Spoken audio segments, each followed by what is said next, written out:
the stream.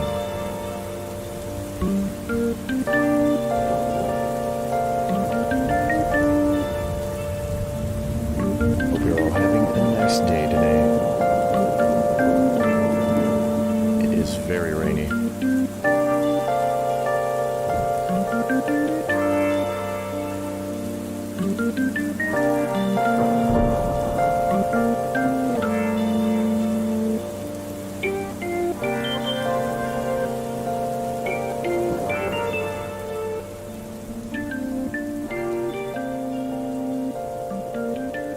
What do we have lined up today?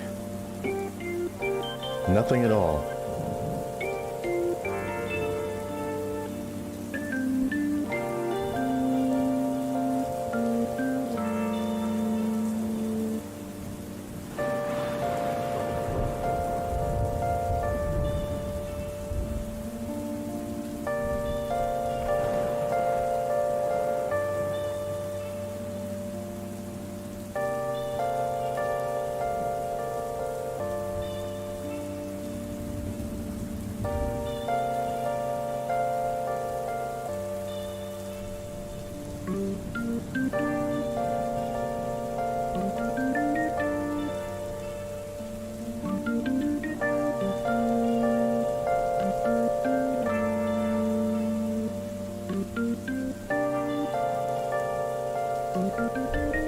In case you're wondering, I'm having a snack at the moment. That's why we haven't started yet.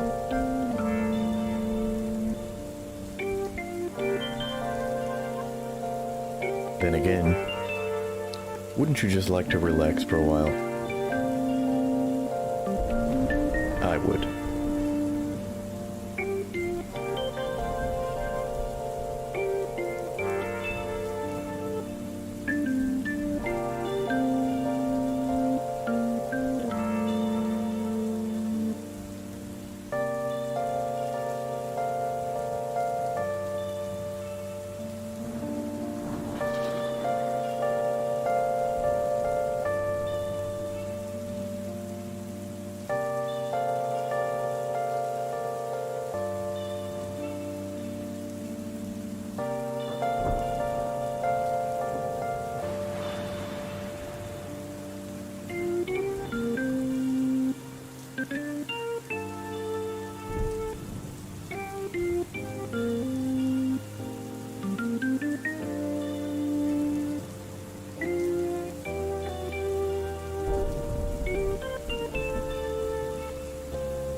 It should be this button. Nope. There we go.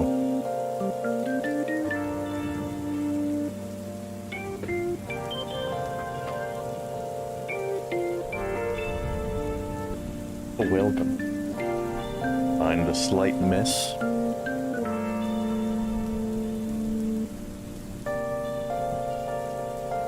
Always at least a little messy in here.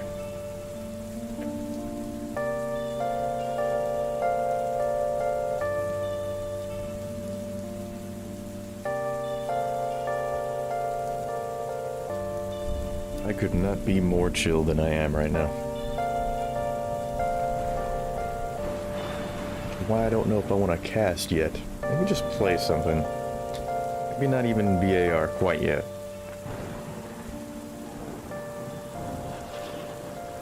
Or we could sharpen the knives with something else.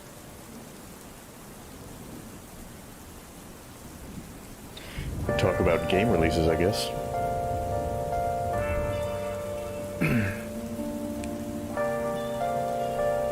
Leave this comfy rain track going.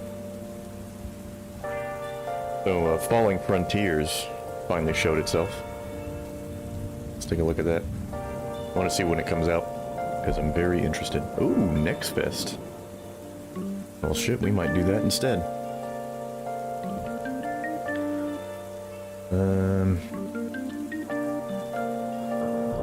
Yes. Been on my wish list, but when I first saw it, it was more of a generic space RTS. It has become something much greater. Planned release date is this year, which means it's about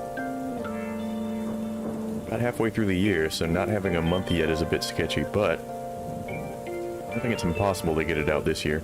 But it looks great. It just looks great. If you've seen the trailer, you know what I mean. But if you don't, we'll go watch it. Because I'm not going to watch it right now. But they did do a gameplay reveal, and it was very interesting. We'll be playing that. Oh, Battlebit. Battlebit's ready. This isn't an FPS channel, but damn, that's going on the cart. That's being bought right now. I've been waiting for this for so long.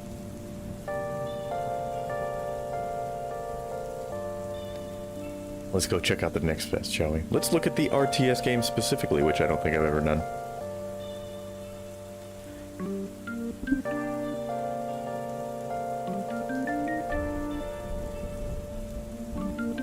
Somewhere in here. I don't expect it to be very high on the list of genres. We got MOBA and 4X. Maybe there are no RTS games up this time. Oh, well, there's real-time tactics. I don't know what that means. I don't know that it means that there's a real RTS game out. Dust Fleet.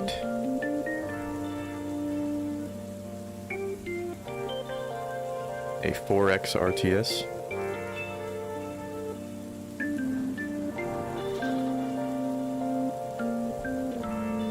Tactical SWAT. Riot Operator? Interesting.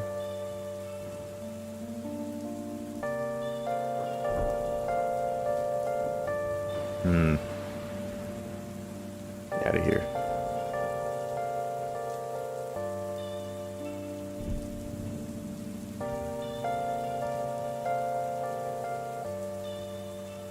Turn-based tower defense game.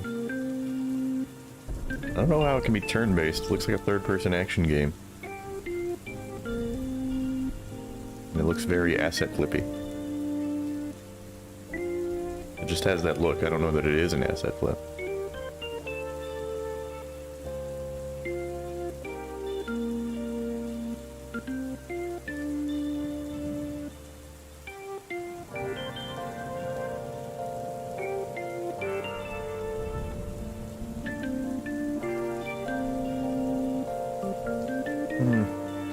It looks like there's maybe only the one RTS this time. But, you know. There are plenty of more games to check out. If you haven't checked out Quasimorph, actually, you should. That's an enjoyable game. Playable right now, for free, in the demo. This one here. Go check it out.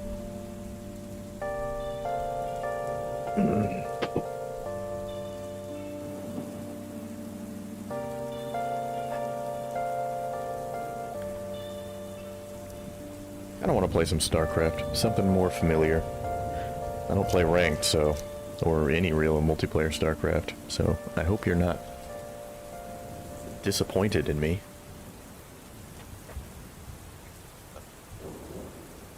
Ranked Starcraft is hard and stressful. I'm not in the mood for either of those things. Not today, anyway.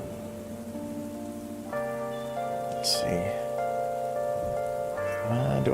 Do we want to play... I don't know that I want to play StarCraft 1 yet.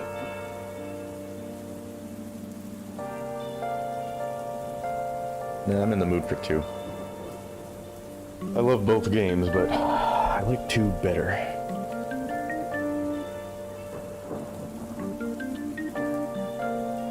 Enable the camera for this one. Yeah. I just started it. I guess I could have hit restart later. Too late now.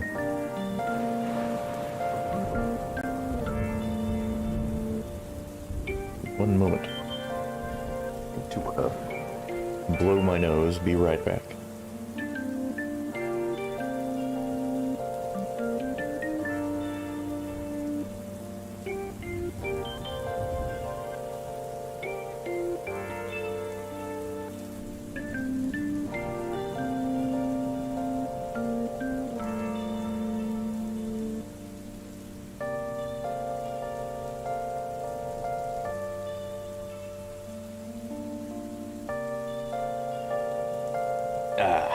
much better. Alright. We'll do some barcast in a little while. 'Cause I do want to do some of those, because they're fun. I just want to play a little bit. I just want to play a little game. I haven't played Starcraft 2 in a while, so... ESL Pro Tour coming up. Don't know if you guys watch any pro games. I do enjoy myself some pro Starcraft. Watching the likes of Pig, Winter, and Hearthstone.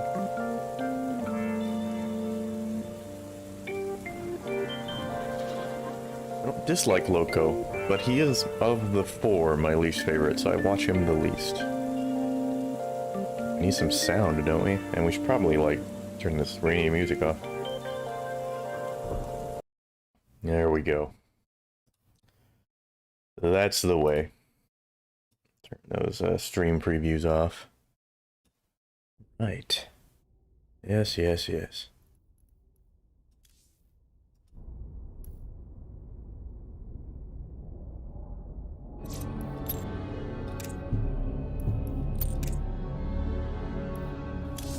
Wait, do they have two all options? Yeah, they do. Because this should play Starcraft 2 and... Oh, no, that's the first game. Starcraft and Brood War. I thought it said Starcraft 2 and Brood War. I was like, what the fuck?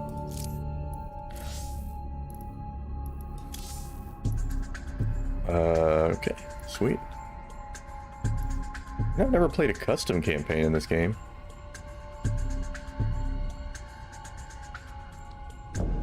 That is kind of tempting. Let's do Wings of Liberty campaign, at least for a mission or two, because I used the core hotkey setup.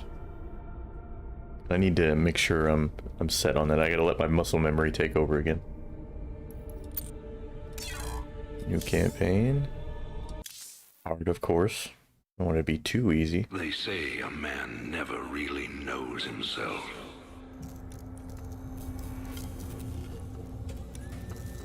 Until his freedom's been taken away.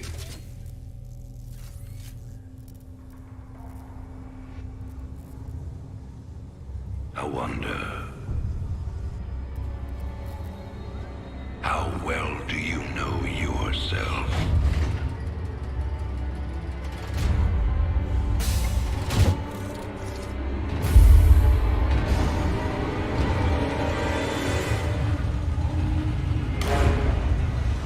Prisoners, step forward onto the platform.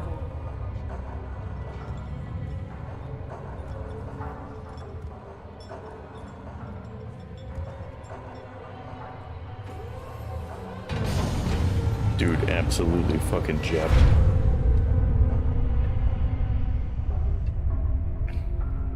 That man is the bench press god.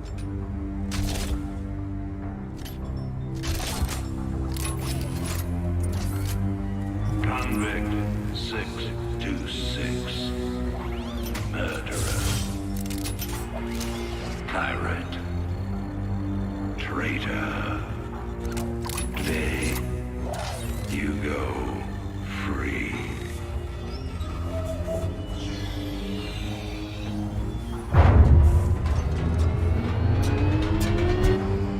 But, as you'll soon learn,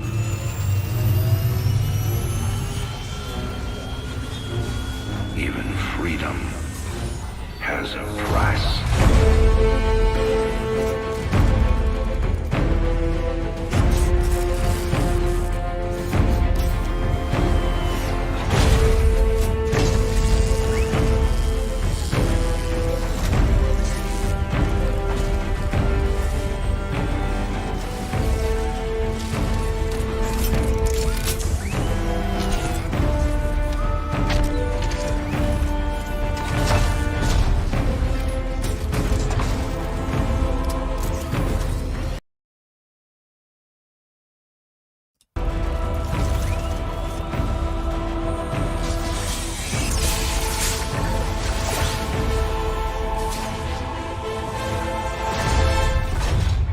Combat suit sealed and locked. You'll carry your prison with you. That armor will be your new cell. Make no mistake. War is coming. With all its glory. And all its horror. Mr. Findley, your freedom awaits. Hell, it's about time. Man, I still remember when that first came out. Before Starcraft 2 even launched.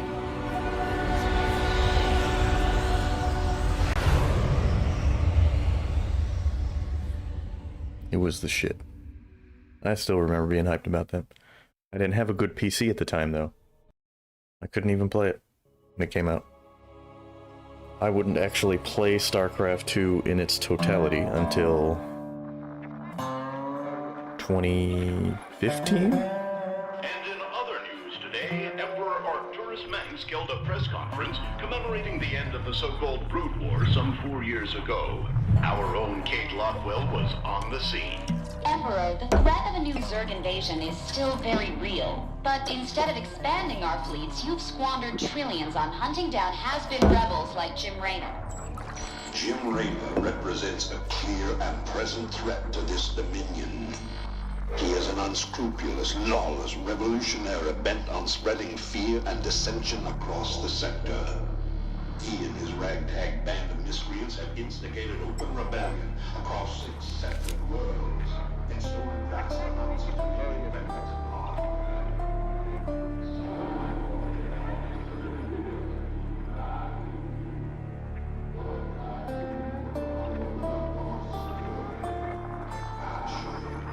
This criminal will be brought to justice very soon. It ain't over till it's over, you son of a bitch.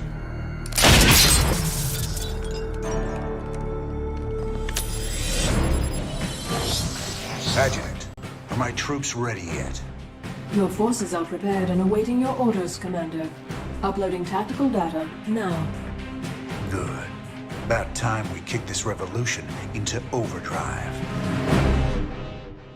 Oh Lord. Lord have mercy. Backwater Station is the center of Dominion logistics on Marsara. Destroying Dominion authority here will cripple Emperor Mengsk's operations throughout the planet. I think I have the right keys set. Adjutant, what do you got for me? Dominion forces have set up a logistics headquarters in the town of Backwater Station. This has become the hub for all operations on Marsara. The Dominion recently pulled troops out of the city and they are now under strength. Are the locals cooperating? The people of Backwater Station are known to be anti-Dominion, but they lack weapons and organization. If I can take that headquarters away from Mengsk, it'll cripple him on this planet. Prep my ship.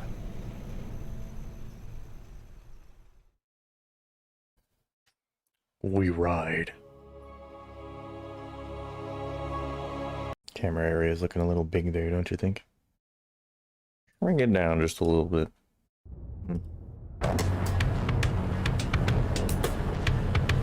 All right, boys. Let's show the locals they don't need to fear the Dominion.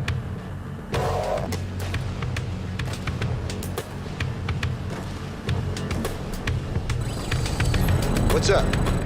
Raiders roll. Sounds like a plan. Time. Keep your intervals wide, your eyes open, and your asses covered. Let's move. You can count on me. Sounds like a plan. Don't go up that road. Count on me. Well, I'm going up that road. Raiders roll. Raynor, kill him! Time. We don't do micro around here. Sounds like a plan.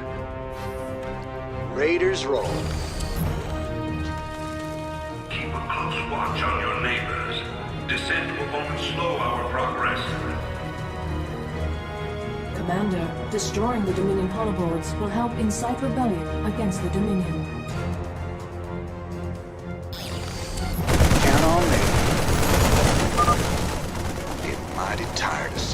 space. Blast it. Oh, I blasted it. Time to man up. Raiders, where is everyone? You can count on me. Talk to me. Raiders? My neighbors. My family. Scroll is just a little bit too fast. Just a little bit. Just a little bit down. This is starting to look ugly. Commander, a large Dominion force is gathering in the center of town. Then it's time to call in that special delivery we talked about. Count on me. Raiders roll. Thanks for the assist. We're with you, Raider. Plan. Hell yeah. Time to man up. Raiders roll. That's Raider. No, sir. Wrong. Time to man up. Negative. Raiders roll. Sounds like a plan. You can count on me. Sounds like a plan. Time to man up. Your freedoms must be protected. Time to man up. This is bad. Raiders roll. Your freedom must be You protected. can count on me. Sounds like a plan. Finally, there's the locals. You'll all be given a meal when you reach the dig site.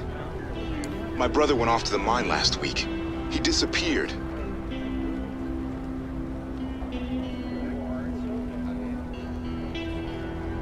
We got a runner. They're shooting civilians. Move in. Time to man up. You can count on me. Sounds like a plan. Raiders roll. You can count on me. Mingsk has a lot to pay for. Thank you, Raider. We knew you wouldn't forget us. There's more people still being held up ahead. I'll see to them. Sounds like a plan. Marshal Rayner. Been a while since we saw you around here. We're with you, Raiders! Labor redistribution mandates may require you to serve your term in areas all across the Dominion. This is a restricted area. You insurgents are under arrest. We got your back, Raider. Count on me. Sounds like a plan. Wreck all this stuff. Count on me. Your statues are double game. And they need to be torn down. Time. Raiders roll. Raiders roll. Time.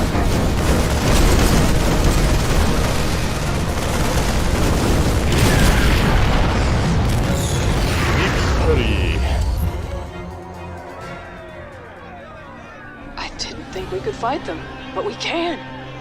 Now you've got the weapons and the resources to do it. Remember, Mingsk can only control you if you let him.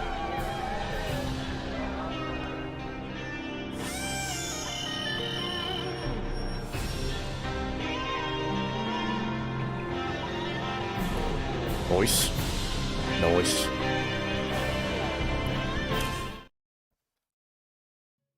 Hell yeah, brother.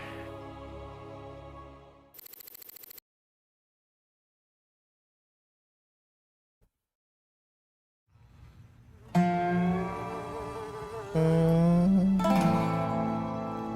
want to try one of the custom campaigns. Like, what I want to do is eventually play Starcraft all the way through, a narrative playthrough. But, starting from the first game, going through Brood War, and then going into Starcraft 2. Let's see what we got here for custom campaigns.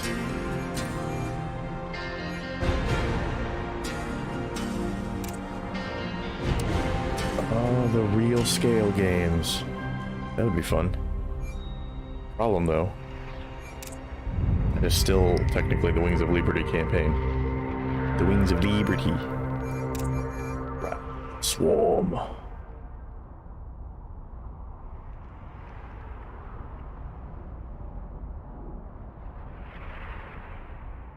So we're playing as Zerg here. I want to play as the Zerg, even though I'm not very good at them. I guess I just leave all this... leave all this to be the same.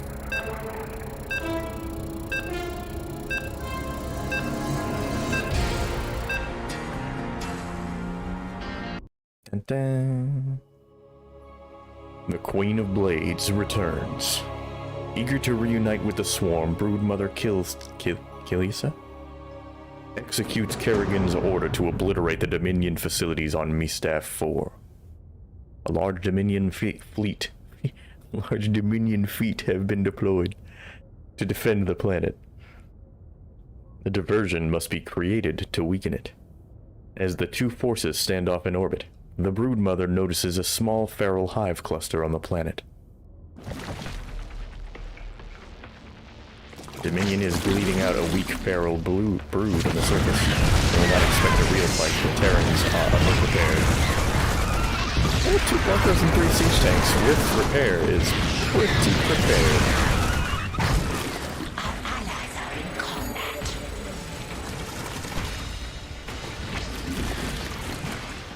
Okay, so I'm just controlling these labs right now. Oh no! 4 doesn't work here. 4 does not work here. I quit. I didn't think about that. It's not pulling, it's not drawing from the hotkeys list. It only has default hotkeys. I don't know default hotkeys and I don't want to deal with that. Alright, let's play some bar.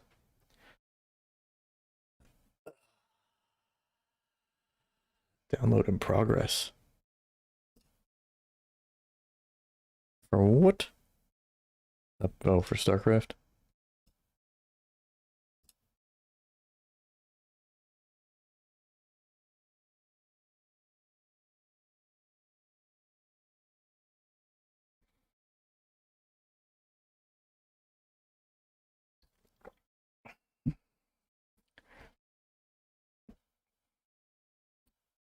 Welcome back to Beyond All Reason. We're gonna do some system here.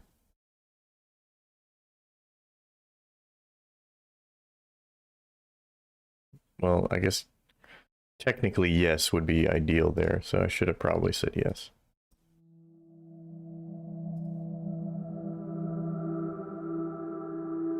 All right, I want to do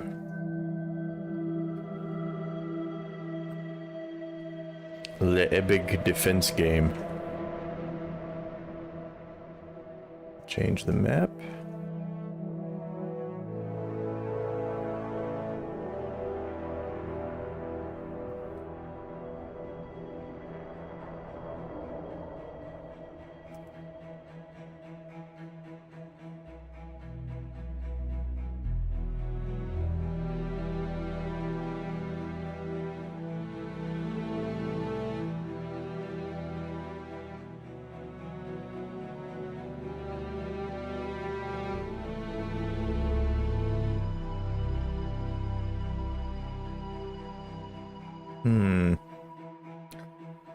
What did I do last time? Oh, I did this one last time. The Requiem Outpost. This is a pretty sweet map, I'm not gonna lie. For this exact purpose. Doing any kind of defensive game type. Pretty cool. Oh, and we're gonna defend. We're gonna defend. So... maybe I don't care about these. Take those. We need the Raptors defense. Yes. I need to delete my teammates. Now, last time I played, I went into multipliers. Well, first off, I'm going to do this because it's way more fun when you have unit cost multiplier. Time. We don't want that. And just income. Oh, that's all cost. I'm about to multiply the costs of all my units. Resource income multiplier. 5. Shitloads of income. And then, triple build range, or double build range. And, 3 times build power. Oh, and believe me, I'm gonna want this for what I'm gonna do to make the raptors themselves harder. I both like and dislike the weapon range multiplier. The thing is, I wish I could affect, I wish I could change the range of only specific units. Like, you can't use artillery, infantry of any kind. Or, bots, I mean. Bots or vehicles. If you're trying to use artillery, their range is so... If you increase the range really high, one thing, like a cool effect you get is that if you're using the, I think the agitators, where they fire artillery in a low hanging arc, those are really fun to use with the range. But any artillery that shoots high will shoot way higher because they're firing when the enemy is in range. So they'll get in range way earlier than they normally would, which means by the time the enemy is where the round would land, it's going to be on top of your army. So instead of firing in a high but short arc to hit incoming enemies, it fires a really high arc, and then the enemy gets to where your guys are at, and then the shot comes down and it'll fall on your own army. So, like, you can't build artillery units. You can only build artillery, you can only build the like, static artillery. But I think I will play with the range multiplier because it's fun. And then we need, unit spawn per wave. We're just gonna slap that with it too. The grace time multiplier can stay where it is, because base difficulty. Epic. What's the difference? I wonder... I never like when this happens. Like, it'll say what you want the base difficulty to be, but it doesn't tell you what that does. So I have no idea. I'll just leave that as normal. And then we're gonna do 3 times as many units per spawn. And 25% faster waves. Yes. Oh, hang on. What's in the experimental? The commander update. New D-gun mechanics? Extra unit pack. Add-on pack includes various fun units? Shit, yeah. 3rd experimental faction. Ooh.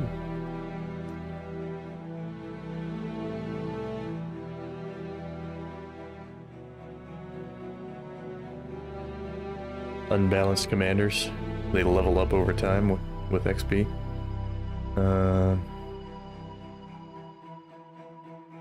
Allows units to move backwards over short distances. That's probably OP as fuck.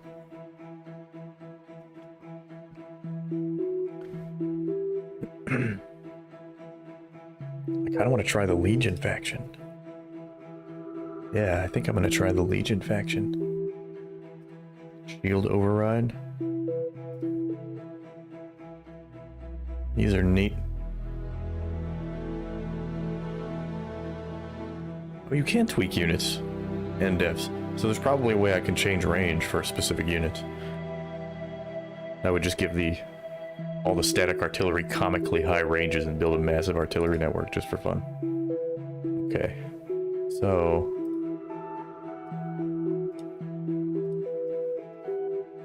But it's not selectable.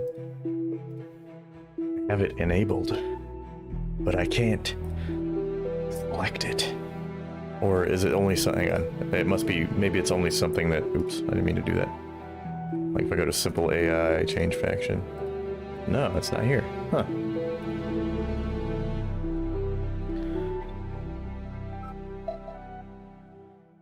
Turn that off. Let's ring. I don't know what that did either. Add bonus. Oh, I've already got that. Make boss? I guess that's boss of the lobby.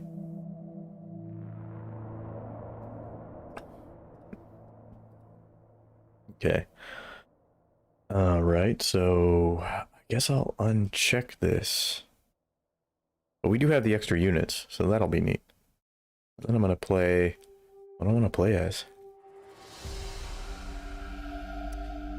I'm gonna play as the Armada.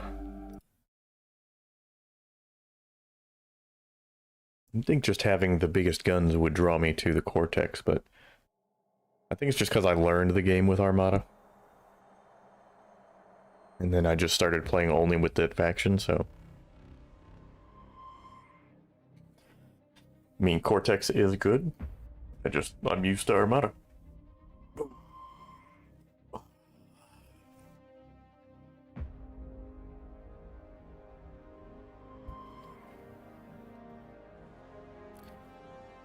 It seems to be doing this a lot. It did this when we were spectating last time too, where it set my camera at a bizarre default angle. There we go. This is the coolest defense map. Hang on.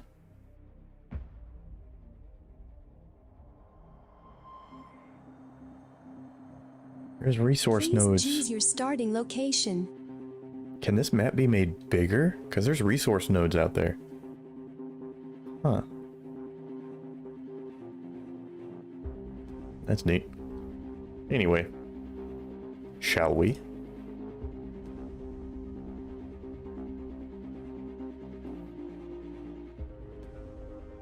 I mean, we get a lot of resources per...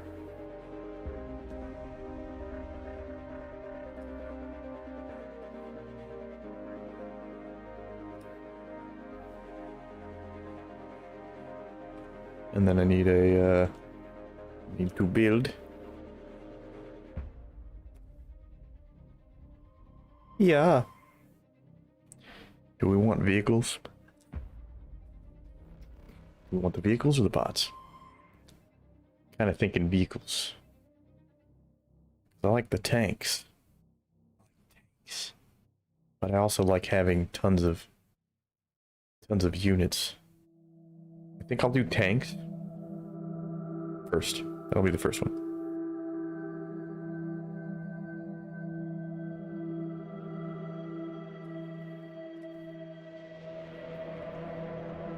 Let's go. Let's go. Build that shit instantly, because I have God tier commander, plus I have these drones, which are neat. Oh, I got the turret. I normally disable that, but I forgot to disable it this time. Guess it's fine.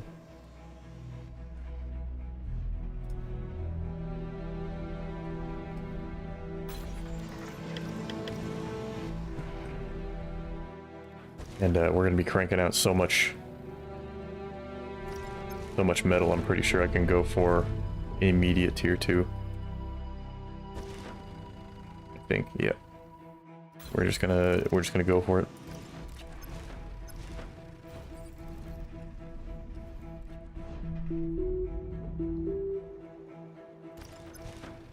Go down here.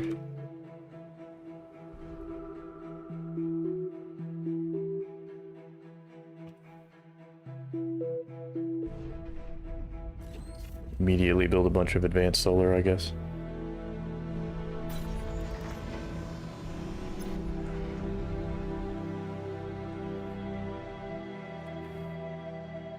Okay, let's get, we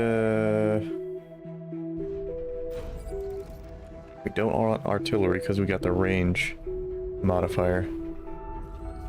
Damn, I have to remember how to play. There we go. Should be about done.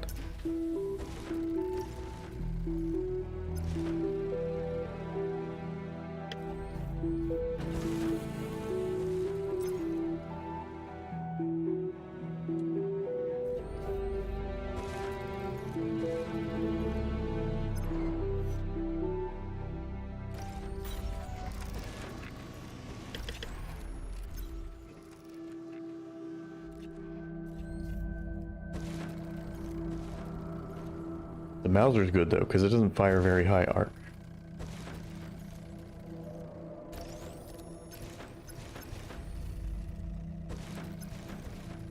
Okay. Just gonna start building advanced fusion reactors right away. As soon as I remember where it's at. There it is. And you are gonna build advanced converters. As soon as I remember where they are.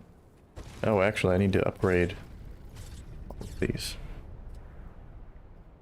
Yes, I know that this is inefficient.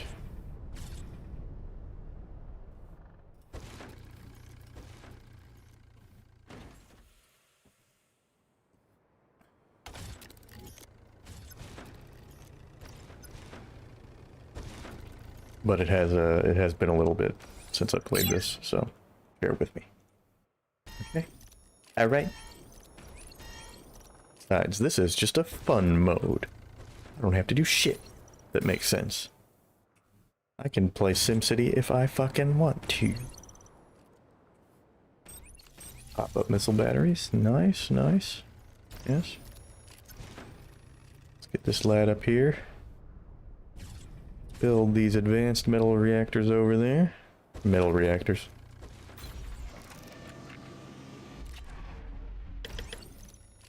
I'm gonna need some more constructors.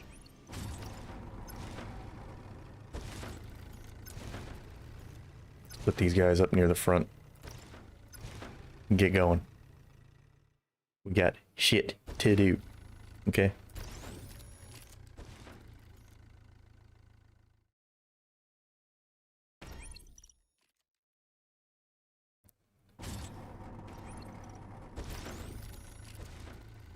Now, I think I want the, I think I want some, well, I definitely want artillery of some kind. Range infantry cannon, you know, I've never seen that before. I've never seen anybody use that. No, it's because they can't, because I'm pretty sure that's one of the fun units.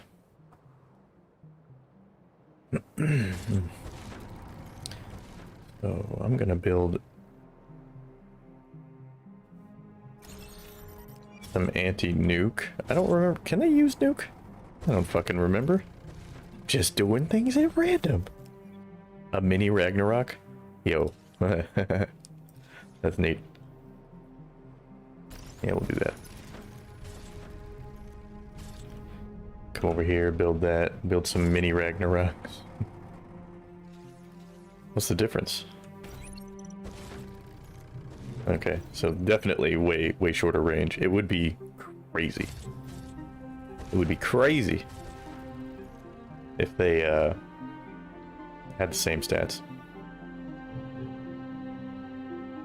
That's good DPS for artillery though. Well, I guess it's a plasma cannon. It's not really. I guess the Basilica is a plasma cannon too, and it's artillery.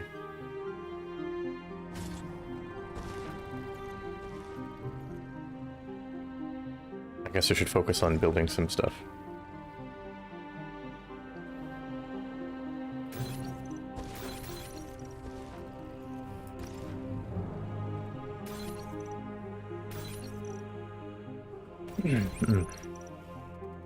Yeah, we gotta get some defenses up. We're over here just not fucking paying attention.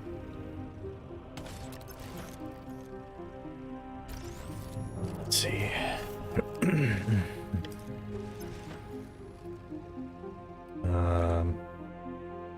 And then I'm gonna need a. Where's the converter? There we go. Not that I need the converter, but I am massively overproducing energy. So we might as well get the converters.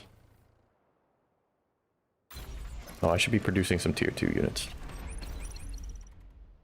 Let's see.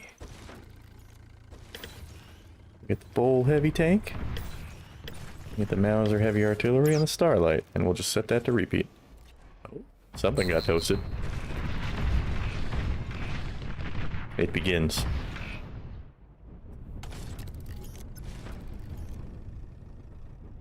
Gotta get those turrets up ASAP.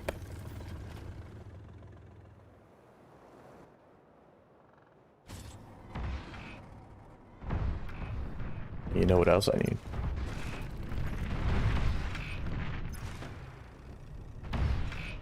I need to build the construction turrets over here. So that there's a repair. That's the good thing about having all this extra income, is I can basically freely repair. We're just gonna send these heavy tanks straight to the front. Ooh, juicy. Don't worry, it will get pretty crazy. We're already at 24 Raptors on Wave 3.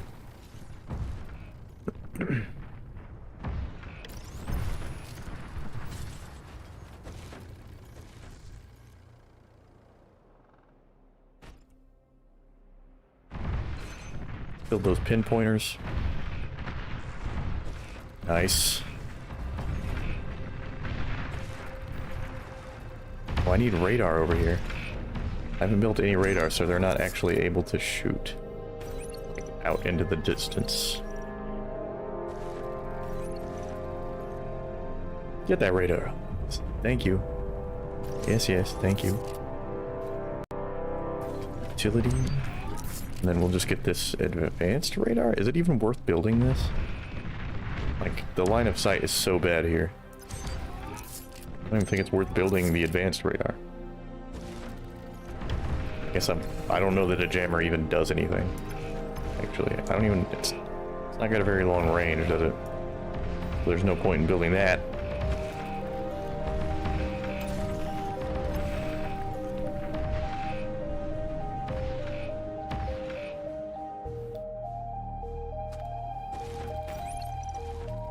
Ideally, I think I should push out and actually take these, because I'll have a lot more radar range if I push out.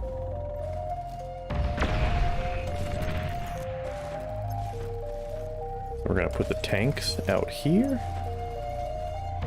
and then I'm gonna move some advanced constructors.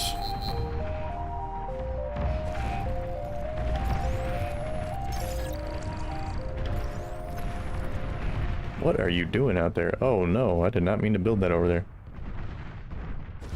Well, actually, since you're there, do you want to build some stuff for me? Oops, wrong hotkey.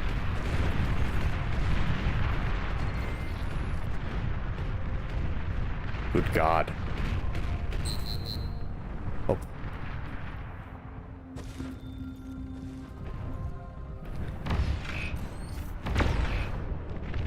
Oh no, I don't want that. I want a mini Ragnarok.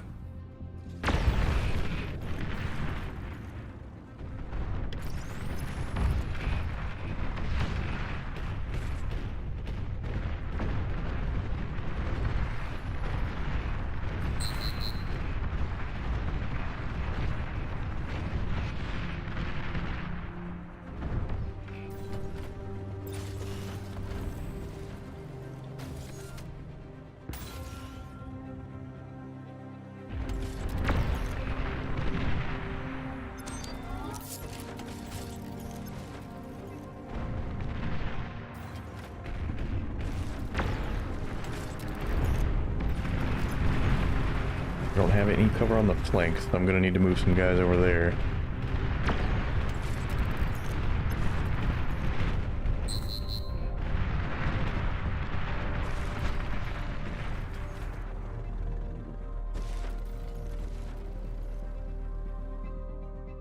I'm producing just comically high fucking quantities.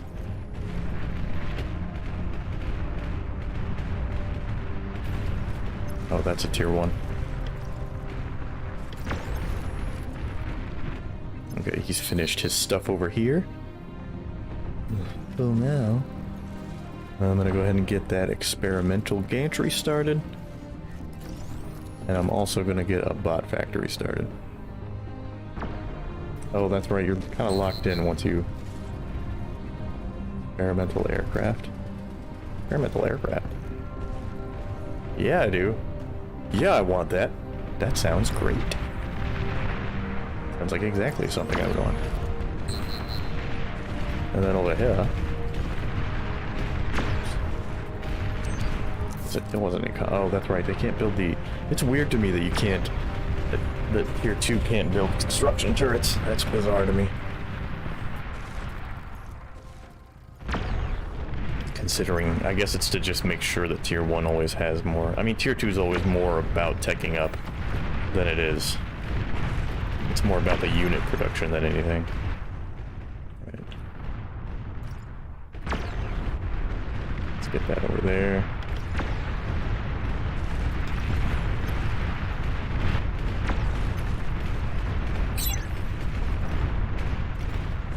Put that up there.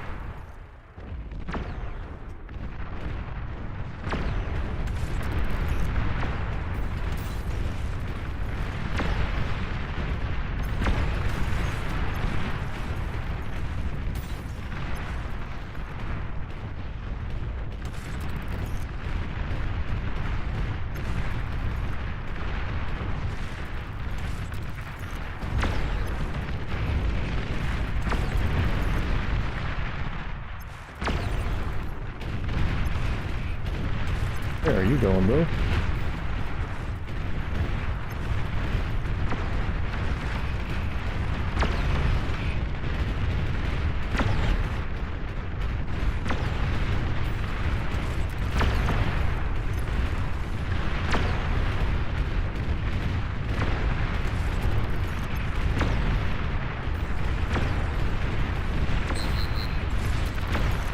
Oh, they can't actually drive up there.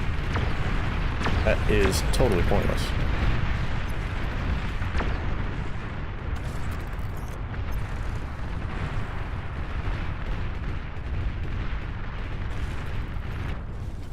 Okay, what can I build from here? A carpet bomber, a flagship VTOL, and an advanced construction aircraft. Damn. I guess we'll build that, because that sounds pretty awesome.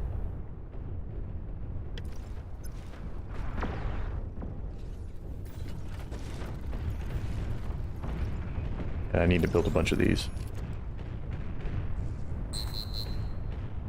Oh, that's right. I have to... That's right. I need a Tier 1 construction bot to build the, Oh, wait. He does have Tier 2 construction turret. What the fuck? Probably because... I'm not gonna need those. I can just build... I guess that's this. The base builder. Oh my god, it's even better than the base builder. That is crazy. What do we have here? Epic pawn. A big pawn. Battle mech simulator. Epic recluse. Oh my god. So it's a ball with a nuke warhead inside. What? Well, I want a big pawn. That sounds hilarious. Meanwhile, we're just over here carpet bombing this shit.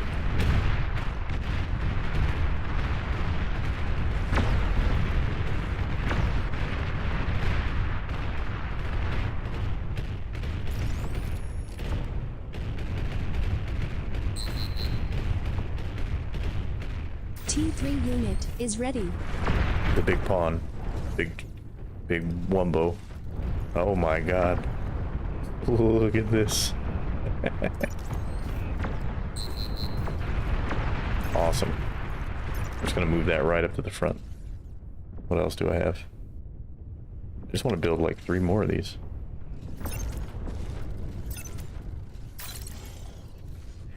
Big pawn is prepared.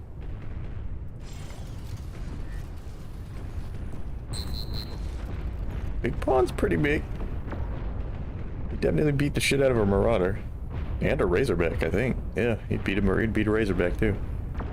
Wouldn't quite beat a Titan, but almost. He can almost beat a Titan. Simulator battle mech is...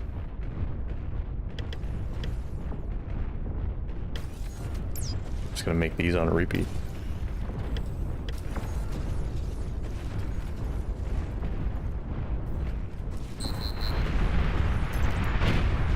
Awesome.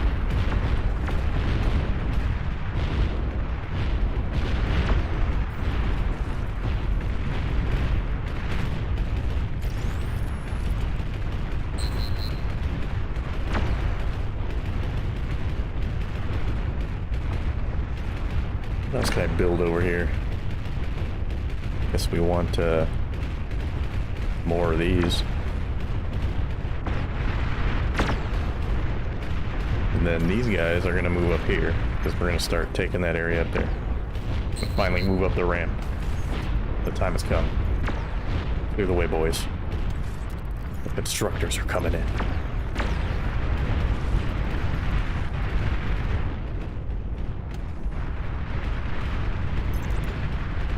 We gotta move all the tier 3 units over here. These cool ass battle mechs. They look like they have arm cannons. I guess we'll see when we get close.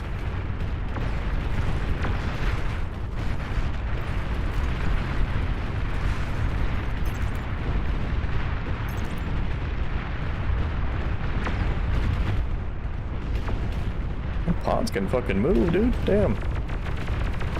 Ooh, lasers. Pew, pew, pew, pew, pew, pew, pew, pew, pew. Nice. Alright, we're here.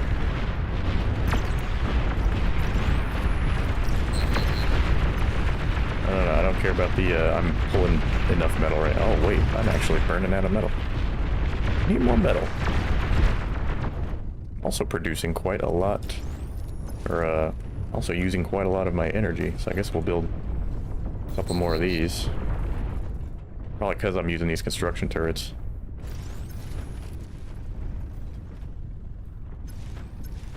I'll wait until I build more power to get more inverters. Kind of in the way of the menu, huh? There we go.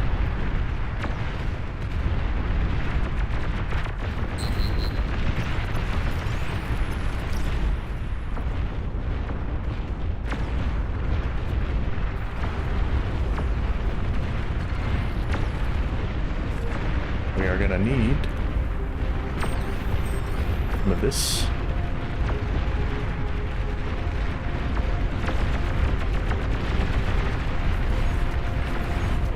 I'm gonna start getting some tachyons built. Corners.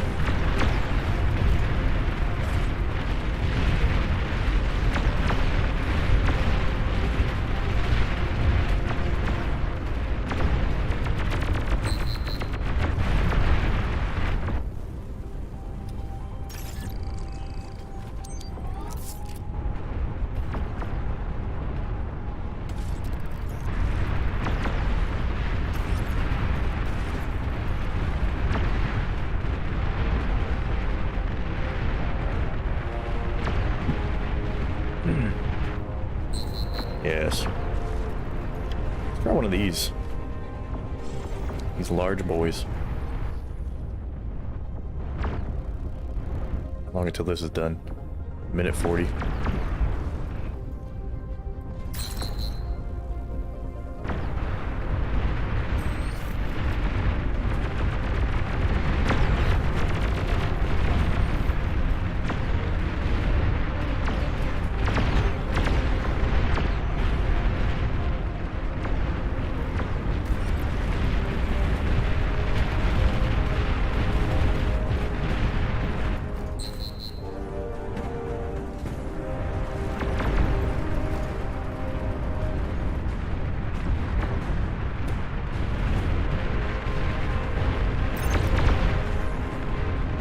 There it goes. The Big Daddy. Let's get a couple more of these fucking battleships built.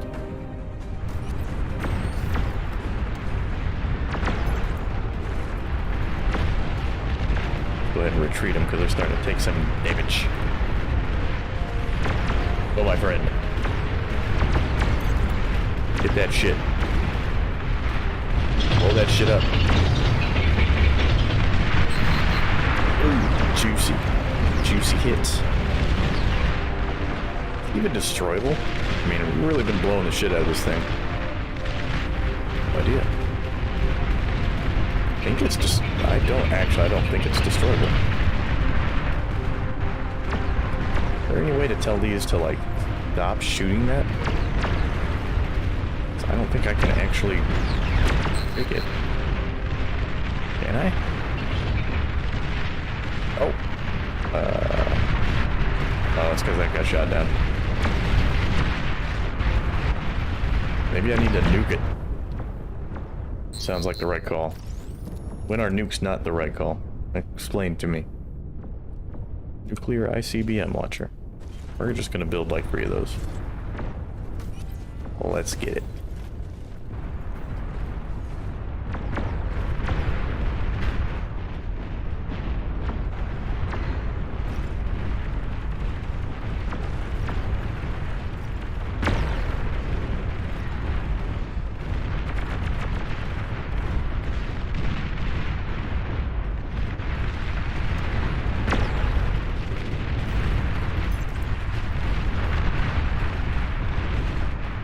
They really do like to just fly in there, don't they?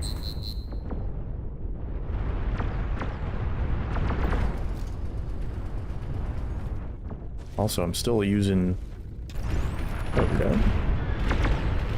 What are you doing up here? Like, I need you guys to stop shooting that.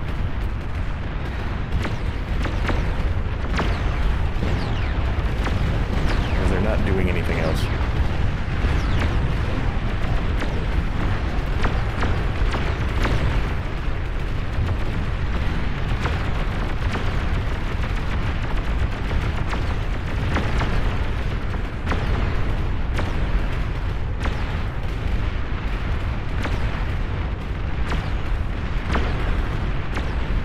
That's better. Let's just area saturate these choke points, because if I just set them to fire at will, they just really want to fire at the big thing over there. That's not very useful. One instance where I think the range is not playing in my favor.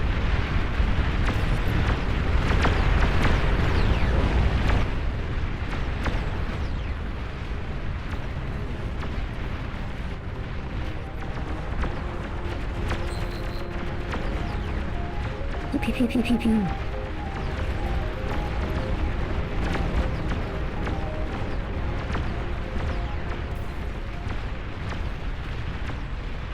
Kind of want to cast, so I'm gonna call the attack. We begin. This attack begins. We're just gonna attack in. I have no idea if I don't even know if you. I really don't know if you can destroy them or not. But they're moving.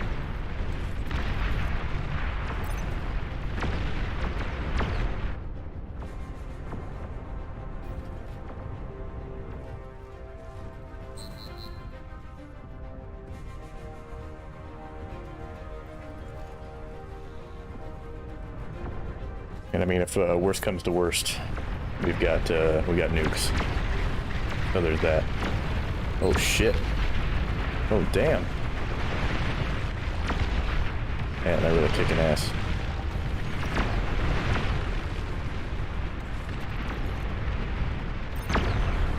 Really busting up my dudes. Don't fire while moving, so I'm just gonna tell them to run up in there. Just run up in there, kill them all. Amazing. Oh wait, it's gone. They are destroyable. They just take an uncanny amount of firepower to destroy. Okay, well, that's good to know. Well, we're gonna continue the attack anyway. Because, you're all expendable, okay?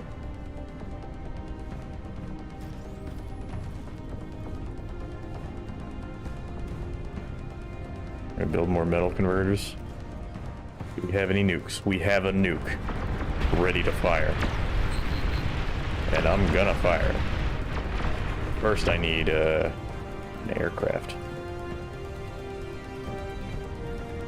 Tech 1 constructor. I need an aircraft plant.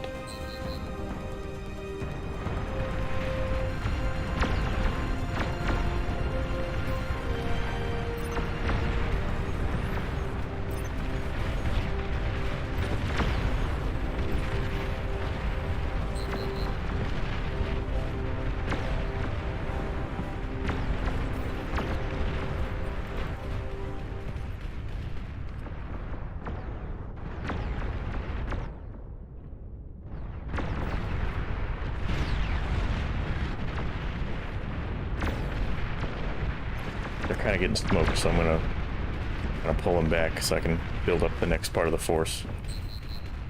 Oh, well, I mean, we might just get, like, blitzed and fucking die. This also. So we had to... Oh, no, we got him. We took him out.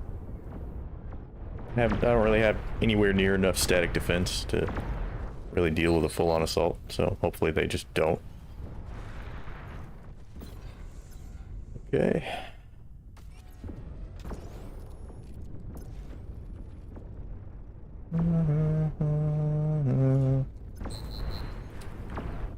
Wish I had more air.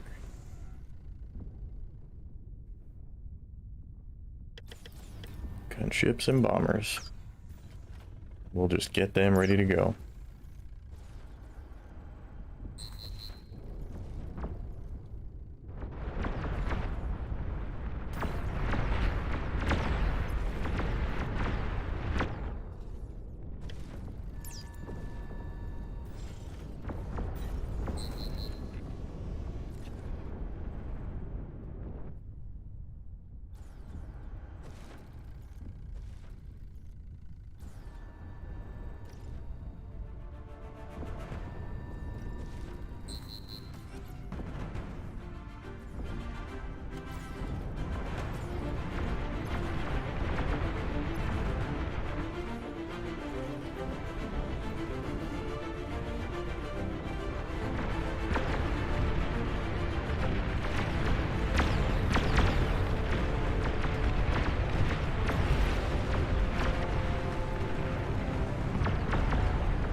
I don't know if they'll survive long enough to actually get eyes on. I may need many more aircraft than this. Go boys, it's all on you. You have to do it. I don't think they can do it. Oh! Did I get it? I think I got it. Did it fire? Yes. Yes! Triple nuke! Behold! Oh lord. Dude, this will be juicy. Oh god, they have anti-nukes. I had no idea. Okay, well, that's a problem. Alright boys. Time for the suicide attack. I've actually been depleted. I'm not actually building fast enough to replace them. Alright, I'm done with that. Let's get to, let's do some... You want to do some casting? We've been fucking around long enough, yeah? Want to watch some games? I forgot to get... I mean, it's an unplanned stream, so I can do whatever the fuck I want, but, I do like casting. So we'll do some of that. I didn't get any replays, because... Well, it was unplanned. So I have no replays at all.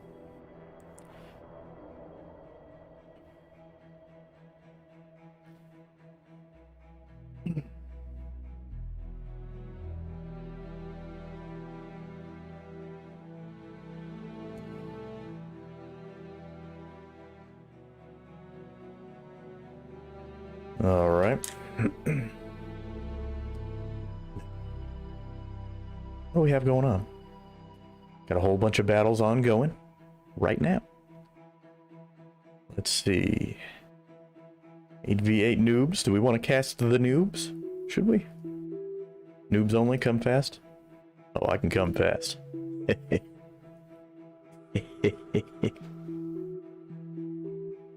Anyway. My booty is hard. Not my booty, that's the guy's name. Look at it. Rank 19, my booty is hard.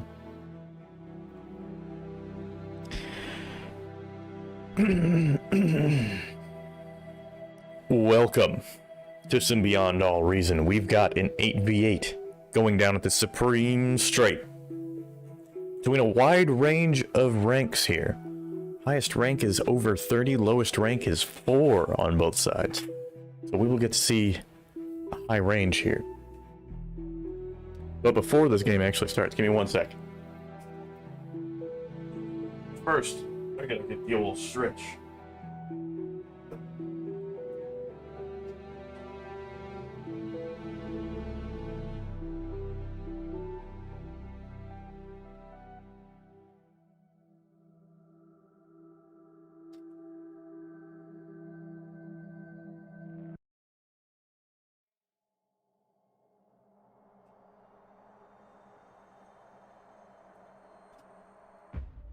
These blasted shores, decimated time and time again, will ring once more. The cacophony of gunfire. This is beyond all reason. An 8v8 at the Supreme Strait. Man, that really rolls off the tongue, doesn't it? When the players load in, as always, we will introduce them. It has, maps flipped again. See, it's been doing this lately, and I don't know why. We should be facing this way. This is the default direction. Right? No? Hang on. Well, this is how I always watch it. So, just to make sure my casting is on point. Now, on the blue team, loaded in, with their position selected, we have at the front, Darksmaster and Capricorn in the green colors. The second line, the Hierophant and Wes PL. I'll be calling him Wes. And Beivus will take the South Sea. Busy will take the North Sea. And the two support players are Iku and Dank Shaw. On the red team,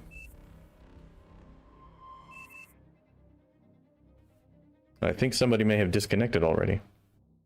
Yes, King Souped has disconnected.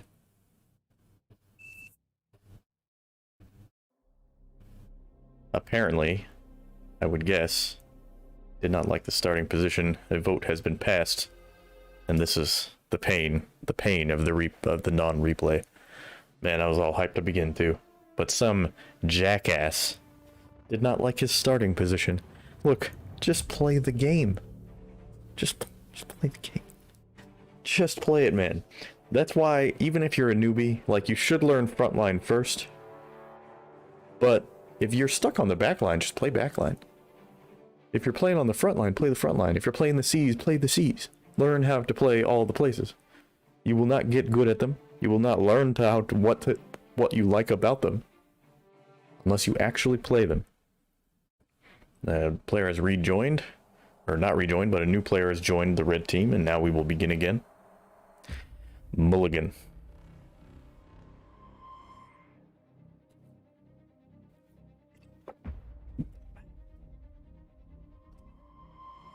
Yes. I'm not doing the intro again, because that is not necessary. Okay? Well, we will introduce the players, but I'm not going to do my fancy intro again. That's for damn sure.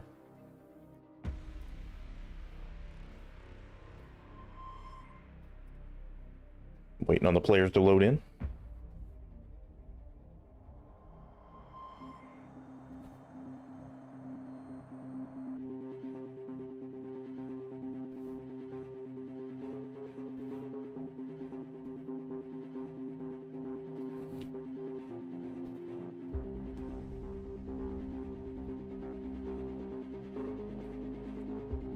My Twitch chat in... Sorry, Sledge. My Twitch chat was not working for some reason.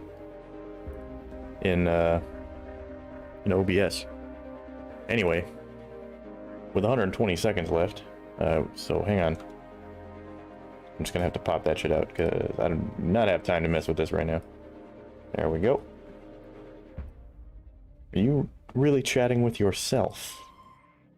You fool. You absolute baboon. Okay. Here we go. Oh my god. Just I fucked it up. How long do I have left? 80 seconds? Okay, here we go. Alright. Front line for the blue team. Busy and Capricorn. Rear line, Yoko's owner and Wes. Dank Shaw takes the North Sea. Beivus on the South Sea. Femboy Doctrine and Iku are the support players for blue team. On the north side, Stukale and Darksmaster will take the front line. Sordak and the Hierophant on the rear line. For the North Sea, Flaz. For the South Sea, Slasko And their support players are Slipish and My Booty is Hard.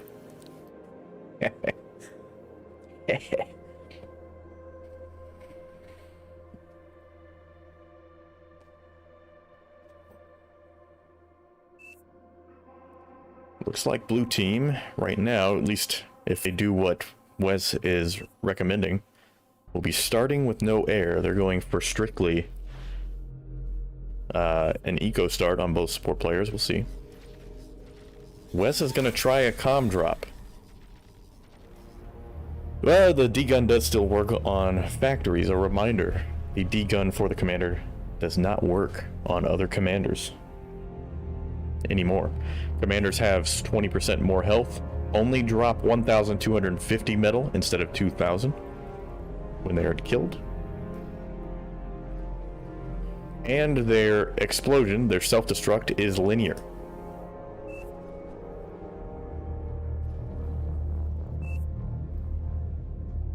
Which means basically it'll do less damage the further away you are from it, which means commanders can actually survive each other's explosions if they have high enough health.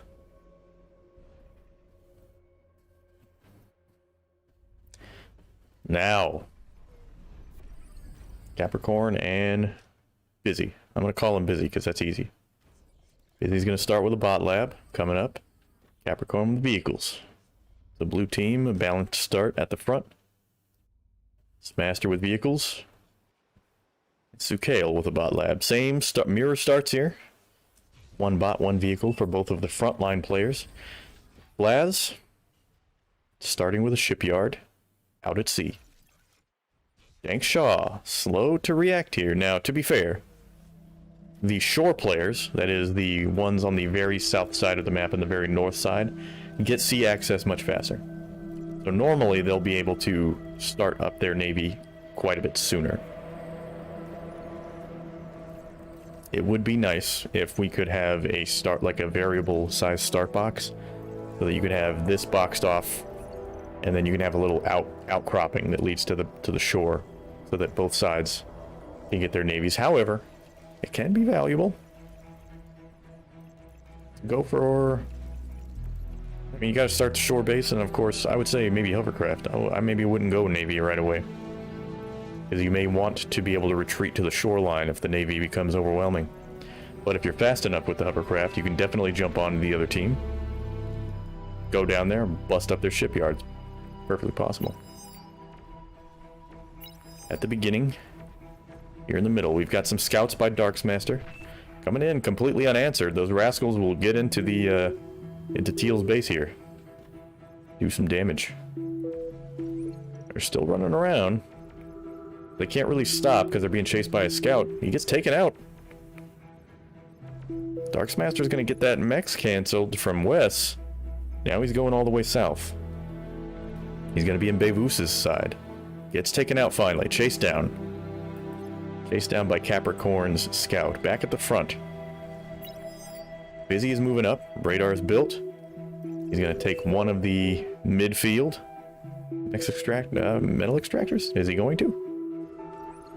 Okay, I don't know what he was doing there, but he was kind of just walking away from it. Darksmaster's got his turret up faster.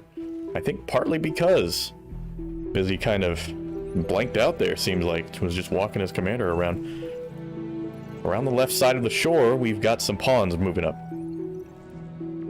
Sukale's 6 pawns moving along the shoreline, gonna stop. One of them's gonna start putting damage on stuff. Busy's getting smacked around a little bit here. He's only got one turret in the base. Sukale's just gonna run straight by. He will meet Yoko's owners. Pawns in combat. Get taken down. Cleaned up. Not too much damage done there.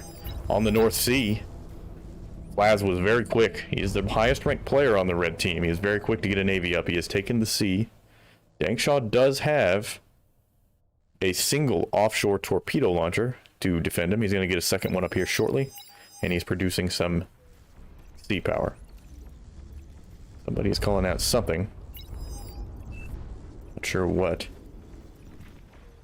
Wes over here is what? Whoa! Oh, the comm drop. That's right. Ah, shit. I wasn't paying attention. Comdrop's completely successful here. He got his commander into Slasco and just immediately destroyed a whole bunch of his economy. Now he's going to start walking north.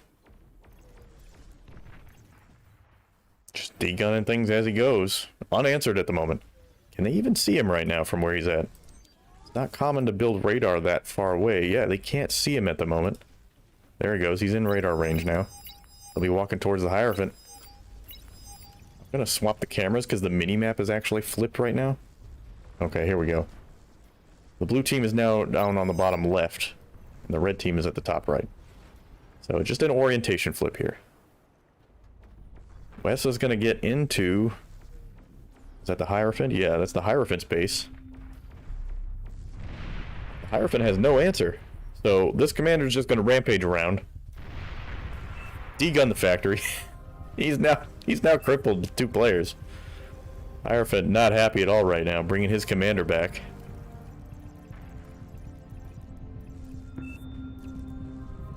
Slasco says, how do you even fight against this? Well... You do need units for the ground. If you're producing Navy, obviously you're at a huge disadvantage here. But you do need quite a lot. You do need quite a lot of ground units to do something about this, and we're going to have a first response here. Stordak has moved in some pawns. My booty is hard. Looks like he's got 3 gunships. Probably now's the time to attack. You don't want him to get too close. You're just kind of letting him walk up right now. He may not be able to see him. Yeah, he doesn't have... Oh, he did not have... I don't think he had vision. Until, he got close. My booty is hard. Moves his commander in. Now, they can't degun anymore. Hopefully he doesn't reflexively degun, use a bunch of energy. But it looks like he will run in, he will kill the factory. He kills the commander, kills a bunch of units, takes out a bunch of his eco. Nasty commander drop. Lots of damage dealt here. My booty is hard has no worker. His commander and his worker were killed, so he's got nothing to build with right now.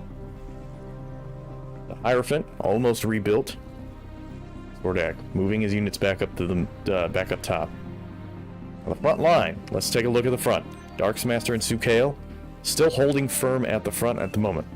Nothing too incredible is happening. They're building some fortifications. Plenty of units on either side. Plenty of static turrets on either side. Though it looks like a red team has a bit more of a robust turret setup with some heavier stuff.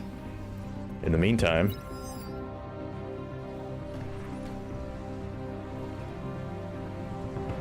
Plaza's calling for attention at some location. I'm not sure what he's calling for. There's nothing over there.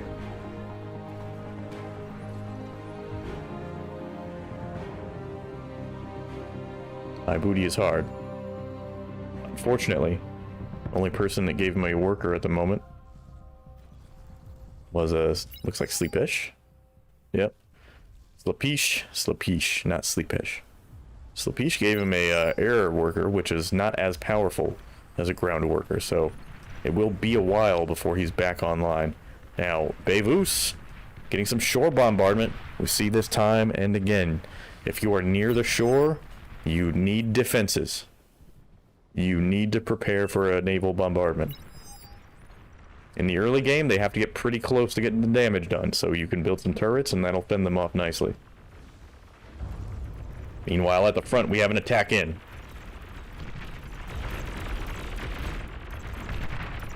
Busy running his pawns in, crashing into the defenses of Darksmaster here. Sukail comes up with his pawns, chases him off. There's a lot of salvage, and most of it is on the red side. However, we do have first agitator, or gauntlet, sorry. I think the agitator is the other, whatever, you know, fucking just words, alright? Just, they're hard, okay? So we got, first artillery came up for Busy in the blue, so he's now currently bombarding the hell out of the red team's static defenses. In the South Sea, Flaz Although his team is struggling right now, he's basically taking the water. He's putting pressure on Dankshaw. Dankshaw has a navy of his own, but definitely nowhere near the kind of power he needs right now. This is not enough.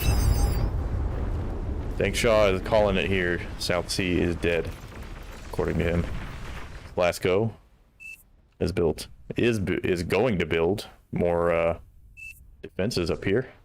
He has some torpedoes, not much of a navy though. Dankshaw says he's going to switch to hovers. I don't know that YOLOing the navy in was the... No, he doesn't load. It says mass dolphins or you're dead. Not sure that that'll help him here.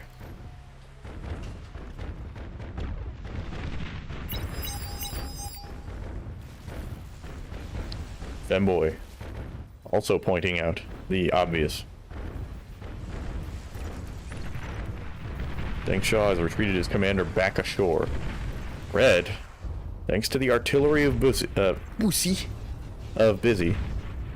was able to pull back. They haven't been able to salvage anything right now. Busy's got his salvage bots up there. That's a lot of metal left on the ground. Easily a couple hundred at least. Probably around 300 metal, 300 or 400 just sitting there. And unable to do anything about it. We've got more shore bombardment. Beirut's in the green. Stacking Darksmaster in the peach. He's taking some artillery fire from Hierophants. Land-based artillery, but that's not going to do a whole lot against a mobile navy. Let's look at the income right now. Red. Pulling back up to about even here. Booty. Can now produce workers. Apparently he got another worker at some point. Not producing any workers at the moment, though. Building construction turrets. Well, let me tell you, those construction turrets... So he might just be going pure eco. He does have air, but he's probably just going to focus eco for now. Just to feed the team. Up in the North Sea. Wes actually took the island in the North Sea. Getting a decent chunk of static defense right now. A token force is definitely not going to be able to take that at this point. In the South Sea, Flaz has taken the island with only metal extractors and a radar. Back at the middle. Blues basically commands the center of the map right now. Busy's moved up and is now building more artillery. But Sukail also has some artillery coming in, but a minute and 50 until his is done. Only 30 seconds until Busy's is done, which will give Blue the ability to push further back out.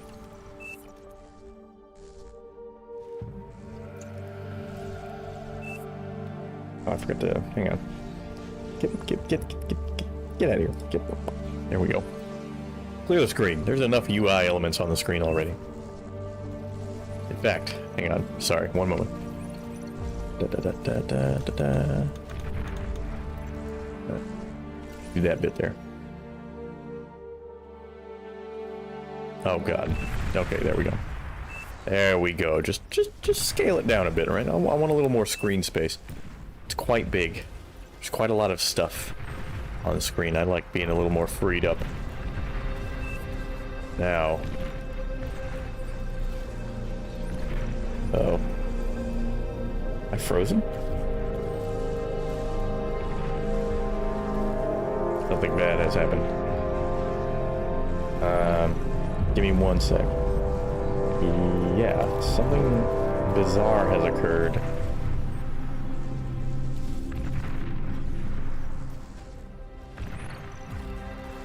Where?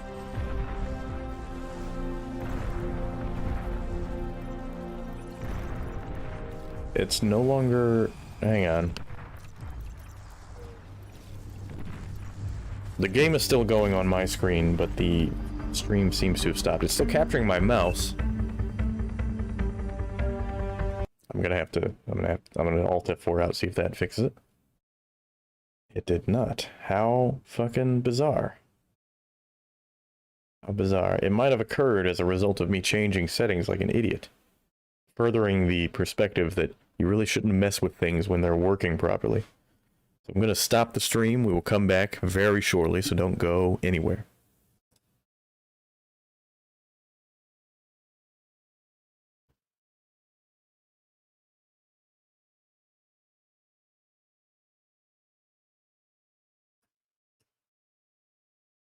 All right.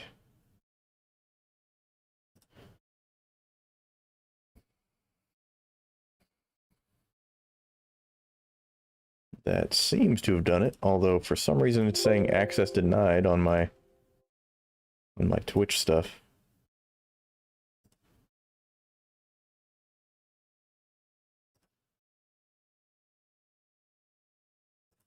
Yeah, give me a second. Yeah, I don't know why it's saying I have no access to this dashboard. Unfortunately, did not really want to... Did not want to do that, but had to be done. Not sure what caused that. See, it seemed like changing the UI scale seemed to have frozen the game completely, but only for the stream. It was still playing on mine, but for the stream, it was no longer playing, so... Back on, though. And if I'm gonna be frank, I have no idea. Okay, yes, we seem to be back online. We're good. We're good, okay? Damn, it really messed up my flow. Whoa, we have a three-way. A four-way, I mean. Oh, this is gonna be sick. I've never casted one of these. Okay, we have 4 teams of 4 at Crescent Bay. Each team will be on an island. In a very amusingly shaped island. With a central island and many small islands scattered about the edge of the map. That's very cool map. I'm really looking forward to this one. Waiting right now for a few people to get on.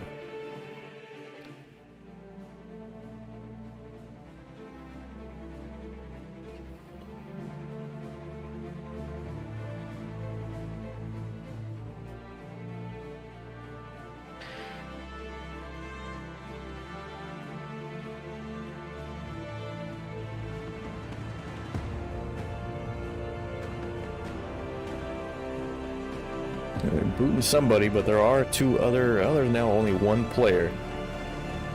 Jason Rush here, who has not readied up. Really, I'm excited for this one. I am excited to cast this game. And not only have I never done it at this map, this would be an interesting map to play, I think. For a 4v4, an 8v8 here would be chaotic as hell as well. This would be a crazy map to play 8v8 with 2 separate islands, 4 players each. Very interesting. Neat map. All players are ready. Call the vote to start. And we begin. Sledge has returned. Good. You came in just at the right time. We have a 4-way game. 4 teams of 4. Which I've never casted before or even seen. So this will be very exciting. I don't know how I'm going to say the teams, though. I guess I'll do it clockwise, starting from the top left. It'll be teams 1, 2, 3, and 4.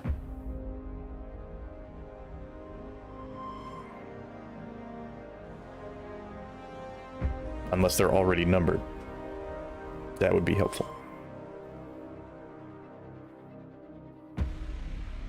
4 islands. 4 teams. Mountainous terrain, lots of water. Tiny islands spread out all around the backside of the map. It's actually quite a small map now that I'm looking at it. This is quite small, very constricted building space as well, so this will be interesting. Won't be able to spam. It's going to be mostly bots, hovercraft, sea and air probably, but air will be hard to play here. Every base will be in range of sea power probably, so it's probably going to be ocean control. Now, right now,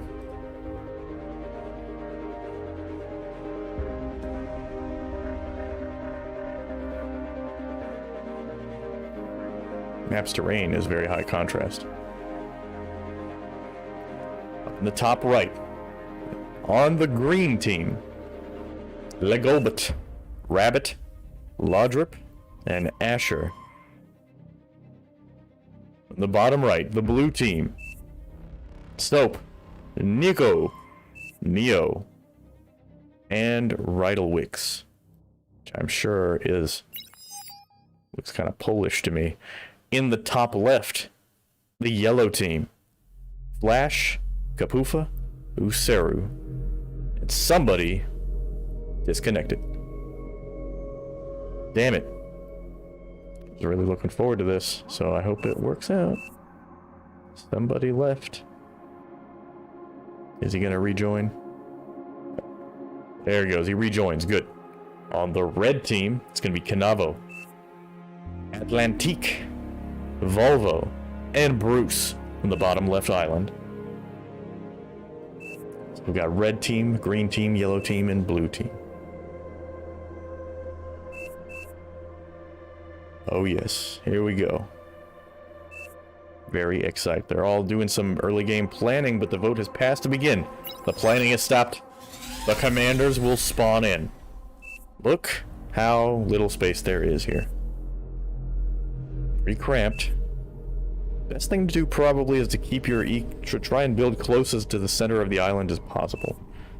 Unless you're playing water. Now there's no shore on the south side. The shores are mostly located on the inside. There is actually ground attack path because there is shallows here. There are shallow paths between the islands. So boats can go there, and also probably vehicles and bots can also go through there while firing. So ground play is not out of the question. In the middle of the map is a 7.7 metal extraction point. Very, very rich.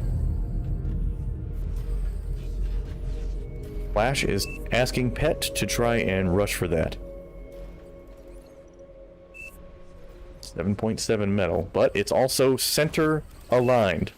A difficult position to defend from.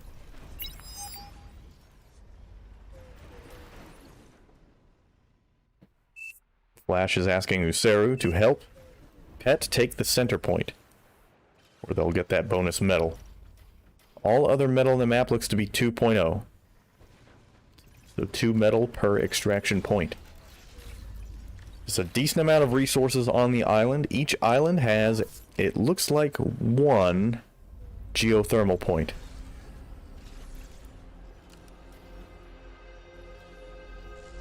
It looks like those are the only geothermal points. So only 1 player on each of these islands will be able to get that heavy early energy. But it is right at the north side of each island as well. Right on the sea's edge, and it looks like there's a ramp. Yeah, there's a ramp leading up that. So I think hovercraft or bots can probably climb that. I don't think bots can go that deep underwater, so I think it might be hovercraft only. You can get up there. Blue team's first. Yeah, blue team's first units. We got a pawn going to the north side of the bottom right island. A couple of them, gonna have another pawn there. Sending all his pawns to the north side. Gonna protect middle choke point there.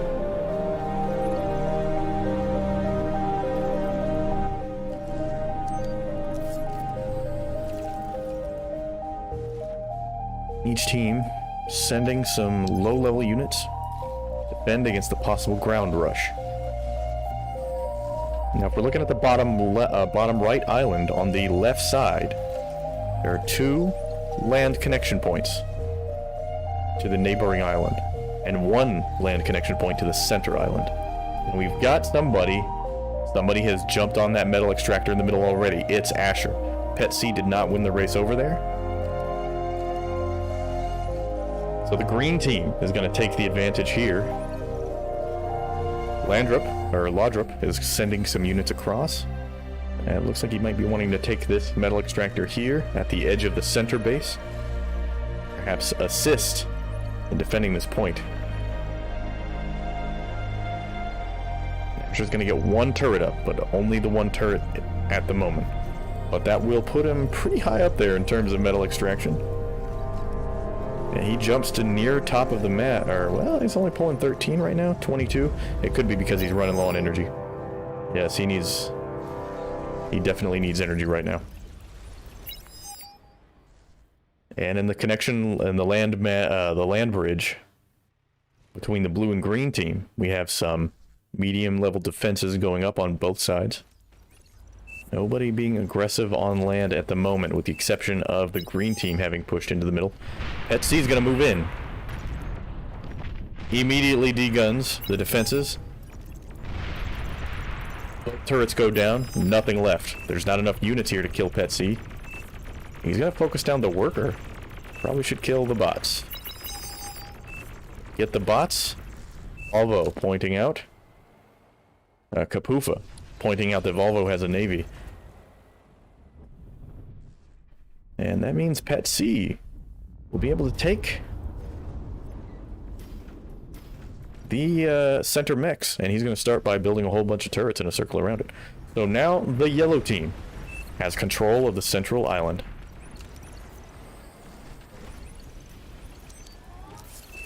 Red and yellow, some shots trading here at the middle.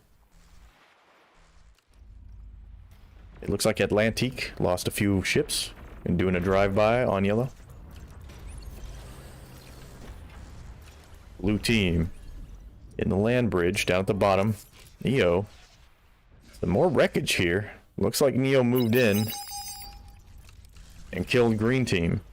Killed green team's southern mechs. Land bridge between yellow and red team. It's going to be Volvo versus Flash here. Flash doesn't have hardly any military. One turret. Volvo's going to come in and kill almost all. He does get all of the res bots. They all go down.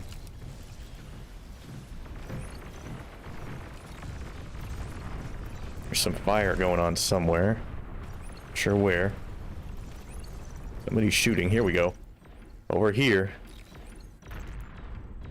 Blue team's Neo is now encroaching on green team's Laudrup. Went in with his army, but he might be caught out here. That's a lot. He's going to need to degun these. Not a good degun there. Spends 2 shots, but only kills 2 bots. A lot of his bots are injured, and he's only got 5 left. Some consistent harassment here will break Neo's position. But he'll hold for now. At the middle, Volvo has moved his army in to the land bridge. Oh, he's moving out. His navy is cruising back and forth along yellow's southern shoreline. He's taking shots wherever he can find them. Nico on the blue team at the center landmass.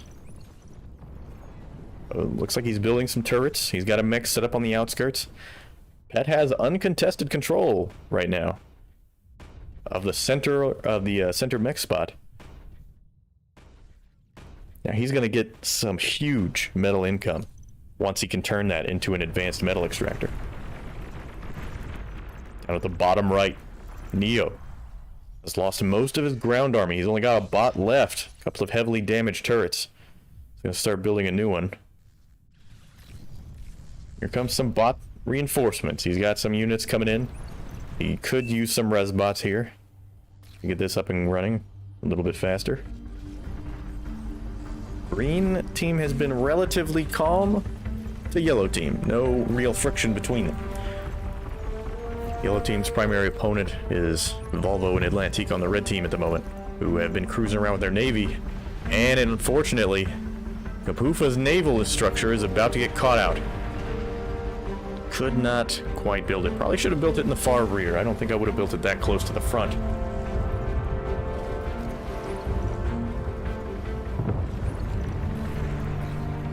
Nico and Pet C at the middle. But it's no big deal. Users up there as well with Pet C. Plenty of units and turrets here. This will be a bit tough to break. And there's no military to break it right now. Laudrup preoccupied on Green Island. Neo trying to maintain his beachhead, but most of his turrets have gone down. He's only got units in his commander, but his commander, too heavily damaged, goes down.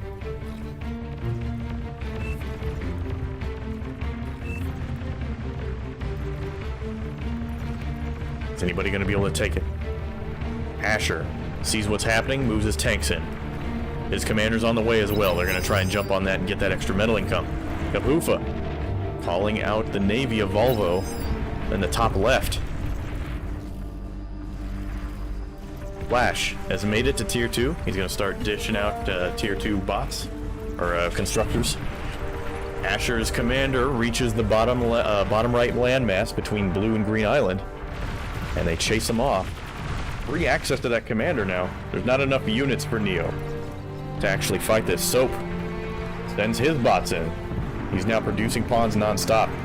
Since it looks like there's a momentum attack coming, Laudrup now also producing non-stop.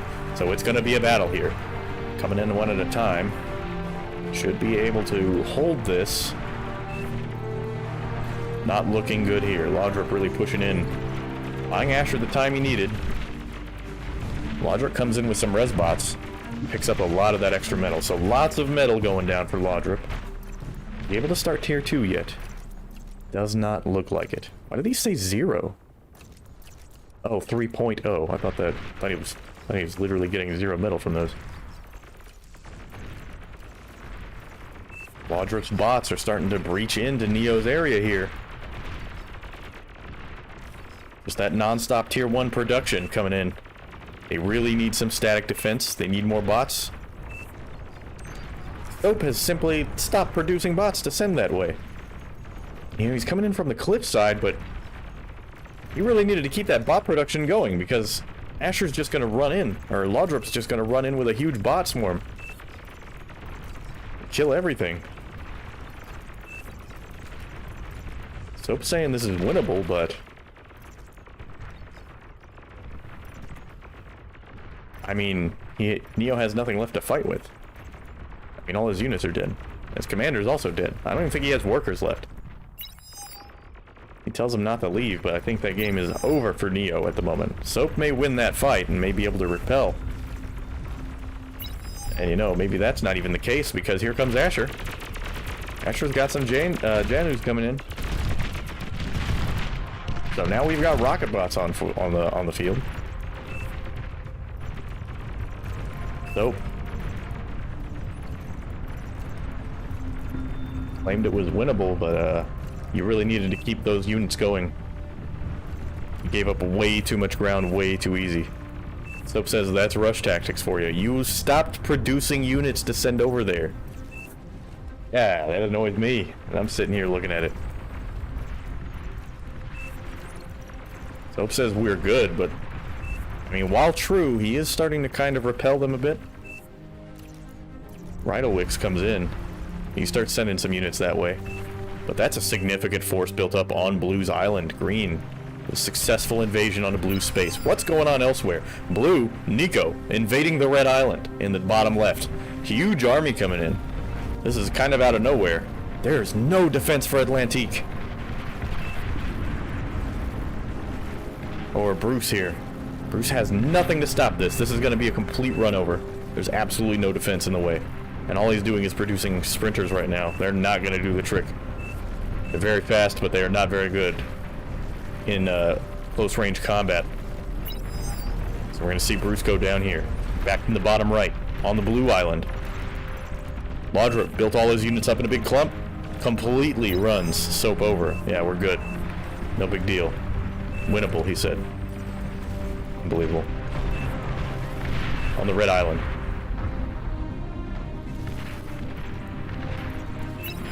Bruce is completely wiped out, though his commander survives. He has no base remaining. And Nico will move his units to the south side of Red Base to attack into Konovo. Now, Konovo does have tier 2 units. These hounds are really chewing into the this attack. Excuse me.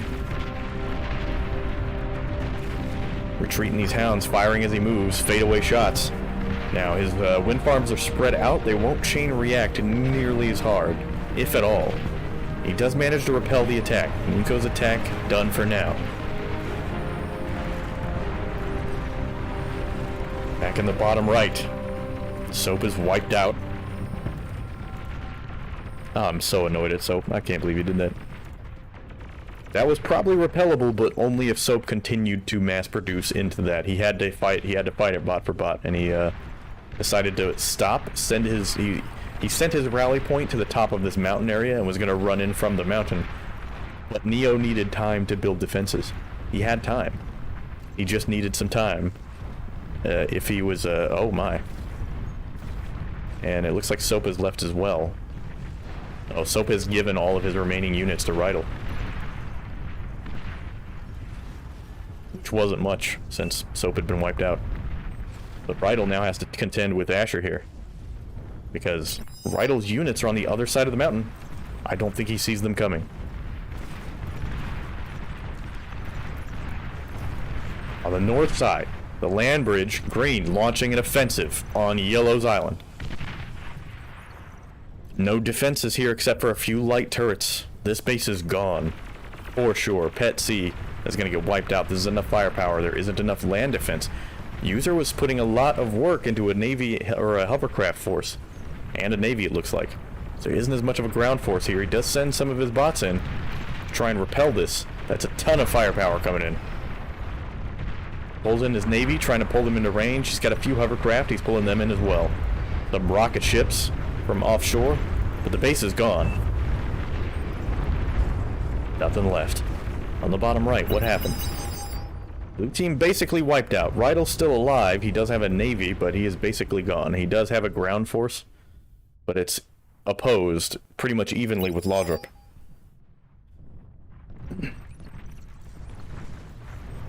So Nico is about the only player left standing here. In fact, Nico is the only blue player left standing. He is now controlling all of the remaining units of blue team. Green, Asher has moved in and has started to colonize the northeastern part of what is Blue's Island. Nico is basically, he's fighting a 2v1 from here on out. Back up top, it looks like Green was repelled from Red Island. They did a lot of damage, but were taken out.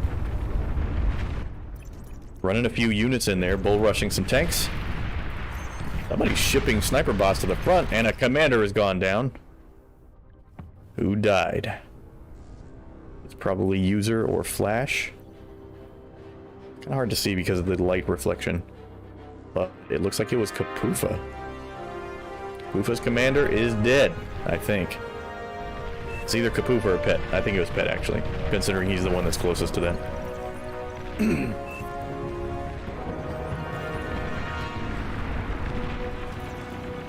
Nico. Asher is, or Laudrup is moving in, wiping out the ground force of Nico. He's now running along the cliff edge, getting bombarded the whole way by what little Navy Nico was allowed to carry. Until enough damage was done to those bots, I think Nico might survive this push, but definitely not another one. Besides, on the other side of the island, Asher is pretty much becoming I think he might be the richest player on the island. No, Flash is there. Flash currently the richest player on the game. But Asher not far behind. Laudrup also with big gains right now, doing a lot of salvage.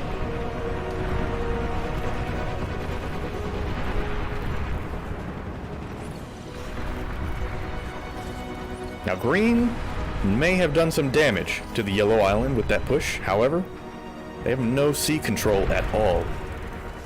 User and Pet have decent sea control. Not to mention, Pet still controls the center island. Nico is no threat right now, so there's not even a reason to have units over there. Despite controlling the center island, because of that attack on him earlier, his income is one of the lowest in the game. In fact, the lowest in the game right now.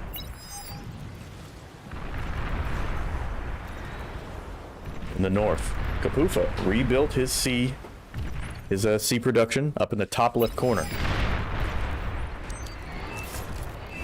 Long-range rocket strikes from Volvo's Navy are starting to land on Kapufa's base. So he's going to need to move that Navy in and repel this immediately. He's moving his ground force in. I can't imagine why. He might be trying to do a counterattack. No. Realizes maybe that's not the best bet. Pulls them off. Asher has rapidly expanded all over what used to be Blue's Island. Now has a ton of production resources. What's he putting it towards? Right now, Tier 2. Building constructor bots. Or construction turrets. A big ground attack though, Yellow. Finally gonna try and give Green what for, but there's a lot of static D and plenty of Tier 2 units. These Mausers really took it to him. A lot of splash damage, but there's just too many bots. Rabbit is in dangerous position right now. Needs help immediately. But Asher's army is too far south. In fact, Asher doesn't have an army at all. He's been doing nothing but eco-expanding. Rabbit's commander goes down. He takes a large portion of Yellow with it. But there's still plenty of units left over to carry out the rest of this assault. Another Mauser comes out for Rabbit, but that's nowhere in the realm of enough firepower to deal with this. So Rabbit will be eliminated. Gradually. He does have half a base left, so it'll take a second to chew through it, but what I'm worried about is Green doesn't seem to have anything to deal with this. Back in the south on the Blue Island, an attack by Bruce on Nico, the last man standing for Blue Team. It's not going to be anywhere near enough because Kanavo's on his south shore.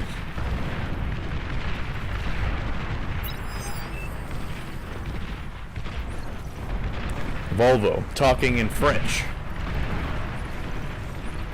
For some reason. Probably because he's French. That's quality commentary right there. Real professional. Yellow continuing their invasion onto Green Island. All that work done by Asher to take the Blue Island. It's gonna be irrelevant if his whole team dies. Rabbit's gonna bow out. Legobit. What does he have to defend? He was the air player. I actually don't know that air is a good idea on this map at all.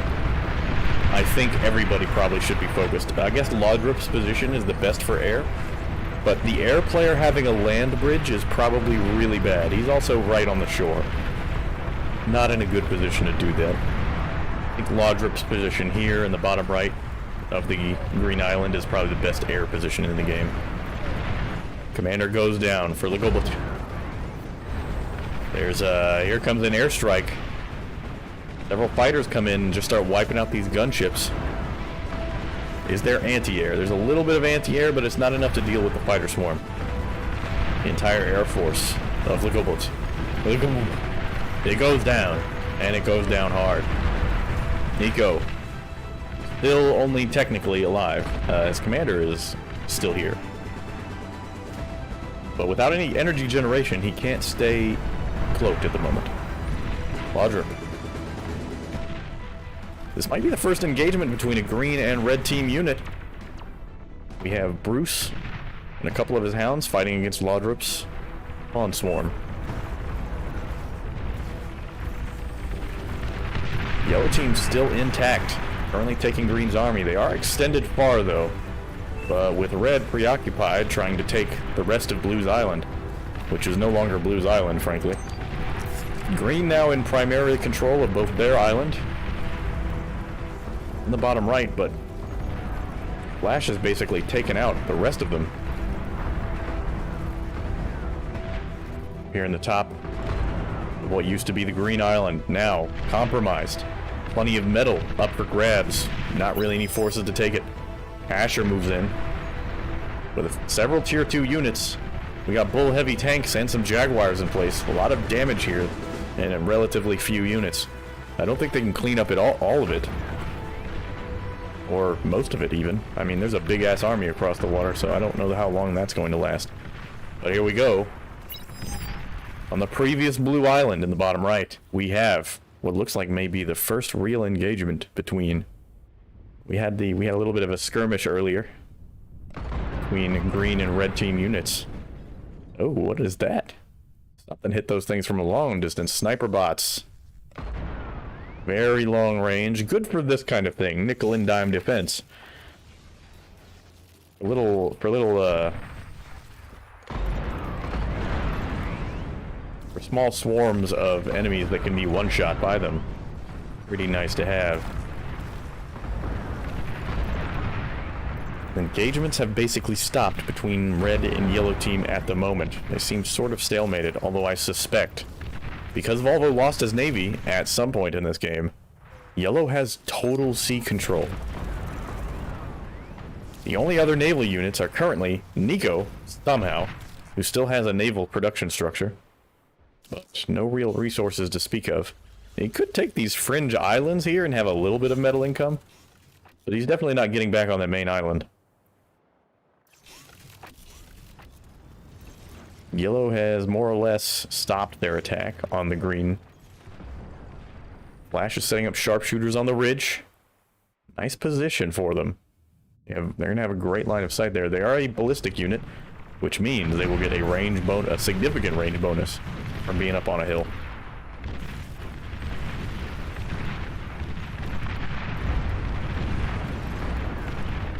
Down the bottom, Nico's ships just doing a run by here on red base, but with some coastal torpedo launchers in the way, not much is going to be done here. Well, there's only a few torpedo launchers, though. He is doing damage, but it's not to anything that is actually useful to Kanavo. He's just destroying turrets at the moment, which isn't going to do much. Nico is now on the center island with a single metal extractor. Two metal extractors, actually, because he's got the one in the shallows as well. But he's in no position to hold that. Let's look at Bruce's cam. Can he see there? He doesn't know that Nico's over here.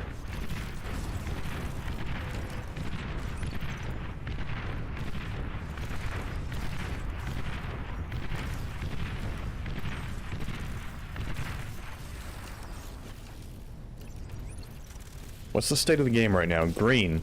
Only 2 green players remain. They hold about half the island. But they also have most of the eco on Blue's, previously Blue's island. Lodrup has also taken some of the metal on the island, so although they don't have any military there, except for Asher's. He's got a few tier 2 units in place, but only a few. They'll get easily overwhelmed. Bruce can move on this whenever he's ready. But the way he's lined up kind of implies he wants to go for the middle island and try and do some damage to the economy of Yellow Team. Kanavo pointing out Nico's ships. For what purpose? I'm not sure. He should see pretty clearly there's only the 1 unit. And with these coastal torpedo launchers, that's it. Nico's navy destroyed. But he does have construction ships. And they are building some tidal generators. Not impossible, technically. In fact, I don't know that it was a good idea at all to come over here. With the generators, he should stop building here. Build those generators up. With what metal he still has, which is none, actually, so I guess he won't be able to build anything. With generators, he can engage his commander stealth, walk his commander down to the south side, and just build generators and metal converters on the entire bottom seafloor, because there's nobody down here. It's pretty clear. If he built some jammers as well, so that nothing that he has shows up on radar, impossible. Very, very technically unlikely to win. Up in the north, some kind of attack is going on. We've got Flash moving in with his army, completely wiping out a player. Looks like Kapufa. No, Kapufa's navy's moving in. I'm not sure what player that is. Looks like Atlantique. Atlantique was taken down. Volvo, now facing the prospect of destruction. A big-ass navy by Kapufa. Tons of assault frigates, and nothing but assault frigates. Just tier 1 sea attack. In the middle, whoa, there's a big old fight going on in the middle. Yellow team and green team and Nico, the last player of the blue team, are now fighting over the green island, or the middle island. A whole bunch of scout swarm, looks like. Are those scouts? A whole bunch of Webbers, all-terrain EMP and reclaimers, just ran clear through the middle, as well as, I guess, some military. Took out Pet C's metal extractor. Now in the bottom left, Kapufa's massive navy, which, there goes Kanavo's commander. He tries to run him in to do some damage, but it's too late. How many commanders are left? Volvo's commander is the last. No, Volvo and. No, yeah, Volvo's the last commander. He's the last. Or no, wait, there's Bruce. Bruce and Volvo are the last commanders for Red Team. In the middle, Nico about to get wiped off the map because here comes Bruce. A huge hound swarm. Mass hounds coming in over the sea. He's gonna Does he have the energy income to stay cloaked? If he gets too close, he is too close. That's a big D-gun. Huge, huge damage on the Hound army. But his commander goes down, and Nico is eliminated. Blue team with it. He probably felt a little bit trapped there. Got some tier 2 naval units now. Buccaneers on the side of Kapufa. Short bombardments going on. Flash completely taken the north side of Red's army. Bruce and Canavo, the only ones standing here. Canavo's commander is dead, remember. Volvo's commander in trouble, currently cloaked, trying to stay out of the way. But if Flash gets close enough, he will see it. I think he knows where it's at. Volvo gonna start firing, but he doesn't have anything to D-gun with. And Volvo's commander goes down. Bruce, last commander standing for the red team. And his commander is front and center and needs to pull it back. And he does so now. Up over by the center. Asher, currently engaged in a big old battle with User, bringing in a whole army of tier 2 units. This is going to wipe them completely off the center. I don't think Asher will be able to push any further than that, but no more rich metal for them. Flash single-handedly wiping out the red team right now. Well, with the exception of Kapufa's navy circling the entire red island. He wishes some of these were hovercrafts. It'd be nice to get some shore invasion going on here. In the middle, Laudrup has completely taken the center island.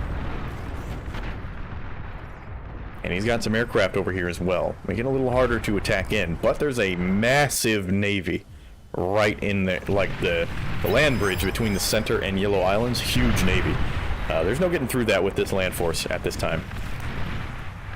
Kapufa calling out Laudrup, sending some units in, seeing the scouts. There goes Bruce, big chain reaction. Bruce's base is gone. He is the last commander. He has to survive. If he goes down, Canavo will go down with him.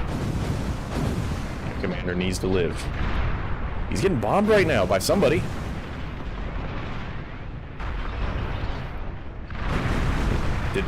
Was that Red? Or was that... I mean, that's the end of Red team. Did Red bomb Bruce? It looked like Red's aircraft were dropping bombs on Bruce's commander. But there's 2 teams left now. We are now playing a 4v3. Back position for green. However, not unplayable. They do have a lot of eco going on right now. It's going to be dependent on who strikes where and with what timing. Because there's definitely enough potential production for green team to really put up a fight here. However, if you look at the income, it might tell a different story. Nearly 3 times the energy production and twice the metal. Flash is already starting to expand all over the island that was previously red. Oh, he hasn't actually built any mechs yet. Focused on the fight at the moment, clearing out the last of the army. Probably once he sees that he has full control of the island, he'll start to build upon it. Getting his army all the way down south, gonna start going, this is a big and very scary army. Green's control of the South Island is in danger right now. He does not have enough units to oppose this. At the middle, Laudrup just sending sprinters, it looks like, sprinters and welders across the map. However, there's an unreasonable navy over there. So even though he's trying to mass produce units, it's not going to do any good here. You're going to need a large force. Rabbit's actually alive. Somehow, Rabbit is alive. And has income because he took the geothermal plant and he's got an energy converter. 3 energy converters, and he's going to build a few more. He's going to try and get back into this game. But being well below everyone else, he does have a few. He does have other power. He's been producing power in random locations and actually has a factory, so he's producing bots at the moment. That's a big help. If he has enough time to keep that production going, it could help out a lot. But on the south side, Asher's overextended with this economy. He doesn't have any static defense down here. And he has found out immediately. And Flash, I don't know if this is a scout or what, but he sent only his amphibious anti-air bots, who are just getting absolutely ravaged right now since they can't shoot anything on the ground. So they all go down, which is going to telegraph Flash's position. I don't know that Asher was watching. Where's he at? It's Asher's camera. He's going to focus in. He sees him now. He's going to move his army in now.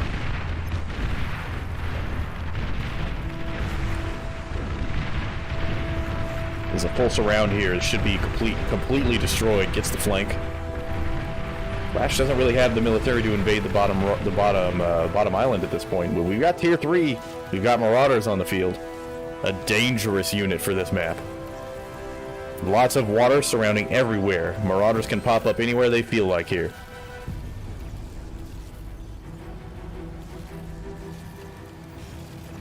Asher's got to make a decision here. In my opinion, the decision is probably to counterattack.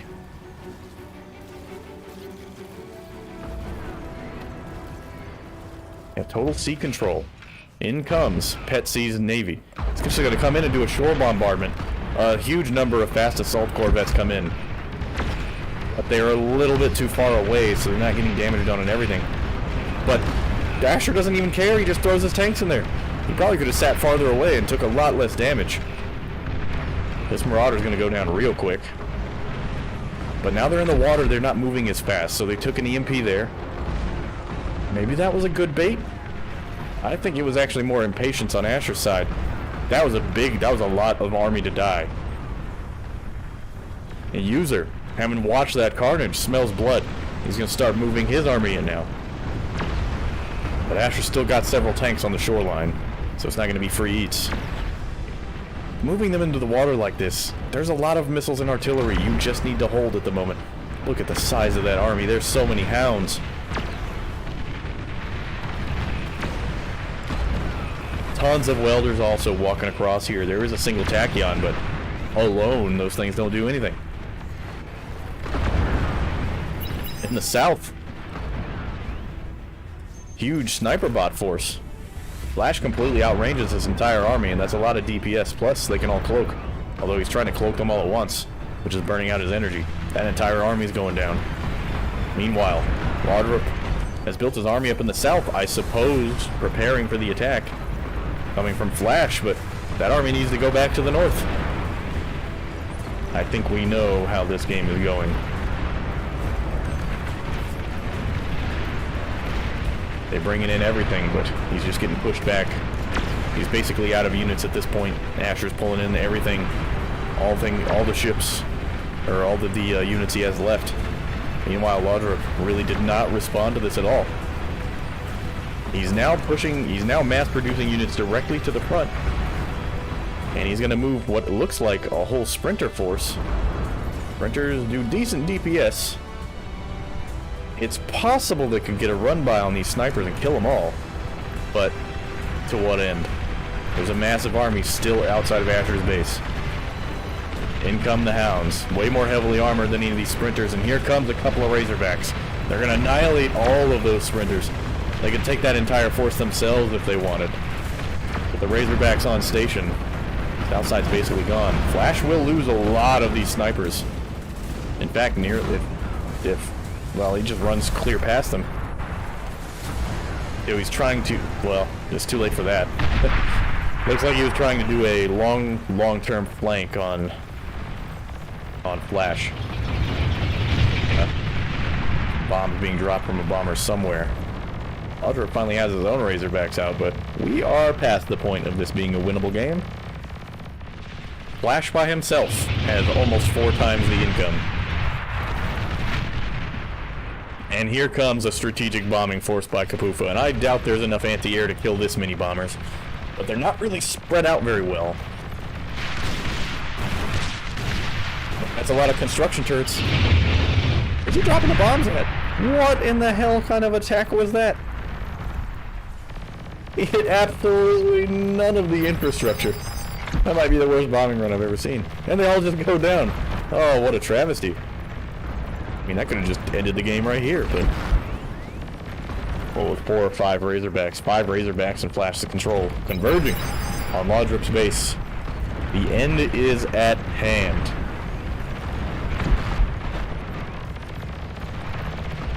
But they are fighting until the end. And Laudrip's still producing some tier 3 units here and there, but 1 Razorback does not beat 3 Razorbacks. No. Yeah, you got an aircraft swarm, a large gunship swarm coming in. It's gonna pretty much immediately kill these Razorbacks. Laudrip's still got his production, and this swarm of aircraft now coming in to fight these Marauders, but there's enough Marauders there. He needs to focus fire them down. He really cannot be spreading out their firepower. They don't do a lot of DPS. A lot of damage being dished out. It's looking like the experimental gantry might go down. It doesn't quite go down, but here comes another Razorback. Both factories for Laudrip will go down, and whatever chance there was of putting up a fight will go down with it. A great game.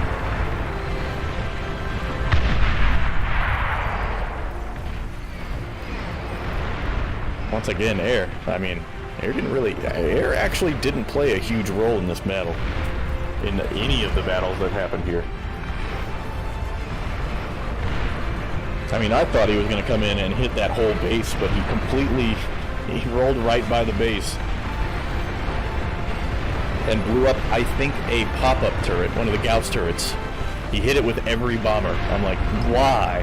What in the hell? Yeah, Laudrip hiding his commander right now.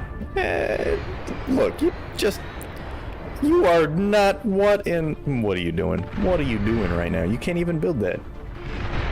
He still has income, but like what? What are you gonna fight this? They have 10 times your income in just metal. They're like, this is the time to GG out, brother. It's not the time to. I mean, I'm not gonna say he's BMing or anything right now. I don't know if he's salty or whatever. This is definitely because he's cloaked. I mean, he'll be found eventually, but this is just annoying for all players here. This would be like a vote kick for me, man. Like, it'd be like, get out of here, you've lost. Kapufa is gonna discover, but the thing is, with this, you fucker, with this fusion reactor, he can keep this commander cloaked. So the only way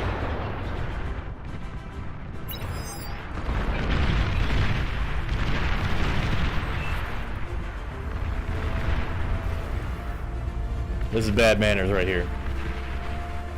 What a tool. He has a plan. Yeah, the plan is to be as an annoying an asshole as possible. Oh my god. This is so annoying. What a piece of shit. Get out of the game, dude. You've lost. This is... Bro, he is really about to sit here. The thing is, there is no ranked or unranked. You're always ranked. Which means that if they have to find the commander, because if they don't, and they just leave because they get frustrated, they all take a hit. That means that freaking Blue or Laudrip wins. I wish I could send a private message here. Okay. Oh, stuck. Then decloak.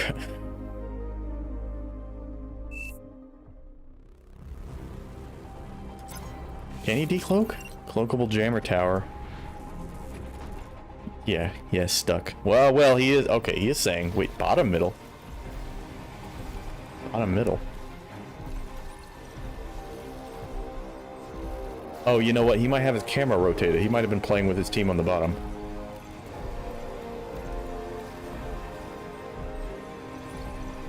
He said bottom middle, so I get.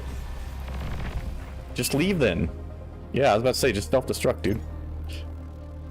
Okay. He is actually, I think he is unironically stuck. I don't think he can move from here. But I mean, like, that had to be intentional. Why did he take? What are you trying to take?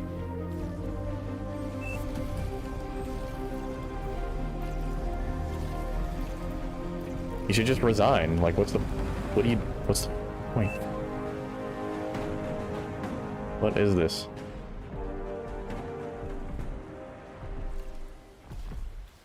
You can't select him? What?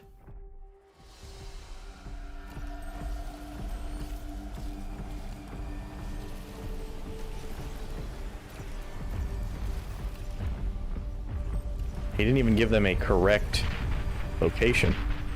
So, but he can't see them, so he doesn't know where they're looking.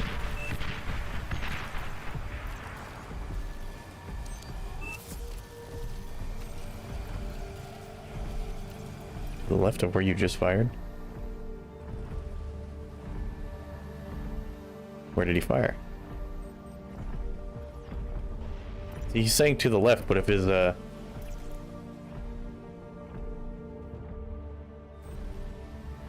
he's saying to the left, but they might not all have the same camera angle here. So, like, to the left isn't actually a useful, oh! This is the most annoying thing I've ever seen. He is, I mean, he has no vision. He can see, but he has a jammer, which means they're not going to be able to see, which is why I'm like, yeah, there's no, I got stuck. He could just resign right now. He's freaking trolling. Just leave the game, dude. I think that's all you have to do. Try nuking that mountain? Dude, he's... oh my god.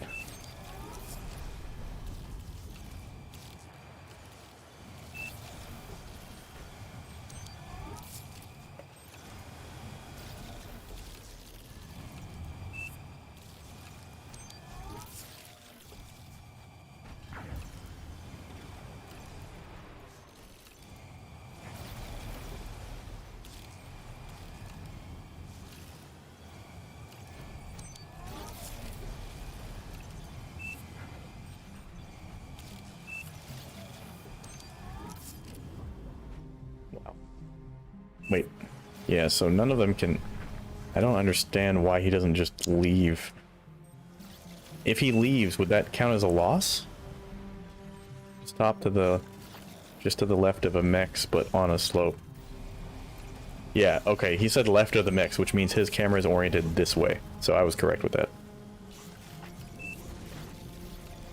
D-gun in front of you? Well, he said he can't select it.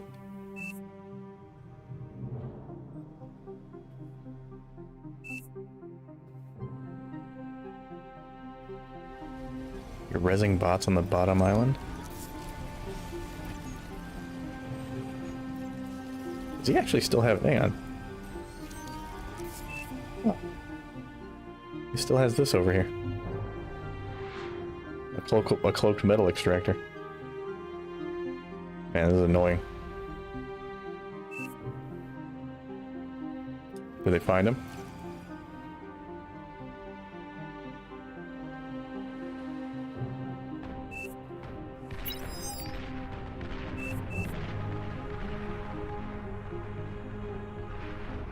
Oh my god. No, they're... the island, bro. Island? Oh. Oh no. I'm just interested to see how long it takes them. At this point. No, you... Bro, he's not there, bro. Come on.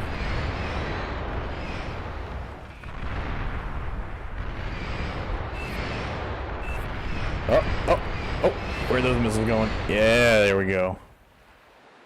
Okay. Almost.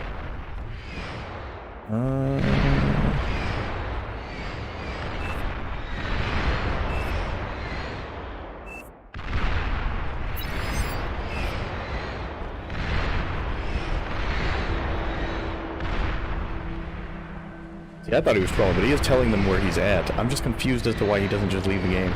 He says he can't select his unit, so he might... I mean, he almost looks like he's off the map slightly. So he may just be glitched out or something. It could be a bug. It's not impossible. It's not like this game is, like, free of bugs. Oh! Oh!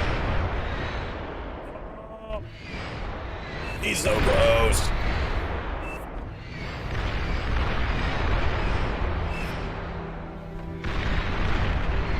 Yeah, who is boss?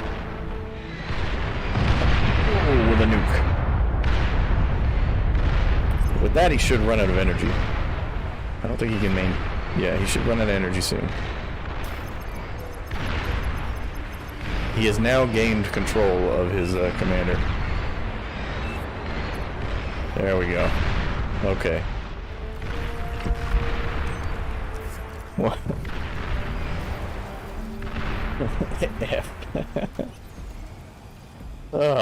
That was crazy. That was really fun. I've never watched a four-way game before. It was a little bit hard to cast because there's a lot going on, but it was fun. That was a great game. Really enjoyable. Thought he was trolling, but maybe he was just bugged out. I'll give him that. I take back when I called him an asshole. Maybe he wasn't trying to be a dick. I mean, I think he was trying to salvage some kind of winnable position. Because here's the thing. Well, no, because you can't degun your commanders anymore. If you could still degun the enemy commanders, then it might actually be winnable. But you can't degun them anymore, so... There's no, you can't just run around and, like, assassinate commanders with your commander anymore. Which... I'm, like, on the fence about. I do like the idea that it's like, yeah, you can still totally win even if you've lost your entire base. Like, if your commander's alive, you could just solid snake him around and fucking straight up kill the enemy. But, like, because of the fact that you can build something like a cloaked reactor, you just stay camo the whole time and just run around your enemies. I mean, you still have to be sneaky about it, because if they get too close, you lose cloak. They can see you if they get too close. But, I don't know, it'd be kind of neat to be able to still degun the enemy commander.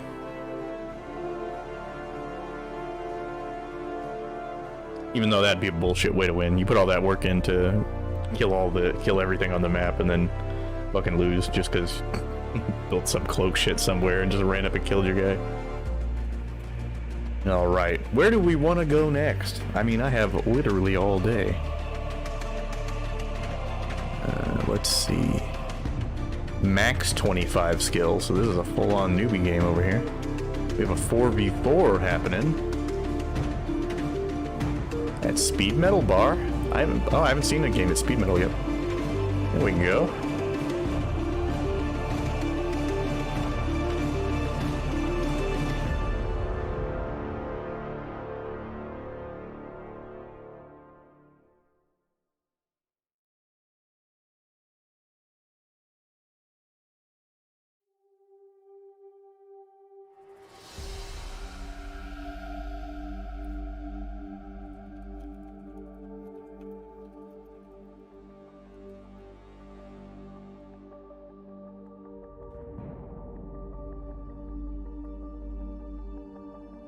And we've got a 4v4 ready. Little Moon has not readied up.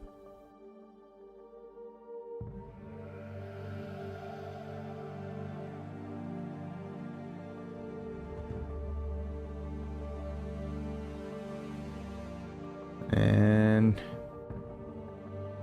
he's ringing. He readies. And somebody leaves immediately. God damn it. What the heck? There we go. It's Booty. My Booty is Hard has joined the game. Little bit of a skill discrepancy here. There are two rank 20s on one team instead of one. Welcome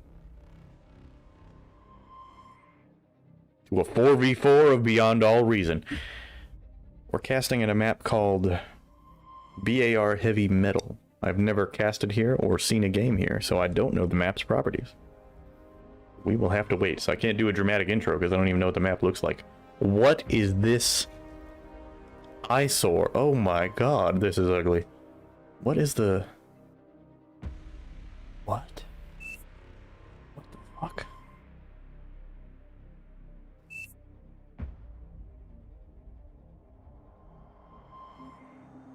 Where's the metal extractors? 30, oh, 30. Oh. So you have to build converters only. There's no mexas. You have to build converters. So you start wind.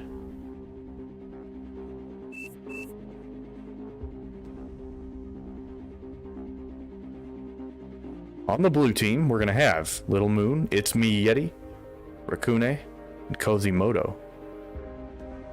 On the other team, the red team, My Booty Is Hard, Rabbit 117, Zoltango, and Riggedy Ray.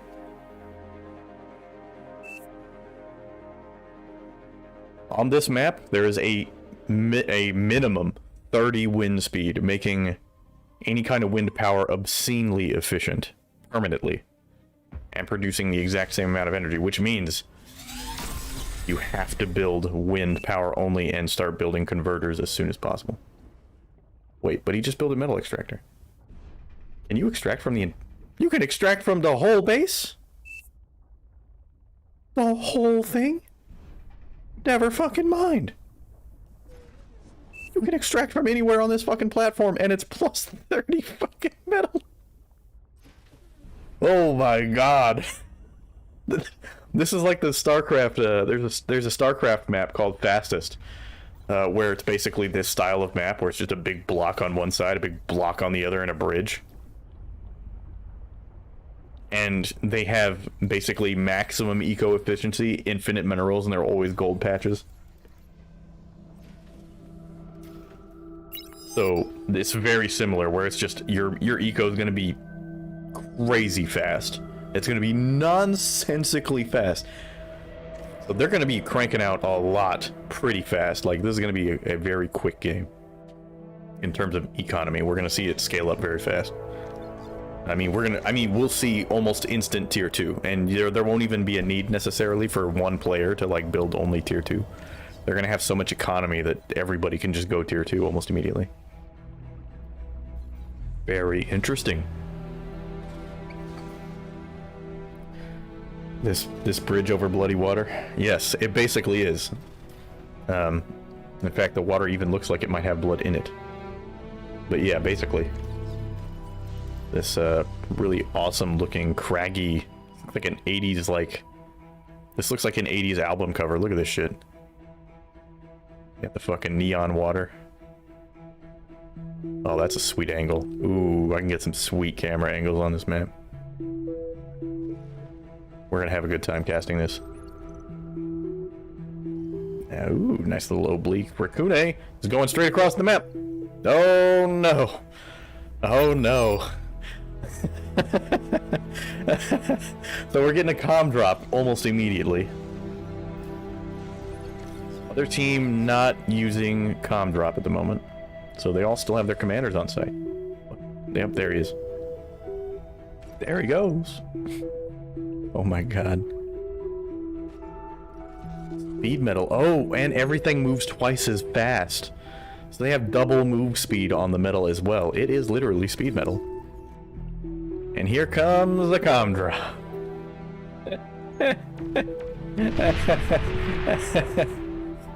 And the commanders will move twice as fast. He's gonna get D-gunned. He's just gonna run straight by and try and D-gun him right here. Oh, he blocks the D-gun. He's trying to stay in front. He's got to stay in front of him. If you can keep him between... There he is. He's out of D-gun range. Gets in nukes Zoltango's base. But a lot of his eco is still standing, so he'll be able to rebuild pretty quick. Nice little win there. Nice little win. We'll delay their economies for Zoltango and also Riggedy Ray. Not a big deal, though. This, you can rebuild quickly on a map with this much eco. Little Moon. Rakune says push, telling everybody time to go. Start building. Rakune starting to move.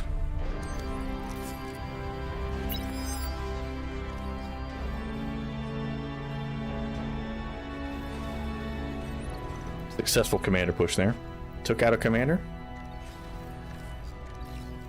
Took out a factory.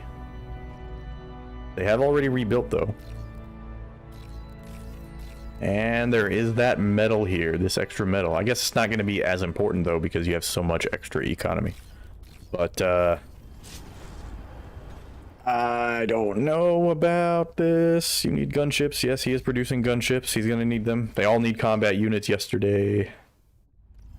He's producing a construction aircraft, so Rabbit is utterly unprepared at the moment for any kind of combat. It's going to be up to Zoltango and Booty. And Riggedy Ray does have a turret, but he's currently underpowered. There he is. Got an Overwatch turret in place. They're just going to run right on by. Little Moon's going to get into the back of Riggedy Ray's base, but a lot of gunships here. He's going to get in anyway. Not a lot of damage to be done here, though. But at the front, it's still going on. Still Tango's commander up at the front. Barely anything to defend with at the moment, but they just barely hang on. Booty moves in. He's got his airships on station. He should be patrolling them. You do not want them on the ground. There he goes. They're under a lot of pressure right away. At the moment, Blue has a massive income advantage. They currently double the metal income. They can produce as much as they want at the moment. And we've already got some tier 2 being built. And it looks like It's Me Yeti already has tier 2. Or actually, he's got a vehicle and a bot lab. And he's currently making tier 2, but it'll be a little while before he's ready.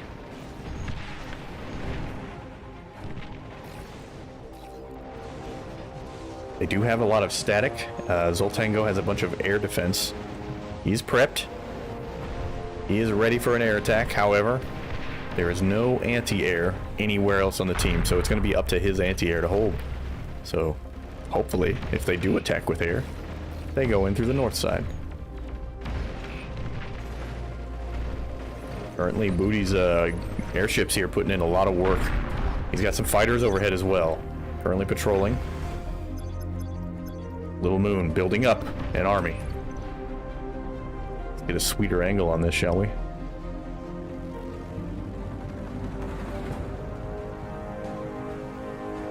Those gunships are a real problem right now. He's going to send his gunships across. They're going to move up. He's going to see one. Chasing this tank around. Tank's going to run straight into enemies, however. Immediately die. Little Moon building it up quite a lot. It's Me Yeti, currently building a jammer at the front. This will make it easy to not be seen by any kind of mobile radar.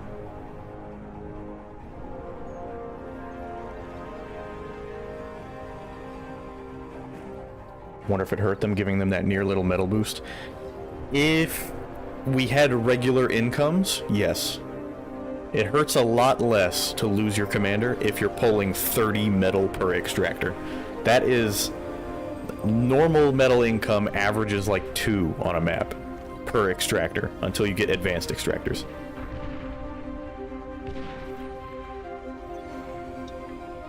And if I remember correctly, advanced extractors are 3 times more? I think it's 3. It's either 3 or 4 times more. But they will be able to bring in a ton of metal. So if it were regular income, yeah, handing them a commander and giving them a lot of salvage would be a problem. But with this much income, it doesn't hurt as bad. I mean, it simply doesn't hurt at all. It hurts more that they lost that early production lead. Look how much ground they've got to make up now. Militarily, they're quite far behind at the moment. They're still trying to... Rabbit's gonna jump straight to a basilisk. It's gonna be a while before that's ready, though. What's building it? Nothing is building it at the moment. He's only queued it up. Let some long-range artillery there.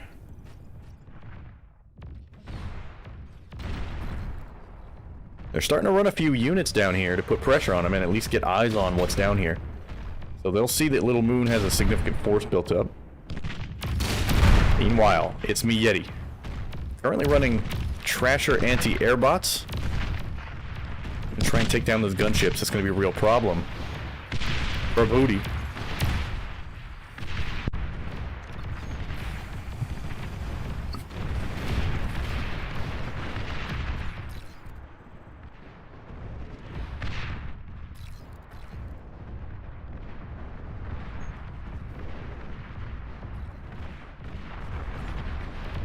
Currently, in terms of income, they've about evened up now.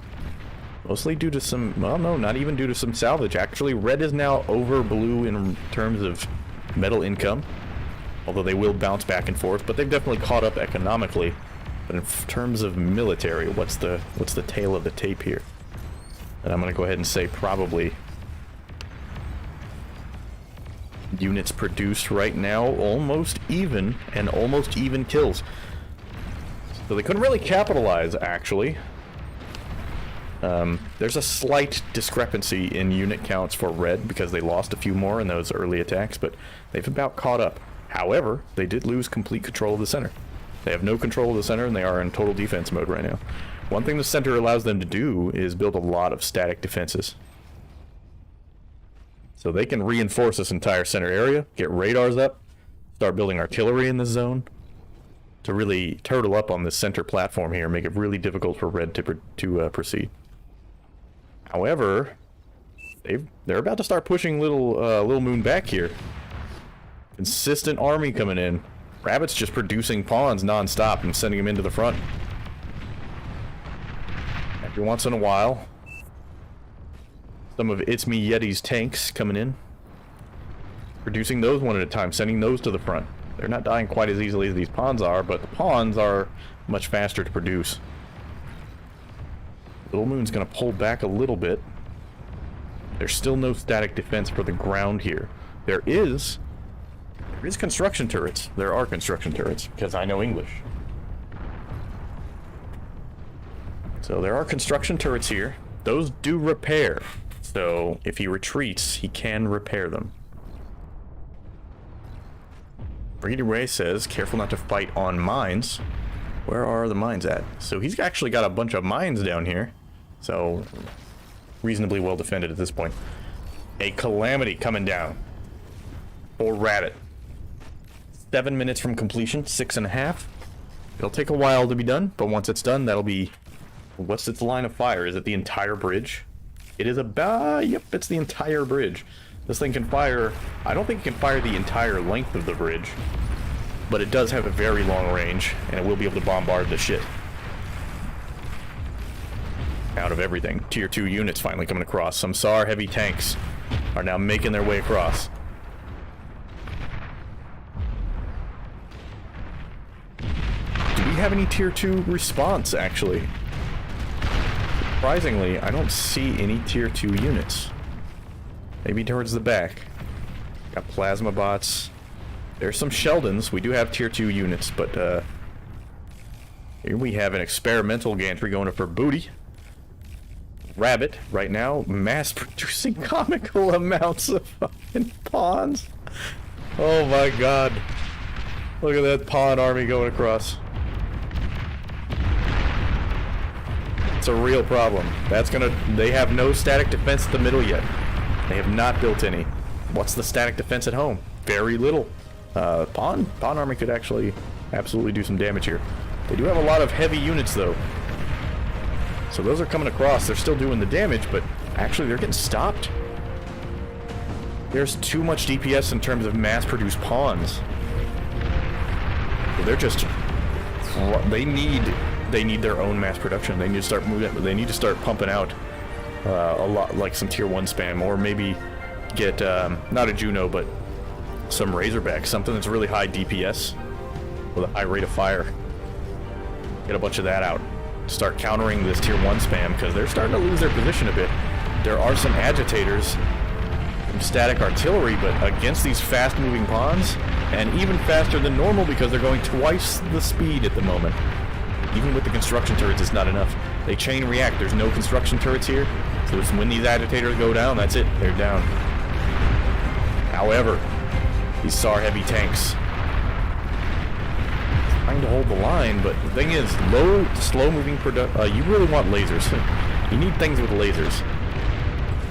These heavy ballistic tanks are going to have a hard time hitting things, so a lot of these pawns just get by.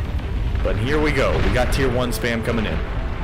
Bunch of brute heavy tanks, or medium tanks are coming in now. As well as fiends. That will definitely help. That's going to... The fiends and tanks will definitely make this a lot harder to breach. Let's get in into the action. Let's just take a look at this shit. A heavy tank coming in, taking constant damage. That is a big explosion. An atomic bomber flies in, takes out a whole bunch of tanks, and there's a whole bunch more. These atomic bombers really doing a number on Red Team's defending force, but these mass pawns still being a pain in the ass for Blue Team at the moment.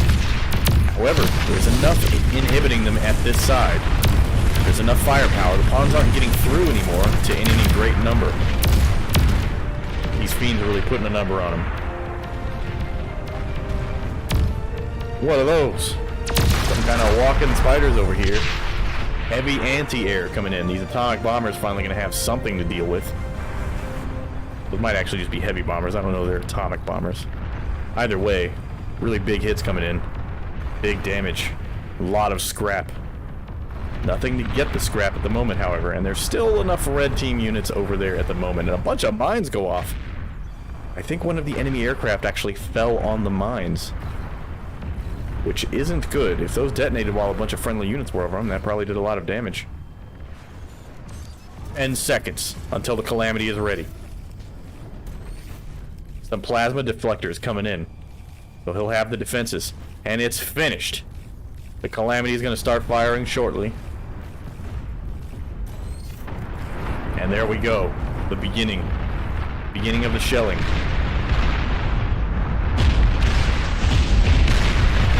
Oh yes. It's paused for a second. Retargeted with the Calamity. The tanks are moving in. Seeing that the artillery came in, did a bunch of damage, they're just going to move the tanks forward. Calamity's currently not firing. Looks like he's firing one at a time right now. There he goes. I think he doesn't have the power. He might not have the power generation. Yes, he doesn't have the power to fire it. He needs to increase his power generation or this thing cannot fire at full power. It would also help if he wasn't running a freaking 5 or 6 plasma deflectors right now. He is completely depleted. That thing needs a lot of energy to fire at its full rate. Still, 1,300 damage per shot, even at the reduced rate of fire currently, is still putting out quite a lot of pain. You have some freaking Shivas coming across. The Tier 3 Cortex mechs. But Behemoth, the barely mobile Tier 3 turret with one of the big, I think the biggest health pool in the entire game at 320,000 HP. And it's just rampaging. Taking out tons, but here's a freaking Juggernaut. They're now dishing out pain with Juggernauts. Doesn't this thing have a D-gun? Could he have D-gunned that Juggernaut? I think it was a missed opportunity there. He gets it. He either missed or the D-gun doesn't actually do that kind of damage. It's just walking straight into these mines, too. It's doing a lot of damage to itself. Rabbit's calling for a push. There is a lot of military. Nuke goes off. Or that wasn't the nuke. That was the Juggernaut going down. He called for the push. And here comes the force. The Tier 3 force coming in to back up. Let's get in on the action. We're going to follow these mechs into battle.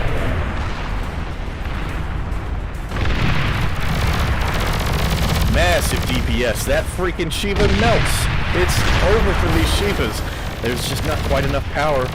That Calamity's still firing right over the heads of these mechs.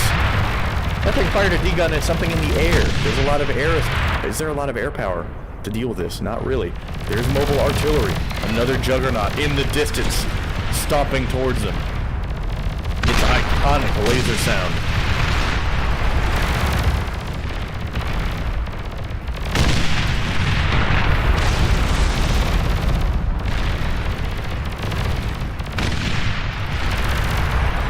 Juggernaut is in range, but it's the only Tier 3 unit over here, so it's going to take a lot of damage very fast.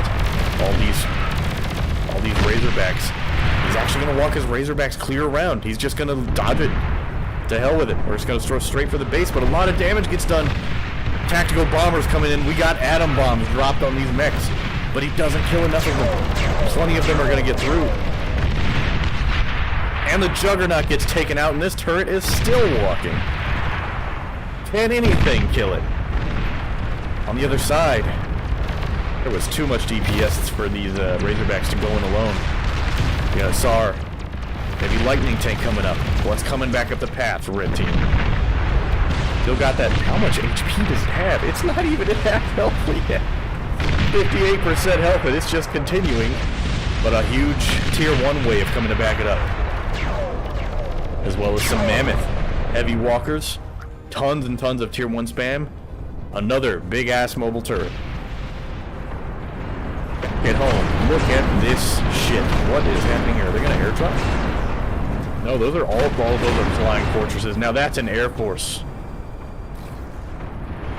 Juggernaut at the rear, Razorbacks at the front. Rabbit calling for fighter support. Booty responds, his fighters are in place, ready to defend this airstrike. And look at this freaking beehive. Can't even tell whose fighters are whose at this time. But it looks like they come out on top.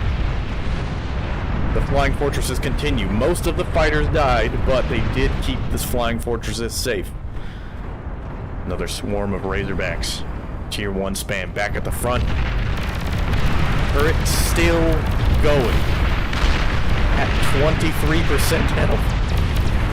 And it is nearly about to kill another Juggernaut. That thing is insane. Holy hell. But here comes the flying fortresses.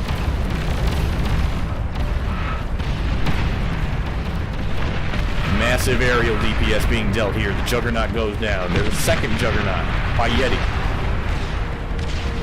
Flying Fortress is just going to run right on through. So it's going to be a test. And their static anti-air hold this. They're about to be in range. The anti-air is about to start firing. It starts coming in. There's not enough. They're going to get right over the bases. They're just going to start circling.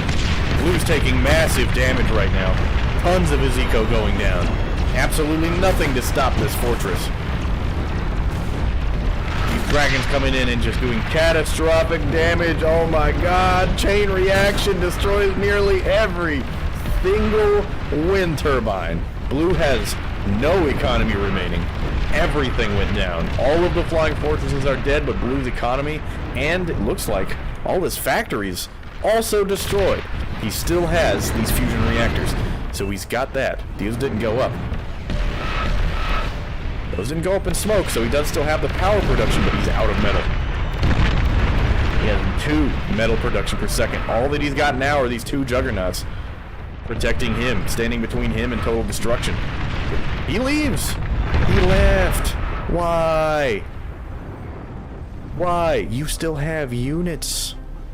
You still have production. Why did you leave? It's so pointless. He freaking rage quit. He didn't even stop to spectate. He just left immediately. So it's going to be up to the rest of Blue Team. Nobody's taken. They might not even know. I mean, they're low enough rank. They might not know they can take. They need to take his production right now. He's still got some stuff they can use. Another mobile turret coming across the way, just walking clear through the attackers, not even stopping. And here comes a massive tank swarm coming in to dish out some serious pain on all these Juggernauts. A Juggernaut goes up in smoke, takes the entire army with it. A nuke hits! A Blue Team nuke smashes. There's a second nuke. That turret is still walking. It walked through 2 nukes. 89% health. What is this unit?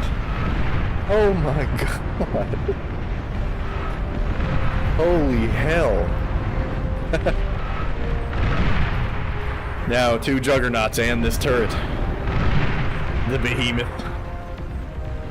Not as much DPS as some of the others. But the HP. Just eating nukes like that. Insane.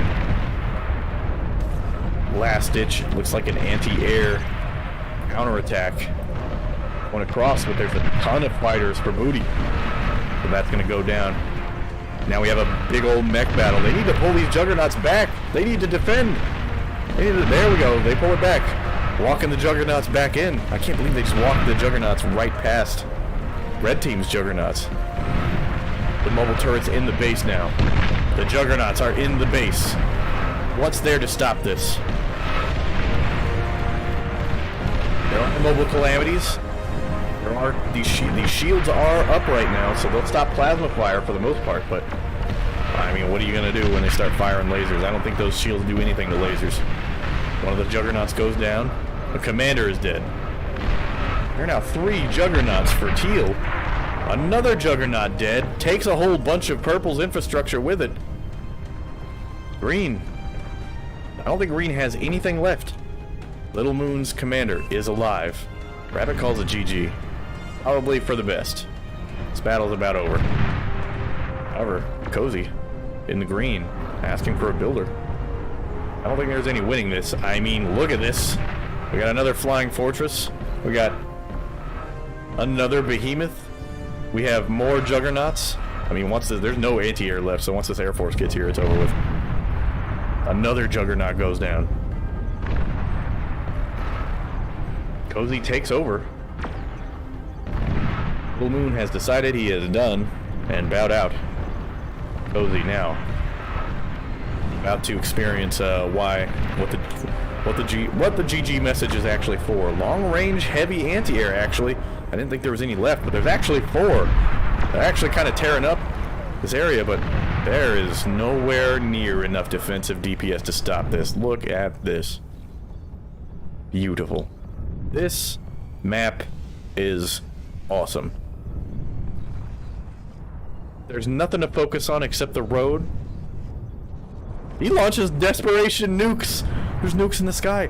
There's no... Where does he fire them? Oh, it's a defensive nuke. It's a danger close. He fires it into the base. They all die. They take a whole bunch of units. That was good. Amazing. That's fun.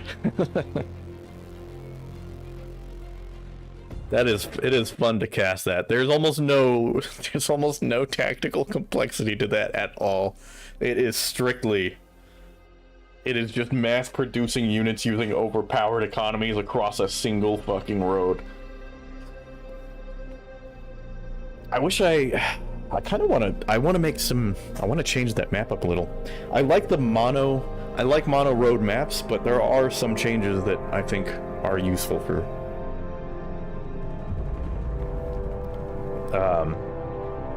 playing stuff like that. Like when you go towards the center. Man, is there a map editor? I kind of want to do that. I kind of want to make a more perfected version of Speed Metal. With not like side routes necessarily that like go all the way across the map, not like a 3-lane map, but where you have a little bit more movement in the center so that there's space to move around in a little bit. So instead of going across a road basically and there only being the road, once you get closer to the center it opens up a bit into a battlefield. So it's still a single bridge, but you have a lot more movement options once you break out into the center. I kind of like that better. So hang on a second, I'm gonna look it up.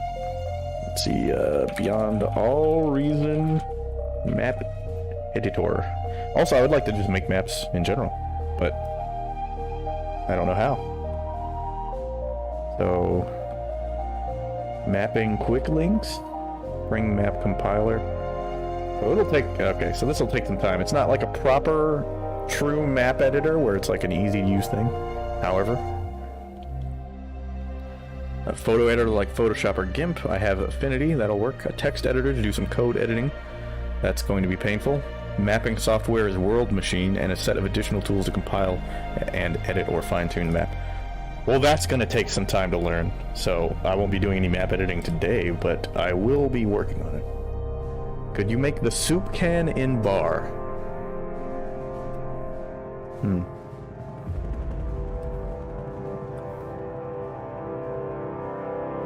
Could you make a map?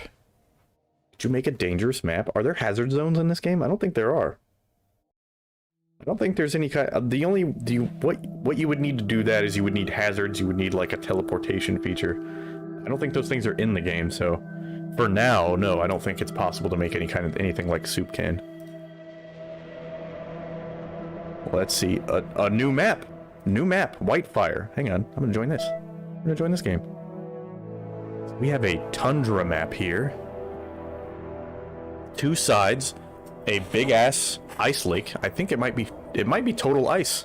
I don't think that might not be water. But if it is water, then water, frozen or otherwise, separates 2 large land masses. Quite a lot of defensive power here, as there looks to be escalating elevations from the middle lake all the way up. Very interesting.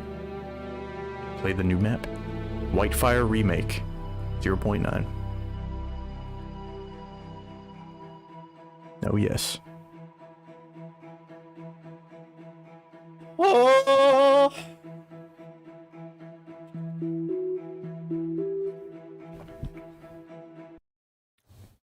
It begins. Pardon me for one moment. Okay, now we're back in. Let's get out. Shit. I fucked it up. I fucked it all up. God damn it. Okay, here we go. There we go. I can drop this because now my chat is working in OBS after I restarted it.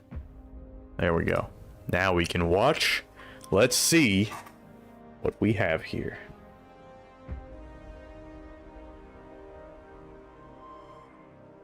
Is that frozen? That is ice. This is a total land map. I don't know if there are ice physics, or it makes your units slide around or something. That'd be neat. All right. On the Whitefire Remake, we have an 8v8. All ranks enabled.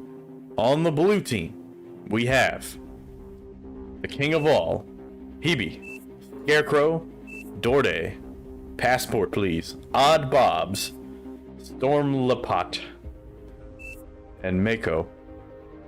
Mako is not joined in yet. He may, well, he's a rank 1. This may be his first game. He drops out, unfortunately. I would have liked to have seen that. It's always fun watching the first game, you know what I mean? So, unfortunately, one player on both sides has actually left, so I guess it's a 7v7 right now. Could actually just play this. Could just play a 7v7.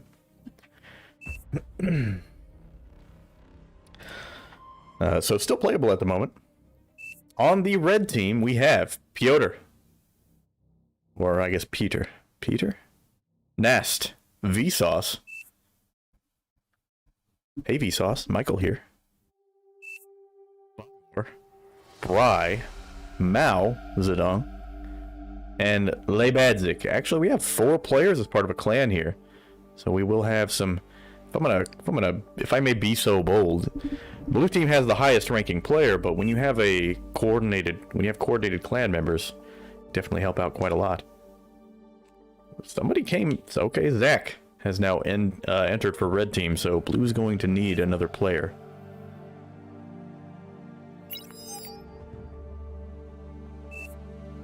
Standing by.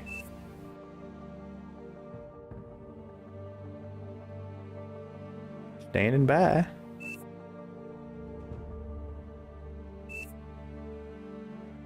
have a problem. What do you mean take?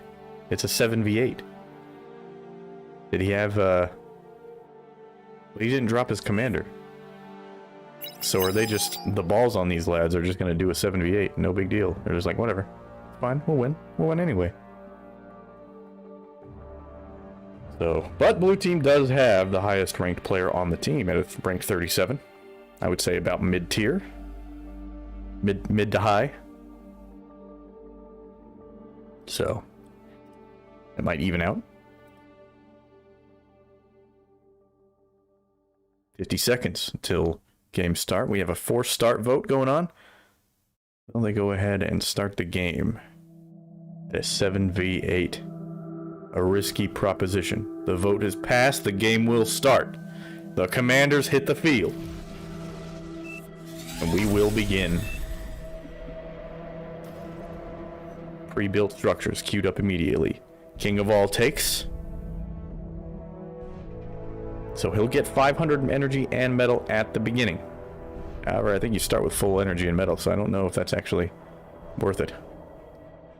Take that. Either way. Extra energy and metal. Now, this map has a pretty high...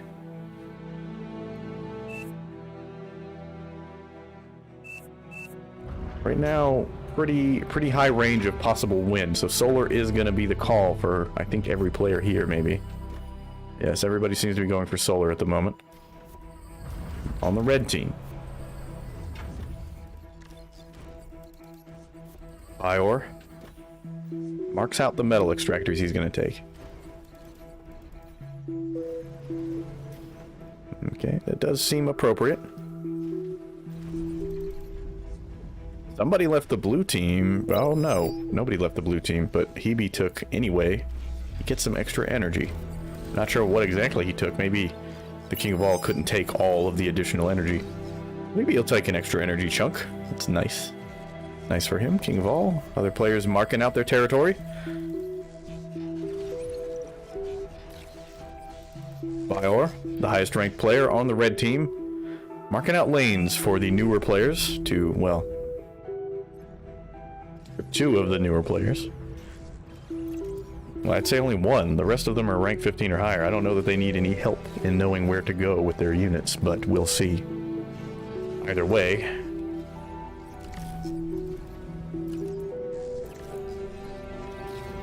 Pretty nice map so far. Do like it. Looks good. A little bit plain, but it is kind of nice too. It's very simple. I like the ice lake in the middle. We got a scout out. Finally, something happens. We got a scout. Laybad has a single rover posted up on the far right side. Jack says, I see the problem.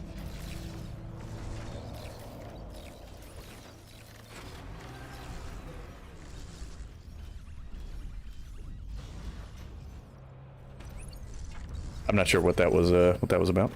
We have a single grunt coming across the lake, or the river, from Zach.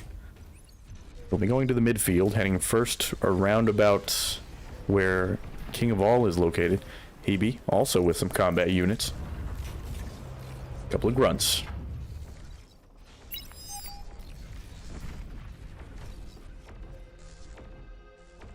Oddbobs has gotten a scout in. Zach's base, no defenses. Zach will already be taking out some of the eco.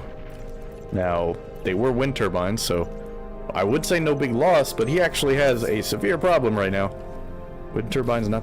Right now it's doing okay for him because the wind is good, but 3 wind turbines is not enough. You're gonna need some solar.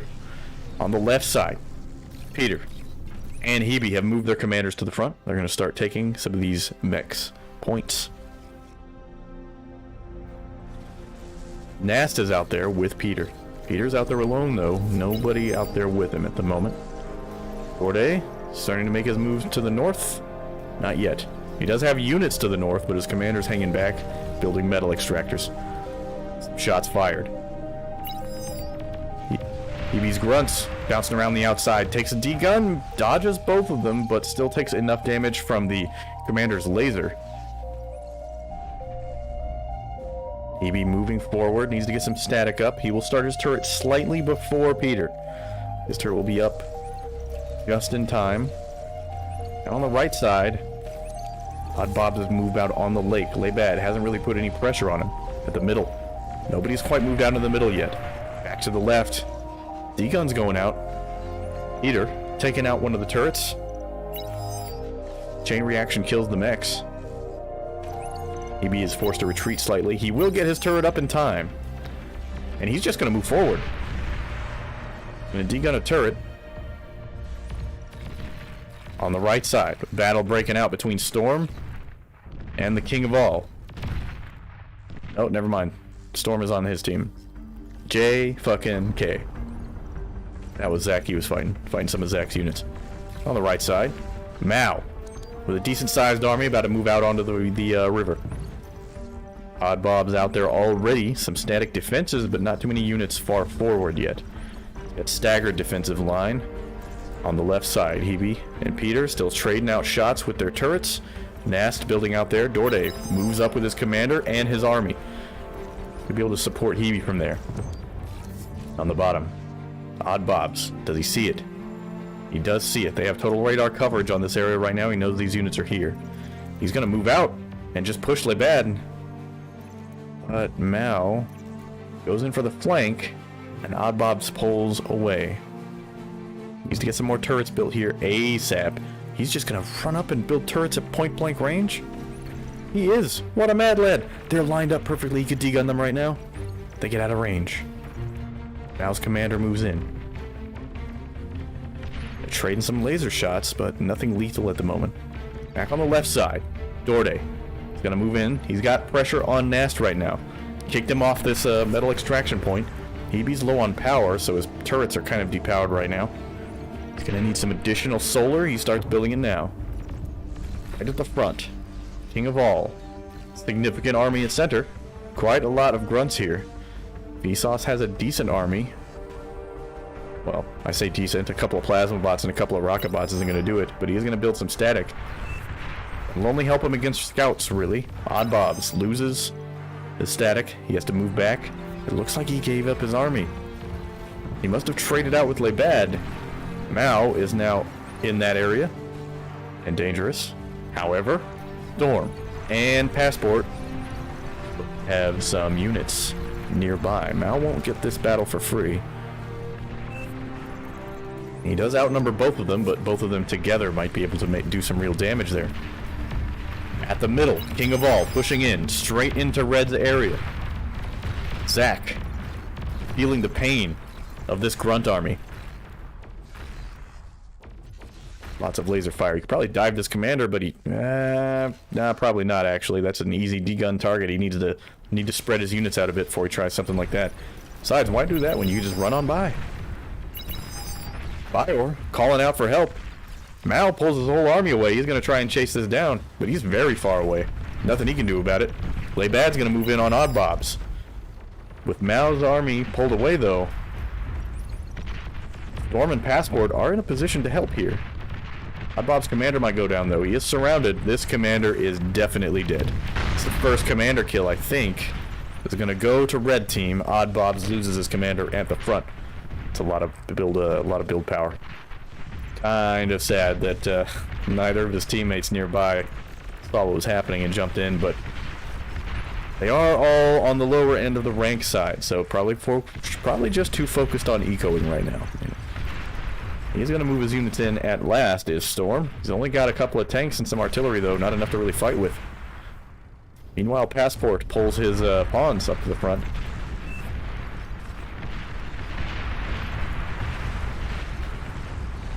Back to the center. Mao came in, helped Zack out. His army had made it. King of All's army was repelled. He does have two commanders right now. He took somebody. I guess he did get that commander from earlier, so now he's got two of them. Back at the left, some intense fighting is going on. Plasma bots for Dorde. Putting long-range pressure on to Nast's scout tanks. Meanwhile, Peter's in a bad position. He's taking a lot of hits right now. Not a lot. He needs to pull back. There you go. You need to pull back to your line. Maybe get a repair on that commander. Shots traded. Blue is in a better position here. Stronger army by quite far. You're going to need to get some production going. Nast and Peter don't want to fall too far behind. King of all. Concerned mostly with Vsauce and Zack at the moment. Scarecrow getting air out. Currently just fighters. Doesn't look like he has any gunships. No ground attack at the moment. Odd Bob's rebuilt his force on the right side, putting pressure on Lebad. His base is pretty much good to go at the moment.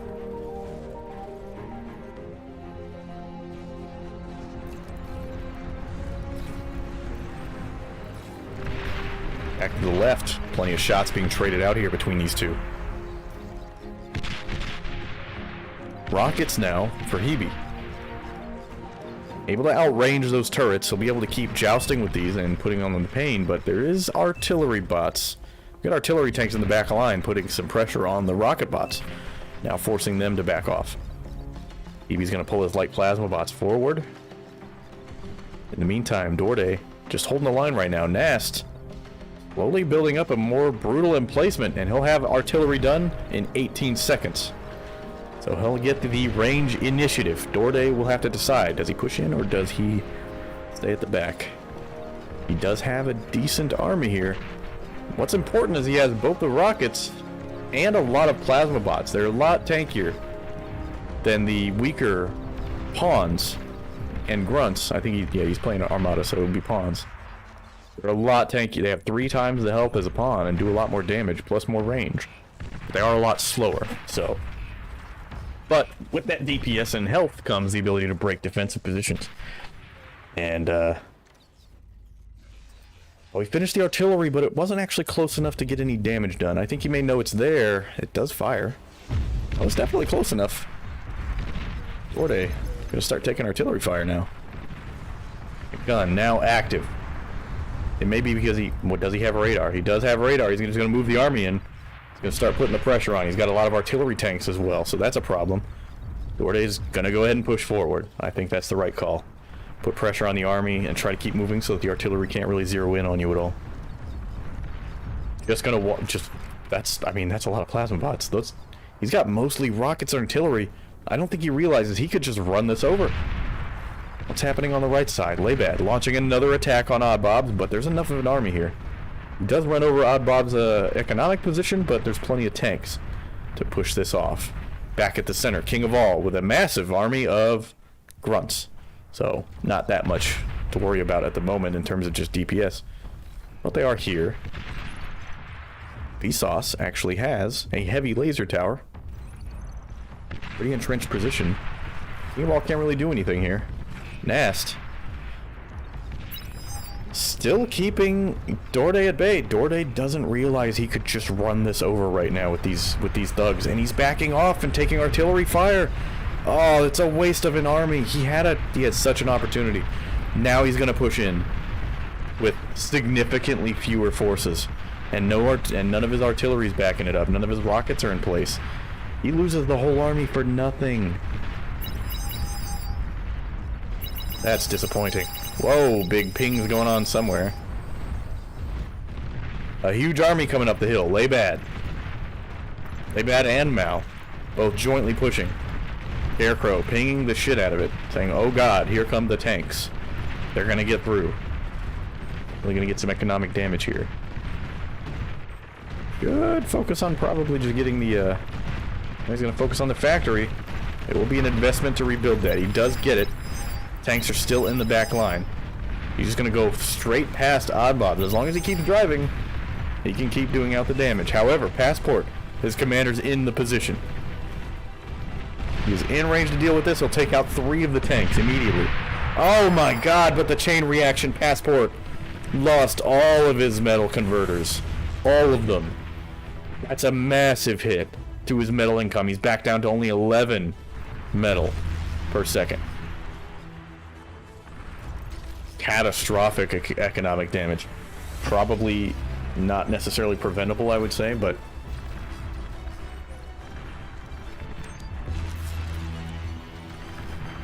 that's why you probably shouldn't build all your stuff right next to each other. Build them in groups. It's convenient and fast to build them next to each other, like this guy has done here with his wind turbines. And you can pack them in as close as possible so you can build more of them. But that comes with inherent risk, as we just witnessed. Passport's got a lot of rebuilding to do. I'm gonna start rebuilding his converters. It's only gonna take him about 10 seconds, 8 seconds per converter when he's using his commander, so he'll have that back up. And it's not like he does have excess energy production until then. Starting to build his Oddbob, though, in an even worse position, has barely any metal income. Lost his whole base there. With the exception of the wind turbines. Wind really not the best. I would say advanced solar is probably the better option here, not really wind. Another advantage of advanced solar is they have a lot more HP, so they can stand up to attacks a lot easier. King of All has a huge army, but it's all of tier 1. He's not really producing anything else at the moment. On the left side, an attack in by Peter. Almost breaks the position. They will barely hold. The commander has to be called in to degun some of the forces. And we've got Sheldons on the field, so tier 2 units fielded for Hebe. It's a decent amount of firepower. In terms of numbers, and a tier 1's force is not going to really be able to push that with those Sheldons there. King of All moves his entire army, almost the entire army, over to Storm's position. Peter says he needs help. YOLOing in like that, he has no military left, and now he's facing tier 2 units, so he's correct. He's going to need some assistance. Sooner rather than later. Those Sheldons are moving in. They're going to be able to outrange everything here. Damage dealt in, just plenty of damage being put out right now. A lot of artillery by Nast, but not much else. If you just keep shuffling your units back and forth, that artillery can't do shit. It's really good at breaking a position. Same thing with rocket bots. And of course, if they're in the back line, they can fire over everything, including mountains. So they have their uses, but this is not one of those times. They are completely outgunned by these Sheldons. To the right side of the map. Huge battle took place. Looks like the King of All and Storm pushed in. Try and do damage. Breaks Mao's entire front base. The entire base is gone. All the metal extractors, all the energy production, and a factory. The commander survived. A lot of his army was taken out as well. That pulls a lot of the pressure off of the lake side, leaving Vsauce mostly defend for himself at the moment. Vsauce could be putting pressure on with what I guess would be the answer. What's he actually building? Right now he's building heavy amphibs. Anti-air, I mean. Oddbob's pings. He only has a few. It looks like that's a good plan. There's plenty of wrecks in place. He's going to start resurrecting them. He'll be able to build a significant army that way. It is way more efficient to resurrect than it is to build new units. Way more efficient. So he can rebuild quite a force if he actually gets all of this back up. He'll have a comfortable standing army. In fact, he could push immediately. Lei doesn't have a whole lot here defending. Mao would be forced to respond. But it might take Oddbob's entire military to do that. Down here, whoa, we have something going. A commander died on the far left. And the King of All just goes for a fiend rundown, just sprinting past. Vsauce's commander gets melted almost instantly. The entire fiend run by almost dies in the meantime, but there's still plenty left for an economic run by. On the left side, somebody's commander went down over here. It was Peter's. Peter got pushed all the way back to his base by Storm, by Hebe. Hebe Sheldon's just putting in the work right now. Comes in, and he's going to knock out Nast's front position as well. Nast says this game is lost. I mean, I wouldn't say that. I don't think this is a completely winnable game for Red, but it's not looking great. That is true. And at least for Nast, like, yeah, probably the game is probably lost for you. He's got tier 2 on the field. In fact, he's got Mausers. He can fire into the lake from about 100 billion miles away. Like, anything that he tries to send in is going to get hit. And that's exactly what is happening. Gorde walks a few units in and they immediately get struck by artillery.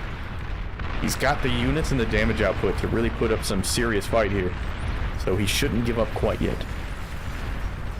But on the right side, his entire army was wiped out at some point. He does have mines everywhere.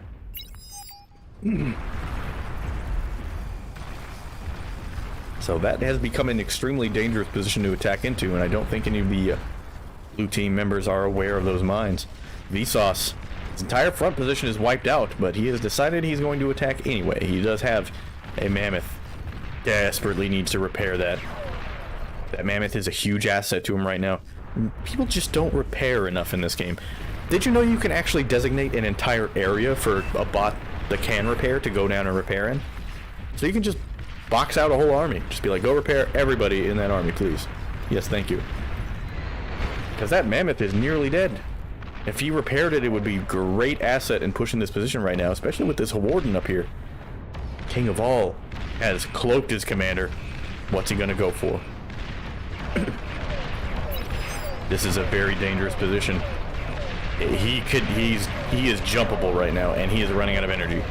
He sends out the D-gun. He just starts D-gunning at will. And he killed them all. He can't D-gun again. Oh, there's another shot. They start getting on the move. They take out another one, and another one. Big damage done by the D-gun run, but he's taking artillery fire from long range. I don't think he'll get back. And there he goes. He sacrificed his commander to make that, but he does have 2 commanders from taking in the other commander at the beginning of the game. So he used that resource, went in, did a whole bunch of army damage. He can now salvage that. He doesn't have an army in place. And in fact, Vsauce has a bunch of Sheldons, so he's just going to start bombing King of All's emplacement from long range. Meanwhile, Nast with all his Mausers. He needs more military that isn't Mausers. He does have a radar. He built a radar vehicle. Interesting. To keep it moving with the army, I guess that doesn't make sense for Mausers because they are an artillery unit and they can fire into the fog of war effectively. So yes, I actually agree with that. It's a good move. On the right side, Lay and Oddbobs with his mostly resurrected army. As I said, he built a pretty scary force here. He's got some Janus, which is good. He's got some artillery, which is also good. He's got units of both factions out here. He's now building a metal extractor. However, his eco is excruciatingly poor. He very badly needs... I don't think he knows quite how to scale up his eco from here. He's really focused on getting these metal extractors. However, he could...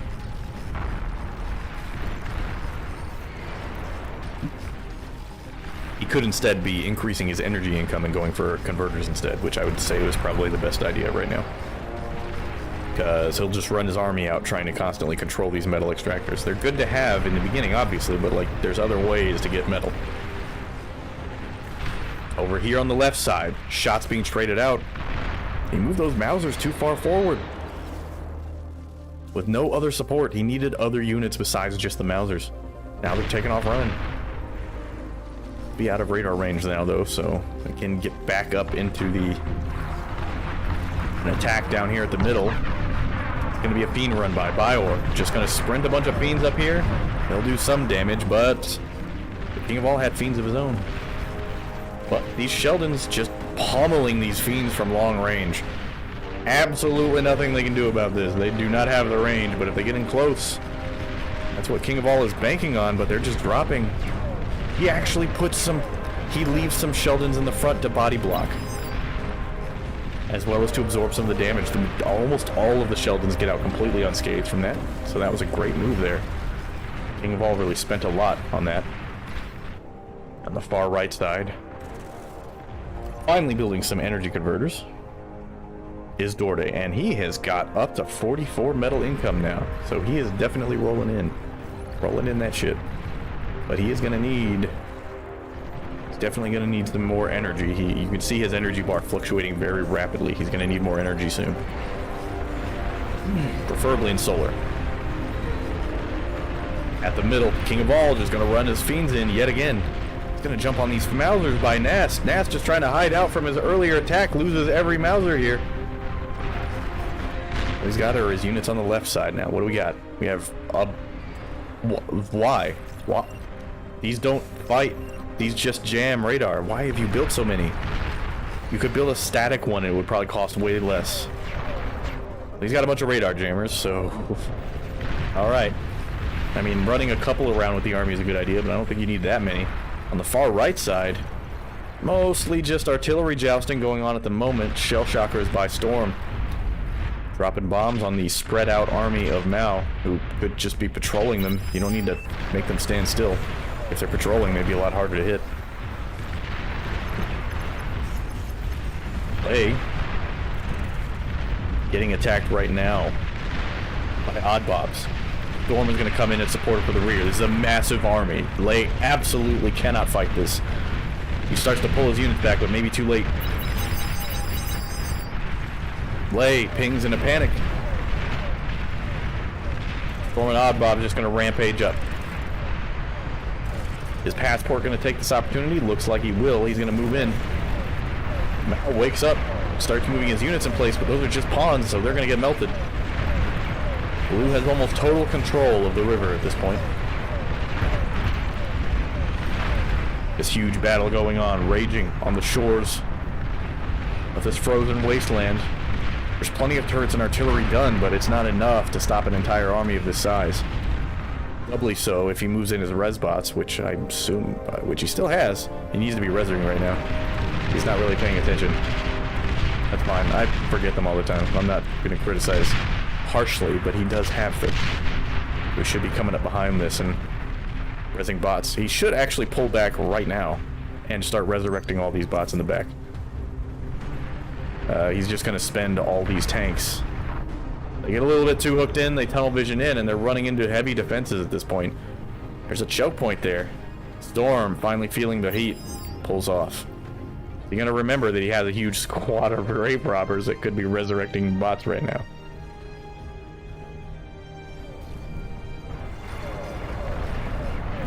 Storm drawing a circle around Passport's units, wondering why he didn't join the force. King of all, his other commander, a resurrected commander, comes in, gets defeated again. Takes a bunch of units with it though. Did a lot of degunning. Effective maneuver, but not a lot of defenses here. He's got pop-up sabos going off, but what as those turrets are, only 2 of them cannot fight this entire army. EB's really got to move his army in and actually help deal with this, because this is not good for King of all here. On the far left side, Dorde, finally with a huge critical mass of units, is going to just move straight up the hill. But he is blind. There's a lot of jammers around there. Takes them out. What does Dorde see? Not a whole lot. Doesn't need to, I guess, with this many units. He just runs straight up the hill. Straight into Peter's base. It's game over for Peter. No way he's going to stop that attack. A whole lot of the army he does get lost, though. Very costly maneuver. On the right side, King of all has a couple of mammoths just running around. He's just running around resurrecting units himself at the moment. He's built an What? Did he build that over there on purpose? No. Yes. No? Did he resurrect something? I have no idea why, but he has a tier 2 bot lab on the red side of the map for some reason. Most of his army's tied up though. King of All's about to get hit again on the left side. BB pushed back. Or perhaps is regrouping more than retreating. It's not like Peter has anything to fight with at the moment. Is he moving? He appears to be starting to move towards the red side. It will take a while though, so King of all is in danger until then. But he does have a Shiva on station 2, in fact. 3. 4. With a 5th on the way. 4 Shivas will definitely hold out against this fiend push. Big air push out of nowhere. Stealth fighters coming in.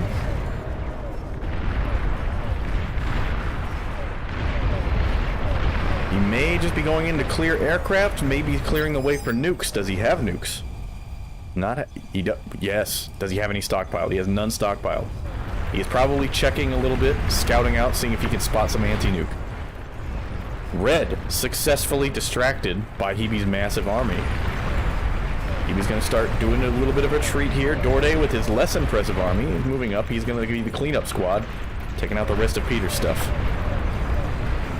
At the center, huge battles between red and blue tier 3 units. We have straight up freaking mech warrior going on in the middle of the map. Shivas versus Shivas. The King of all comes out on top thanks to Storm's support. There's a lot of heavy units that could be resurrected out here.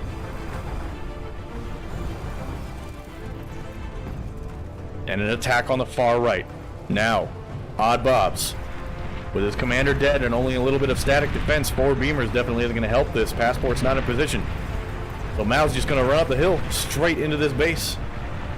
There's a Mauser on station, but we've seen before how little that matters. Whole bunch of hounds on Bobs is almost certainly dead.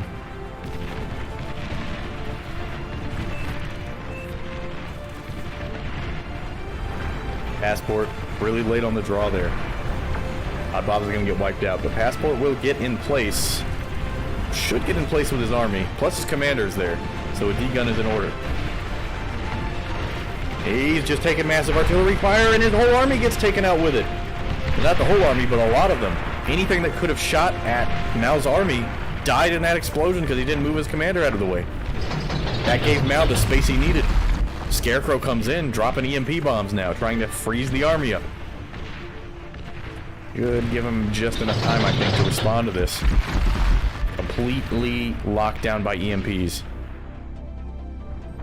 Unbelievable. He left his commander wide open.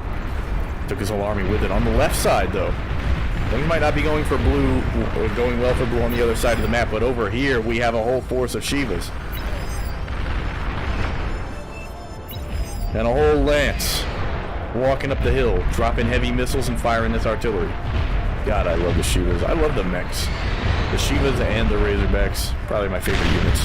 Whoa, big hits coming in. We have a big flank from Mao and Bior coming in with his own tier 3 units. A huge battle here. The flank on the mechs is devastating. King of All loses a whole bunch in very quick succession. This mech completely surrounded. If he focuses his fire on it, he can kill it very quickly. He's not paying much attention to it. There we go. They lose a bunch of their targeting, so they're going to target the Shiva now. Huge damage done.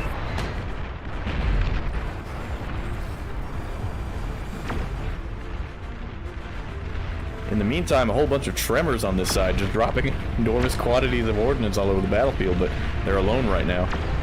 Storm's going to move in. Start taking these out.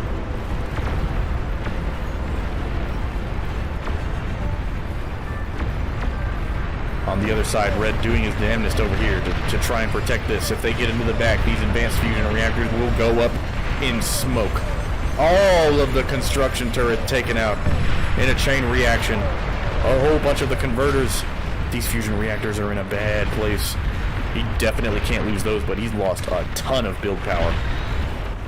Still producing tier 3 units. That's the only thing standing between him and total death here. Got 4 Shivas to his north flank. He leaves. And Peter takes it over.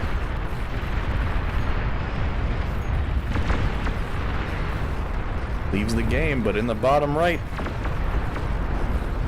Storm and Passport have completely fought back against Mao, pushed him all the way back to the choke point.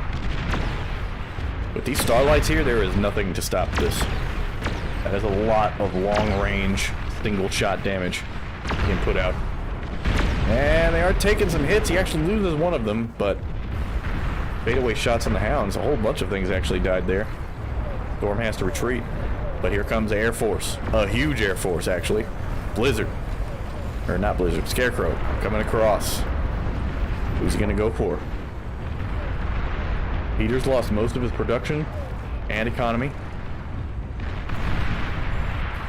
A whole bunch of energy storage get taken out by a bombing run. Vsauce has now left. Big bombing runs here on Ley. Not enough anti-air to stop all the bombing runs. He does stop quite a few of them, but he doesn't have an army left. All he's got are these heavy tanks. And there are 2 Razorbacks walking up. They're going to make short work of these. Big rocket volleys. Down go the tanks. Loose all-terrain rocket spiders. Whoa! Looks like a nuke went off. Base taken out. You watch as the death throes of the red team.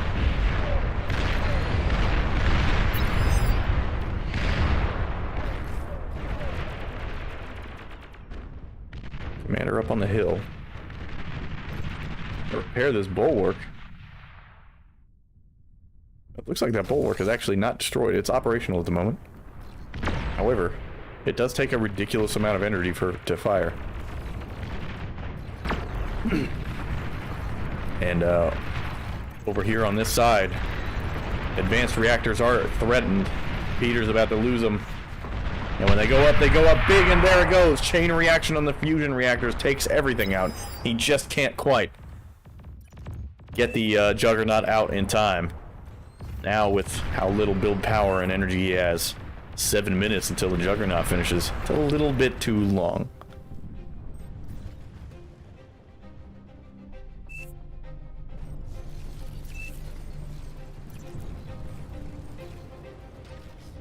Why build this? What did he build?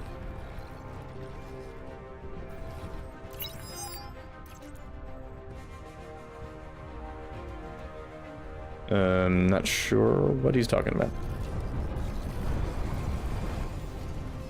Looking for... Oh, this. A Ragnarok. By a storm. He doesn't have the energy production to fire it, but why does it matter? Stop building it and help. You have basically wiped out the red team. Don't think it matters anymore. He still has plenty of army on his own. Blue now resurrecting. He was at mid. Zach, last commander standing. On the move, but he's about to run into this army. Go out in a blaze of glory. Not even close. He won't even get close enough to fire the D-gun. Zach's commander goes down. He just left. Look at all of them. He'd be still... Wait, no. Zach. Everybody should be dead. Zach calls the GG. Oh, he still has a commander left. Dancing a commander with the rest of his army. And in come the forces. Oh, he's going to go ahead and call it there. Leaves the game. Congratulations, red team, or blue team. Lots of good fights there. Lots of good fights.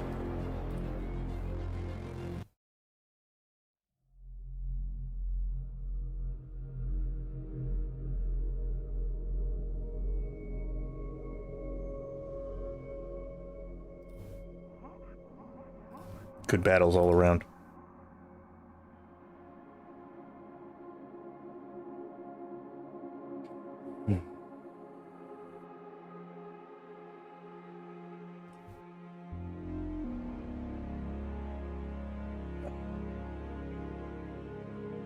Whew.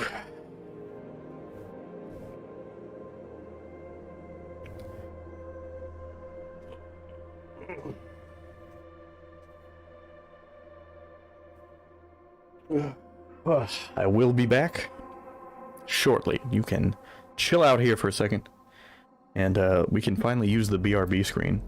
Yes. Oh, I guess I need to change this real quick. Oh, man. That's not true anymore.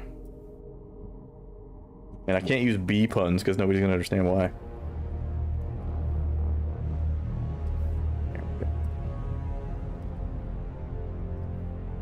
Boink. There we go. Alright, I will return shortly.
Oh, I'm back.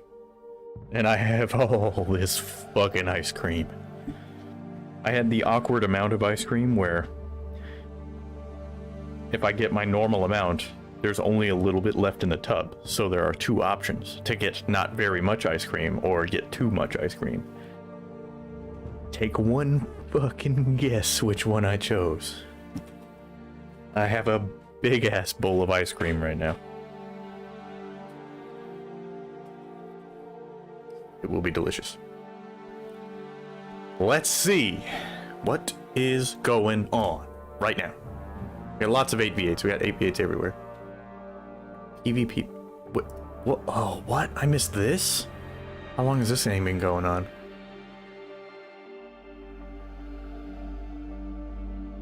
The game is in progress for an hour. Interesting setup. So it's PvP, but with scavengers spawning in the middle of the map. I kind of wanna... It's been going on for an hour. So I don't know how much is left to play in this game. It might even be over. I'm gonna jump in and see what's happening with this, because that's interesting. I've never seen that.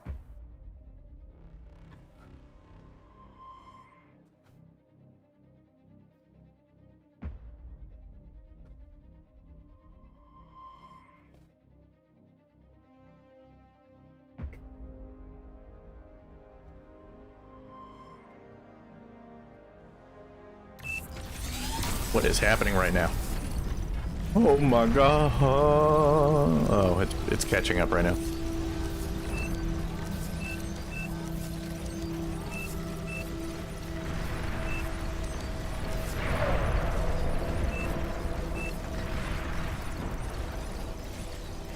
Oh man, there's still so much more to fast forward through. Okay.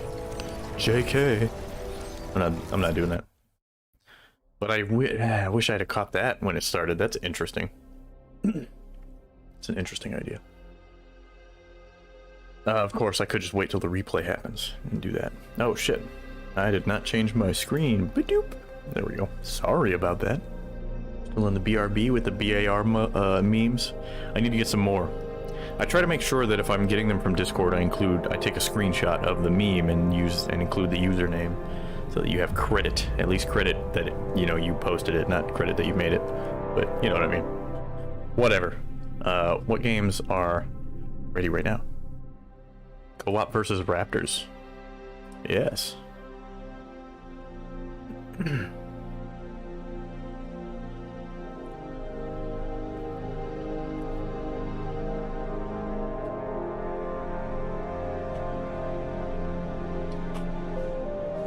So right now we've got 11 players versus Raptors.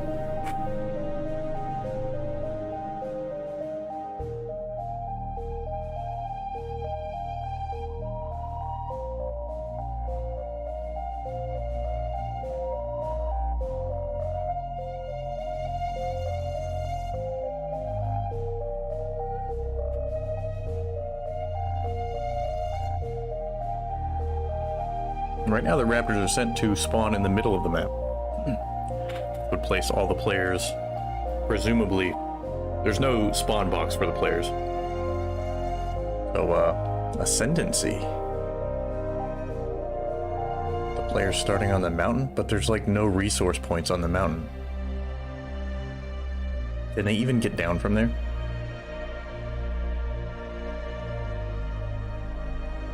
Now 12 players.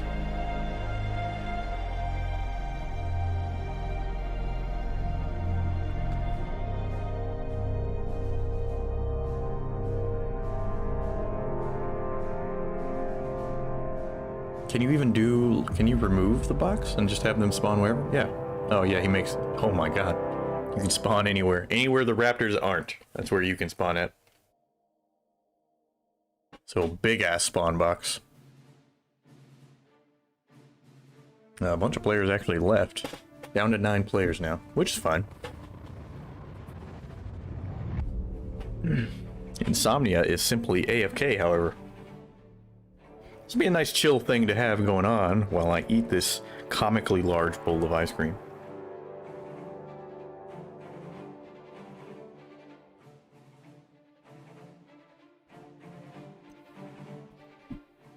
And as far as when we're stopping, by the way, don't even worry about it.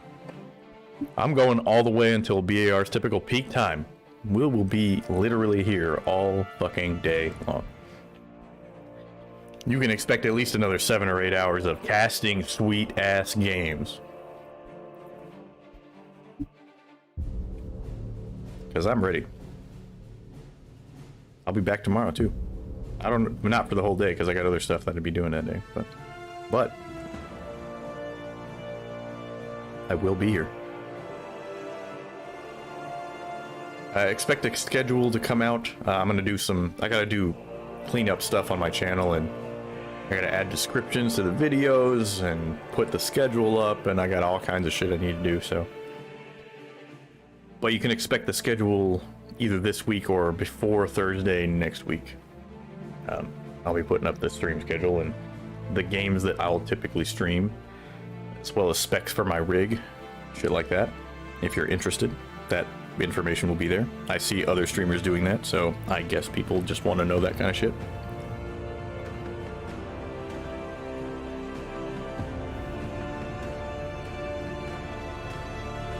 All the players are ready.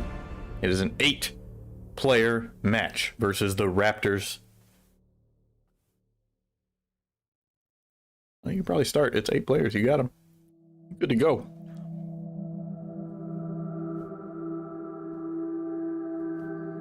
Eight is enough, I think. Oh, I gotta set my, I forgot I gotta make a new account, too. That has my streamer name. And then I'll probably, all of my B-related accounts I'll be using for personal use. Those will be all my personal accounts now. It begins shortly, as soon as it loads. 8-player PvE game versus the Raptors. Now, the Raptors are a primarily, but not exclusively, melee-oriented alien force.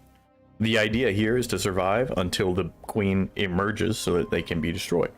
Now, they will, as the game goes on, longer and longer, they will build more and more spawn points. So they will have more and more things coming at you.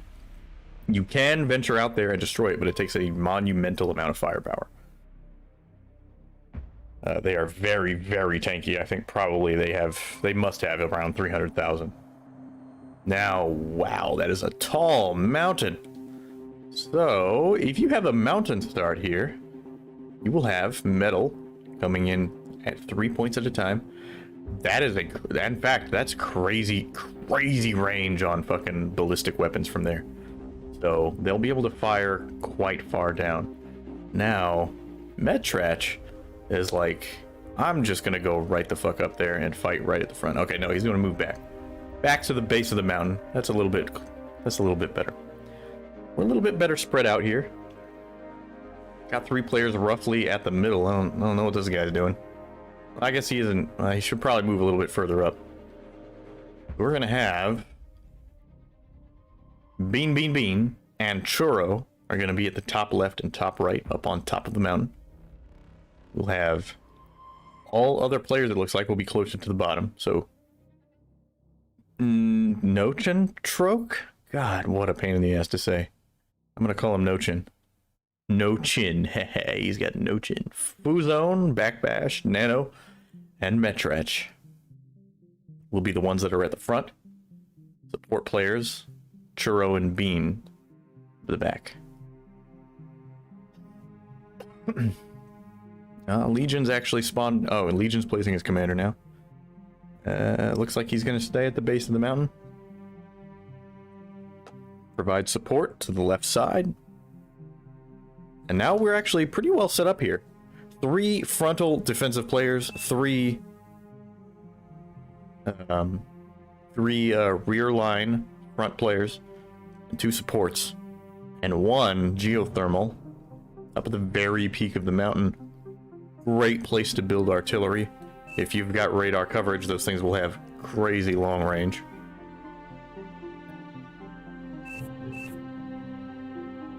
Bean's gonna let Churro take the geothermal, which is great.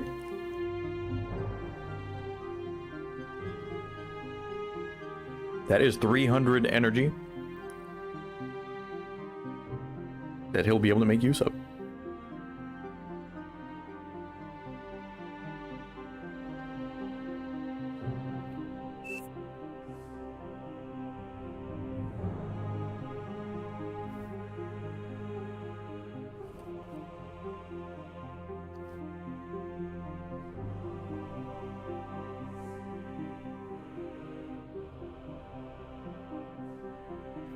Standing by. 20 seconds remain.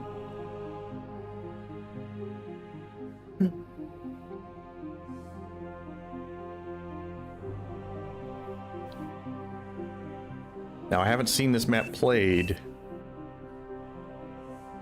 I haven't seen this... Oh, somebody just bounced out. And the game is starting, so there is no time to wait for them to come back.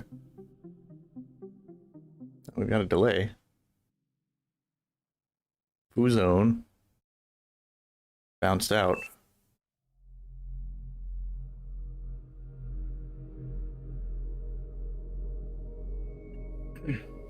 Nano says to go ahead and give it a try.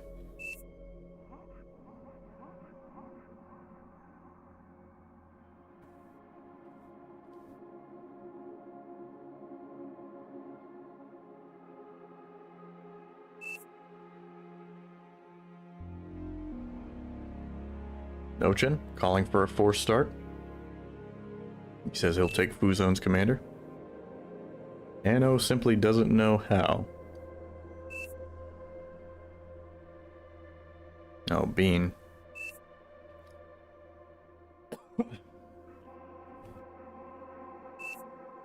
Pardon me.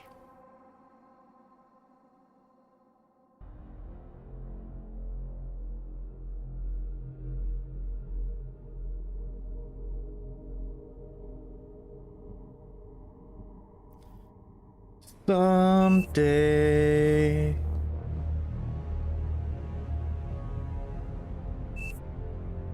Backrash says he wants the Geo. Excuse, you are at the bottom of the mountain.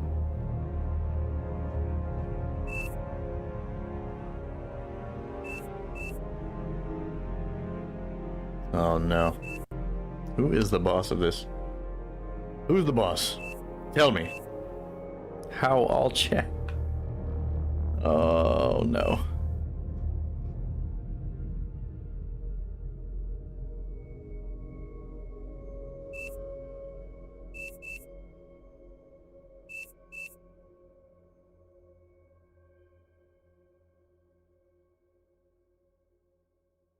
There we go. It begins. Whew. The pain, the commanders are in. Nochin. Metrak took. Which means he now has bases in two different sections. I'm sure Nochin is not very happy about that. As he's in the position to best control that commander, so Metrach. Not cool, bro. Not cool. Here are the spawning points for the burrows. Now there's a grace period at the beginning. Nothing will happen until then to give the players time to spam out a whole bunch of eco and get some static D. Probably some... And probably some units as well. Nano goes air at the front. Interesting. What's the purpose of this here?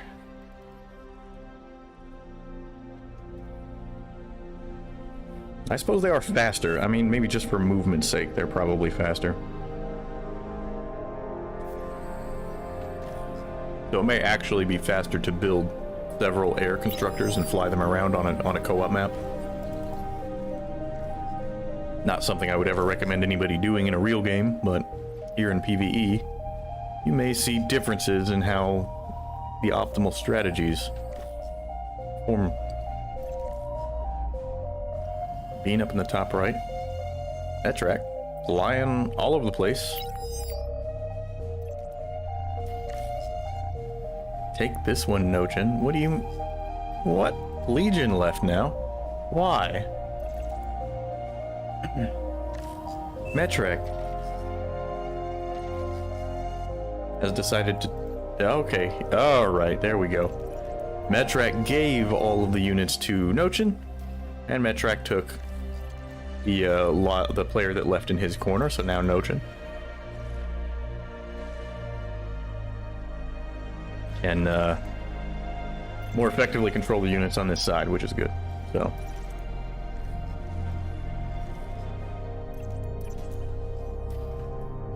top. What do we have going on up here? So obviously it's going to be air. get around easier and to build more effectively.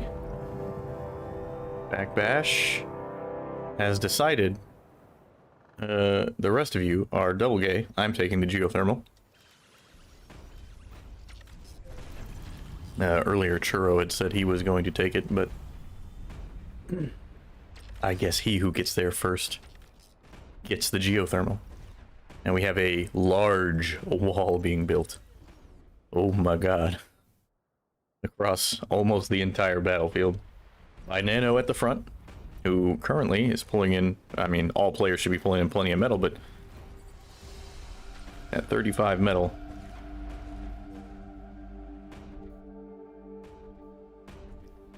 only a few minutes left. It might take him all of those few minutes to build this wall. And if he builds the wall, he won't have any static. Unless I guess he gets more workers out there and builds more static, then yes, that's fine, but I only have a few minutes left. And it's not like when I was playing against Raptors, soloing Raptors earlier, when I had times a billion resources coming in. So that it was super easy. Man's just got called a bean. That is a mountain? Yes, it is. This is the highest mountain I've seen on a map so far, Sledge. And, I mean, I call him a bean because he's literally bean. In fact, he's 3 beans. He is the triple bean. Oh, so he's playing the Legion faction. How the fuck do you do that? Because I was trying to do that. Legion Commander upgrades itself every 10 minutes. So we're going to get to see the Legion units, which I don't think I've seen yet. Whatever they can do. Osp gunship, the Nighthawk. This is an experimental third faction at the moment.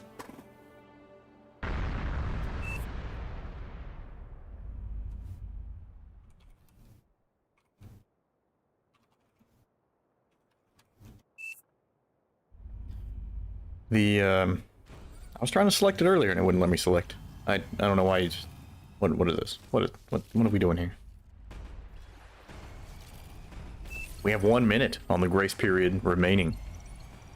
Now, Nano. On the front here, building walls, is Nochin. On the other side.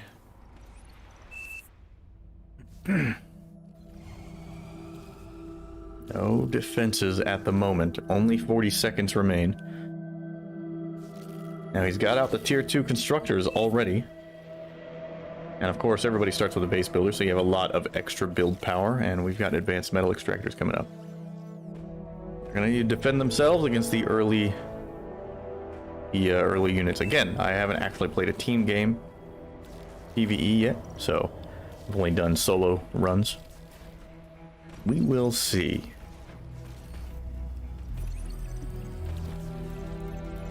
Pardon me one moment. I just realized, because I restarted the stream, I may have accidentally ended my chat. So let me make sure that this popped out. Wave 1, 18 Raptors. Give me 1 sec, I'm almost done. There we go.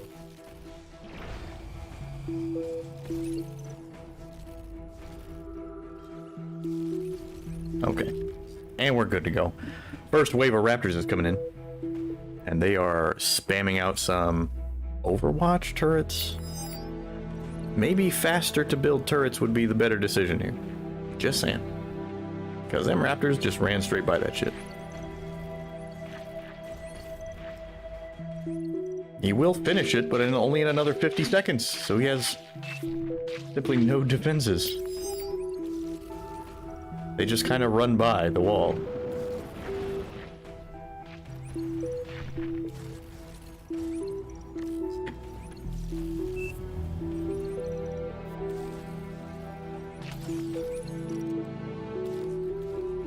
Metrash is going to come in with some sprinters.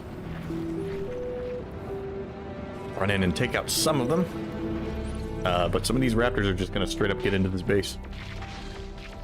We're already taking a little bit of damage here, but not too much. Now an Overwatch turret is up. on the left side. Metrach. Let's have plenty of units running around. Looks like they're on patrol. Yep. Does have patrol, and he does have a pop-up Gauss cannon already. That'll definitely help for the early game.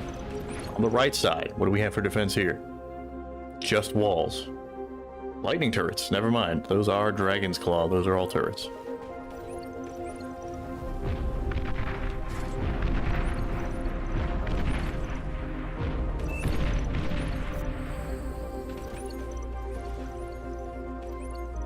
For our support players, what do we have going on here? Doing nothing but eco right now, building a shitload of energy converters. Making good use of that geothermal at the top. On the right side, Bean. He does have a drone plant, which I guess is their tier 1, I would assume. And of course, he has the advanced aircraft plant already. Building some extra energy storage at the moment. Down on the bottom, another wave incoming. The turrets are here though, this time. Easy peasy. Taken care of with minimal fuss. On the left side, Metrach already has his units patrolling, so... might lose this advanced extractor again. Pretty sure he's lost that one multiple times now. He barely saved it. Good timing there. It's kind of weird to patrol them across that path. They're mostly coming from one direction at the moment. And once they start spawning in more and more units and get more spawn points, and especially get flying units, it's gonna be a problem. Brave raptors. Well, I don't know if I can call them brave. Running to their deaths directly to the tower defense setup here.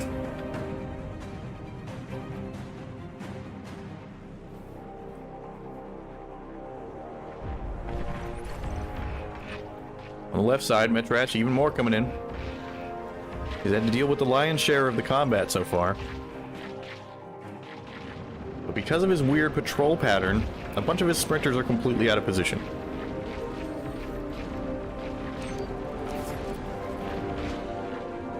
So they're going to get by, but they are going to run into a back line of turrets, so he's at least got that much covered. And, you know, walls. Effective. He just kind of got by it.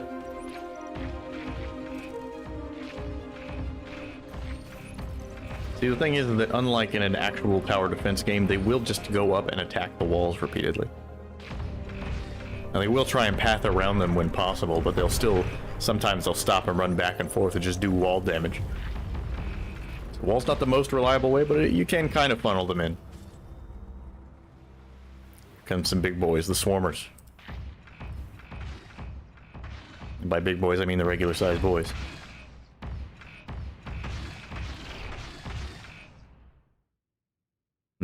Giblets. On this side, plenty of light turrets up now. Putting up a competent defense for Metrach. On the right side, it's just lightning turrets at the moment. Got some lasers built, but that's a little bit of a weird position because I don't think those can hit anything from that position. I'm sure he's expecting that they would be able to fire all the way down the mountain, but I think this one can. This one cannot. Yeah, that's not really... that's not a good place for those turrets. Most of those aren't going to do anything. But he may be just preparing for units that are coming over it at a later date. Who knows? As the resident brainlet, I have no idea what I'm talking about, so please proceed to mute the stream and just watch the camera move around to random locations.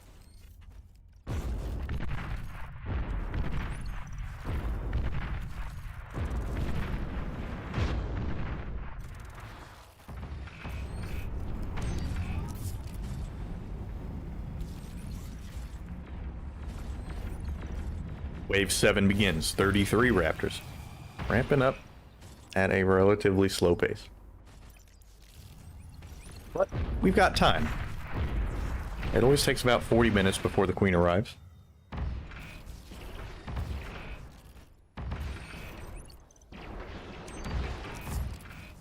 And trust me, we'll be seeing way more than this, and more types, upper types that can actually withstand these defenses. But at the moment, these little giblet boys are getting absolutely annihilated. Soft targets, no threat here at the moment. Just, you know, running straight into the defenses and dying immediately. As you do. These ones just decide walls are gay. We're gonna run this way. Goodbye. Oh yeah, good idea. That's good to do, bro. Good find. Good luck, dude. And now they're in. And it's a problem, because there's no turrets over here. Well, there are turrets in the back, but they are gonna do a little bit of run-by damage here. Don't really get anything done, because I'm not sure what they're prioritizing something. I don't know what. I think they might be going straight for commanders or factories. They often won't stop and attack things sometimes. Now, pretty significant force over here. Some fast movers. Lord, they're fast. Oh! However, with Dragon's Claws in place. Now we've got some Centurions at the front as well, joining them.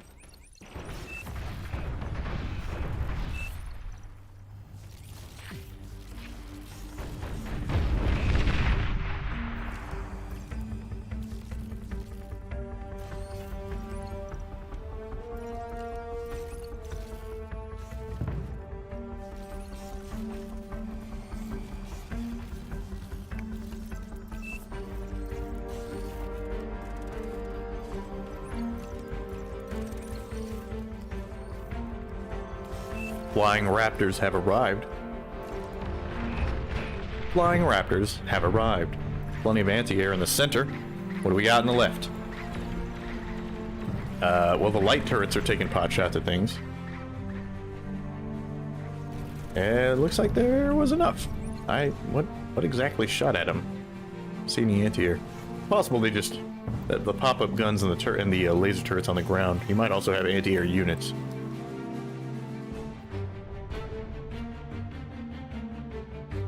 Tier 2 construction turret at the front, and absolutely melted. Good night. To the top left, plenty of fighters being created. His anti-fighter swarm continuing to build in numbers. Shitloads of constructors. The eco continuing. On the right side, a lot of construction turrets, and tier 2 construction turrets are badass. Available in co-op, where I don't think they're available in regular PvP.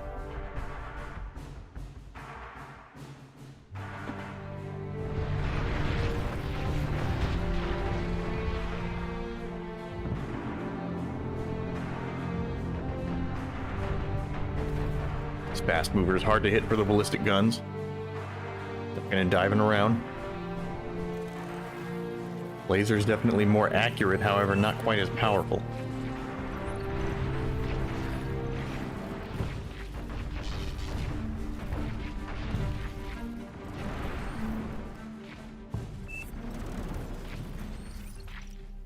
Seems to be... there he goes. Oh, he was struggling to set up his patrol pathing correctly. Perhaps not used to patrolling aircraft. Works fine. Eggs, significant source of metal and energy. Send them out. And we got some paralyzers, so they can start stunning units now. But they're still not in very, great numbers. Far left side over here. Some sneaky boys. But you can be as sneaky as you want, because the flanks are all covered with enormous quantities of laser weapons. Meanwhile, over here, you know, watch this. Watch these guys fry. Jesus. Gone. They're just gone. They were never there. You can't prove it because there's nothing left.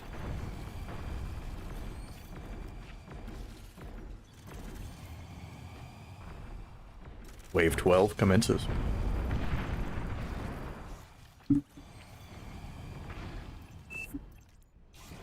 .38 Raptors.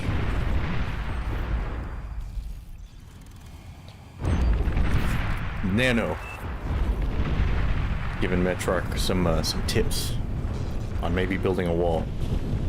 Metrarch really just, or Metrach, really just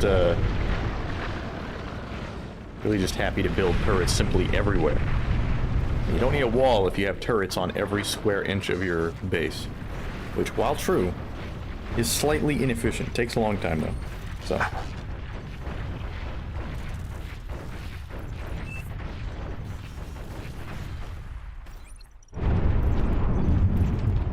Whoa.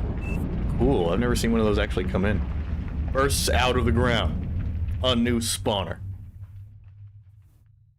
50,000 HP. 40 raptors. Here they come. Ooh, what are those? Spikers. Very agile raptor that spits a spike and runs away.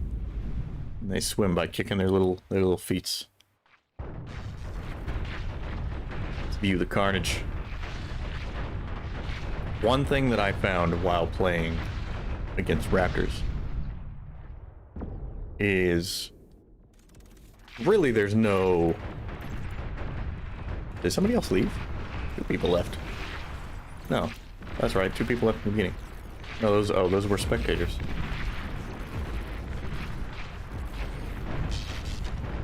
Bots are good because they're mobile, but I mean, their DPS is almost always lower than turrets. You at least want some tier 2s out there, which we do have gunslingers. So they're here, and they're putting out about turret levels of firepower. But they're also ballistic, so they're struggling in some ways to hit. A lot of force coming in on this right side here. The raptors do their best, spit the spikes and take off running. And you know what? Taking off running, that's the best thing for you right now. Because look at this shit. Jesus Christ. And now we're getting some pulsars up.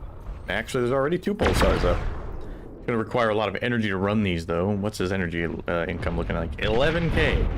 I think he's got plenty. Legion commanders have now upgraded. Which I guess means Legion commander with increased minigun and napalm damage. And I think they can also build tier 2 structures at some point as well, which is a bit insane. We do have a Legion flying fortress. Look at that. Never seen that before. Neat. Solid defensive line set up all across the way. Metrach going with a more patrol-based defensive setup, using lighter turrets and lots of units. Nano with his tower defense, which is really nothing compared to Nochin's Giga defense, his comically high amount of electrocution turrets. The neat thing is that they blend into walls, so you can actually build them into walls and they'll just pop up and hit things. If you think you're about to run into a wall, it suddenly pops up and hits you with a bolt of lightning.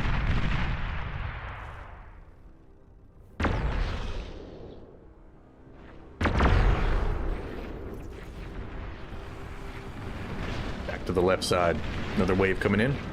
So far, Metrach's method is proving more or less effective. He's always got more forces he can bring in, and having a Legion commander, he's got that big ass fucking minigun. He's got a ridiculous amount of DPS. It's almost a tier, it's basically a tier 3 unit at this point. I don't even know, does it have a D-gun? It does still have a D-gun, so D-gun plus napalm plus minigun.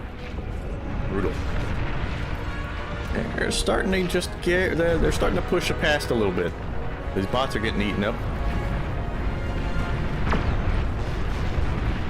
Fighter Wall of Turo alive and well.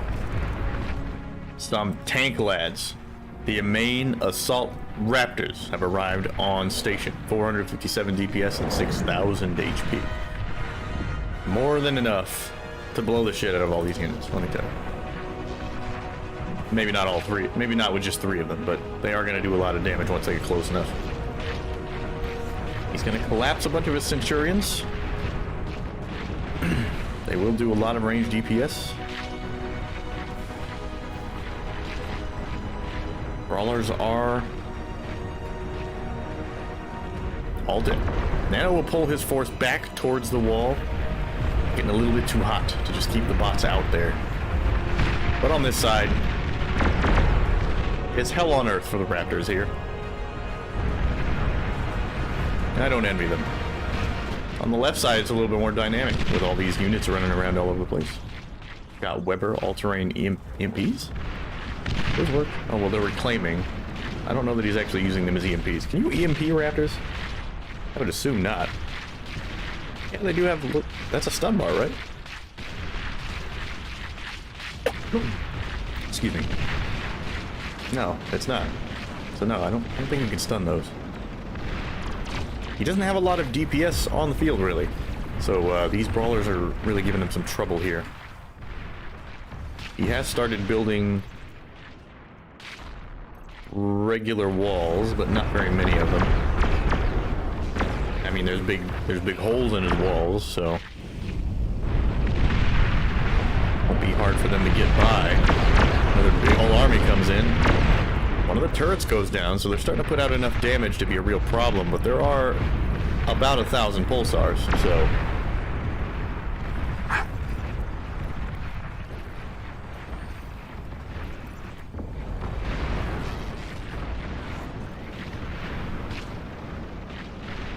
I gotta say, Metrach is really having a hard time here. He is starting to produce some tier 2, finally. Getting some serious firepower sent to the front. Building some construction turrets at the front. He doesn't have a lot of DPS right now, so it's a little bit hard. Meanwhile, this brawler is busted through the wall. He's got a big old hole in the wall now. Nano's gonna need to move in and do something about this. Metrach actually moves in to fend off the attack. Nano's got to get over there and rebuild. He's going to lose his left side. And another... Mechs? No, chainsaw? Oh, his anti-air is getting taken out. You need that. So you may want to move something in to deal with it. Metrach comes in and reclaims Nano's wreckage. Nano's not really responding at all. What's he doing exactly?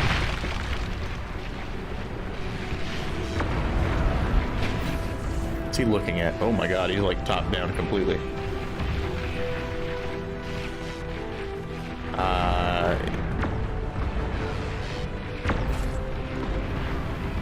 Let's turn off the play camera. So he's focused on his base right now. He's not really watching the front almost at all. Backbash is coming with some assimilators. These battle mechs doing a good job holding the line at the moment. Got some solid DPS, but we are dealing with things that have it in the tens of thousands of HP. So even these 5 assimilators taking many seconds to kill one. We have a big force coming for the center. However, not much HP between them. They're all just kind of running in and dying at the moment. Not getting a whole lot done. Need some tankier boys.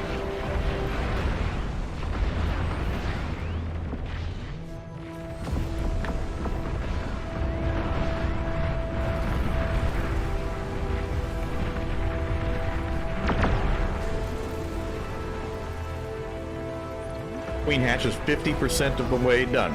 20 minutes before the queen arrives. And let me tell you, when that last 10 minutes starts, it's going to be god awful. Doing a solo game with some AI, we got all the way up to about the 35-minute mark before it really started to get difficult to defend. And then the queen arrived, and by that point we were already starting to collapse, and just everything fell apart. So it's going to get pretty brutal. But at the moment, still somewhat manageable. The escalation continues, but they're escalating their defense in kind. I don't know about assimilators though. I used the assimilators a little bit. I wasn't too happy with them. They're not that great. I'd much rather have Razorbacks. What assimilators do, they're a lot faster to make, so I guess there's that. This left side continuing to be a pain in the ass for Nano. Really hasn't built any static on here. The ranged attack goes out, hits a couple of planes. Planes are kind of taking some damage. Gunships coming in. Doing some, but not much damage to these thick lads with their fucking crazy spike heads. Looking like freaking Silent Hill monsters. Another wave incoming. What do we got going on in the back area? Huge energy production. 50,000 energy. He is only beat by Metrach in energy production right now. He has a massive economy at the moment. But he's picking and choosing how much to build at any... Look at all this. But you have tier 2s. Just use tier 2s. Holy shit, look at all these fucking construction turrets. He is building tier 2 flying constructors in a second. A second at a time. Maybe even slightly faster than a second. How much fucking build power he has over there right now.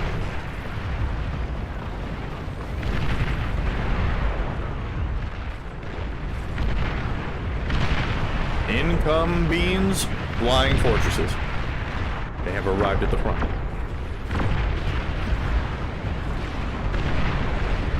Can't get it too close because these things have big defensive guns. These spawn points. They do 10,000 DPS, so if you leave them, even the tankiest units, you leave them in range of one or two of those at a time. It's gonna get brutal. Down here we have is that a... That's one unit. That's a mech centipede.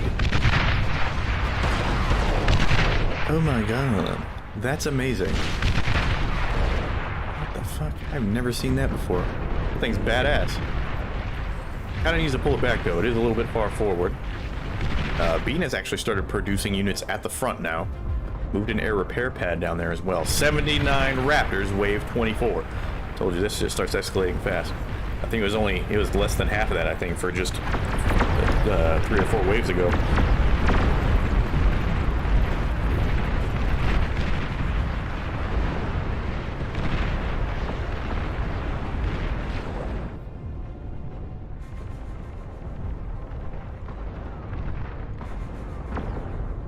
Legion commanders have hit level 4, so they're maxed out now. There's some ranged artillery coming in now. Got these apex tentacles. They're doing decent damage, but it's not a very high DPS, and the damage per shot is okay. Definitely better against lighter units, but against the tier 3s, they can really eat that pain. And we've got just anti-nuke out the ass over here, so plenty of anti-nuke in place. 25, 69 Raptors this time. Nice. We got a little swarm of little boys, paralyzing kamikazes. I think they move a little slower when they're off creep, which, I mean, I'm gonna call it creep because that's kind of what it is. Metrach. Once again, still mostly not relying on concentrated defenses, building comically larger numbers of units and having them patrol everywhere, and then just pulling from the patrolling units towards the front when needed. Interesting defensive style. How's the right side doing? Still basically untouched over here. Epic pulse. What in the hell? I've never seen that. It's huge. Oh my god. The epic pulsars. A 113,000 DPS. Oh my god. It is stronger than 100 fucking pulsars in terms of just raw DPS. For only twice as much. Oh my god, for only twice as much energy cost? Those are insanely efficient weapons. Oh god, sorry. Oh geez, I really fucked that up.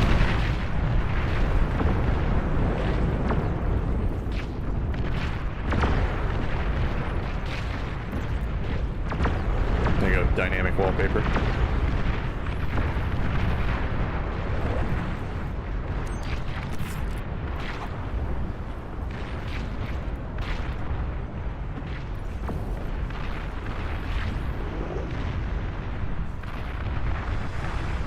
Drifting these flying fortresses in a bit too close to the anti-air. They will go down relatively shortly. The airships have a tendency to follow everything out there, which is a problem. You really want to, you got to babysit them a little bit.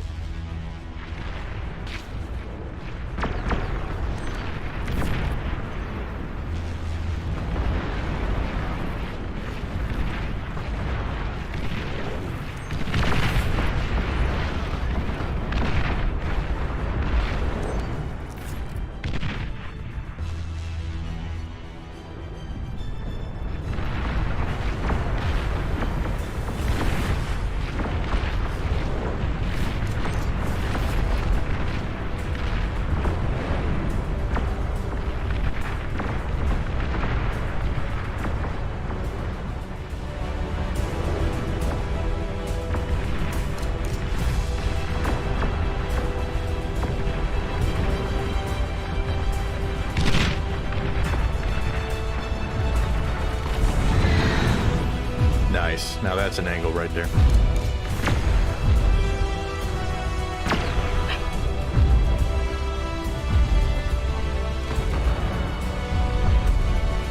Stealthy boys, they're getting up. And immediately, as soon as they decloak, immediately melted. Amazing.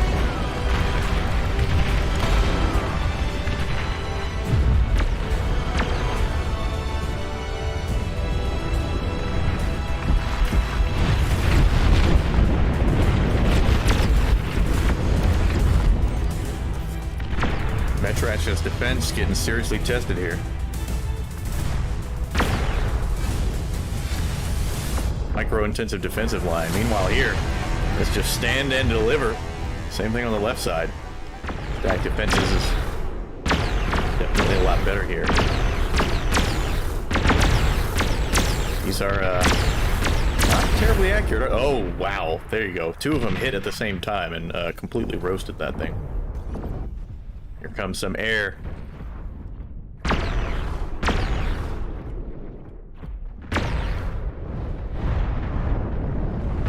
The skies above. Immediately melted by a bunch of fighters.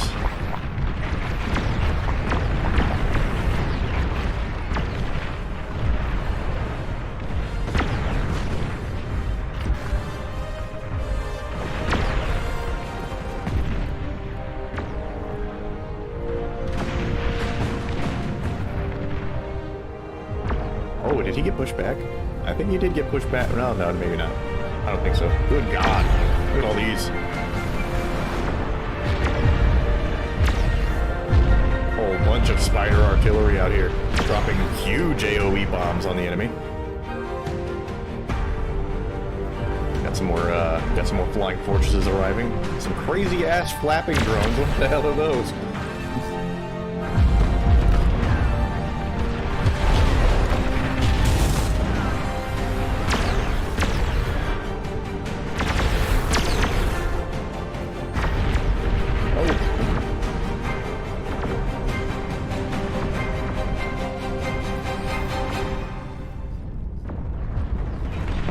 Pushes out with his army. He's actually moving out, I assume, to engage the tentacles. Trying to clear out some of this. Huge bombing run. Absolutely massive bombing run. We're going to take out tons of these tentacles. They even took out a spawn. That spawn's probably going to drop too.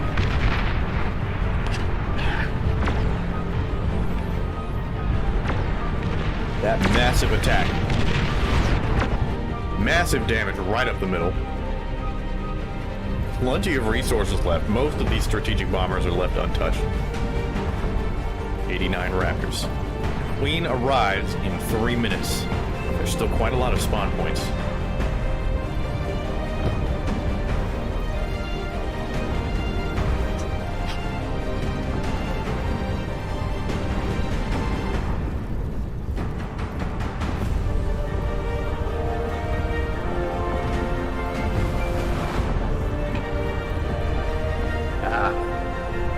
Ice cream is done. Now I can focus on this. Something went up there. What the hell is that? Fired into the stratosphere. I'm not sure where it was going.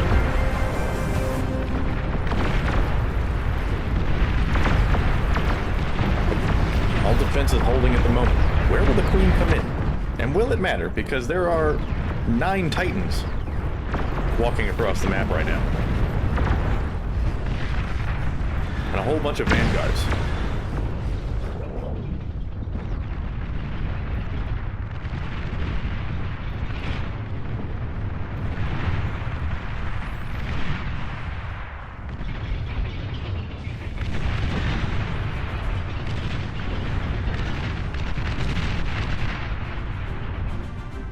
Leaving craters where biological mass used to be.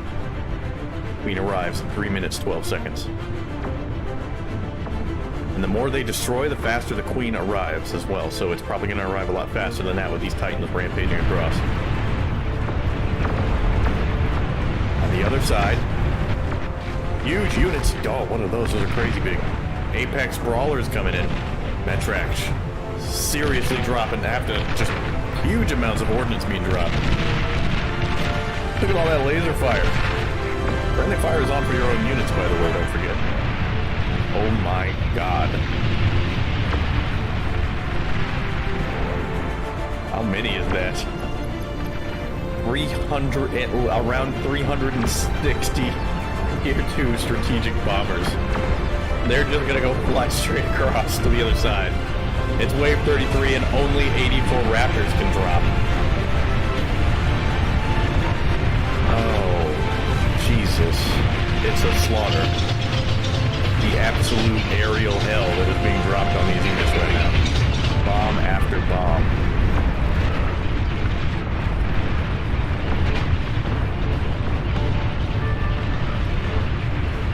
455, and they're dying quickly, but they're dropping so much ordnance right now. Fucking heavens. The fucking frames are dropping from this shit.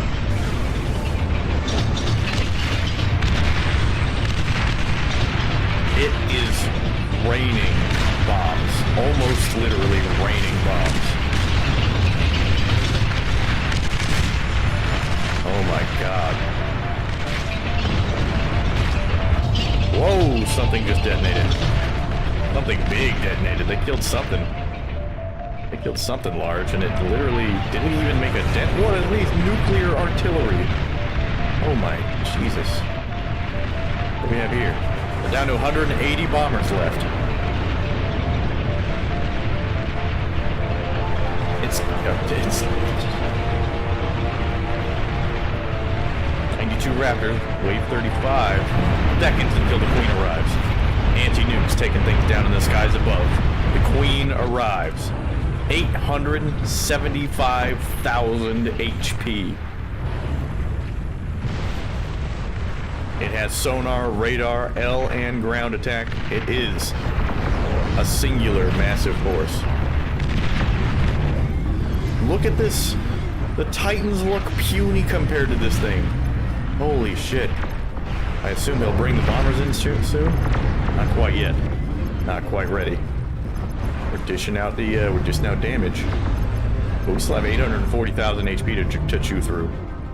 Currently, it's mostly focused on killing the things in its immediate proximity.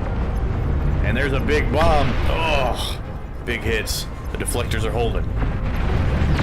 The north, though, Metrash. He's left with the rest of the spawning units, so he's gonna have to defend against all of this single-handedly while they take on the Queen on this side. All those Titans coming back, though. 9 Titans on the move. It's already at half. The Queen is becoming resistant to pulsar and sharpshooters. But I don't know if it's gonna matter. Look at the bombing run, my frames, my poor frames. Look at just how it's vanishing. Holy shit. It took about 150,000 damage there. And here's another wave. That thing, it's just dead. That's just fucking crazy. Absolutely wild.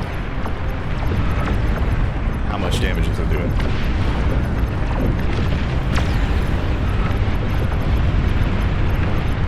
I'm taking so much hit to my frames that the game is having to catch up.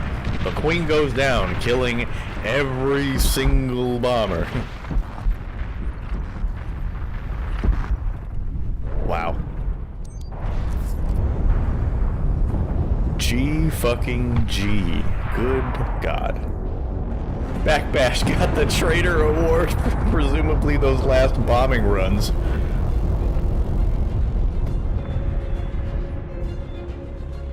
Legion slept the longest for... Oh, well, he wasn't even in the game.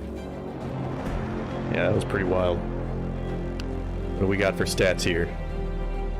Damage dealt. 3.1 million damage dealt by Backbash. Almost all of it, almost certainly done. Probably a solid 2 million of that, I think, was probably done when he started deploying those bombers. That was nuts. That was an appropriately badass ending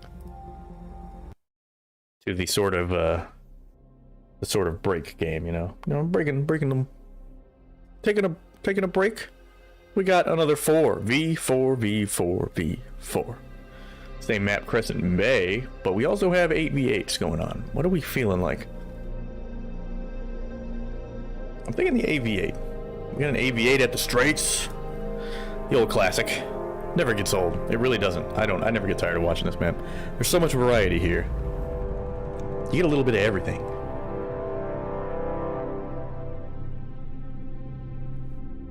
So here we go. All ranks allowed. There's a bit of a rank discrepancy though. No, that should be relatively even. Sharp Pencil has joined Team 1, so he'll be filling out as the premier skill of the first team. Sharp Pencil readies up. 2 people leave out.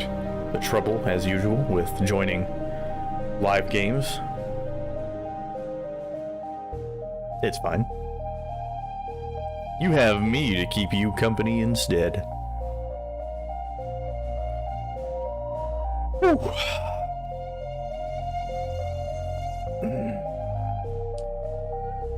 Oh, yes. I need to drink some water. I feel fat eating all that damn ice cream.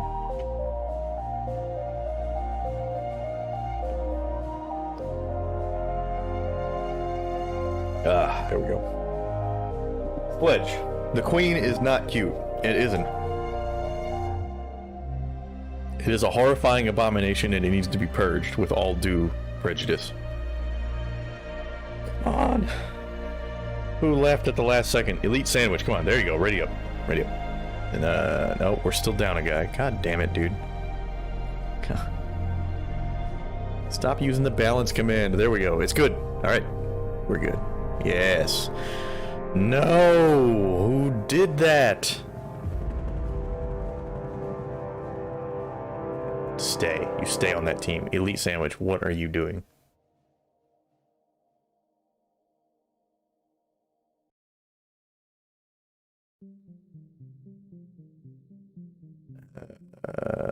Oh no. We are struggling to run this lobby right now. Who is in charge of this place? Fire them immediately. You're fired.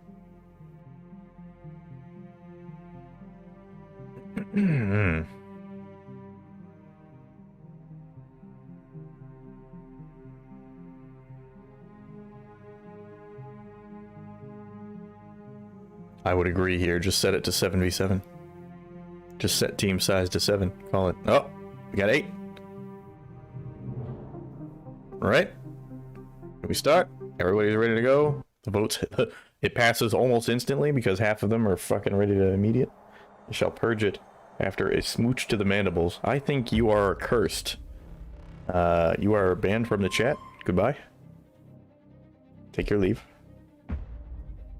You will not be missed, you filthy degenerate. It will begin. These beaches, which have seen so much carnage before, will see it again today. In this 8v8, in Beyond All Reason, we have returned. Let's orient according to the mini-map. We will have a red team on the bottom left landmass, and the blue team on the top right. 2 landmasses conjoined by a narrow bridge of sand. Red team has all joined in, and let's see what we've got. On the red team, those at the front, Full Metal Jacket and Mool Humide. I'm gonna call him Mool. Texas Jacket and Wyatt. In the back line, South Sea is going to be Looney. North Sea is going to be Forged.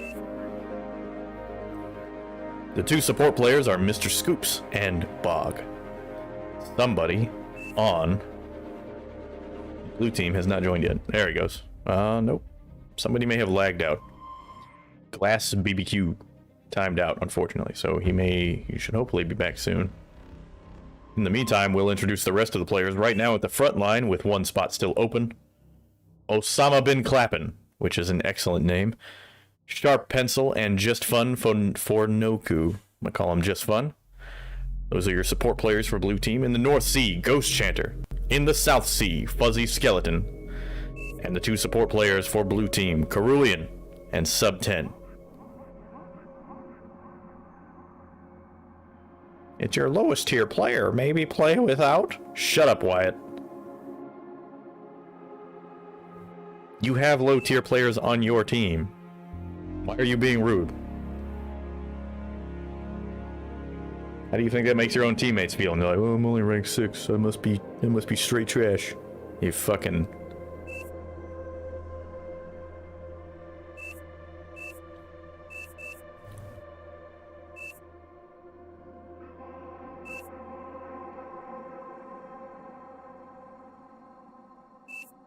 Can't ban me, I have several alts. I will ban every single fucking alt. I'll ban everybody. I'll just ban everybody that joins chat. Easy. Your alts won't work if I just ban everyone in chat.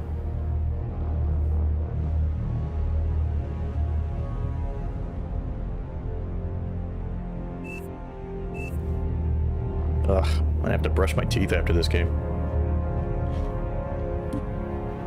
Got that gross feeling. Oh, they're voting to stop. Please, it took so long just to start. No. We have to wait.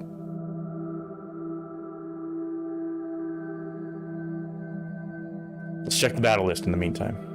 Is there anybody else going? Bismuth Valley has about 100 billion players. There should be no problem starting a game here. Let's see what we got. Alright. We're better off here, alright? We've joined the real pros. Actually, there's quite a lot of mid-tier players here. Mostly middle to high rank. Middle to middle high. I say high rank is probably like 50, 60. It might still be 40, but I don't think so, because I've seen people as high as 61. Waiting for the players to ready up.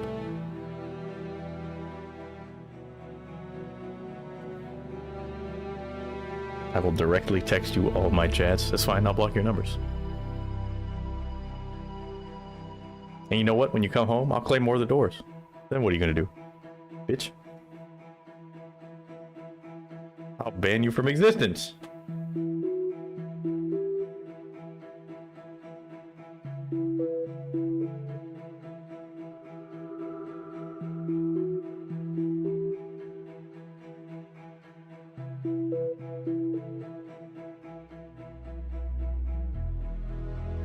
Now we're waiting here for 2 players to ready up. Has anybody rung them yet?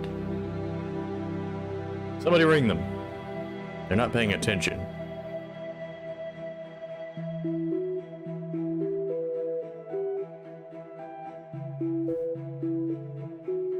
King Godzilla, waiting for him now.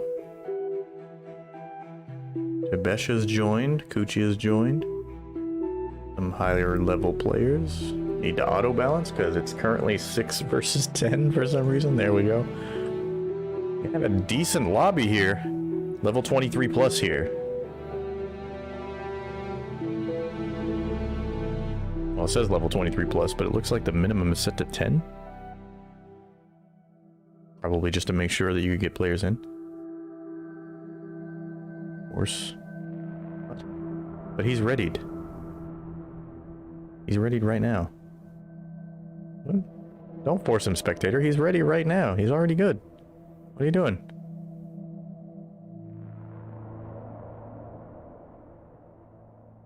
Why are you the way that you are? What? Oh, you know what? They might be trying to set minimum level at 20 or something. Anyway. The SDR vote. Of course, it's going to pass because everybody likes playing there. Although Bismuth Valley's not bad either, but I definitely prefer DSDR.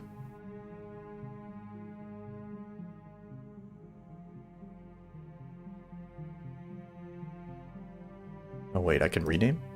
Oh my god, I can? Can I? Cover/change?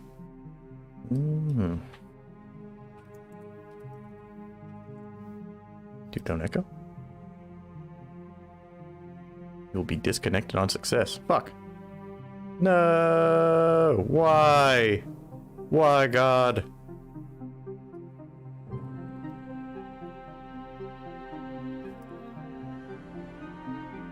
I gotta get back in before they start. Oh shit. Oh shit. Where are they? Wasn't that? No. It was at DSDR though, wasn't it? There it is. This is the lobby. Here we go. Oh shit. Did 2 people drop out? They might be... Man, we're really struggling right now. Really struggling just to get a goddamn game started. Wasn't here, people.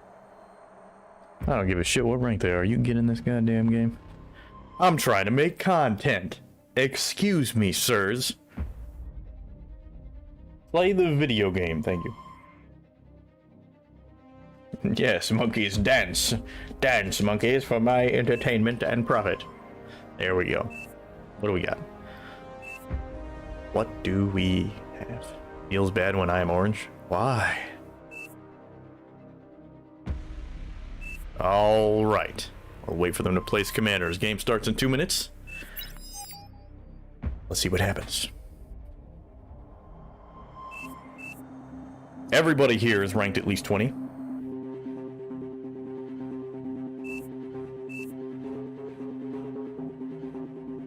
Blue team has all its commanders. Let's introduce them. Here at Delta Siege. On the cliffs above, the frontline players for blue team, Jadam and A Polygon, with their backup being Screwish and Stardom. And in the open fields below, Steel Blue and JT Lane versus Bing Bing Bang and RTX. And on the other side, down in the open grounds, Elm and Avocado will take the front line. Tabesh and Kioma in the back. And up top. Gucci is, there we go. Front line at the top in the cliffs. Is it Coochie or Kuchi? I'm gonna call it Coochie because that's funnier. Coochie and Saren in the front line, and their support is Tau Shiva and Desker.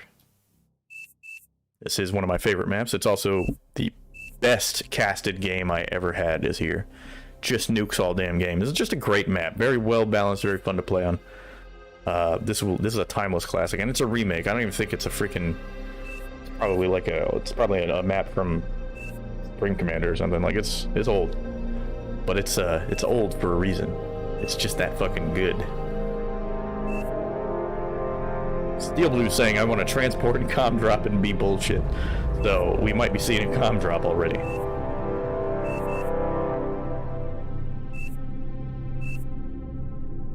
Game starting soon, though. No more time for planning. Oh. Where are we, Game starting? Yes. Yes. Start game, please. Steez. Do it. There we go. The vote is passed. The game begins. The commanders hit the ground. And it's time to battle. Prepare for war.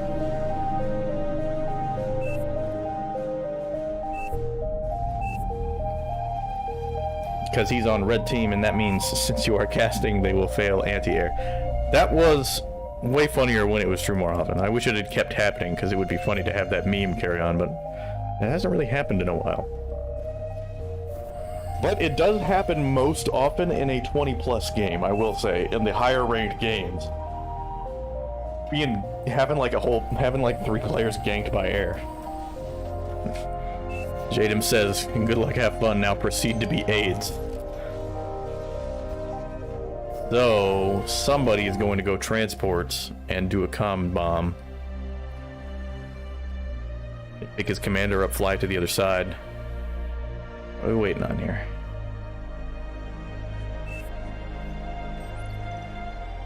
Oh, he's building some anti-air? Interesting choice. Doesn't even have a factory yet. Now he's going to start it. He's going to get the bot lab ready.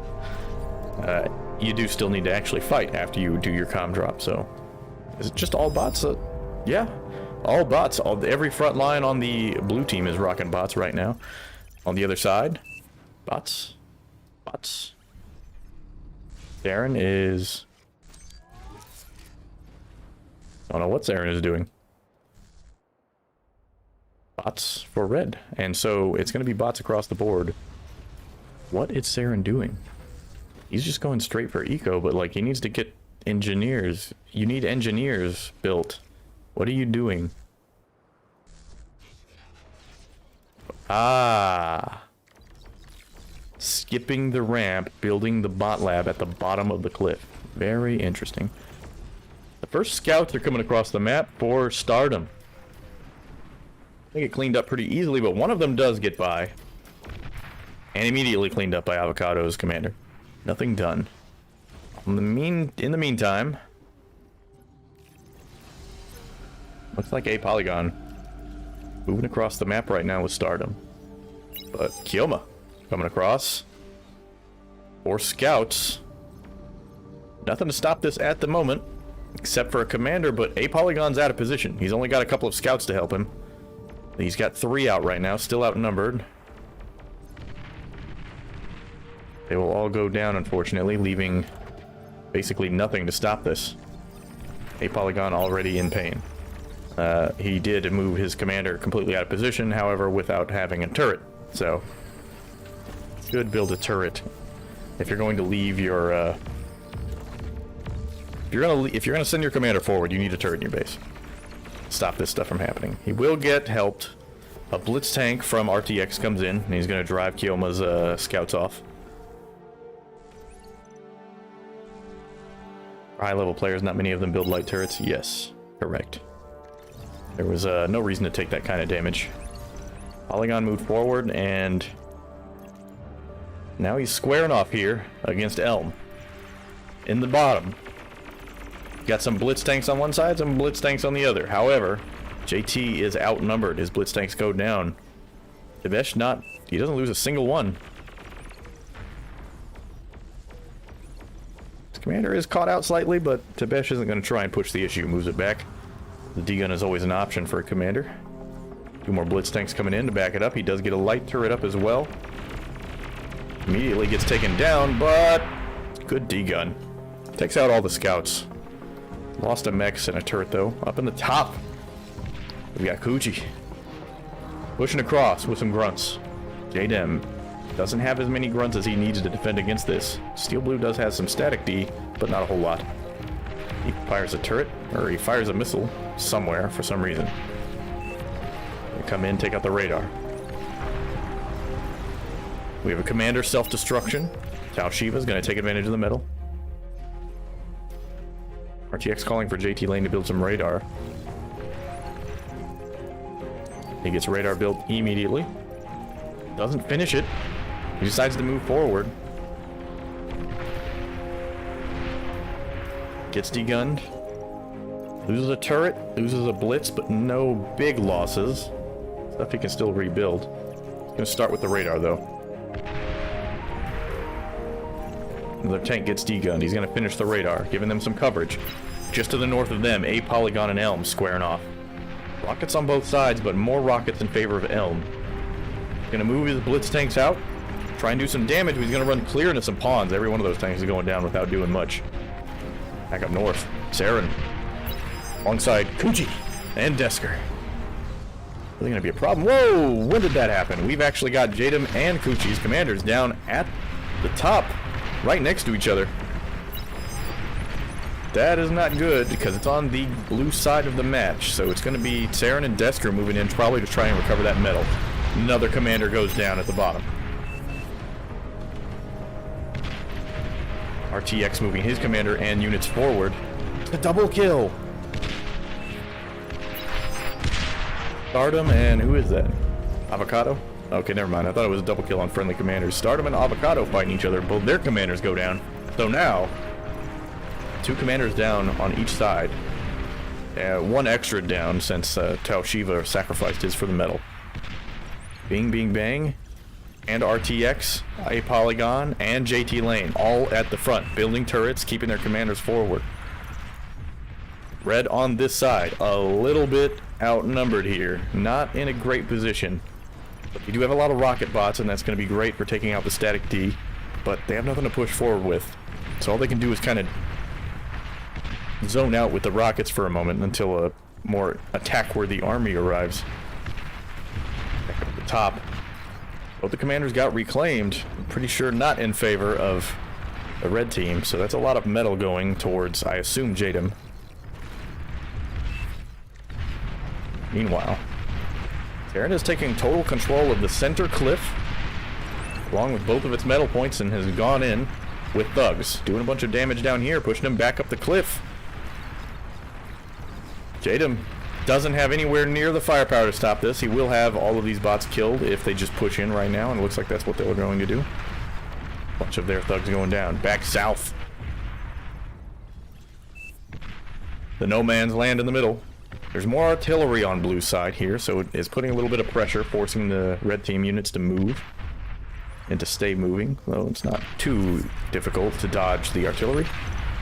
But in the north, the opposite story. Red team's completely dominating in the north. They have the entire central area. Very comfortable to expand at this point. They have they have a big space buffer between the front line where their units are fighting and the resource points they can claim. Desker's got his commander all the way forward right now. There's just not enough defenses, and they just keep pushing ahead with the thugs. But Steel Blue's commander is there. A D-gun could easily devastate this army right now, so they back off, but he's at half health. They could dive on it and just get the kill. Down here, same story. Artillery just firing off everywhere for blue team. Yoma, or in the orange, pulls ahead with a few of his artillery of his own, but it's not a whole lot. Not enough to be much more than a nuisance at the moment.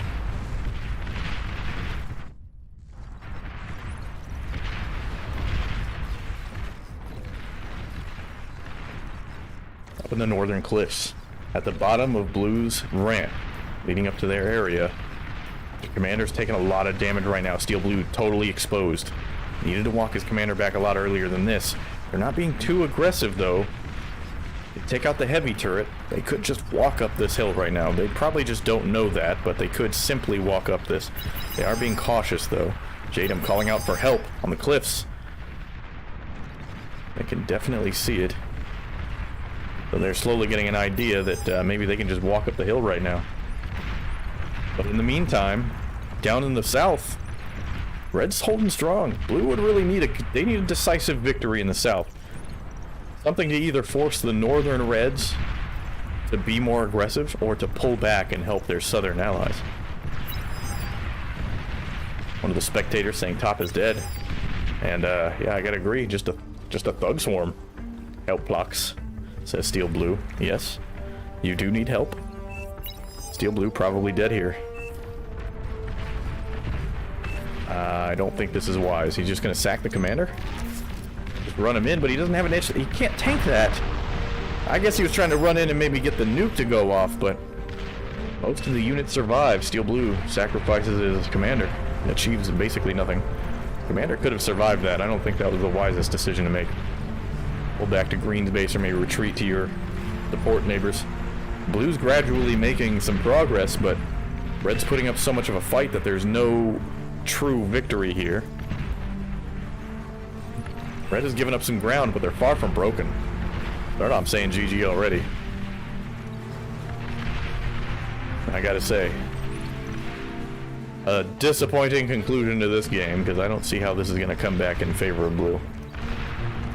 Not that I haven't seen teams come back from this, but I will say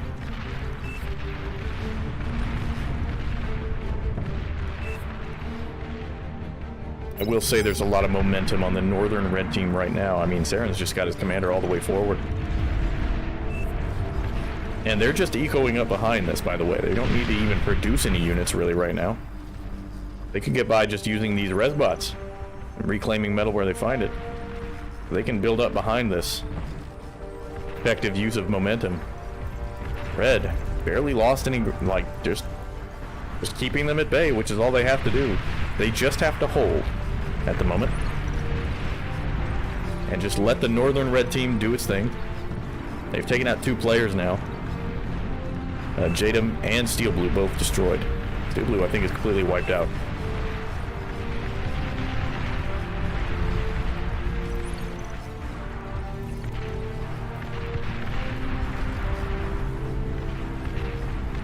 The mesh shares some metal to Tau Shiva, who gives them tier 2.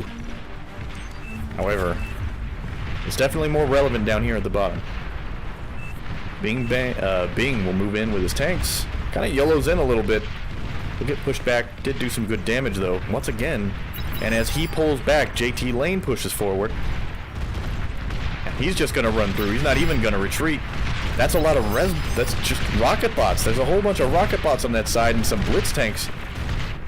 This medium tank push massively collapses the line here, forcing Red to retreat all the way back to the base. They need something dramatic right now, so I don't blame them. There's not enough tanks to do enough damage. He gets all the way to the base, but loses most of the tanks. He's gonna have to wait. Some tanks come in. But Kiyoma's got some defenses ready. Got some rocket bots. Oh, something goes up. He loses his energy converters. He did a little eco damage there and at least forced the line to break. Problem is, who's closer to whose back line? Red. Way closer. Stardom is now forced to start producing bots just to try and fight this back. I mean, he's 2v1ing right now. Screwish is getting fiends together. He loses a whole bunch of units, but so does the Reds. Just barely holding them at the top of the ramp right now. It won't be long. You have maybe 30 seconds before they push back down. He's going to push up instead. Stardom's just going to walk straight up the ramp. I don't know if that's wise. You have no range advantage here, but he's going to do it. In the meantime, a Polygon has run 5 tanks up to the cliff edge from down below. Somebody called him out, so Elm's going to try and get in there and interrupt this. Some dramatic moves by blue team trying to salvage this situation right now. Kiyoma was able to hold, so he didn't lose too much. Really all he did was feed tanks directly into his base. And he did lose some stuff, but he's left plenty of metal behind.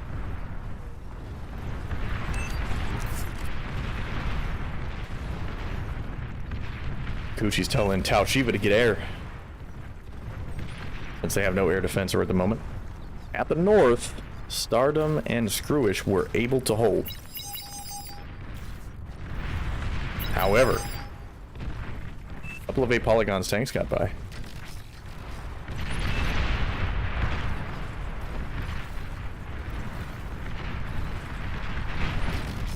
How much damage are they actually going to get done? Surely not a whole lot. I mean, they're both almost dead. One tank will go down, the other one will go down right. Yep, right there. No damage there, but it did pull their attention. And the thing is, they're down on income. It's not impossible to try and come back from this.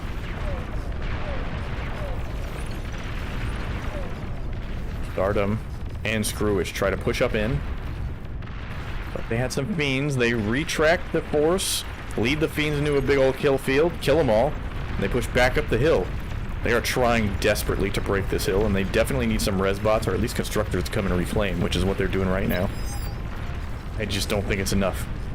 They gave up a lot of military. There was a lot of fiends there, though. Screwish's fiends comes up, and that extra DPS does it.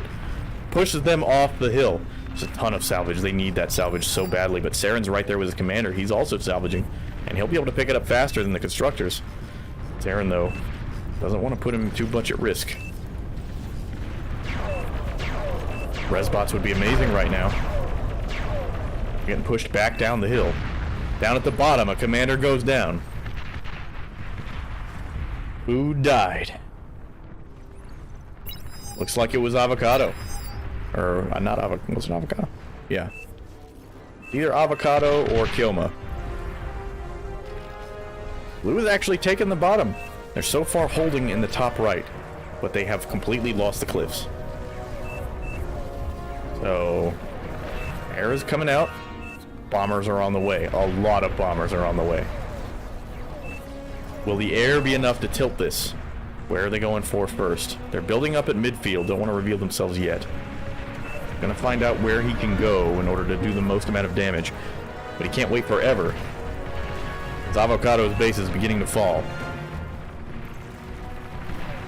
In the meantime, Yoma was trying to build tier 3, cancels, starts producing tier 2 bots, gets the hounds out. That'll hold him. There's not a huge attack force here yet. So some hounds, a hound force will do it, I think. Meanwhile, Rush and Stardom just putting up a hell of a battle up here. Armored assault bots, big hits. Here come the bombers. They come in, absolutely trash the place. There goes his factory. He has no ability to produce anything. Oh my god, there goes the reactor. What looked like it could have been a comeback. Another commander goes down. That's going to be Elms.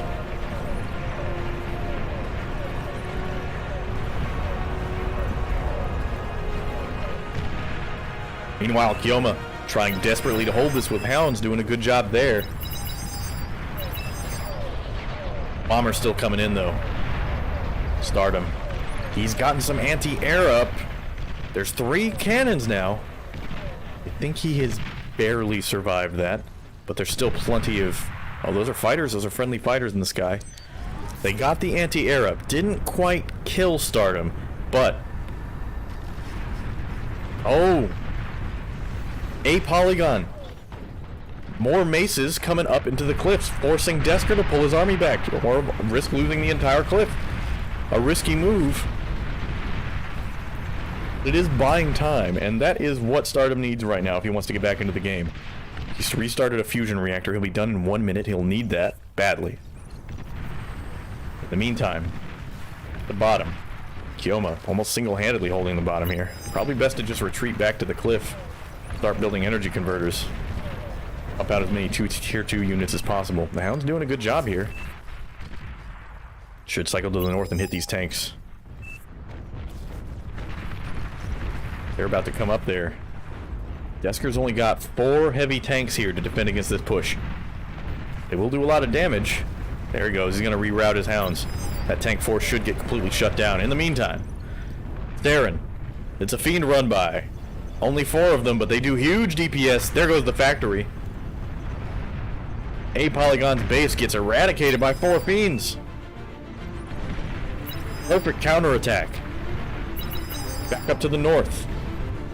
Fighters in the sky over the forward turrets of Saren. Saren's saying, Gucci's trying to tell him to get anti-air, but I don't even know if he'd be able to fire it, considering how many of these light turrets he has. He probably should just reclaim some of these light turrets. He does get some turrets up in the, some anti-air going. Meanwhile, Avocado still has some units left. He's resurrected a few. He's going to go in and fight. Back to back with Tabesh. Red, pinging incessantly. Saren is only able to get 1 turret up right now. Red just keeps pinging him to finish the turret.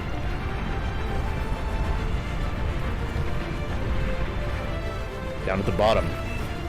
Red has actually pushed them back somewhat. Bing is caught out. He was cloaked, but he got discovered, and he'll go down at right and just in exposed air. Just left him out there. Bing retreated his tanks, but left his commander at the front. His hounds got 1 sniff of that blood and took him down immediately.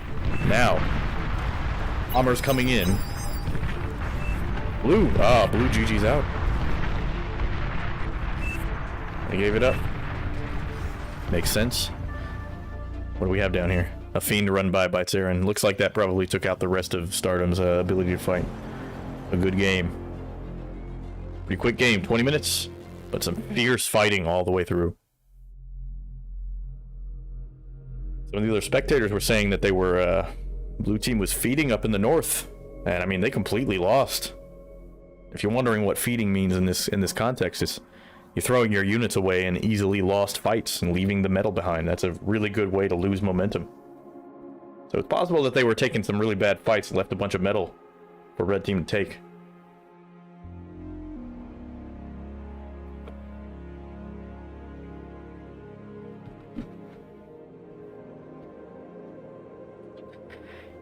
Kioma says we would not have done that bad if I had my hounds 2 minutes earlier, and I got to agree. He was trying to jump to tier 3, very quick tier 3 push. Like, you get your hounds out, you know? Get your tier 2 units out, take control of the battlefield. You need control. You want map control before you start trying to tech up. If you don't have map control, then you need to get map control, and then that means you need units. Now, there is a point at which you pretty much need to go tier 2 if you want to compete, but, you know, generally speaking, good use of tier 1 units can still counter at least some of tier 2. If you're good.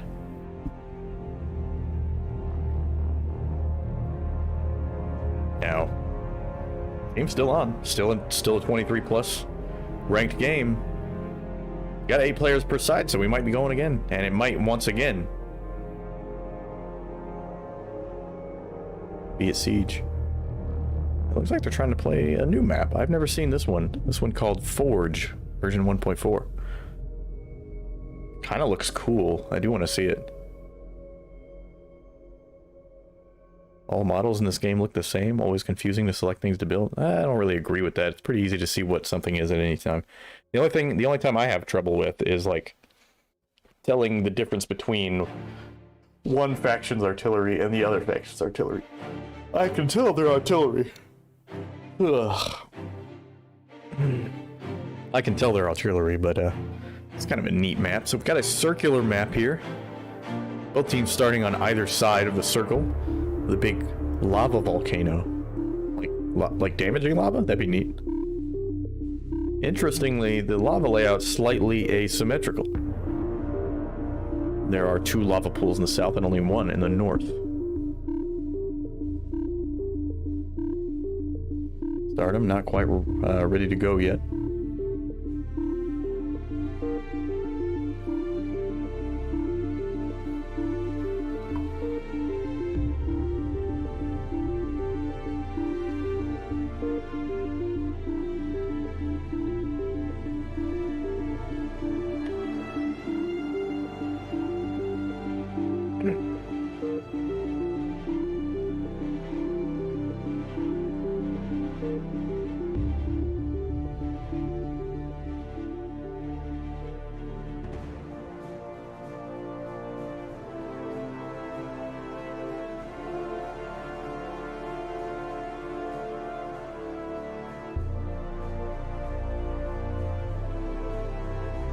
Going ahead and ringing him now. And looks like it wasn't enough. That Stardom will get pulled over to the spectators. We'll see who takes over.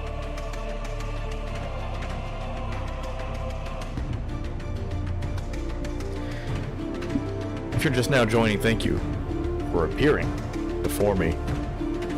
Watching Two-Tone Echo. This is Beyond All Reason. Testing. And whatever else I feel like doing on my days off. Scheduled to come out. Will come out at the end of this week or to the beginning of next. As well as a bunch of other things that I need to, some housekeeping and set up on my streams front. But we are functional at the moment, and that's what matters most.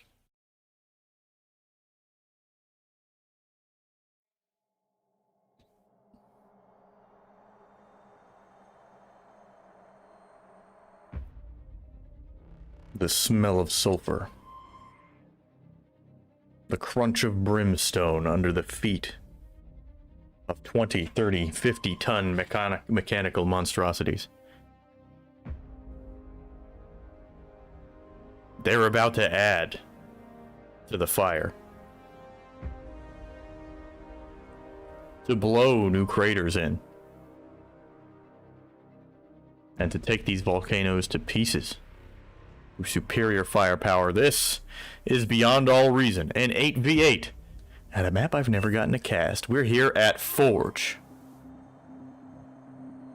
More metal in the middle. Careful with deformations in the lava layer. So if you deform the terrain, I guess that is actually lava and will do damage. It's kind of neat. It's actually water, but it's meant to be like this is lava. Don't touch. No touchy. It's not actually lava, but I'm sure it does. It seems to do. What that implies is that it does damage like lava. On the red team, to the left, we have, right now, up in the front, Tabesh, Steel Blue, Screwish, Buggy, and Frank Punk. And in the back, Kioma, Sanguinus, and the Battle Bandit. Blue team is standing by at the moment. Not everybody has placed their commander yet. But for the blue team, the players here are Kuchi, Jadam, Tau Shiva, Saren, Avocado, Cold Flame, Bing Bing Bang, and A Polygon. Almost all of them except one, I think. Coming from the last game. A few more newbies added to the red team. Some love shown for the coochie. Oh yes.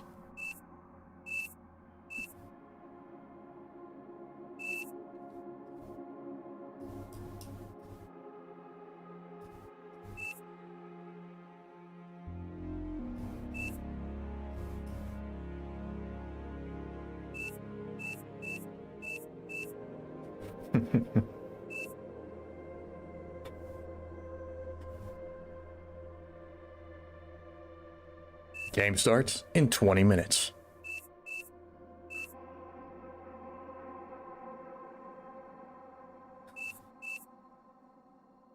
At the front for blue team is Cold Flame, Avocado, Jadem, Coochie, A Polygon, and Tau Shiva, with only 2 support players at the moment, Saren and Bing. And it looks like there was some rearranging on the other side, so there will only be 2 support players back here as well.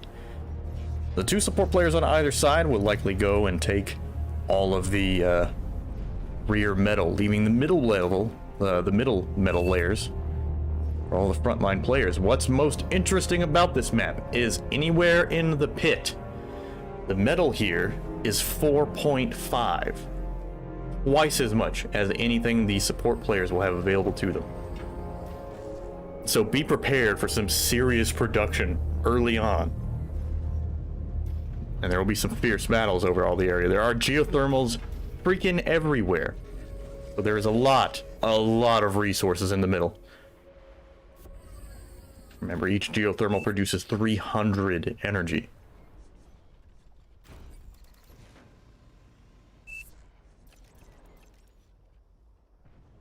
Now the wind speed here is only 6 to 12, which means solar and geothermal is going to be the main way, but you'll still see some air power. Or, wind. And we're barely a minute in and we're already seeing a whole bunch of ticks coming out. We got 5 already. Coming straight out across the map. Avocado will have a tick ready. Will he see this? Let's go to the player view. He is catching them on the edge of his vision. Will he notice? Yes, he notices. He responds. Get in there and interrupt this. So this really aggressive tick play early on will be stopped. He'll group his ticks up. He's going to go back across the map. Buggy sending some of his ticks across. Currently matching numbers with Avocado. Datum will send a grunt out, providing a little bit of a anchoring point for the scouts to fall back to, giving more DPS than the scouts will. Coochie. Constructor bots going out, a few combat bots. A red scout has gotten in. Look at that, freaking 5 geothermals right next to each other. Gonna get in there. And he preps. It looked like he was gonna try and self-destruct it, but no good this time. We're drawing all over the map at the moment.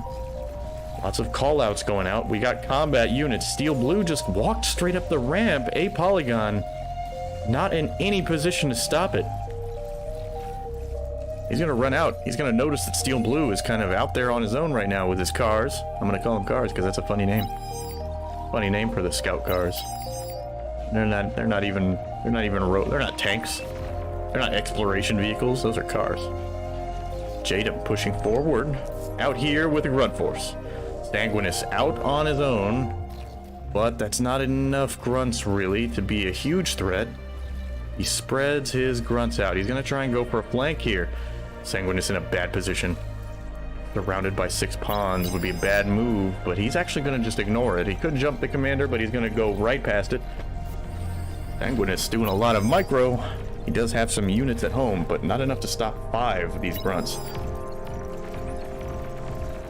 A lot of call-outs going out. Frank Punk now set up on the other side against Avocado and Cold Flame to the north. Sanguinus put up the defenses in time with Buggy in the bottom. Steel Blue and A Polygon's commanders duking it out. Both of them building turrets in freaking point-blank range of each other. Steel Blue's turret goes down. A Polygon takes advantage. Got to get another. Taking these crystals. Each of these crystals actually gives energy, by the way, and hundreds of energy apiece. So lots. This is a very rich map. Lots and lots of... And I mean, we can see that. We're 4 minutes in right now, and there's units everywhere. That extra production really coming in handy right now. Frank Punk gets caught out. He gets caught out. Cold Flame runs some of his grunts up in there, but they're not quite enough to actually do it. Calling for help from Buggy, though. Kioma, telling Buggy to help a little bit. Only thing he's got up here is five bots. He is moving his commander up. In the bottom, a polygon. Steel Blue now joined by Tabesh. Now 2 commanders at the front down here in the south. Just to the north of them, Screwish and Coochie squaring off against each other. And up at the front, up at the top of the map, Avocado and Cold Flame building in point blank of each other. Meanwhile, Jadam just south of them, got to give Sanguinus a hard time. He sees the light turret and decides to back off. He's got the firepower for it, but he doesn't decide to run forward right now. He's going to hold back at the middle. Rocket bots. Now trading shots. Tons of rocket bots on Screwish's side here. Aggravators doing, you know, performing their namesake and being aggravating. Outranging everything. Big call out. Sanguinus calling out for some help up here at the top. Buggy moves his units in to help out Frank Punk. Now, Frank Punk has a little bit of backup. Got 4 maces and some pawns. Making it a competent defense force, but Frank is going to need more than that, for sure. Tau Shiva has moved some of his units in. Resurrected units, he's going in to back up a polygon. A commander's gone down. Screwish nearly gets caught in the blast. And it looks like it is Coochie. Coochie's the first commander to die in combat.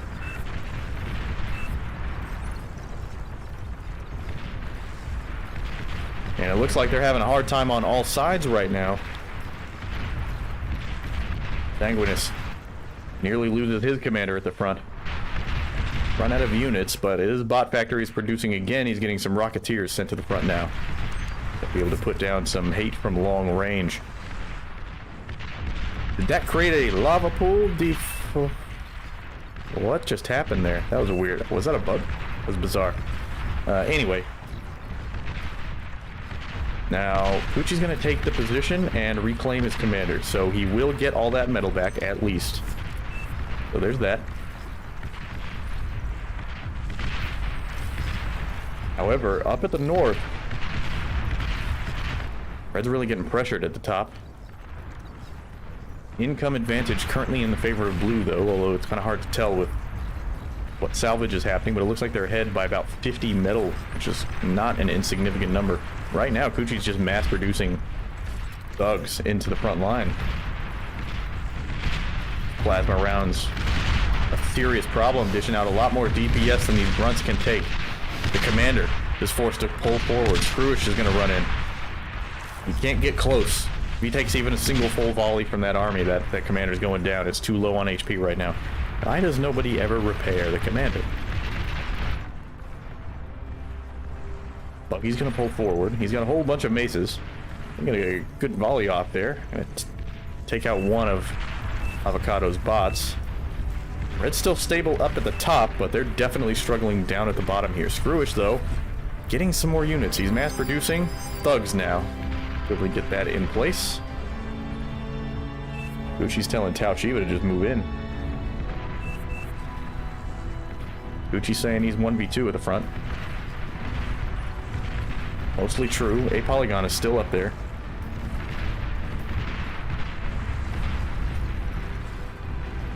So far, they just seem to be getting more or less outplayed. That artillery in the background. Steel Blue, dangerous HP levels here. I would say Cloak go in and hit a D-gun because those are badly clumped units. They're in a terrible position. Pop up flamethrower turret, doing a little bit of damage, but there's only one turret in place. Back up to the north. More trading going on. In general. About even on unit count. Well, no. A little bit in favor of Blue. Which is about how the whole match is going right now. Red is starting to catch up in income, though. A little bit at a time, they're getting a little bit closer. Bruish starting to produce an army that can kind of hold its own, but he's only delaying the inevitable right now. Gucci can continue to advance cautiously. Bruish is in danger here. They're not going to finish this gun in time. 13 seconds to go. He's going to pull his commander away. And a big bombing run here.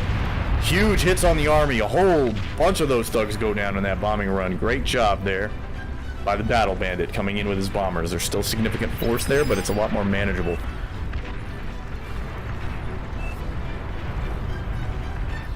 Gucci asking who's air on their team.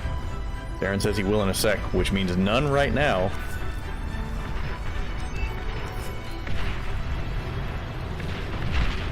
Another bombing run. Big hits on the Green's forward position, but doesn't actually quite hit a whole lot. There is anti-air on that side as well. 16 bombers remain. A whole bunch of them go down. They run straight into a web of anti-air, and I don't think they're going to get off another bombing run yet. A few bombs drop. Build a wind turbine, doesn't get anything else done. I think focusing them at the front where they could have done more damage against the units is probably a better idea here. Or going all the way around and striking from the rear out of nowhere. But unfortunately, Bruish, although he did do a lot of damage, Battle Bandit did do a lot of damage to Blue's army, but there's still enough here to put a lot of pressure on Scrooge.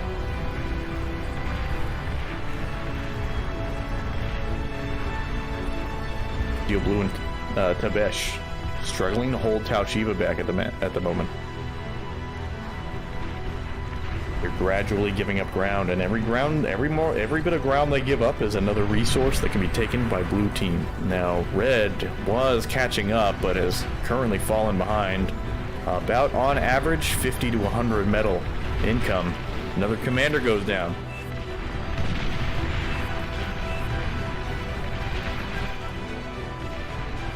Frank Punk this time. They're calling GG. I have to agree.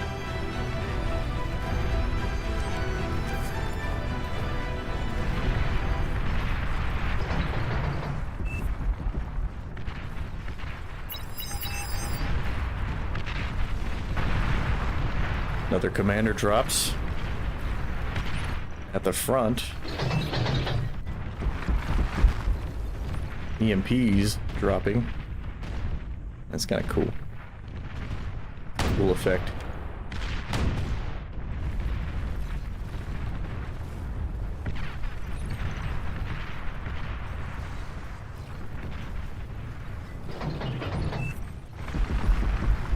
Now, looking at the battle right now, Blue has basically total control. They can kind of do what they want at the moment. A lot of sizable forces coming in for Red on the top. Lots of hounds. Tier 2's really what they need right now. Trying to dance in and out of turret range. Full Flame calls it out. There's a lot of anti-air in the Stiletto. That EMP bomber is going to go down immediately. There's a lot of fighters for Blue team out in the sky right now, so it's going to be hard for any additional air attacks. Red team has no capacity for dealing with the fighter wall. But in the north, our team has actually successfully beaten them back a bit. It's going to come in with these volleys from the hounds. They, together in these numbers, they can put out an enormous amount of DPS, and they'll take down the main turrets. And Blue's actually pushed off the northern position, but really struggling here in the center. Bruish was basically annihilated. That base is not going to be functional. Doesn't have he does have a factory. Does have a factory up. He still has constructors, so he's still building. Buggy needs to move his army back to the front and maybe send the force that's in Scrooge bases down south. Try and support Tabesh. I mean, even with the good moves up in the north, you know, pushing them back the way they have, Tabesh is just going to come straight down the ramp. But there's shurikens in the air. And that means all these tanks are about to get stunned. And there's not enough anti-air to deal with this. And instead of producing, he friggin' gets EMP bombers instead of producing fucking fighters. I'd be so tilted right now seeing that. There's still no fighters in the sky. There's a few for Battle Bandit, but there's not enough to deal with all of the freaking air right now. Beshlu's lost a whole bunch of his army. That was a push that could have really... That could have at least stalled Tao Shi out enough that he couldn't move anymore. Meanwhile, up north, there's a significant army that Red's built. Meanwhile, a Polygon pushes forward, but gets intercepted by Buggy's tank force. He's getting pushed to the south, and he's just going to redirect and go attack Tebesh instead, so Tebesh now has to respond to this as well. And he's going to lose the 2 of these constructors here.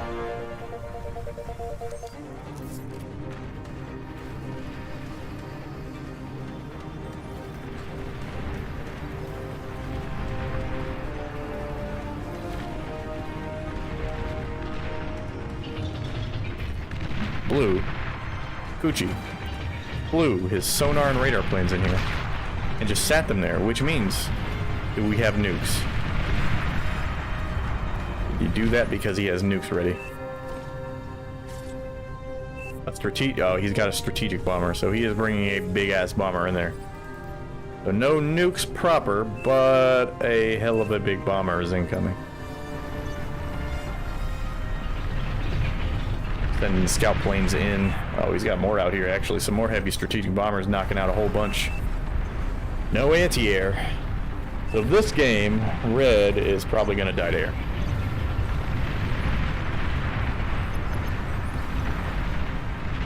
Another commander dies in the northern battlefields here.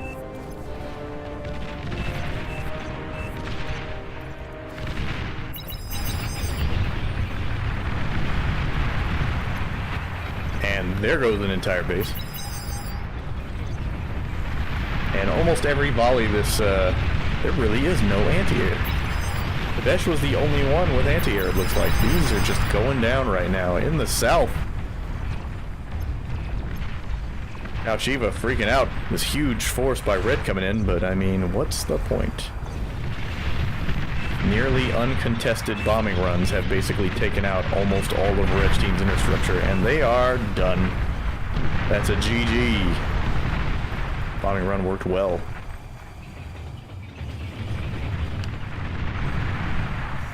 A good job there.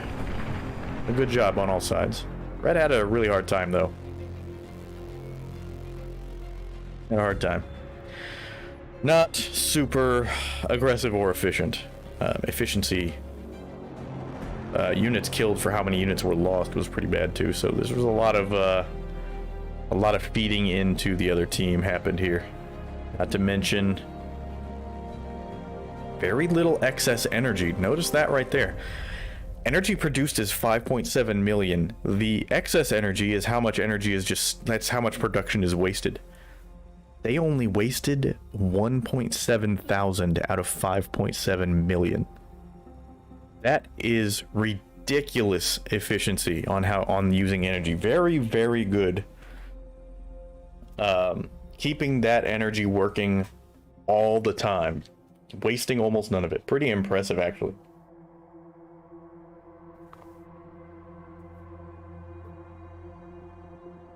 So that could actually go, I mean, that might be what caused this to start to snowball. Look at how much is wasted on Red Team. They only produced 3.5 million and they wasted 150,000 of it. So not only did they produce way less, but they wasted a lot more. Metal excess was good for both teams. There's way more metal production. I think that's probably why they had so little waste. They were scaling that metal production well. Nobody dropped out and like screwed up their eco. That was good. A good job on the economy game by blue team here. All awards going to Kuchi.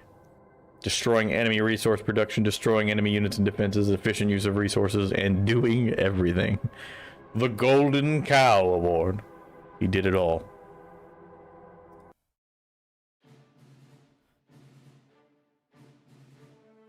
Delightful. Wonderful. Beautiful. PvPvE game. I want to see how this goes from the start. So this is a 3 versus 3 game. However, Scavenger faction spawns in the middle of the match. So this is very interesting. I want to see how this plays. Kind of a cool game mode idea. So we're gonna see how this works out. I wanted to watch the last one, so I'm glad they're doing it again. I missed the last one, unfortunately.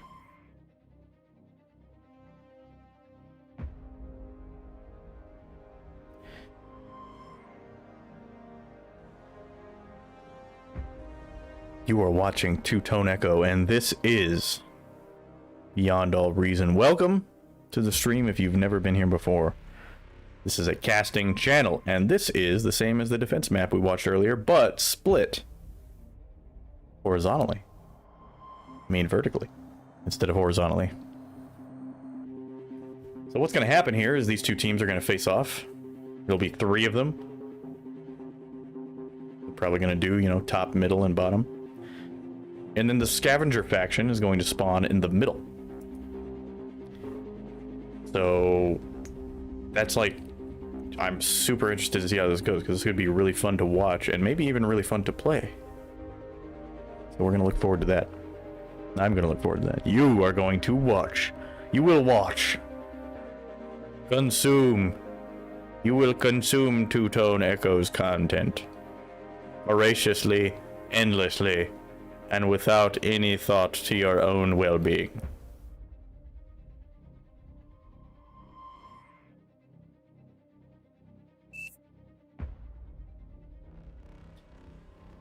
Waiting for 2 players on either team here. I feel like 4 players would probably be a better choice for this, honestly. Like 4v4 with one in the middle. Blue team is the first to be completely ready. Red team, still waiting on one guy to connect. But on the blue team, we have Soap Taste. Soap Taste Sock. Will be on the cliffs. In the middle ground, it'll be Vigus. In the bottom, Rei Ayanami.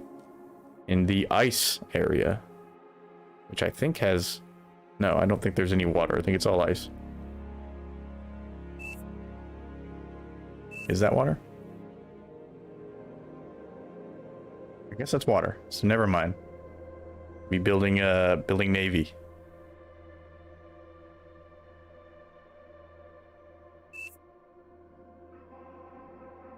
There's nothing wrong with starting navy.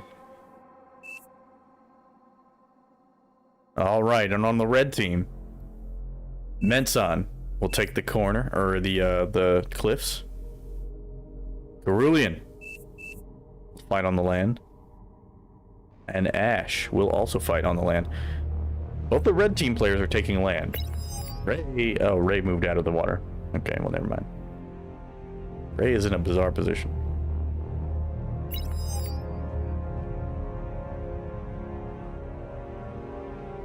I guess it says too close. But, I mean, that's fine. Just start water, it's fine. Just play navy, it's no big deal. It's the same, except, you know, you need water to get around. And we begin. Difficulty is very easy. I wonder if that's too easy, maybe? I don't know. I'll leave it up to the host, who has played this before, to decide that, I guess. Grace period of 800 seconds.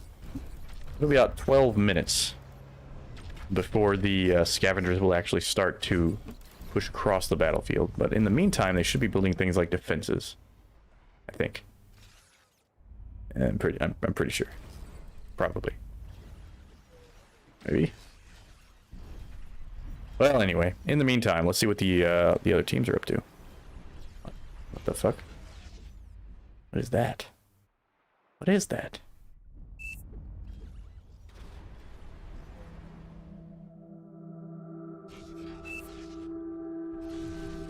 Who's going for hovercrafts? Says the water level fucked this area up real hard. It might be, you may not be able to build navy. Might have to go hovercrafts, but it's fine. The scavenger faction has begun to spawn. They have some res bots to start with. Nothing crazy. They don't have any. They have There's an anti-air here, so very light defenses. There's actually a couple of pawns here as well, and a fast attack hovercraft. They have not spawned on the cliff yet. It may be that they don't spawn on the cliff, frankly. I mean, all three of the initial beacons are down here. So this may be the one area where there's direct PvP occurring. All the fucking way up the high cliffs overlooking this snowy canyon. Oh, now that's a view. Kind of, it does not want to. You gotta there. Oh, nope. Oh god. Oh Jesus Christ. There we go. Yes. Wow. This is kind of. It just. Camera does not know what to do here. It's triple gay, and probably, maybe even quadruple gay. Want to get a nice look down in. I mean, we kind of got it. Oh, going air already. Vigus and Soap both went air. Building. Metal extractors far forward with absolutely no cover. Don't really need it because nobody really wants to quite push in yet, but they don't know where the spawn beacons are at. Don't want to aggressively push out there and lose units for no reason. They just know that they're out there, not how many there are. Currently there are 7 beacons on the field. 7 beacons. More units will spawn in over time. He's already tier 2, holy shit. Damn. So he's already got tier 2 going. So Vigus already has it, and Ray will have it shortly. There he goes. Now they both have tier 2 already at 3 minutes in.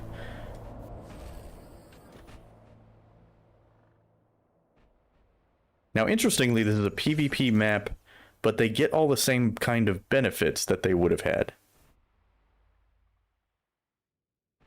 Interesting. So the Legion buildings, their metal extractors produce a little bit less metal, but they also produce energy, which is neat. I don't know that I would want that. The solar collectors just work as normally. But they get the same benefits, which means they have the base builder in the main base. So they get this construction turret immediately. Very useful. Lots of construction turrets going on over here. Going to start, I assume, building all their fusion reactors in the back. Down on the other side.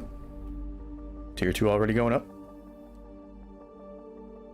Now, red seems to be very ground focused. In fact, entirely ground focused. None of them went air here, so I would say they're probably at a strong advantage. They don't have the element of surprise, though. Soap.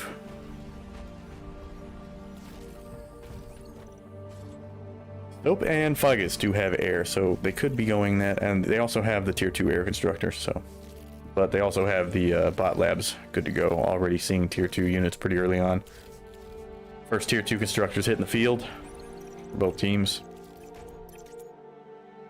Now, Mensan has moved out and is building a wall of light turrets up in this area. Presumably so that they don't have to, his teammates don't have to focus on sending units up there. And it'd be a little bit awkward to get them up there anyway. They have at least bots. Well, they do have bots. They're not producing any bots yet. Mostly just expansion. Now less than 10 minutes until the scavengers actually spawn in. Start doing damage, although I think you can probably wipe them out early. Interestingly, there is no harassment happening whatsoever. Like they're legit playing. It's almost like a no rush timer. It's like you stay on your side and build, we stay on our side and build, and then when the scavengers hit, the gloves are off. So in, like 10 minutes, we're gonna have a serious bout breakout, I assume. At that point, I mean, they should both be uninterrupted eco play like that. Like they'll be fucking rolling in the money. I mean, their incomes are already pretty significant here. About 200 per side. A spectator has left. Now it is only me and some guy named Paul.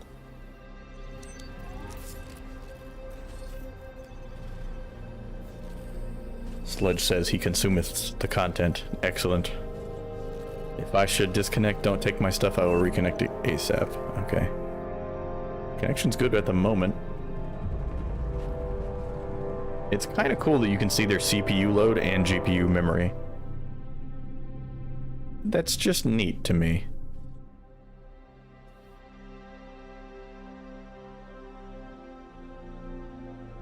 I don't know why.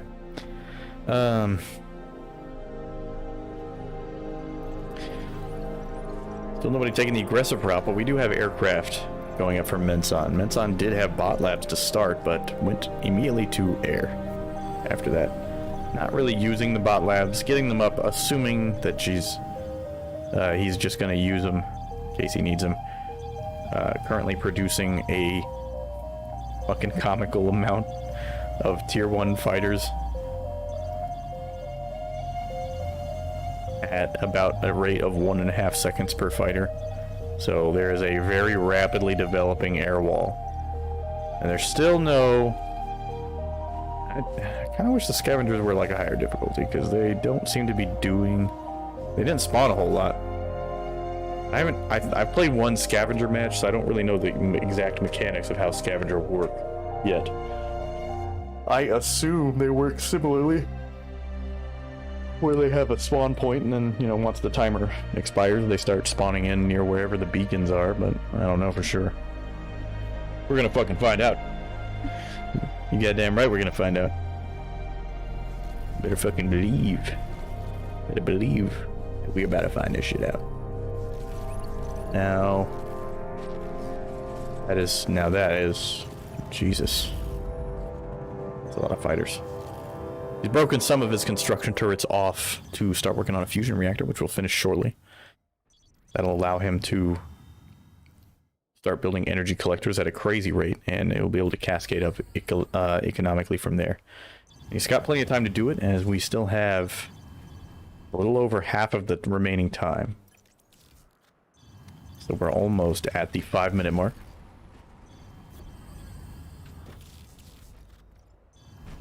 Got about 6 minutes left, so he's got plenty of time to get that first reactor up. He's already got it up. He's going to start the second one, and he's going to start producing these energy collectors to turn that energy into metal. Ash, however, actually has the quickest eco at the moment. The highest energy and metal production. So far, so good. Working on advanced energy converters at the moment. Where are his reactors? At the moment, he's building naval energy converters. So...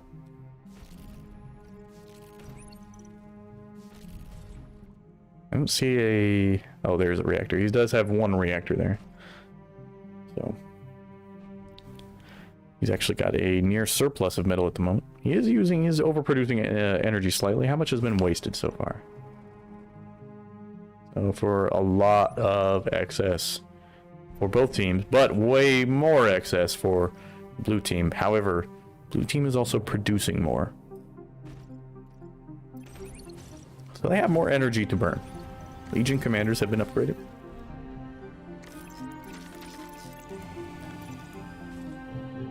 And he's got the Legion drone plant starting to produce. What is he working on? Fighter wall. Now he's not building them quite as fast, however, as oh, he's building gunships, not fighters. And just this hail, this absolutely massive army of aircraft over here.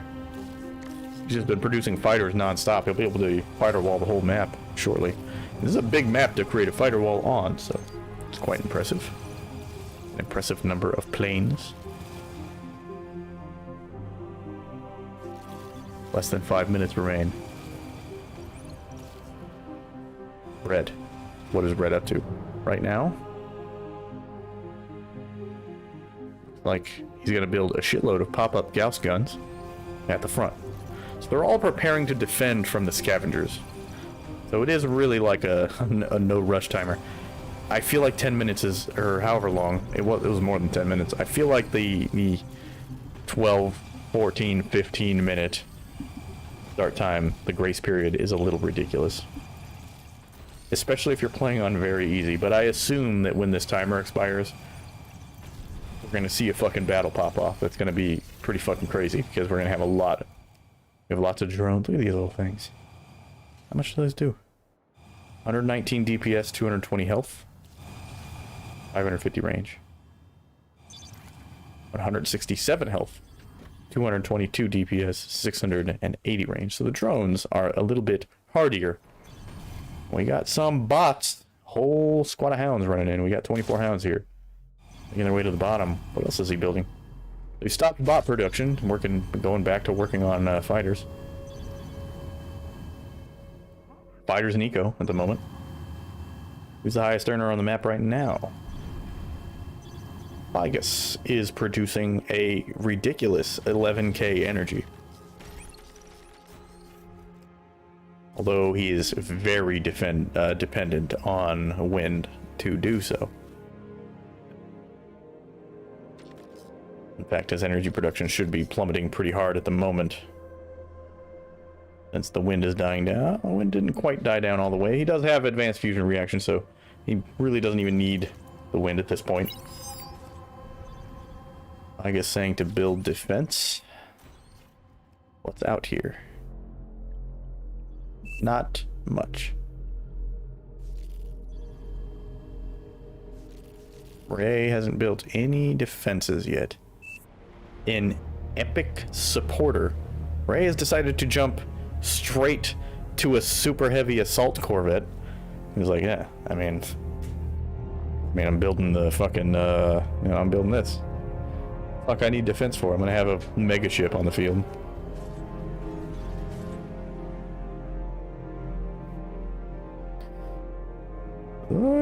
Still got time, but not much. About a minute and a half left. Meanwhile, pop-up Sevo batteries coming up for soap. Now, our standing army, though, San's relying on mostly bots to defend himself. And he took this geothermal at the top. He's about to turn it into an advanced geothermal, give him 1250 energy, which is good. A good number. That's a comfortable number. A delicious number. It'll also propel him over Ash on his team in terms of energy production. 5 seconds until it's done. Exciting stuff. It's done. Yes. Unsurprisingly, he is now producing more energy. I'm sure this comes as a shock to everyone involved. Absolutely mind blown. I'm not gonna lie. This grace period being this long is fucking awful. It's awful. It's like so long, dude. So long.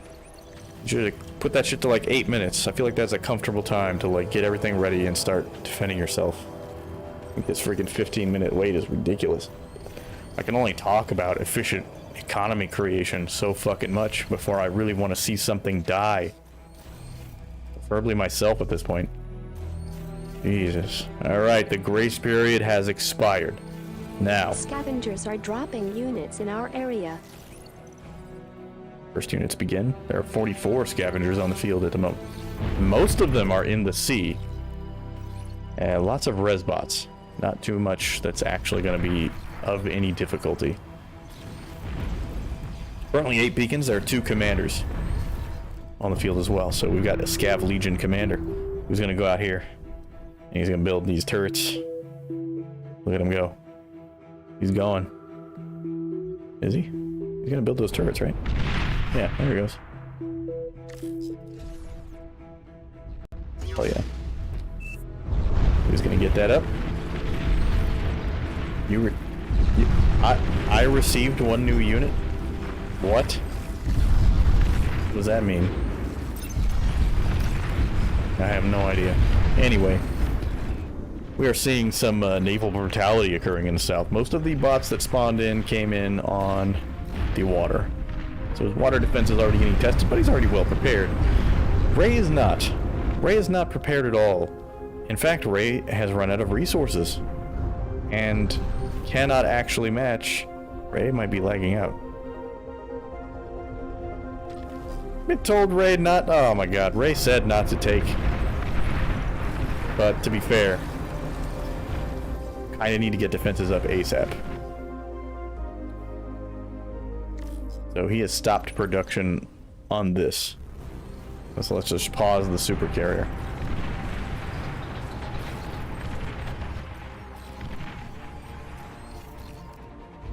Heavy land and air defense. And those are some cool cannons, I'm not gonna lie.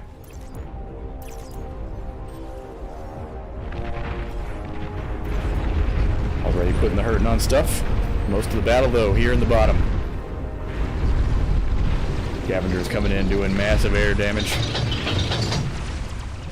Not much air defense, bombing runs. There really isn't a whole lot to stop this aircraft. Well, there is. And time could literally send like 30 fucking fighters over here.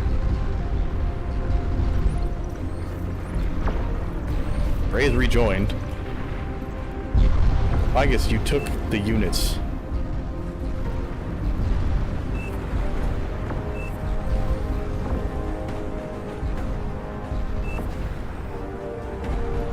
No way.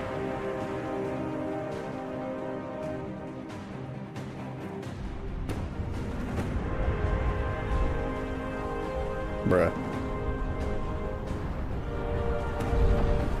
You're... Okay. You can group share stuff, right? I'm pretty sure you can. There he goes. More stuff being shared. There we go. There we go. All this stuff is being shared again.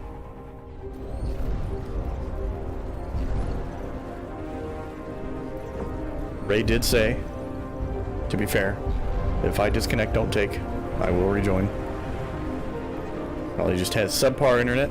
In the meantime, in the bottom, ash. Almost got turned to ash.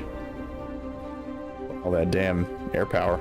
But plenty of anti-air ships now on the above the water. Making short work of fighters now. Absolutely nothing's getting into this airspace alive. Here we have a floating heavy laser tower. It's just fucking just big laser cannons with floaties on them, basically. They all laser buoys.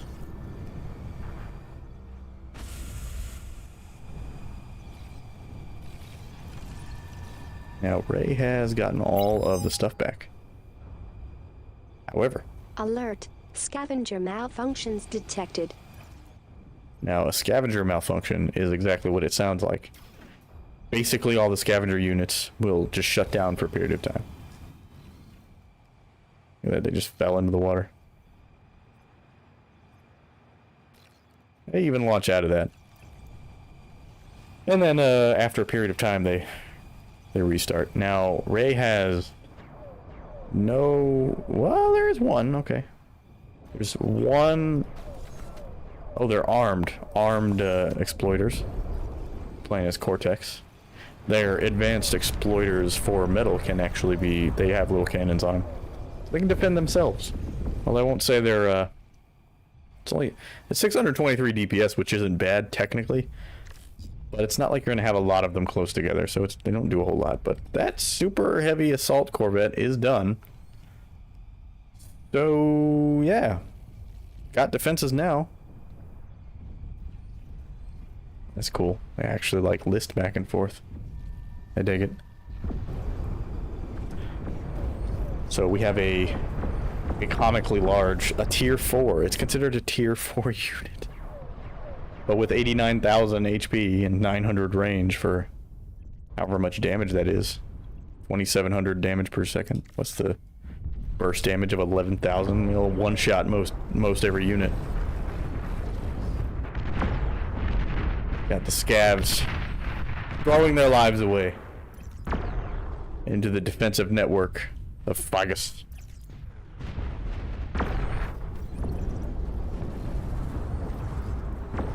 I'm half and half on this. I thought it'd be more exciting. They're just kind of playing like competitive defender. Like, it's not even that competitive because they're not like fighting each other at all. They're just building massive defensive networks. and then not actually fighting each other at the same time. Which you'd think they'd be doing, because, well, they're doing it a little bit. Fighters are broken off, and they've started an air war. A chain reacts, and now there's an air war happening.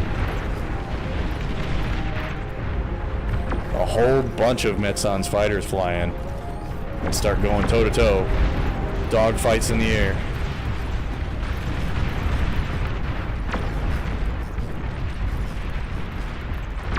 Planes crashing into the cliffs. I think that's the first player versus player contact so far.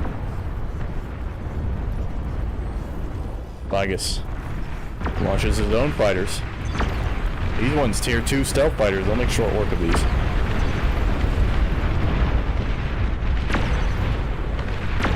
Metsan has no tier 2 fighters, and I don't think he can even build the tier 2 aircraft. But he's getting experimental tanks up, so we'll see. Right now he's marching a bunch of bots down the field to reinforce this area. And I guess it instigated an attack because in came the gunships. Alert. Scavenger malfunctions detected. And with the scavs malfunctioning, there's nothing to come in and help this, and there's not a lot of anti-air. That's so much damage. There were so many gunships that came in and did all kinds of shit.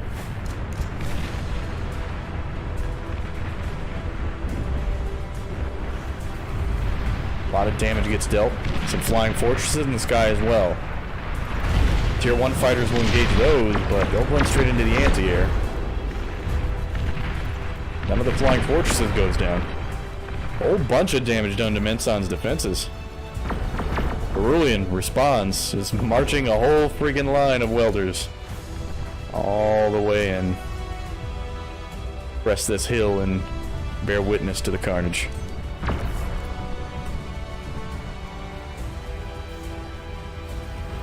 In the bottom, Ash, holding out well so far.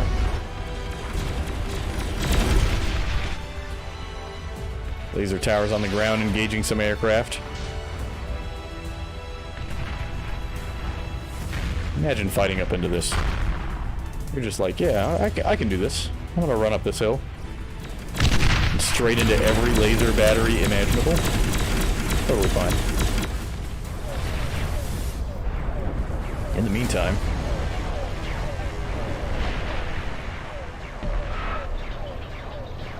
destroyers. This Corvette is so silly. Just fucking instant killed that ship.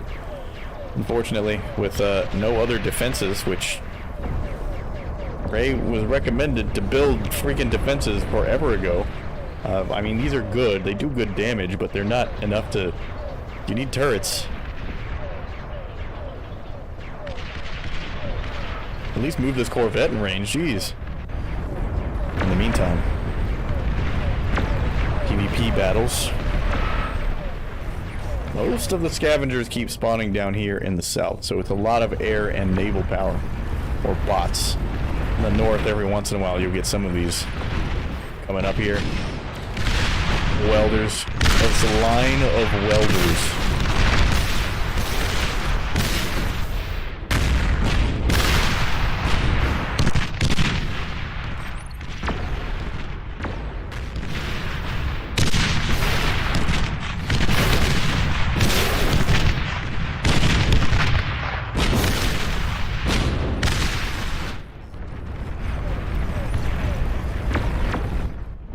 Down here, the epic battle continues.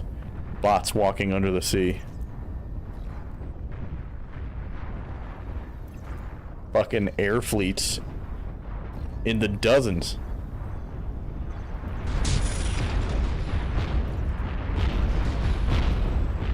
But falling in the dozens as well. A whole bunch of flagships are now on the field. Lots of tier 3. There's tier 2. Yeah, tier 2. Tier 2 naval vessels in the water. A little bit of PvP action here. Blue tests the water a little bit, sends a few bombers over, I think. But they get shot down immediately. And Red is really dealing with the bulk of the combat here. I think maybe because they're closer to the beacons. It looks like he's going to go ahead and move out now. Got the Navy. It's time to get out. Get out and do some damage. Leaves a couple of his flagships behind, and obviously probably a whole bunch of his anti-air. Brings a few along. He's gonna try and dish out some hurt here.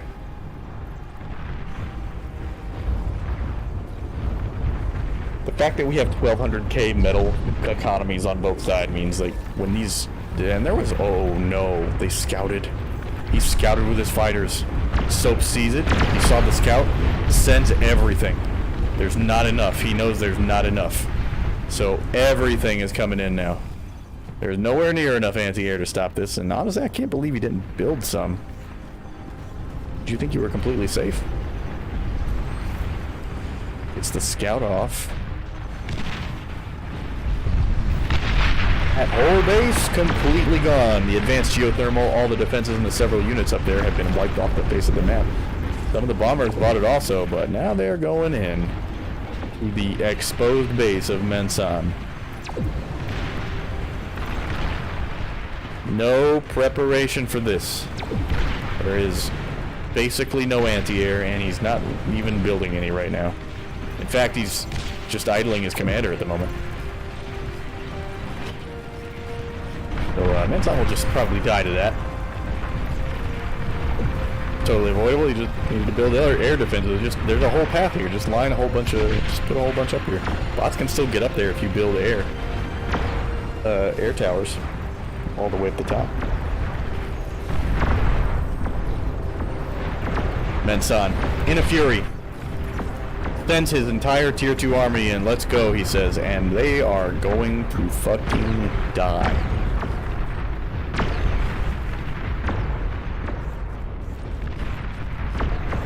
These welders, the initial force here, the Vanguard, gets nowhere near it. But there are some tier 3 plasma cannons coming in. They're dishing out some serious hurt here. Taking those sabos down in only a few shots. But I don't know if that's enough. Mensan can't build anything else. He's got Thors. He's riding them up the cliff edge, but they're just gonna get bombed to death. They can't target the air at all. In the meantime, Mensan's army on the ground does actually reach the defensive line of Fagus.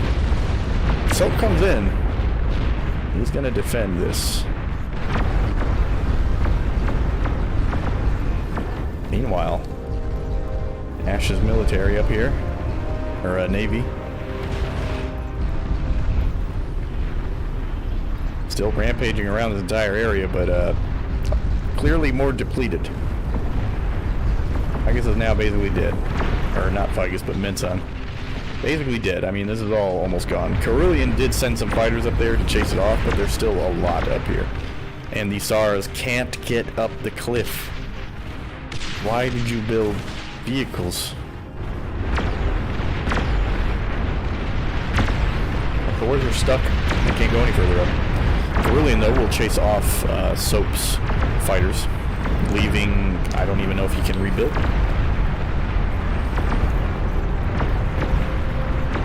He may even be just AFK, who knows? I don't see any builders anywhere.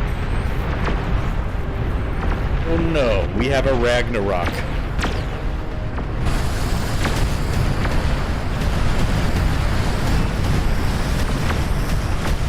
Just dropping that fucking heat. Where are we gonna shoot at now? Something way the fuck over there. Area saturation. Ash's base. Carillion's base, not really prepared for this. Luckily, the natural terrain is actually getting in the range of some of the shots. He did set up some plasma deflectors, but those shots are deflecting wide. Will any of them hit? Oh, they're all detonating mid-air. Some of them are going far over. Almost none of them actually hit the ground. Showed all they had. Their final assault has started. Of course, it's mostly Navy. This is all they have? 200 units? Come on. 200 units for a 3v3? Boy, get out of here. Yeah, I don't know about I don't know about having this on very easy. You should have that shit on hard. You got 3 teammates on either side of you. The scavengers have to split their forces.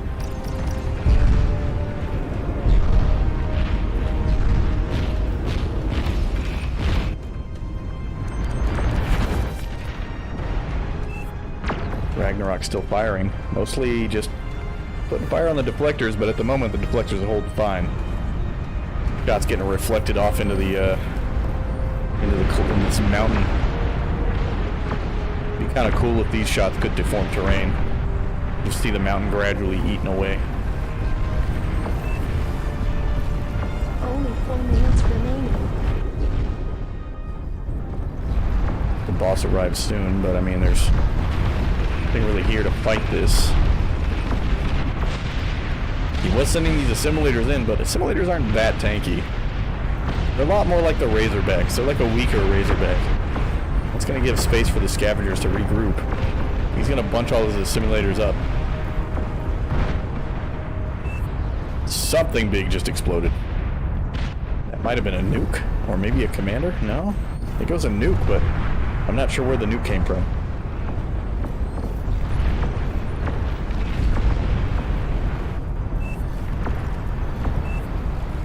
Soap says his commander died? Oh, your commanders are right there. What are you talking about? Never mind, I'm retarded.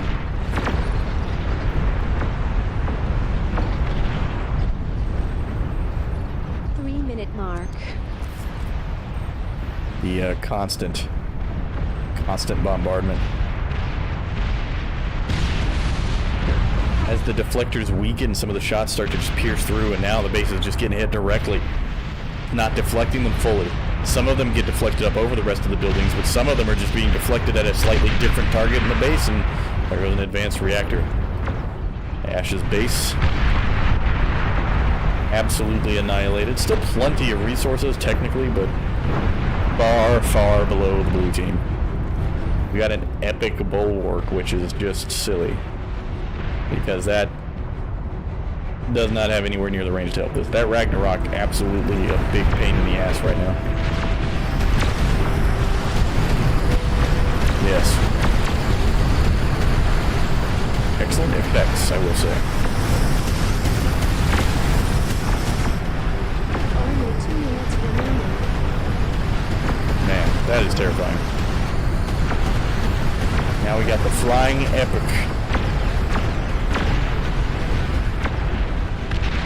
A epic, or epoch, whatever, however you say that, is a flagship with fucking VTOL thrusters. It flies. Ash has decided to attack with his navy. Now, given that each of these have 1,700 DPS, I'm completely certain these ships can actually take that super kill. I mean, Ray only built one. What's Ray even doing? Air camera? What is that? Moving around units up here? What are these? Oh, built a whole bunch of them crazy-ass robotic centipedes. These are so cool. They're a little dumb, but they're cool. I don't care that they're dumb.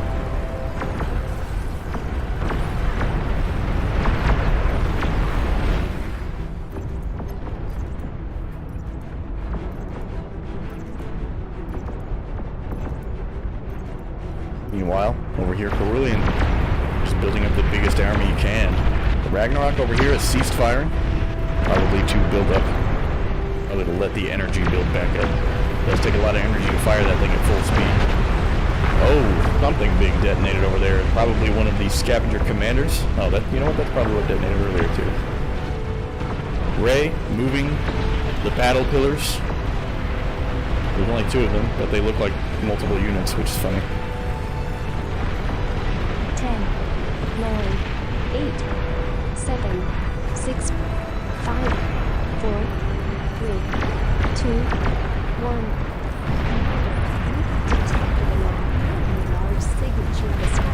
The boss has arrived. The epic commander. Conceivably infinite DPS. Look at this thing! It just fired like 10 D-guns in a star pattern. What the fuck? Carillion says we take advantage of the boss. Yeah, the boss went to the blue side. But even though they've been pummeled, I can let the boss walk in and take a whole bunch of shit with it. But it is already down. You're gonna want to probably fight alongside it. Oh my god, what is with this shit? This thing is insane, and it can build freaking juggernauts if it wanted to. As we take advantage of the boss. If you're gonna move, you probably should do it now. The majority of his defenses are focused on this. His Ragnarok's actually killing some of his own units because he has it targeting the commander, but the commander is too low to be hit by the Ragnarok. Boss now down to about 65% health left. A nuke lands. It doesn't even scratch the paint on this damn thing. A whole bunch of aircraft gets in range, immediately incinerated. Thing is absolutely wiping everything out, but it's about to crest over the hill, and then the Ragnarok can put damage on it, but it's not like that's an end-all be-all weapon. DPS isn't that high. 68% HP. Comically overpowered. They should send their units in soon. Like, this is a big-ass force over here. That just needs to go in right now. They can go. Go, dude. Got 3 Titans and an absolute shitload of assimilators. Like, now would be the time to go in. But the actual army, the navy that spawned in, however, with the boss, went towards Ash. So Ash is having to fight that right now. And it's not an easy fight. That's a lot. These are capital-class ships now. We got battleship combat happening in the seas to the south. And when here's the boss just absolutely rampaging around everywhere. This is definitely a send everything moment. Another nuke lands. They're just launching them as soon as they're ready.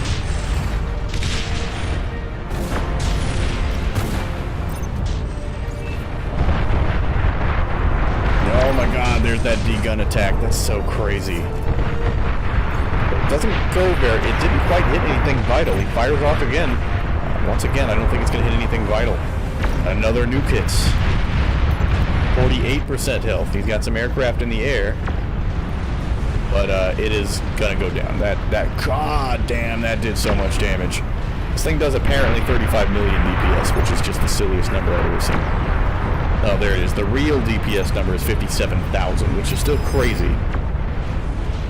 Another nuke hits. If he's gonna send these units, he needs to send these units.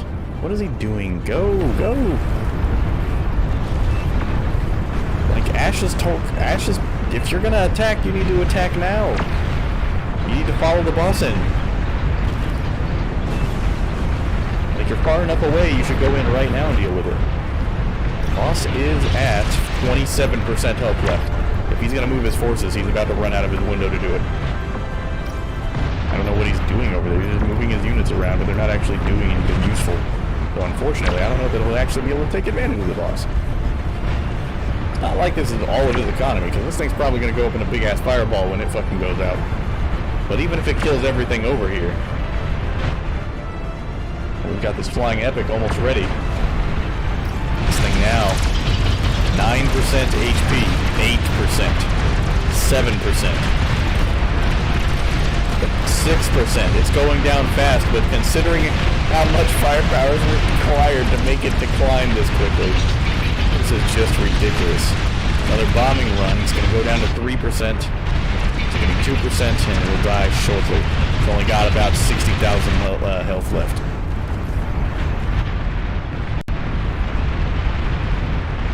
$20,000 health. 10,000. Oh my god, what a nuke.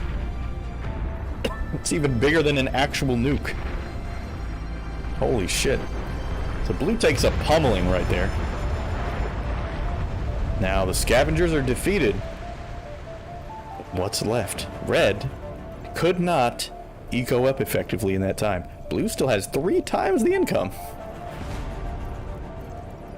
They're launching nukes. Oh, nuke on the tier 3. I told you. Oh, you should have left when you had the chance. What are you retreating for? He's nuking you. Oh, no. What a disaster. What is that? He's got a calamity up on top of the hill. Doesn't have enough actual energy to fire it. Look at that, man. That's crazy.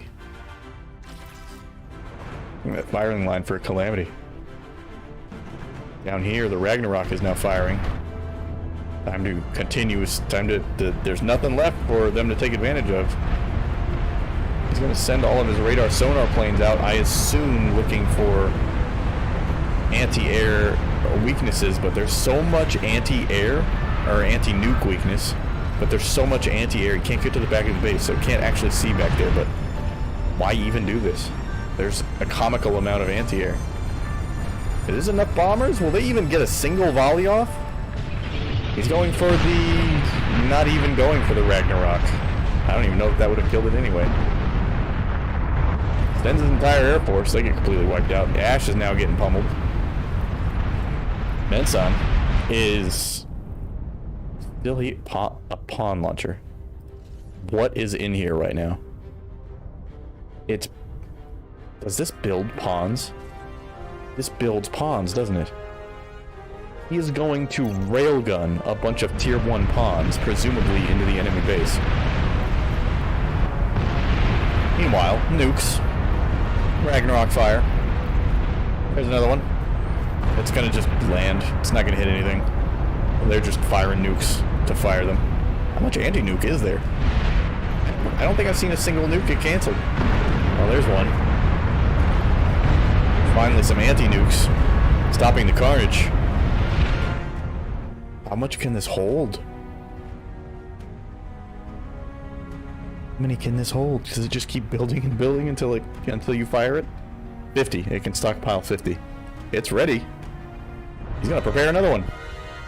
I mean, he set it to attack. Maybe he doesn't know how to use it. I don't know how to use it either, so it's not like I know what the fuck to do. I would assume you just use the attack button. What's going on over here? Ash's big-ass navy is coming across the water. I really want to see this thing get used, even though there's a whole bunch of other shit going on the map. Ragnarok are still dropping hill. They're coming across the field with the battle pillars have arrived. Carnage ensues. This one goes down almost immediately. The Navy is making its way across. They're nuking the Navy. Nensan still has not fired these bots. I don't know why. He doesn't have the power to fire it. I don't know if it takes power.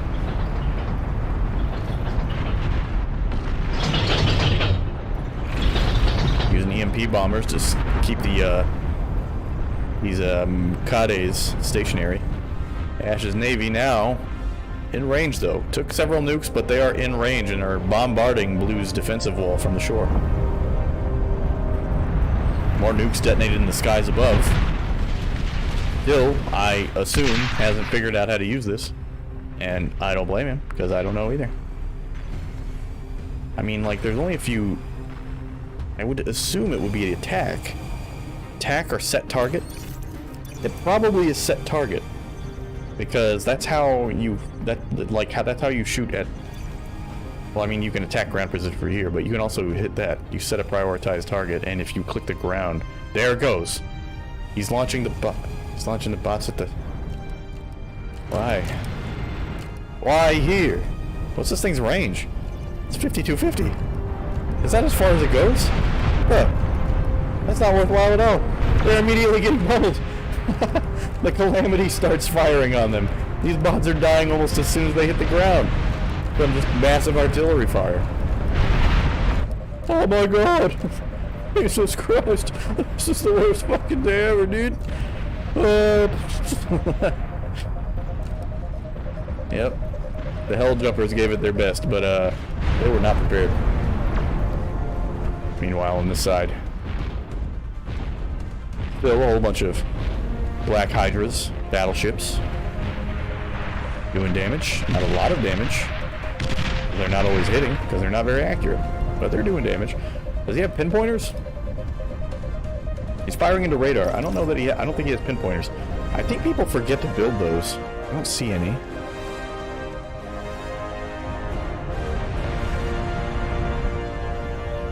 I don't actually see any. I don't think he's using them at all. If you use pinpointers, then your bots or any kind of artillery can actually strike into the fog of war and target radar signatures with a lot of accuracy.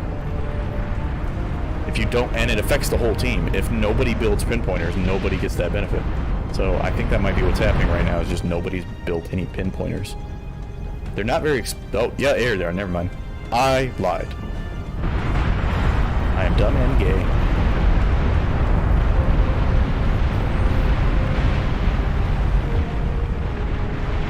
comes the massive, just silly Air Force of fighters coming up over the mountain. I think the fighters are getting some of the fighters are getting splashed by the artillery as they're coming up over the mountain, and then you just lost like 30 fighters to that.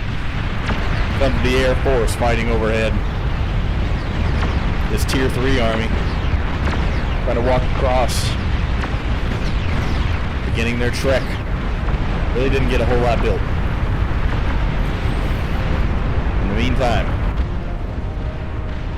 how much energy do these deflectors have? A decent amount still left, but won't last forever. Meanwhile, Ash seems to have forgotten that his navy's over here. Oh, here he goes. Or he doesn't realize that he's killed everything over there already. Not redirecting them quite yet. Mukade's on the field. Here comes Soap. See, I like the pawn launcher, but like, I wish it had a way higher range, because he's had to build it way closer, because I don't think he can actually target like across the map, where that would be the only reason I would use it, would be as if I could target it across the map. Like, it is kind of cool to just have this 100 strong pawn force you can just pop like at range, but well, there goes something. The strategic bombers hit their target, chain reaction to a whole bunch of shit. And that's a lot of damn anti-air too, so that didn't do shit. That didn't even stop it. Cerulean goes down. He has nothing left. It's gonna be up to Ash now. Really, he's still got a tier 3 force, but like, big deal. Look at this freaking defensive emplacement. It's the only time I would not be afraid of like 5 Titans walking across the map. Like, oh, well, I don't care, because I've got 7 billion turrets. Turrets per minute were ridiculous. Look at this fucking artillery shower. Holy hell. What are you gonna do now? Ash is the last one standing. All 3 players. Nukes get stopped. They fire every nuke at Ash and doesn't have enough anti-nuke. All the nukes fire. All of Ash's anti-nukes fire. There isn't enough anti-nukes to stop it. But Ash was building nukes, but doesn't have any yet, and ran out of anti-nuke. Took a huge hit. Still technically alive, however, define alive. Really, define this team being alive. Funny, because if I normally saw 3 players with 500 metal income, I'd be like, yeah, it's pretty decent. It's decent enough. But this is such a normal game. Here comes another wave of nukes. And nasty.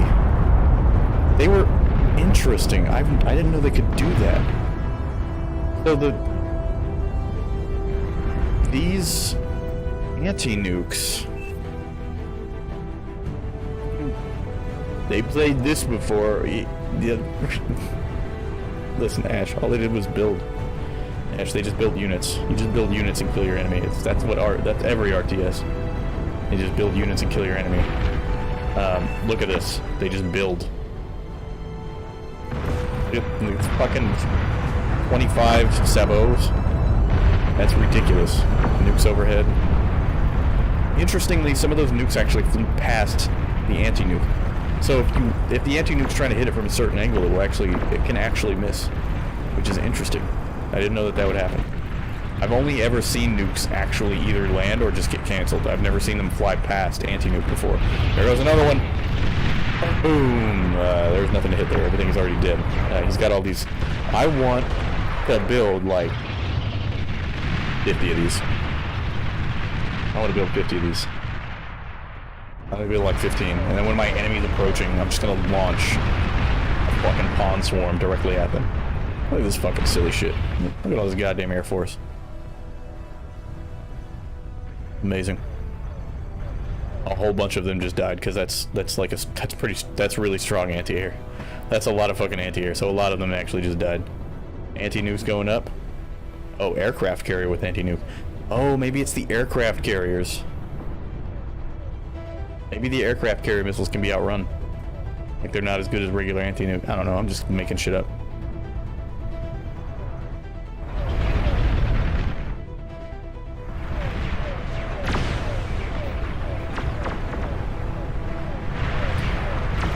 Well, I'm gonna go ahead and call this game pretty much over. It's over with. Let's be real. Red It's 13 million excess fucking energy. Dude. Wow. 13 million. You know, you might have matched them then in metal production easily. Metal, they had 140,000 metal excess. They had so many resources that they weren't using. And isn't that just not a good idea? Don't you think? Don't you think maybe that's a bad idea if you have a bunch of resources you aren't actually using? Get out of here. Game is over. Cool concept, but the scavengers should be harder. And they god damn, that took forever. A 15-minute grace period is fucking silly. Absolutely ridiculous. But a cool idea, for sure. And, damn. Alright, I'm gonna take a quick break. I will be back soon.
I gotta get more memes. These aren't that many. I'm happy with the slideshow memes. I don't have that many of them. I cycle through them. It's too fast, even though they're good.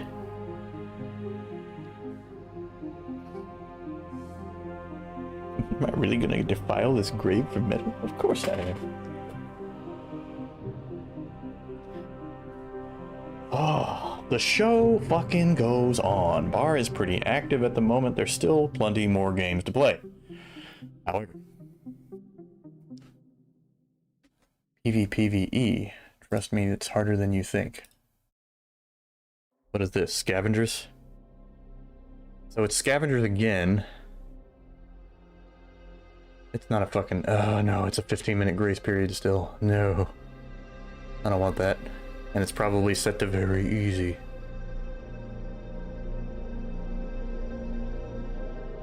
What is he doing? But this time it's a fucking 8v8. They're gonna... They're just gonna, like, spawn in this tiny area? What the heck? The land bridge only? Are you crazy? Are you fucking... crazy?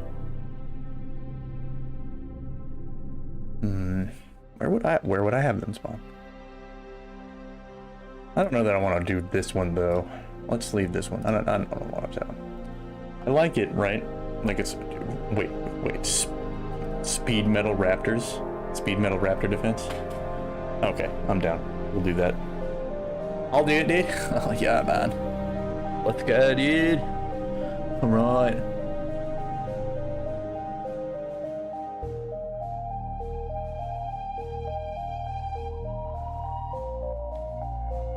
Quick join, quick start.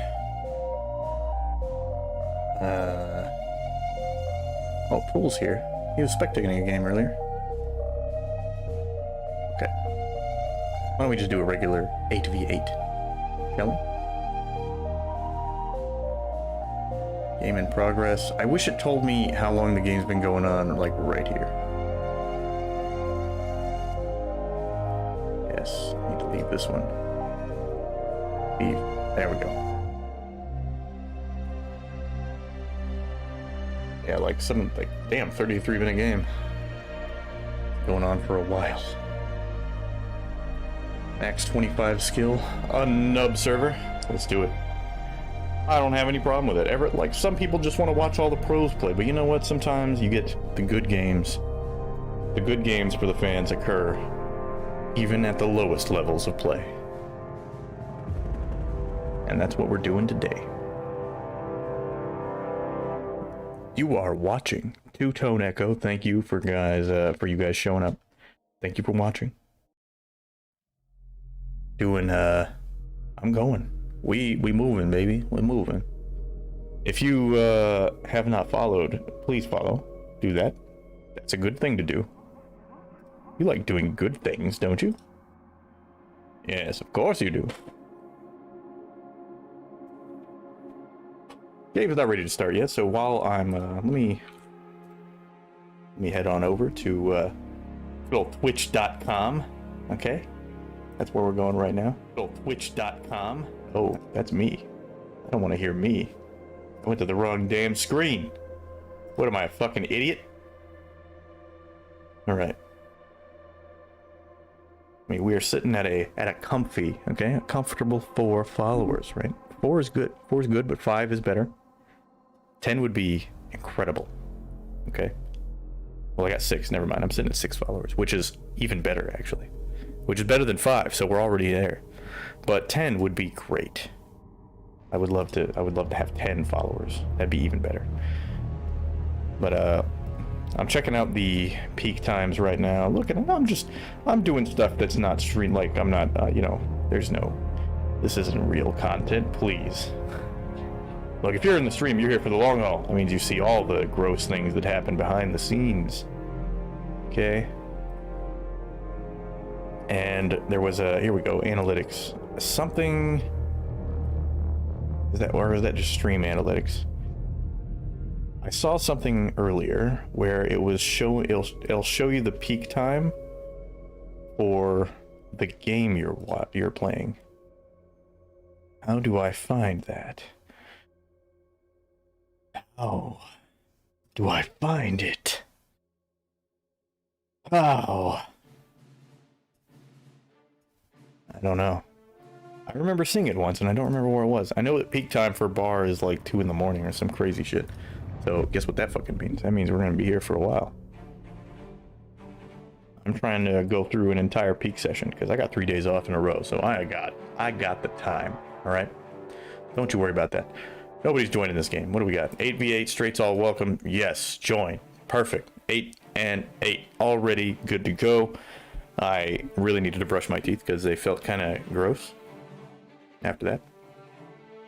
And I use a pretty neutral toothpaste that isn't very minty, which means I can have this beer immediately after brushing my teeth and it won't taste like complete dog shit.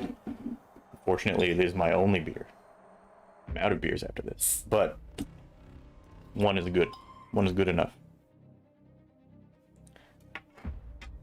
So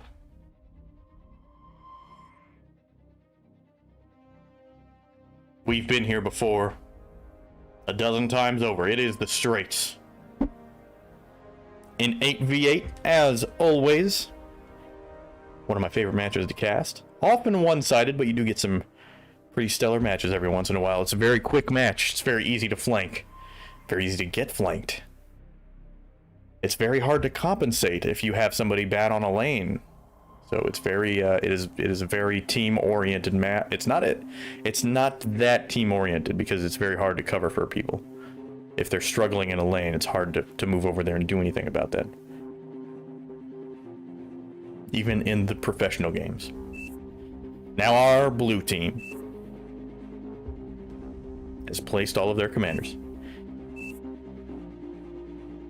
There seems to be a conflict. Somebody doesn't want to take the north.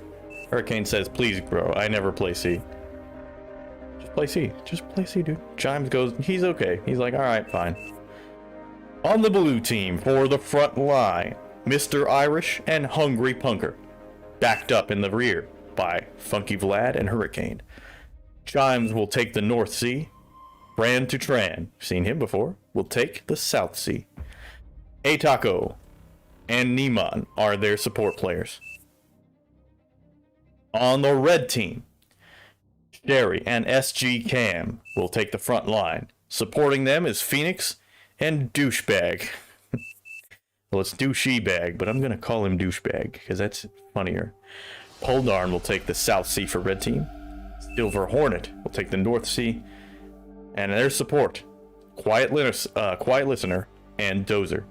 Now, there is a skill discrepancy here. Brand to Tran is level 43.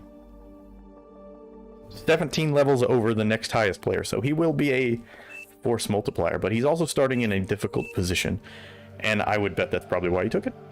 He's like, I'll take it. It is probably the hardest position to play. You have a long travel time to the front line, you're far away from the shore, so you know your opponent's probably going to get an early start on getting a navy up and running. So I would say that tactically it's probably the hardest place, although for base macro and micro, the support lines are also kind of difficult. I mean, I get that people are afraid. They're like, hey, I don't want to play water. Water's hard. I'm like, it just functions like flat land, but you've got boats instead of bots, okay?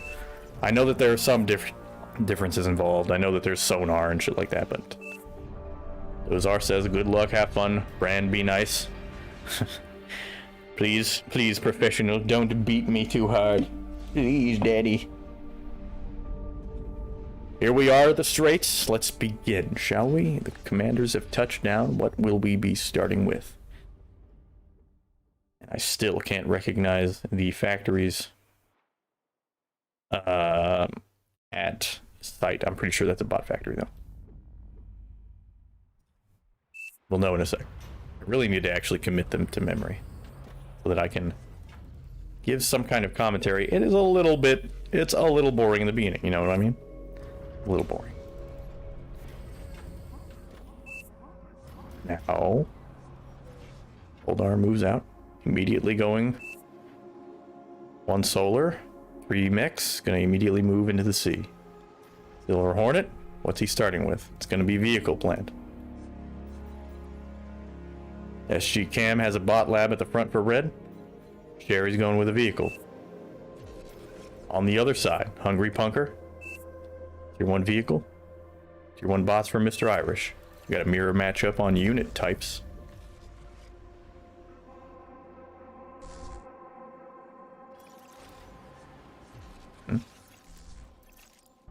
He's given a constructor. Interesting.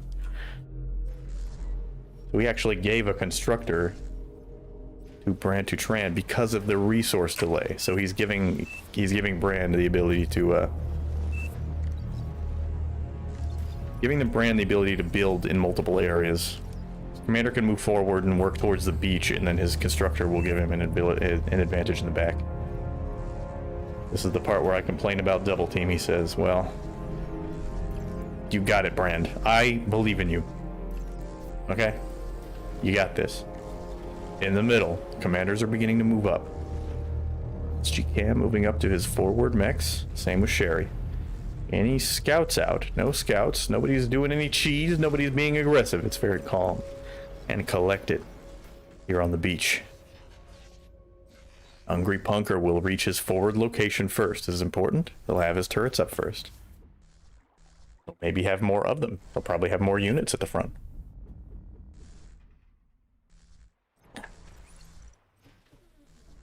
Blue Moon is nothing special, but it is okay. It's better than Bud.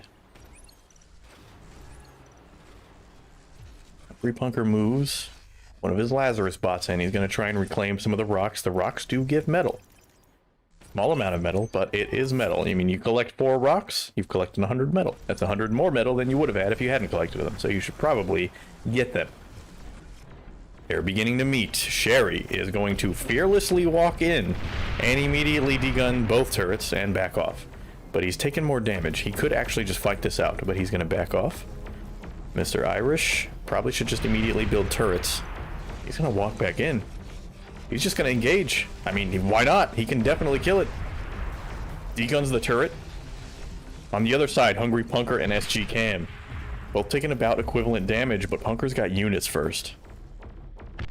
And he's got artillery, so he's going to be a big problem. Now, in the meantime, Sherry gets a turret up.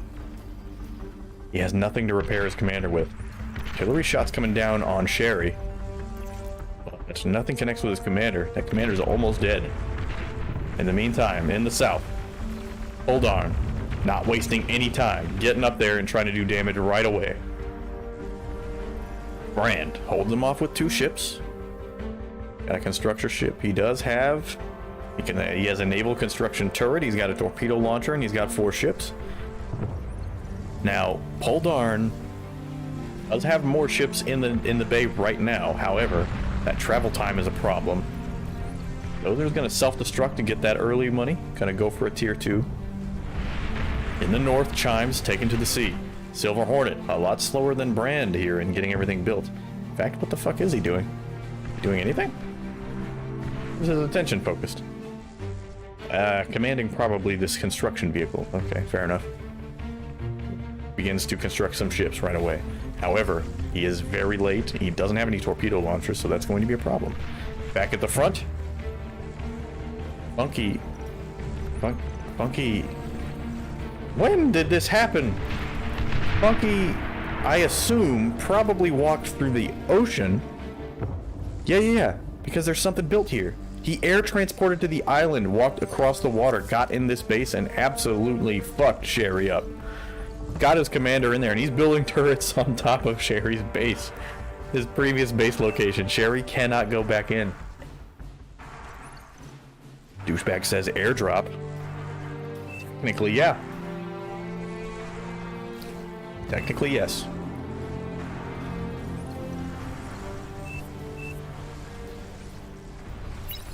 Now, Funky is in a interesting position. He actually has enough turrets here to easily fend off even relatively light armies. So Sherry's pretty much out of the fight. Pretty much out of the fight already. On the other side, Hungry Punker is going to push in with his tanks. He's going to clear Sherry up. Sherry needs to get the commander out of there. So SG Cam needs to move units forward right now, or Sherry's going to die. Hungry Punker instead moves towards the turrets. Should take them out, but he will take serious damage to the tanks. Sherry does get out of there successfully. On the other side, Bran. Douchey bag. He's building on our side. That he is. The forward proxy base by Funky. SG Cam needs time to move over there and do something about this. Now, he's cleared them up. There's enough time. If he goes right now, he can probably... I don't know if it's just Pawns going to do it, though. I don't know if just Pawns can do it. That commander is fully healed at the moment. But he is going to run in and try to get something done, but they don't have a lot of DPS, so they're just getting chewed apart by the turrets. He has rocket bots. Why did he send his Pawns forward? Or move there. Brand on the other side. Significant Navy. Pretty much a complete standoff right now with his rival Poldar. Silver Hornet doesn't have any control of the ocean, but he does have some ships up. He's got a few subs, he's got a few ships. Does not have any static defense. Yes, he does have a torpedo launcher. So he's not helpless in the sea, but Chimes pretty much has total control of the ocean at the moment. In the meantime, Funky Vlad building more turrets right now. He's gonna get some air defenses set up. And once he gets that, honestly, I would. No, I guess this works. SG Cam's gonna come in though. He's gonna try. He's in a hurry to get this out of here. In the meantime, Phoenix has opted for towers mostly. I don't know that towers are the right call here. I feel like you should be producing. Yeah, he's calling Phoenix. He's calling for Phoenix to help, but Phoenix is just building towers at the moment. Unfortunately, SG Cam's commander is going to go down.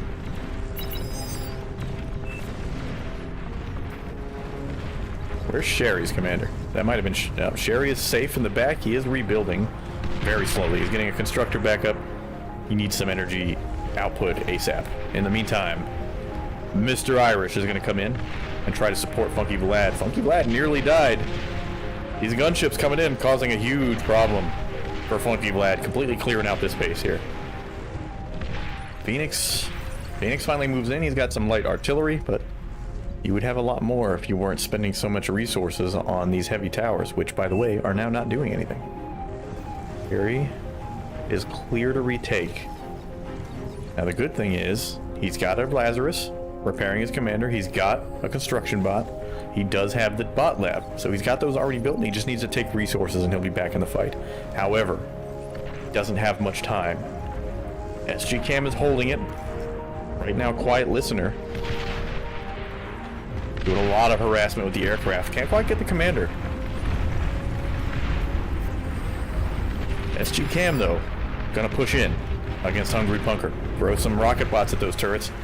In the South Sea, there's a big naval battle going on right now. A whole bunch of ships went down. Oldarn and Brand. Oldarn has 9 ships. Brand's 12. So Brand came out on top of that fight. Oldarn's not producing any ships. He's building a construction turret right now. He needs to get some more ships out. He should have been probably producing more ships this entire time.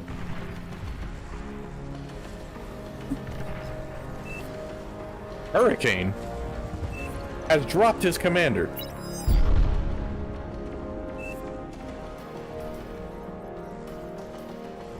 Has dropped his commander on Red's base. There, he's up on the cliff now. They have caught. I mean, there was already.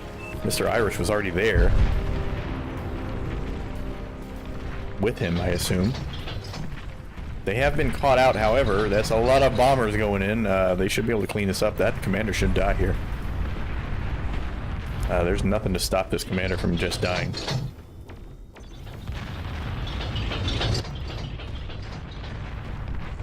So that commander's going to get carpet bombed to death. Chimes pretty much complete control of the North Sea. In the South Sea, Poldarn fighting furiously with Brand. But Brand took the island.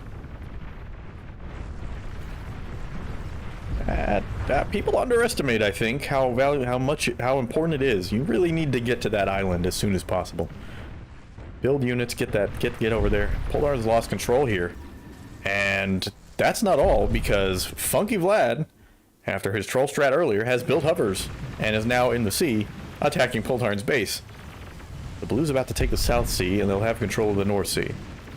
Now in the middle, a whole bunch of strategic bombers. Yep. Bombers are floating overhead. Sherry's trying to get back in the battle. What's he producing? Nothing at the moment. I think he reclaimed it in order to get the metal back. He could definitely... He's going to build a converter?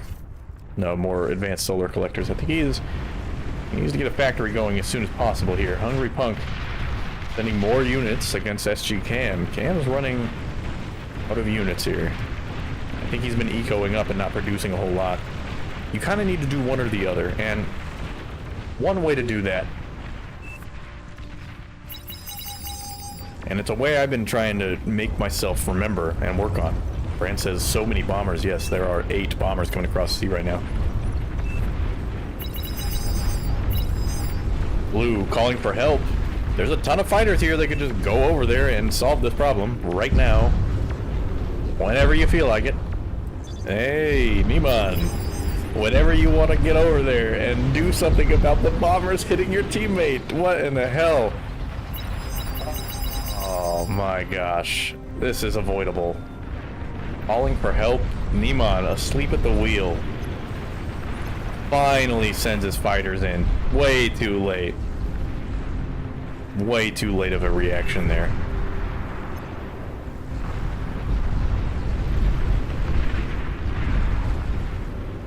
Hands did not react at all.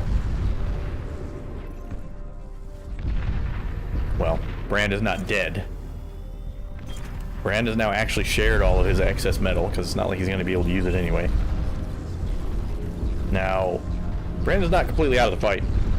He still has control of the sea with the Navy. And he still has his land base.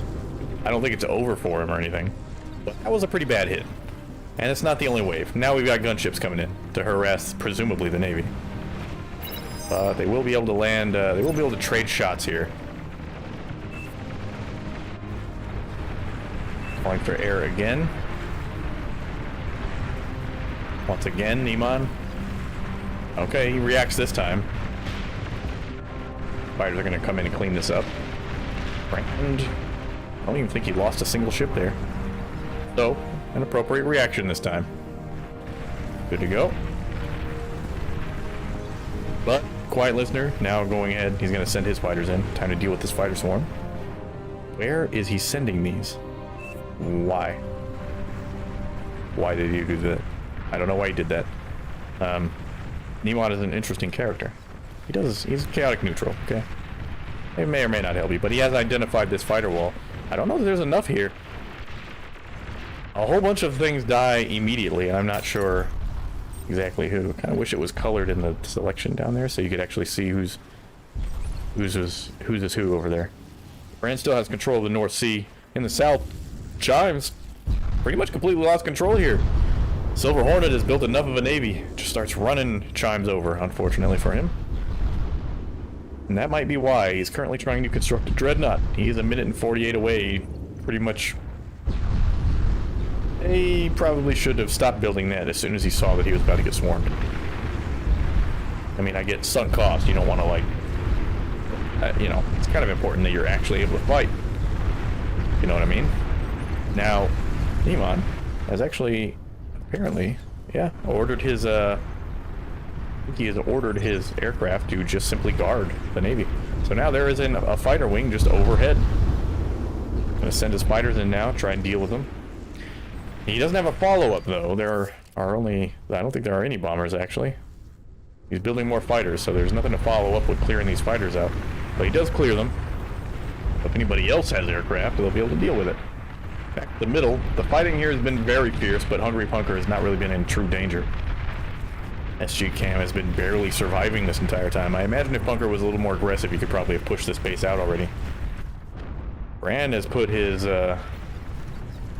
his ships on the shore, but nothing to really be done with them. They don't have a high enough range. Douchebag is going to move in. Back up SG Cam, go straight to war. Hit absolutely in point-blank range and just start flanking everything. Big flank damage going in. A lot of these hounds will go down. Not too many of his own units will die, but there weren't that many to begin with, so what he did lose is kind of critical. And they need to reclaim this metal badly, or get some resbots out there right now, because there's so much wreckage. And a lot of this is revivable. And the top Chimes has claimed the North Sea, but in the bottom, Brand has rebuilt his production. And with Funky Vlad's help, who has a large in number, but not very strong hover tank force, it's mostly just anti-air hovercrafts and a few hover tanks. They don't do much DPS, but they are very mobile and can go obviously over land or water. It's very useful. They're just not very powerful. Now, this hover tank push is lethal. There's nothing here to stop this. There's no defenses. So I'm thinking Funky can pretty easily run up on this entire military. Poldarn calls it out. He's saying, hey, there is a distressingly large hovercraft force on the horizon. The battles continue. This tank graveyard, it's actually so bad that the tanks are having a hard time getting through. They're maneuvering in this area starting to become difficult. That needs to be reclaimed. That's very important. Remember, guys, remember when you're playing, if you see this many corpses, I'm telling you, you crank out 3 or 4 resbots. You don't even need that many. You go over here, you have your bot lab or whatever on repeat construction, or your bot lab. You have your bot lab on repeat construction. Go over there, shift click. I think it's shift click. Like 4 grave robbers, and then just set them to area revive everything in here, or reclaim if you just want the metal. But like, you can build a ridiculously big force if you're actually actively reviving things. That can keep your military going at quite the rate. And a commander went down. That hovercraft force came ashore. Killed Douchebag's commander. To the deep south. Dozer. Not completely undefended, actually. He does have a whole bunch of pop-up Gauss turrets, and they're not making short work of them, but it is defenses. It's not going to save his economy, though. He's taken a lot of damage so far. Lost what looks like a factory. There's a chain reaction. All that build power is just gone now. And there goes the converters. Dozer is pretty much knocked out. No capacity to fight pretty much any longer. Fire.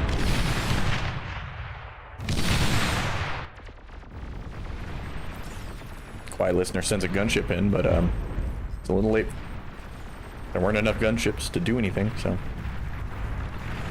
Now, Chimes has a completely dominating presence. The entire North Sea is taken, but with one of the support players kneecapped. I don't even think he may not even be out of the game, really. He does still have his anti-nuke, and he does still have advanced fusion reactors. They survived, and he does still have a construction bot.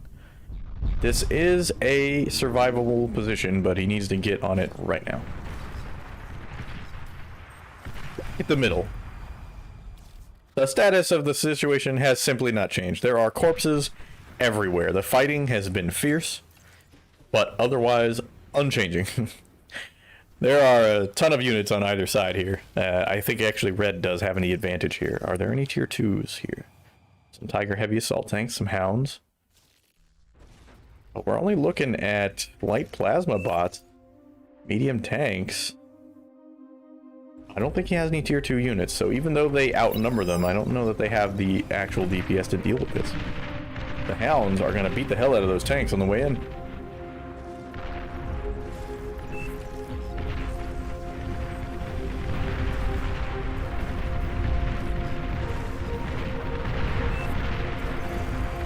Now, Dozer's claiming we need to win the front or otherwise we're dead. Completely agree.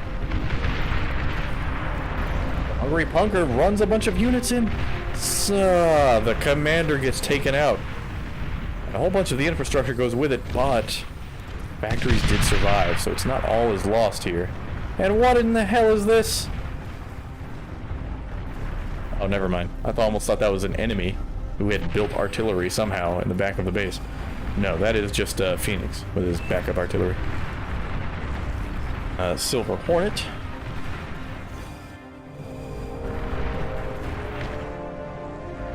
Is currently Firing one rocket at a time and dropping cluster bombs on Hungry Punker. Mostly dead. Oh, it looks like Hungry Punker took from Chimes whenever he died. He needs to move those rockets down to the south. There isn't much here to deal with the Tier 2 force that the blue team has managed to amass over here. That is a ton of hounds.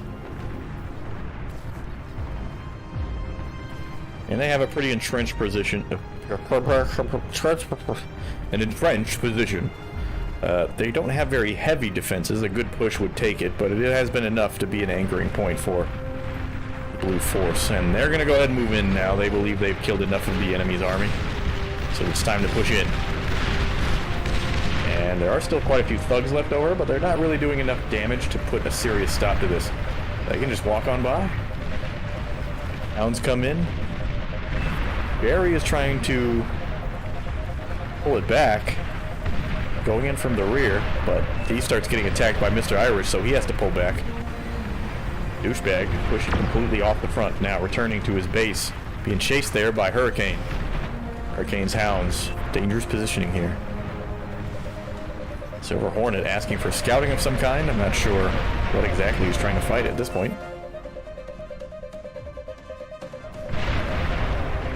Phoenix is, well, yeah, he's whatever.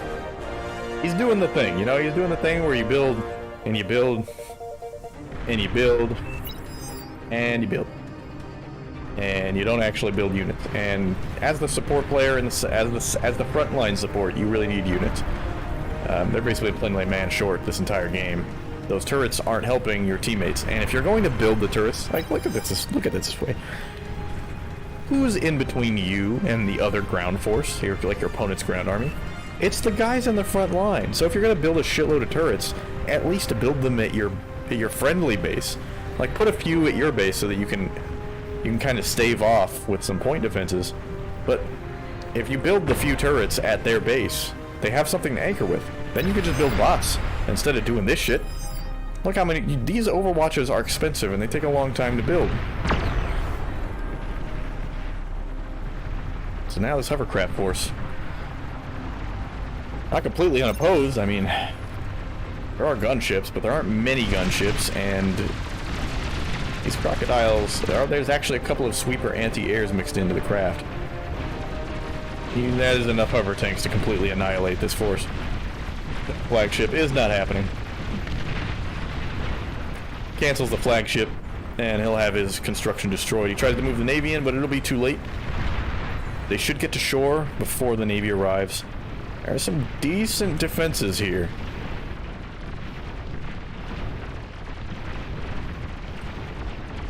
They're going to take some damage, but nothing I think that's going to save them. Now at this point, blue has about doubled the metal production. We know how this story goes. The irony is, I don't know how much he's sharing. I mean, if Phoenix is sharing resources, and that's great, he's playing eco, but like, you're not in a position. That's what the rear players are supposed to be doing. That is what rear players are for. You should be... What the hell? There's a constructor ship over here for Polearm. He's actually not dead. He does have some units over here. A bunch of constructor bots. He's starting to build Tier 1. Now, he does have some energy production just over here. Producing 20 energy per, so he's actually got a decent enough to rebuild. I mean, he's pulling, where's his energy at? He's actually got like a 1.4k energy income. So not bad at all. He just needs some converters so that he can start getting his metal back, but I think we are past the point where that is actually going to save the game. The middle has been completely taken by blue team. The North Sea might be dominated by Chimes, but his entire production got gutted by the hovercraft attack, which didn't seem to get that far into the base. It seems like he mostly got out, or like at least on his land base, he was mostly unscathed.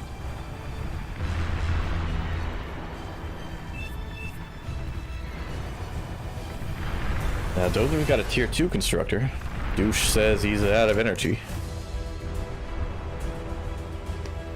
Dozer shares him a unit? Not sure what. A constructor, maybe? He does give him a... He gives him a constructor. He may have been unable to produce a constructor. He does have a tier 2... He does have a tier 2 plant, but he's just unable to build anything right now. Brand has a dominating presence in the ocean. This will be pretty much impossible to break without a serious hovercraft force, and hovercraft, not that great. Good for ambush tactics, good for, you know, being able to support both sea and land forces. Good for that reason. And honestly, it's for that reason I think hovercraft aren't the worst choice if you're playing a support. I'm sure there are people that'd be like, you should be producing bats. It's like, no, I think you can, if you have a hovercraft support, you've got this lagoon defense. You could easily defend from ships. You can't do that with most ground forces. Now, I'm surprised they're even going to try and play from this position. This is a really bad spot, but they do still have the entire Northern Ocean. So they do have control here. Chimes has a position where he can start bombing the hell. Are these deflect missiles? Dumb bombs? Those plasma shields do not stop these bombs from hitting.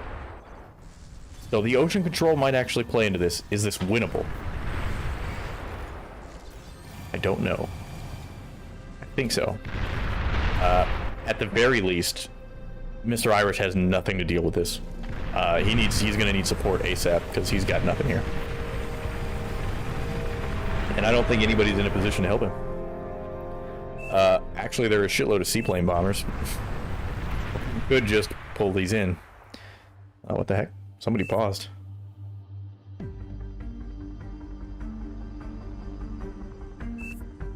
Somebody dipped out.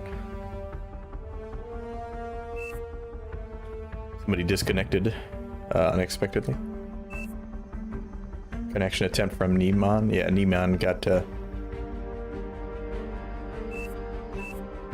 DC. Be reconnected shortly. Here he goes. Currently reconnecting. Not quite ready yet. He should be shortly.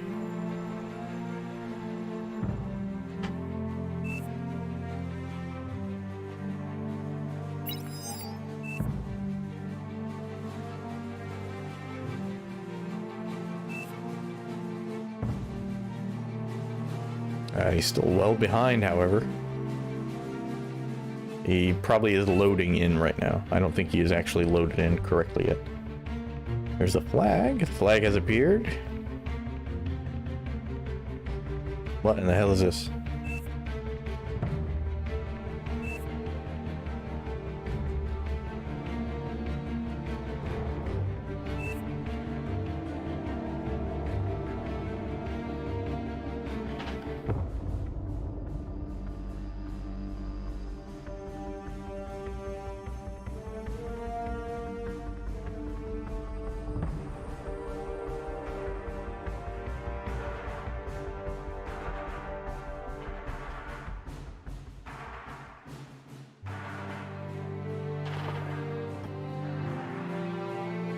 Hurricane just drawing all over the map right now.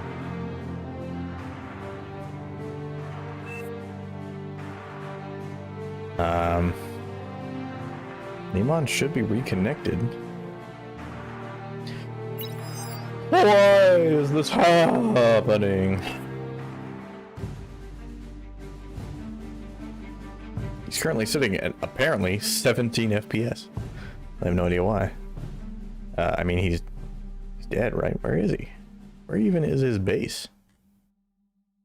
Funky Taco? Where the hell is Neiman at?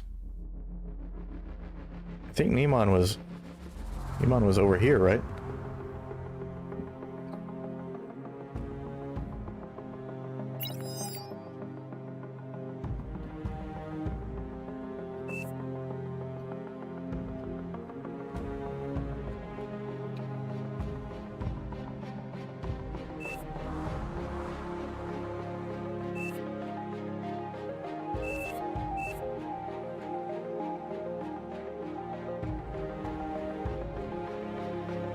Oh, he's catching up. Okay.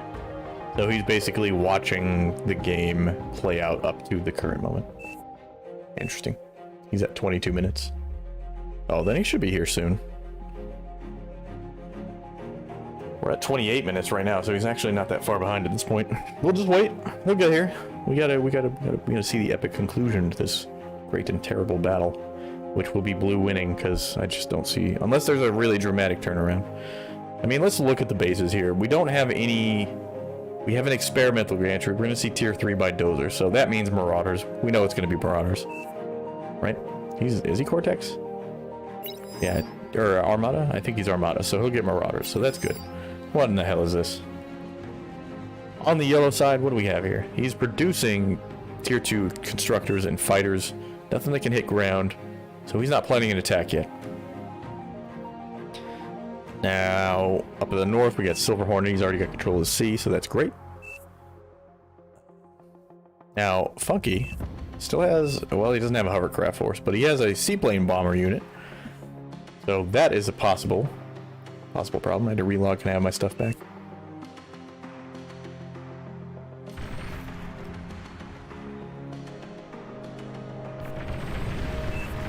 We have unpaused. I assume Nieman will be given his things back. They pause again. Oh, okay, he's giving him his base back. Oh, he was the support player up in the top. Okay.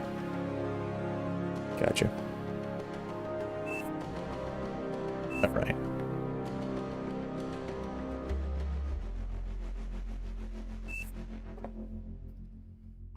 Should be ready. Should have gotten all this stuff back. He says ready. We're good. We continue. Wait, who left? Oh no, that was Chimes. Or not Chimes, but the other guy. The guy he was fighting. Wait, no, Chimes is still in the game. What the heck? Does he still control this stuff? No, Hungry Punker does. Where the hell is Chimes at? He's still in the game, apparently. Anyway, we continue. Looks like Brand found all the stuff in the bottom right corner, so that's good. Well, good for him. Bad for... what? He missed something. A naval metal storage. Dozer says he's gonna go for Thor's. At this point, Mr. Irish and Punker could just mass produce huge quantities of units if they wanted to and just run across the map and win. Never mind. I'm wrong. That's 7 Starlights, so that's gonna be a real fucking problem. That is not good. They do not want to have to push into that. We still got Tigers coming in, though.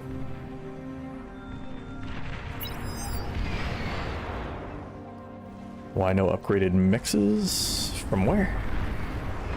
Well, why? I'm not sure he or she is talking about. So Thor's taking a while to build, of course.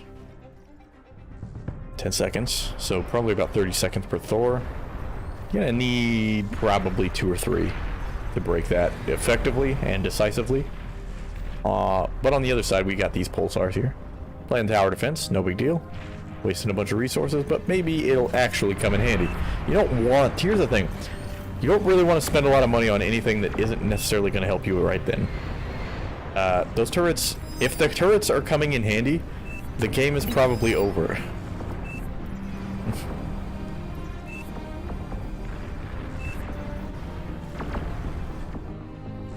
Now, here comes Hungry Punker. Heavy tanks coming up the side. Now, these tanks are spotted because Quiet Listener could see it. They all see this coming.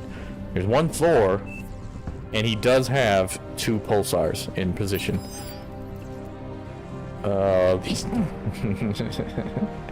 These tanks are doomed. These tanks are doomed. Just annihilated. 2 pulsars and a Thor will make short work of this.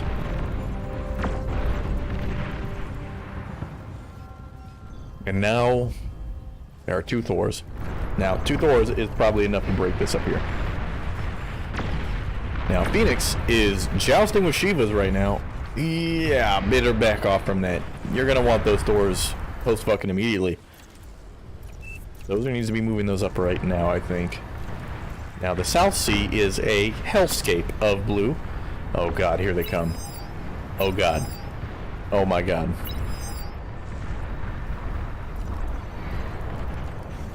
Here they come. It's gonna be bad. There's a huge amount of anti-air going off. Not too many of the bombers. The bombers are going all straight for red. And here is the airstrike. Red dies to air at the straits. There goes the advanced reactor, taking most of the bombers with it, but there's still some alive, which means they can go over here and hit them now. They see the advanced reactor, they're gonna go for it. There should be enough bombs here to take it out. It goes down. Both the support players are dead. It is G. There is no way they're coming back from that. Red dies to air. Simple as that.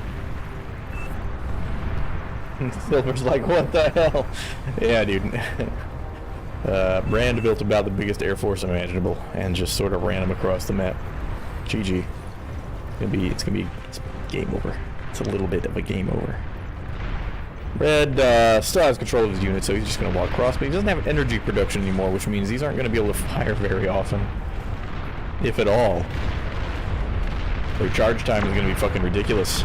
And there's a bunch of Shivas over here, so there's those Thors. I mean, Thors are strong, but the Shivas are going to rip at a new asshole. It's not even going to be able to fire its main gun. And by main gun, I mean only gun. Shivas just walk by. It dies. I don't know what to what. Oh, they GG'd out. Okay. I was about to say, just die for no reason. Gave up. That's the end of that. Pretty great. Pretty good match. Good match. A little bit of back and forth there. Brand was OP. Let's be real. Brand was grossly OP. Okay. Should be banned from all competition forever. Now, how were the resources used? Because how many times have we seen this over and over again? The winning team producing 22 million energy, but overproducing 1 million. Blue team producing 32 million and only wasting 6,000. That is a big deal. That is a consistently big deal. Metal is almost always being used, so it's pretty hard to actually go excess on metal unless you're just really not paying attention, or your team has a huge lead. But the energy production, over and over we've seen it, where the team that loses, you can look at it and be like, oh yeah, they had a shitload of wasted energy, 1 million wasted energy that could have been transformed into metal, because it's what, 600 energy for 10 metal. That's a lot of metal.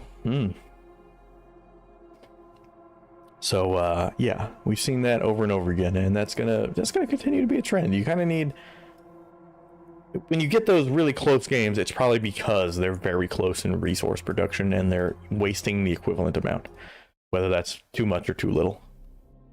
Pretty good though, pretty good game, you know what I mean? It's fucking good, dude. Pretty sweet, bruh.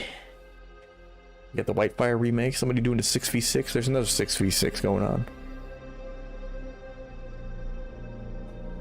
Shit. How long have I been going? Fucking time is it? It's 10:30, goddamn. We're not even at peak time yet. Or at least we're getting to the beginnings of peak time. Anyway, welcome, one and all. If you are new to the channel, this is Two Tone Echo speaking.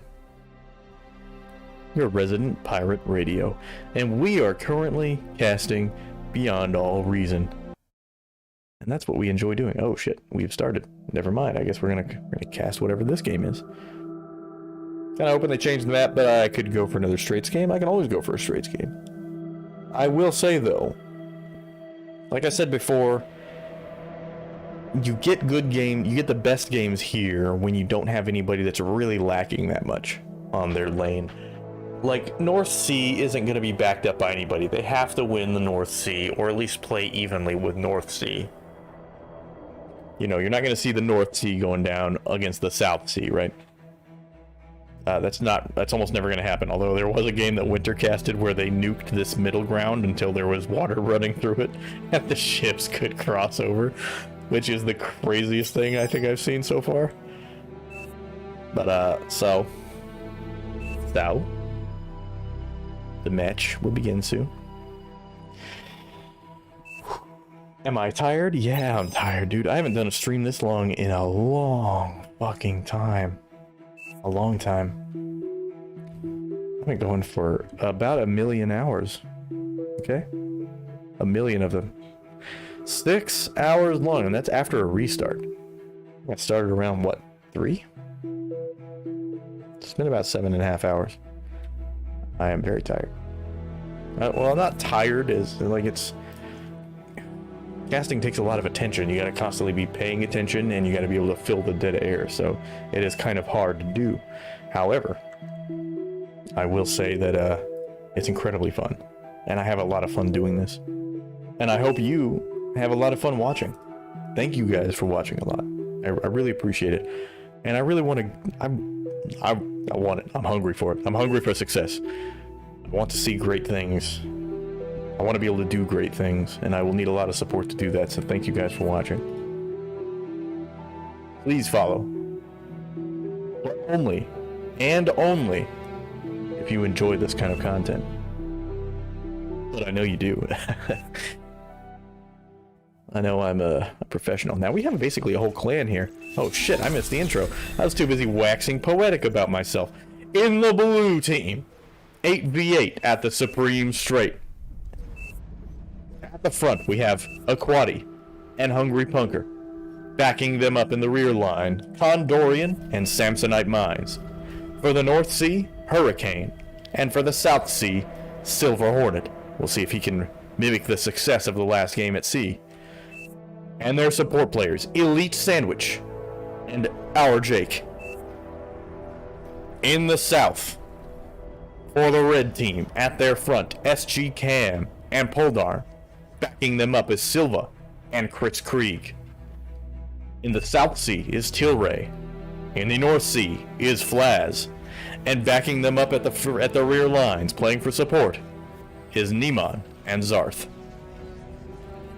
We begin. The commanders are on the field. Silva here, rank number 1. We might be seeing a new fucking player. Where's he at? Look at you. Look at you go. Look at you building stuff. I'm proud of you. You do your thing, man. I got you. I'm gonna be watching. I'm gonna be paying attention to you. We'll see if you got what it takes to join the greats of this game. Now, Hurricane moving very quickly out to sea. Faster than Tilray, even.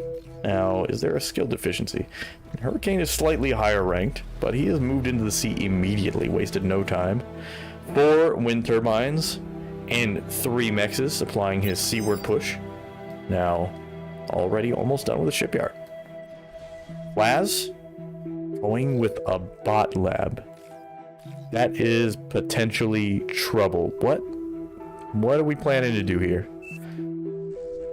Now, I'm not sure if he's going to be effective because he's going to need to be taking the sea. Now, I can kind of see a scenario where having a 5th player pushing mid can actually make a big difference, and maybe that turns it out. But we've seen people play tower defense on this North Shore before. It doesn't go well, so we'll see. Now, Tilray still has not moved to the ocean. Doing hovercrafts first. Being the one closest to the shore, this is kind of an interesting play. Now, Silver Hornet has not started to build anything in the sea either, so this could work out for him. He may get across with hovercrafts fast enough that Silver Hornet is forced to play a land defense game. We'll see. Now, SG Cam and Hungry Punker are the first ones in the middle of the match. Middle of the map, I mean. SG Cam will take it. Hungry Punker going to set up turrets in range of red team's side, but they can't build a metal extractor right away. This is trouble for them. This will be hard to break early in the game. This will take a little bit of time, and they'll have to build up an army to deal with this. But SG Chem on the other side has a flanking angle. Plus he has already got turrets and radar set up. So he can see this now. They all can see it. You look at the player view. You've got positions over here. He is aware of these units. Poldarn's going to move his commander up. He doesn't have any units, really. Got a couple of ticks here, but a couple of ticks is not going to do shit to Hungry Punker's position. He's going to set up a mech here. Risky play. Now, if this works, he'll have the forward mechs and the rear mechs from his perspective. and it'll be good to go. The commander's gonna try and walk in. He's gonna try and clear at least a couple of these turrets out. He's taking big damage right now. Oh, what a block. Punker comes in, blocks the D-gun. Unable to kill the turret. He's gonna go down. What? Punker was too close to the mech. He was too close to the commander when he went down. Both commanders die. Pool of water remaining where the two commanders once stood. Now that's a problem, because Punker did not leave a strong position behind. But if you look at SG Cam's position, he's still got two turrets. Now, our Jake says, was that on purpose or should we be worried? I think you should be worried, because Poldarn is getting all that metal. He's already got that position. Hungry Punker says not on purpose. It's not good. It's bad. It's real bad. Losing the commander that early, plus having absolutely no middle presence right now. Now he has to pull a constructor out there.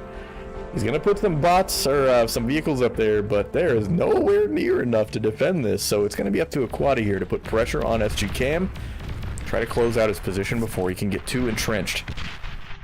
Now he's gonna bring in thugs. Takes out one turret, takes out the radar. Now there's no vision over there. At least I don't think so. Let's take a look at Poldarn. What does Poldarn see from here? He's still got vision thanks to his commanders, so losing the radar, not a big deal. He knows that the blue's over there. Now, there's very little sea presence in the South Sea. Elite Sandwich, the green support player for the blue team, has detonated his commander. He's going to start moving up to tier 2. Silver Hornet just now getting his first ship out, starting with destroyers right away. Only has a few fast attack corvettes. But up in the north, the story is different. It's nothing but fast attack corvettes. Kane trying to take early command. Flaz is... What is Flaz doing? What is this? Who is this? Condorian. Condorian ran hovercrafts across. I didn't even notice this. He's actually dominating Flaz's economy right now. Ouch. Flaz lost all his eco gains. I mean, he's going up. He's trying to build hovercraft now. That should have been the first thing you built. Take control of the sea. He's got nothing to defend. Now there's enemy hovercraft just walking all over the place over here. In the middle, Poldarn. Able to get back up. Yeah, alright. Poldarn. He's got a few units at the front, but Hungry Punker is a little too entrenched, and he's got that artillery. Now, they have retaken that position. Poldarn was not able to hold it. They're not too bad at the moment. Over on the left side, we got Flaz. We still have some enemy hovercraft. And by enemy, I mean enemy to the reds. We got Condorian still running one hovercraft around. What does he see? Got two hovercraft up there. He can see what's happening right now. He knows there's air transports. Interesting. Did he actually catch that? Does he know what that means? Is there a comm drop coming? Now, that's a bunch of air transports. So what exactly is the plan here? Because it's not like he has... Hang on. But you're not building bots. So what's the point of building the transports? Silver Hornet asks, who air? Aquati says, none. We have no air. So that's a problem. Now, to be fair, they have nothing to worry about right now anyway, because Zarth is building transports for some reason. I'm not sure what the plan is here. Unless he's coordinated with somebody in the chat and I wasn't looking. What's the deal? Is he gonna drop some shit in the back? Does he even realize these are transports? What if he was trying to build gunships? That'd be so funny. So he's going to... Okay, he's parked the gun. Okay, he's parked the transports at the front. Now he can carry a decent army with that. Pretty good army. Zarth points out, presumably, that he's got the transports coming in. Things have quieted down. Condorian, another hovercraft force. Moving into the South Sea, heading towards Tilray, who is the South Sea representative for the red team. And how much do you think he has? How much stuff would you tell me he has? If your answer is jack shit, you'd almost be right. He does have some fast attack craft to defend this. But these constructors are dead. Oh, they're undefended. That's a bunch of damage. Now he's going to move in with his fast attack craft. He's going to completely somehow miss that. So you're going to take a bunch of unnecessary damage. 2 constructors go down. He gets hit by a missile from his own missile launcher. They're going to get into the back, and that's going to hurt. These are advanced solar collectors. They will be able to take a little bit of punishment. They won't chain react nearly as bad. But this is still pretty bad. Now he's going to come in and push these off with his hovercraft. Get out of the way, Mountain. Oh my god. Oh my, just what in the hell is happening? There we go. Alright, so the attack will eventually not... Oh, he's not going to chase them. You need to chase them. Wait a second. Where the hell is the rest of... What the fuck? Where's the rest of Nemon's base? Did I miss... What did I miss? He's got nothing... What in the fuck? What happened? I completely missed it. Surely I just missed it. There's not even any wreckage here or craters. What the fuck happened? Nemon has almost nothing. He must have lost his whole base at some point. Another strike up here at the north. Oh, a ton of energy converters go down. It's from Crits Craig. I bet it was Crits. Wait, no, Crits is on red team. Who the hell is on blue team that could have done that kind of damage? Or did Nemon just not build anything? What's Silva doing over here? What do we got? What do we got, Silva? Now, right now, anti-air bots. Which I guess. You did just see... Well, actually, I don't see why he would be building anti-air bots, specifically. Elite says air incoming. Up in the back here. Returning the favor of whatever happened on the other side of the map, RJ gets absolutely crushed. RJ says bombing OP. And, it isn't. You just need anti-air. But, you know, most people just don't build anti-air because they're like, it won't happen to me. I won't get bombed. Elite Sandwich loses a bunch as well, but he survives because he has anti-air. Wow, imagine my shock. Anti-air actually protected him from total destruction from air. I'm shocked. Back at the middle. Whatever happened here was brutal. Red. That's completely pushed blue off the center. They're coming back with some units, though. Aquati's coming back with units. So is Samsonite mines. But that's only artillery. There's nothing here to really tank or front. Do frontal assault type shit. He's gonna get a volley off. None of those are gonna connect. He takes 2 steps to the left. Takes 2 more steps to the left. We're just gonna gently sidestep this, there's a tick swarm over here. I'm not sure what they're intended to do. The artillery is scary, but not very threatening. Over here, you got 9 transports stacked on top of each other. Oh, wow. Oh, wow. Oh, wow. Oh, my. No. What happened? Anyway. In the south. What's the status of the seas? Now, Arcane pretty much controls the sea at the time. Well, he doesn't really control it. He doesn't have any vision out here. Flaz has moved across to the island, so he has those resources. Who's actually winning here for resources? About 30 metal. So Flaz is actually about even with him. In the center, another battle going on. Oh, it's just a few medium tanks coming across the way. Nothing too lethal. The South Sea is dominated by Silver Hornet. He played and dominated the sea last game, so he was probably feeling pretty good that he's doing it again. Are we seeing anything from Silva? Silva's building advanced metal extractor, which is good. We're seeing some twitchers. What? Twitchers? Well, he's running a deficit. Where are your... You don't... Oh my, he does not know how to... Oh, he doesn't know how to eco. This is not enough energy production for this number of converters. He doesn't have nearly enough energy production. He doesn't even have a single reactor. So Silva, you need some videos, my man. You need some tutorials, okay? But so what are these transports for? He didn't give them to anybody. He's just moving them around for the most part. And I'm a little annoyed. Why the hell did you build those? Did you have a plan at all? Red is now pushing directly into the blue mainland. Blue, for some reason, built a whole bunch. Now, assault hover tanks, not the best hover tanks, right? They're not the best tanks. They're not as tanky as many tanks. But it's a lot of DPS, and they can float across the water, which is very nice. Why did you choose artillery as your main defense? The other side? Hold on. Just simply marching into Hungry Punker. Leak Sandwich says nobody has an anti-nuke either. We're 15 minutes into the game, so nuke is a possibility. Do we see any? Is there any nuke? Are we in any danger of nuke? I don't see any nuke. None of the support players have nuke? I don't think.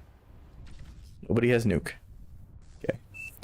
Silva is finally producing enough energy, but he is burning a ton of metal. Way faster than he can actually use it.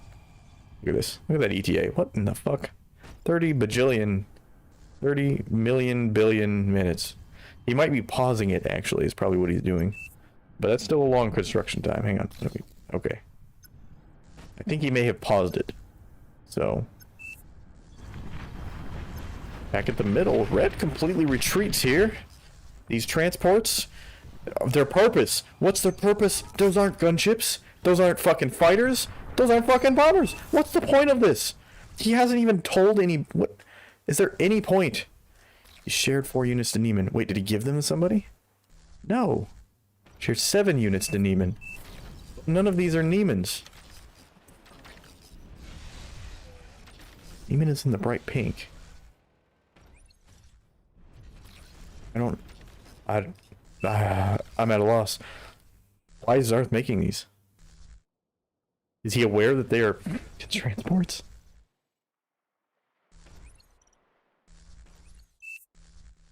Laz says, can I have transport, please? But Zarth hasn't given them to anybody.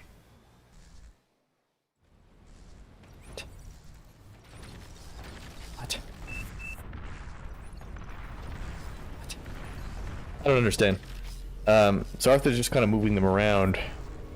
Not really doing anything. Blue has managed to survive. More or less. They've got the units back. The beach, surprisingly devoid of craters. Most of the fighting has been done on either side of the battlefield here. Hurricane still total domination of the North Sea, and what do you know? Not only is it turret defense, not only are we playing tower defense, but it's bad tower defense. 5 light turrets is not going to defend against shit. We have the first shore bombardment. SG Cam gets absolutely fucked up. That crushes everything. Calls out the Navy. Down on the bottom. Tilray trying to get something built out here, but I think it's not enough time. The resurrection sub. Who's got some res subs in there? Meanwhile,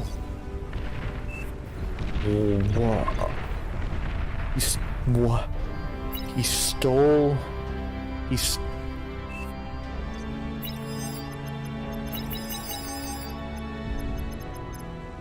stole Aquati's units. To do what? Are they just gonna shoot if you drop them? Or you just neutralize them? What?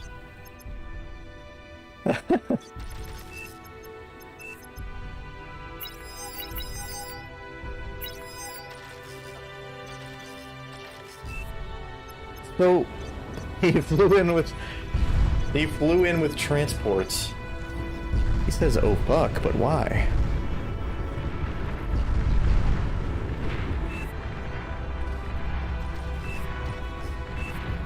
Oops? What do you mean, oops? What the fuck happened? Where's Kritz's commander? He picked it up by accident. What did he do with it? Where is it? What the fuck? Did he drop it? What in the hell happened? I have no idea. But Kritz's commander is dead. Zarth went and picked it up by accident, as well as a few of the units. And then... My head hurts. Why did you do that? Are we playing this game right now? What dimension am I in? Am I in the same place? Samsonite puts a big circle around Silva. I am not sure why. He's building anti-nuke. He doesn't have nuke or anything, so I'm not sure. Maybe he's pointing it out as a potential target. Now, Hurricane's Navy comes back in. That battleship is almost done for. And it is done for because these Starlights came to the shore and destroyed the hell out of it. So he's going to back off. Now, I'm still trying to figure out where the fuck is that it? I think I can't see it very well. That might be it. Did he like drop his commander? It says such a waste for the back line, and I kind of agree. I agree a little bit. For yellow.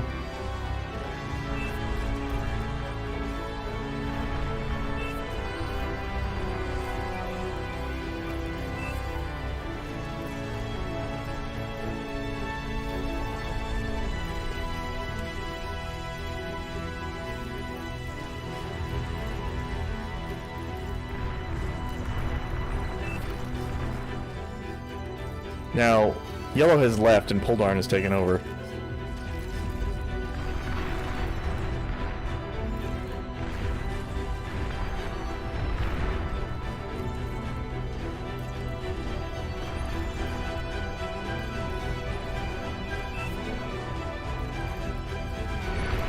Now, whites? Okay, jeez. A lot of dead air. I'm really confused about what the state of the match is. Let's actually zoom into the middle, okay? Where things are comprehensible. Where it's just an army smashing its face against another army. What do we have here? So we've got mostly Silva's army. Oh, Silva actually built a fucking army. Holy shit.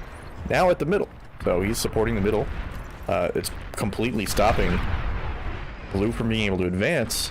Whereas Poldarn is just spamming scouts at this point, which aren't going to do anything because I actually think 2 beamers could indefinitely hold a scout line. But it is draining energy, and I guess if you spammed enough at them at one time, I don't know. Flabbergasted? Yeah, I really have no idea what happened. I think... here we go again. The transports are incoming. Will they fucking accomplish anything? I have no idea. Most of them die before they even get anywhere. What the hell was the point of the transports? He picked all those units up everywhere earlier. I don't know what happened to them. And then somehow he got Yellow's commander killed, I think. Because he picked up Yellow's commander on accident. Nobody answered my question in chat, so I don't know if anybody else saw what happened, but somehow Zarth actually killed his teammate's commander by mistake. Or Hornet. Gonna move the battleship in. Plenty of damage output. A couple of torpedo launchers isn't gonna do shit against that. I don't know. Yeah, I have no idea what happened. Poldarn has taken over Yellow, so he now has double production. He's got the entirety of Yellow's base and all the production that ensues. He is currently now producing a comical amount of fucking metal for one player. Silva is not doing anything, and half his army is dead. And I think it's because the Jaguar was dancing in and out of range.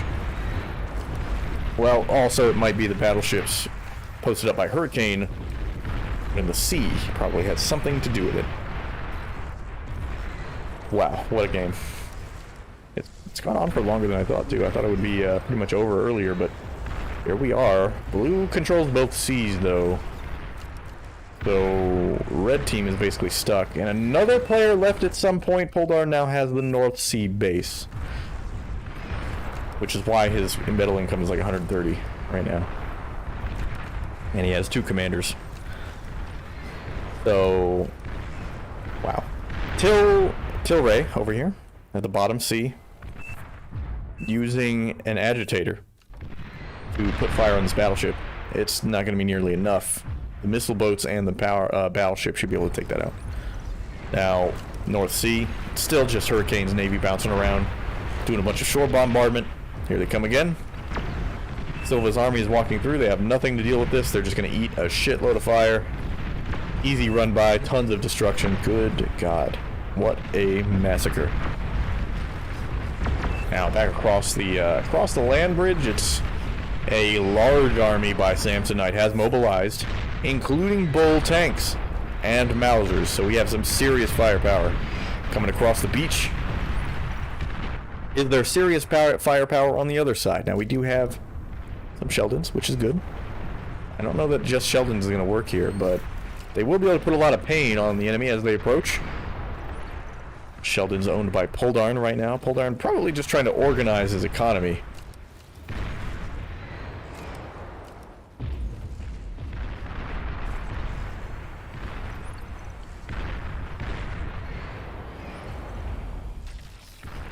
Blue is falling for air, and to be fair, I'm pretty sure that would actually win the game at this time.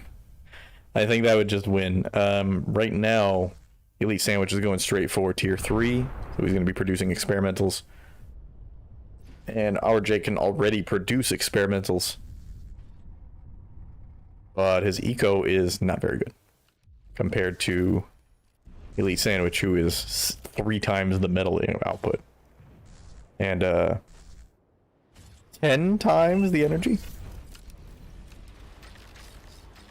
I have learned the build defense anyway lesson. You always build air defense. If you're back, you always build air defense. Never leave it. Like, you know you're gonna get hit. You're probably safe, you know, for the first 5-10 minutes, but you're gonna get hit with air eventually. And if you're playing the eco player, you are the backbone for the entire team's economy, so... because all you're doing is spamming out eco buildings to share. Now, it's actually kind of quiet. See, Hurricane's Navy has gone back to his base. Silver Hornet does have the entire South Sea, but he's kind of just camping at the outside edge, because Zarth has spanned a shitload of tower defense, and also has an artillery piece. Only one, even though it's actually putting in some work. Got 4 kills so far. Says, sorry, I'm dying, but, rebuild ego. You have space. He's not attacking you right now. That's what he's doing right now, it looks like. So advanced solar collector's coming up. What you need is some reactors. He has not scaled up his eco pretty much at all.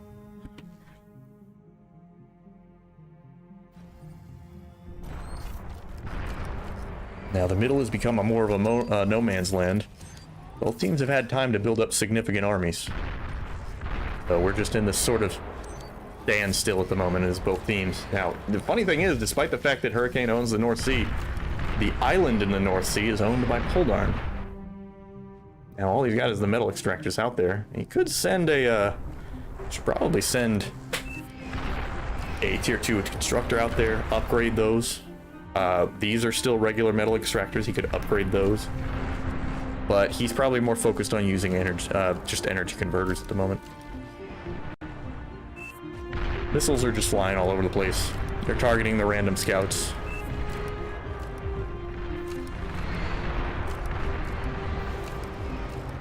A Juno is fired. It's not going to do a whole lot. Now, Wadi says he's ready.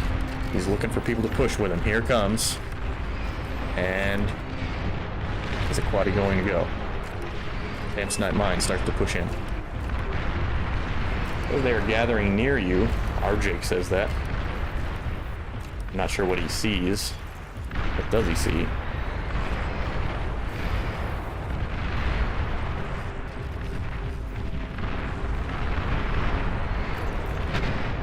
Nothing specific, so here comes Samsonite Mines. Despite saying push with me, Aquati has decided to not push. So Samsonite Mine has sent his army in alone. Now he'll do some damage for sure. A lot of Poldarn's army does go down. He does start to retreat a little bit. He's starting to fall back, but we do have Starlights coming up. Actually, there's a whole bunch of Starlights back here. This army is dead. These Starlights are going to fuck everything up.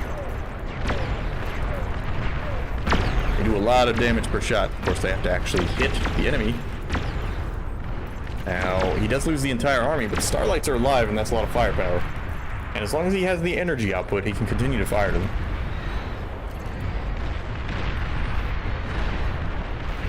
The Squatty has finally moved in. He's now just missile bombarding. We have a Marauder on the field.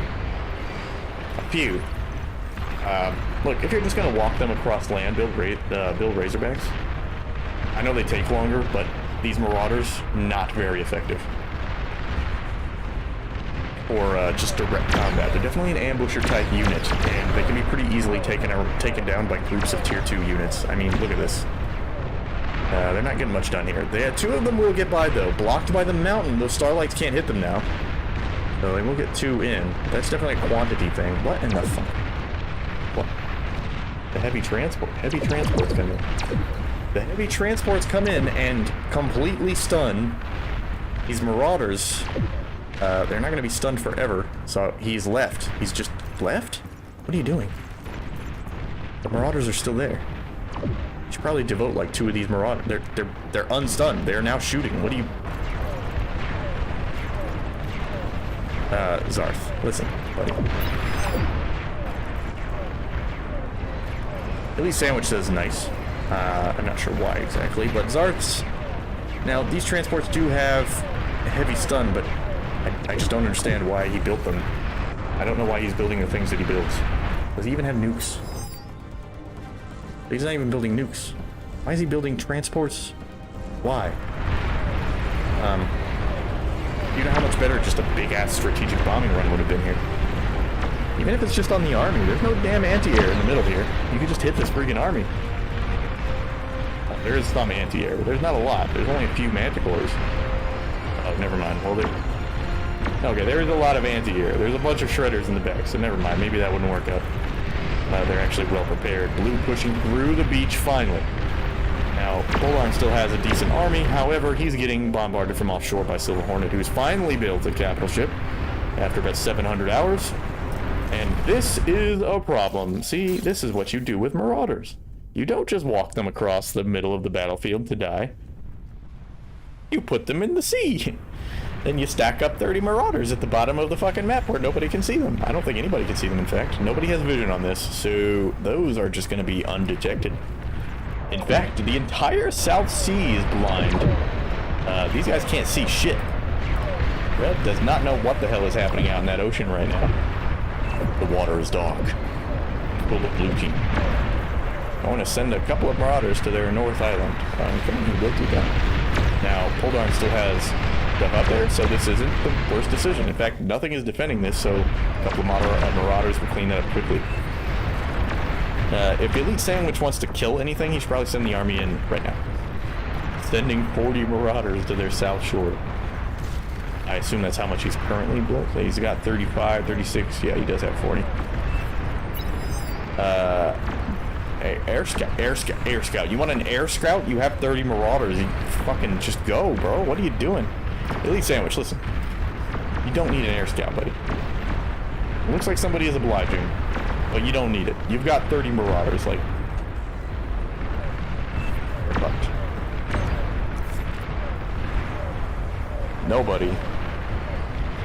Nobody ever builds enough defenses, like Static D, to be able to fight 30 Marauders. There isn't even... It would be hard to build enough defenses to fight 30 Marauders. Commander goes down. Another commander, I think. That was a big boom. Yeah, never mind, I don't see it.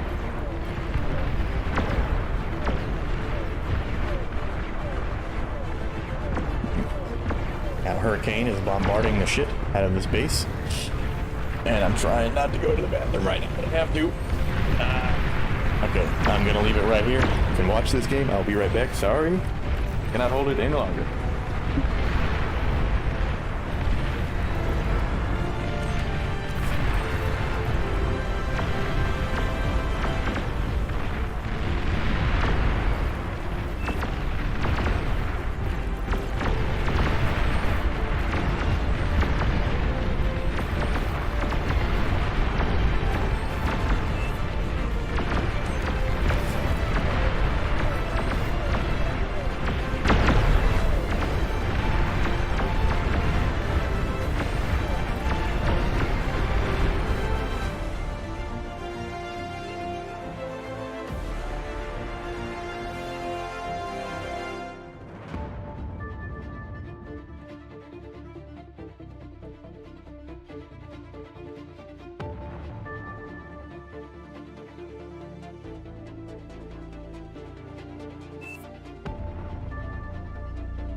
Sorry about that. I could not hold it any longer. What are we looking at? That Marauder attack failed somehow. What the hell? Okay, what in the hell is this? SG, the last man standing, starts mass producing just huge quantities of tier 1 units. What the fuck? Just quit so we can go next. Begging SG Cam to stop. The Marauders come in, they're gonna wipe out the entire North Island here, or north side of the base. Yeah, there's nothing to stop this.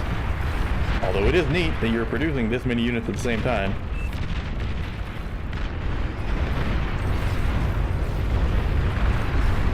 SG Cam here, sitting here thinking he's going to micro an entire 4 or 5 bases worth of economy. So, never mind, I guess that Marauder attack probably succeeded since a bunch of players left. Much of the back line is still there, so those Marauders did die, but I'm not sure from what. Navy comes in, here comes the Marauders. Some of them are going to get stunned.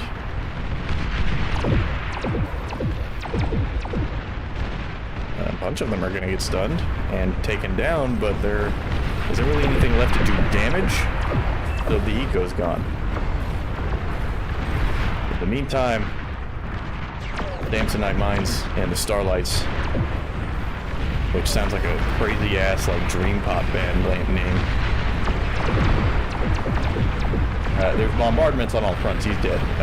SG Cam runs both of his commanders in. They both die. And that's it. There are no commanders left. A valiant effort by SG Cam there to try and fight everybody simultaneously, but no good.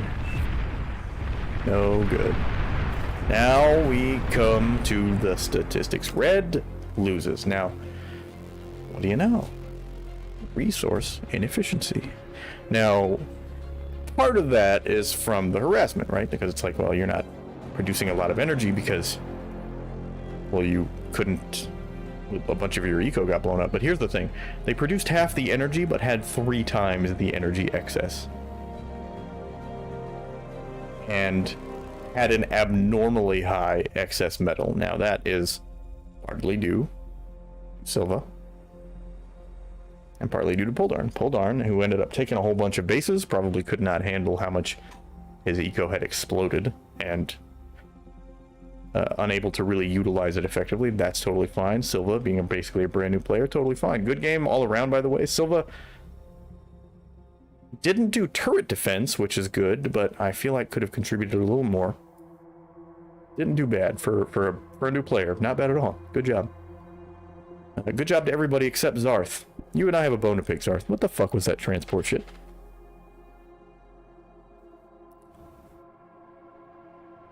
What were you trying to do? What was the plan? Was that a cheese strat? What the fuck was that?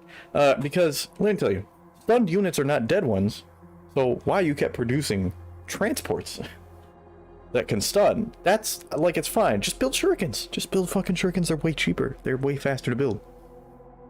And then send them in. The problem is solved. But what was the transport thing? I feel like some kind of... And then you blew up your damn... You fucking blew up your opponent, your teammate's commander at some point. I don't know when. But he was definitely... He definitely did not mean to do that, I assume. What a bizarre game. Very bizarre. Very strange. We're in another realm all of a sudden.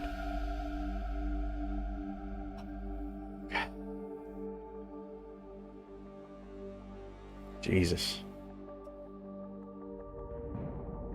Right. How are we doing? How are we doing right now? Everybody doing okay? I'm doing... Sorry, I had to leave. I had to leave basically in the middle of that. Because I legit could not hold it any. I had to go to the bathroom. It was not gonna... It was coming.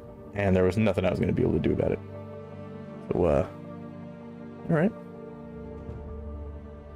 Winter gaming? Oh, Winter's playing.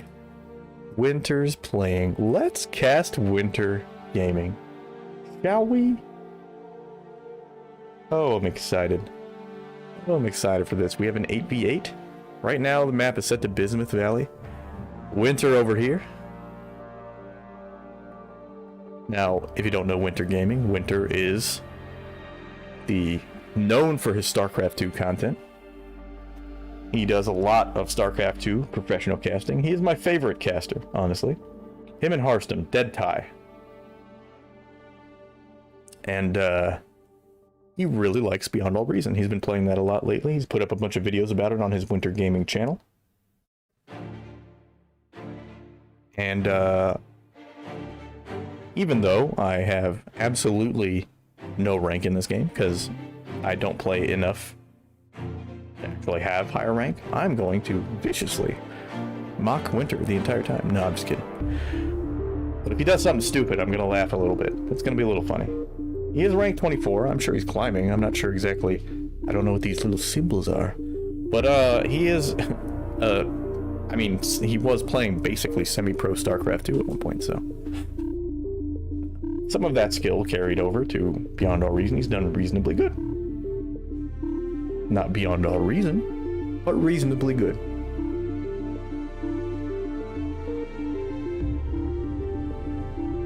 Now, if you haven't come in here before, I am Two-Tone Echo. I do casts. I like to cast stuff. I found out that that's a thing I really enjoy doing, so we're doing Beyond All Reason because StarCraft 2 is kind of on its way out, and I feel like StarCraft 2 is one of those games where you really do need to know what you're doing. And I'm like a silver player, okay? I am silver in StarCraft 2. So I'm not going to pretend like I can catch that fucking game, okay? But I do like this. And if you enjoy this kind of content, please feel free to hit the follow button. Follow me into the fires of hell. Okay? I have big plans. You might be wondering, what the hell are those plans? Surely it's just sitting on your ass all day and hoping you can get to the point where you can get paid to sit on your ass all day. And that would be great. However, I am making products. I would like to have a platform by which people can learn about those products, and I think doing a stream like this is one way to do that. I think there's crossover between the RTS crowd and the card gaming crowd. And so I think doing casts, which is fun to do, building an audience here, will be enjoyable. A good way to spend my off time. As well, I'll have people I can tell about my product when it's ready to go. So, I'm just going to be transparent about that right out the gate. And we need one player left, and we can begin this battle. Of course, it's winter, so everybody's going to want to jump on. There are a lot of people that are here in Beyond All Reason, myself included. Came because Winter started covering it on his second channel, Winter Gaming. So I'm looking forward to this. Looking forward to seeing how Winter plays, but it's not about focusing on one player. We gotta make sure everybody gets their due attention. So we'll be ready to go. Zhu the Pig says, I'm just here to watch good games. Good games for the fans. That's the Winter StarCraft promise, and it's mine as well. Now, who else is in here? Now, Zateo says there's multiple mentors in here. I'm assuming Winter is one of them. I'm not sure who else is in here. I haven't looked into who all of the rest of the Beyond All Reason teachers on YouTube and such are. Just need one more player.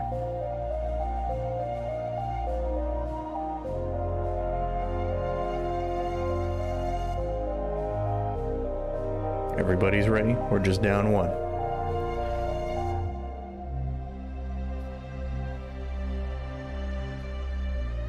Anyway, there will be a schedule coming out for the channel soon, and there will also be the website will be complete soon. I'll start streaming probably to Kick as well, so I'll have a third streaming location going up soon, hopefully. Then we'll be good to go. Got all kinds of things coming down the pipeline. Okay, better be ready. But you won't know that those things are coming until you follow. So do it. Do it now. while you're thinking about it, while the game is loading, before exciting things happen.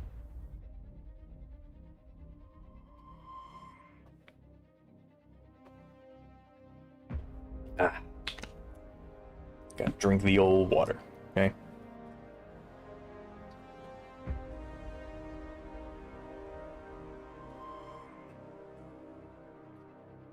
Here we are, in 8v8 at the Winter Gaming Invitational.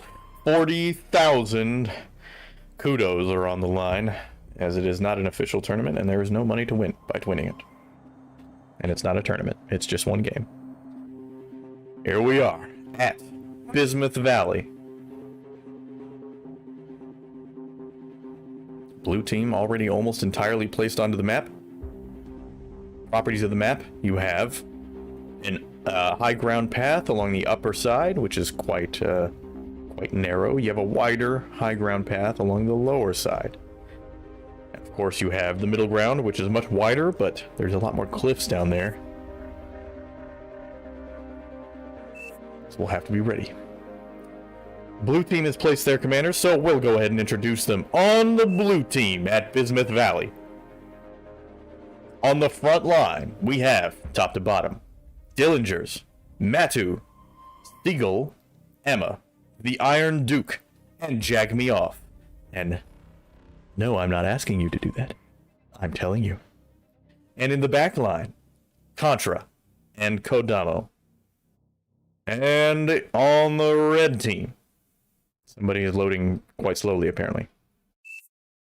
So we'll go ahead and introduce who is already here. Starting top to bottom at the front, Rabies, Ural, King Gods, JD Pro Fresh, and Winter Gaming. And in the back line, Iron Wings and Bionic Sheba. The 8th player has not arrived yet. We will wait for them. I'll say their name dramatically. And then we'll, we'll go. Get in there. Get in there and kill them all. Now, one thing to note about this map, there is a lot of metal to be found everywhere. Now, the places where you start mining are all 1.8 metal, but nearly all of the center-aligned resource patches, that's roughly here in the center, there's like 2 rows of them, are all 2.8. So, they're a little around 50% more. Now, trouble with getting the 8th player. They're asking if he's still in the lobby. King God says, yeah, we will continue waiting, I suppose. We got through the lobby, now it's time for the real lobby.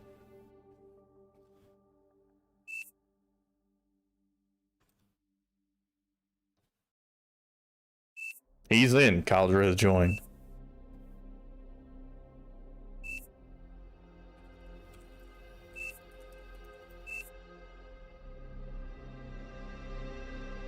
And the last player on the red team, Caldra, will join at the front.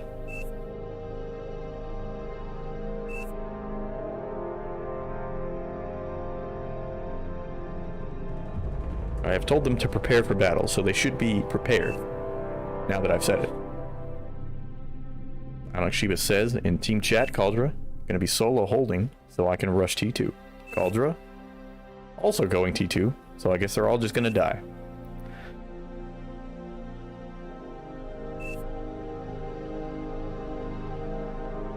Ural says this is simply not a backline having kind of map. That is true, but there's limited potential for that. Rabies, Ural, and King Gods can probably hold this top and some of the middle. Caldra, good hold here for Bionic Sheba.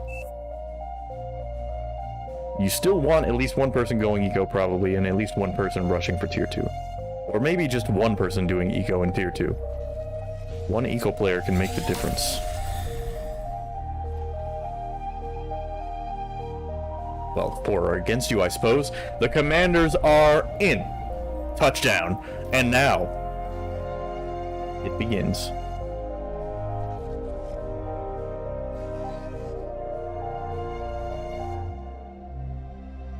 And, you know, nothing's happening, so there's nothing to talk about. No scouts out yet because there's no factories yet. Welcome to the channel. Thank you. Follow blah blah blah blah blah blah blah blah. Check me off. Starting off with 3 ticks. There's factories are coming up. We should shoot. Hell yeah, professional casting, baby. We should see some scouts out shortly, as the first factories are beginning to touch down. Nearly complete on some, already complete for others. Okay, good. I was gonna say, I don't want to look dumb by saying that and there not being a completed one on the map. First scouts out. Jag me off. Hell yeah. Which I'm just gonna say jag, because that's gonna be distracting to me for the rest of the game. I keep saying that. 3 ticks in the south. Currently microing the shit out of them. I don't know why. I'm not sure what the purpose of this is. Is he patrolling them? He's patrolling them, I think. In the meantime, in the north, Iron Wings. Sending his rover across. 2 rovers. He's got 1 coming up behind it. Emma. 2 rovers coming up. Right up the middle. Constructors coming out for ProFresh. I'm gonna call him JD. That's a little easier. JD's gonna put a construction vehicle out front. Start taking these extra... Takes these extra mechs. Winter down at the bottom. Starting with a... pawn. Sorry, is that a grunt? That's a grunt. Hey, I actually recognized it by sight this time. So he started off with a grunt. He's starting with his front base. Now the scouts by Amma are closing in. They will meet with Caldra's commander and die immediately, doing absolutely nothing. Jag. Still just patrolling his scouts, not really willing to micro with them, just kind of keeping them there in case enemy scouts arrive. Iron Duke, moving straight for the center, really blitzing towards it. He's wanting to get those extra resources as soon as possible. He's got 3 grunts up at the front. Winter's grunt. Now Winter is lined up with somebody under his rank. We'll see how Jag can handle up against a mentor of the community. At the top, got 2 blitz tanks and some pawns coming in from Rabies and Iron Wings. Definitely outnumbering Dillingers at the moment, but Contra's also moving out with some of his own military. They won't have the initiative on army count at the front. Matu, though, is going to redirect, go north, run the smack into Rabies. He's outnumbered, so he's killed 1 bot, and he does get 2 bots. He's outranging them right now. He had a slight elevation advantage. It gave him that advantage. He's going to kill another bot. He's killed so many with 2 bots. That's crazy. What a fight. Oh man, eventually he just runs into your all static defense and dies, but that is wild. That's crazy value for those units. Down here at the bottom, 2 blitz tanks for Emma, engaged with a bunch of grunts from Caldra, definitely outgunned, so he's gonna pull those tanks away. With the battle lines being drawn. Now Winter, putting some pressure on. Got a bunch of his grunts in the bottom. Jag, though, answering with pawns of his own. Pawns are outranged by grunts, but they're also faster than grunts. Winter trying to use elevation to his advantage. Gets one of his grunts kind of stuck. Almost dies. Well, now he's definitely going to die. Jag takes the initiative on the height. He's going to send a unit up there. Winter, fully aware that he's up there with him, will get the flank. A bunch of the bots go down. Jag, a little bit outnumbered at the front, but he does have more bots coming up. Iron Duke to his right, Amma to his right, Seagull to his right. Clear battle lines drawn all the way across the map, almost divided dead center. So we are already having quite the battle happening up here. Dillingers and Rabies going at it. Dillingers with the numbers advantage. Iron Wings is going to have to come in and back this up. But he doesn't have a whole lot either. He just has scout tanks up at the front. Dillingers already has a whole bunch of static D down. Contra will be free to expand once he arrives. Down at the bottom. Winter Getting flanked by the Iron Duke. Commander takes some serious damage. He's going to try and put a turret right at the front. It looks like it might get out on time. Fresh comes in. Deals some damage, distracts the army, but Jag brings his commander forward and takes out Winter's turret. Winter's in a bad place here. He's going to take some rocket fire. He's just going to continue taking rocket fire. He's going to have to dodge around, sidestep that. A little bit of micro, sweet dodges, hell yeah. That turret gets done. However, with those rockets out, that turret's basically dead already. He starts putting out a light laser tower around the cliff edge, a little bit of cover there. It won't be a whole lot though. Up at the top, Ural and Matu in the red and green, jousting with each other a little bit. Matu has the rocket bot, so he's actually got a bit of an advantage here. These blitz tanks, not exactly known for their range advantage. They are scouts. Now King Gods and Seagull at the middle here, but Seagull's taking a bit of the initiative. He has the army count for sure. Emma testing defenses a little bit, sends some scouts forward. Caldra is going to move a whole bunch of his grunts up. Blitz tanks for Emma, nothing too big. Emma, a little bit power drained right now. Not going to be able to fire those turrets as efficiently. Winter pushed off the point. Jag with the rocket bot advantage. Really a problem right now. Winter's going to take even more damage. He's pushed completely off the front here. And his commander's in danger. This is a full retreat. Up at the top, Rabies and Iron Wings fighting Contra. Contra, he's just run his commander completely forward. Only 4,000 HP left. But there's no defenses here to take advantage of how far forward he is. Rabies and Iron Wings basically fighting with commanders only. If he can just get close enough, Iron Wings can degun almost that whole army. But he's outranged by all these plasma bots. Meanwhile, the static D of Rabies defending against Dillingers, who could probably just push, but is probably distracted at home. He's running dry on energy right now. So Contra's basically 2v1ing right now, but they don't have enough of a military here. Down on the bottom, Jag overwhelming Winter. At middle, Cauldron and King Gods overwhelming Amma. Dillingers finally brings his military in. He's gonna get a flank damage on all these towers. Take out this entire forward position. Contra still not challenged by anything Iron Wings or Rabies can put forward. They need to fall back now. They have no forward army. They have almost no forward defenses. I think they should just give it up. Iron Wings pinging the army, calling for help maybe. But Ural's not in any position to help.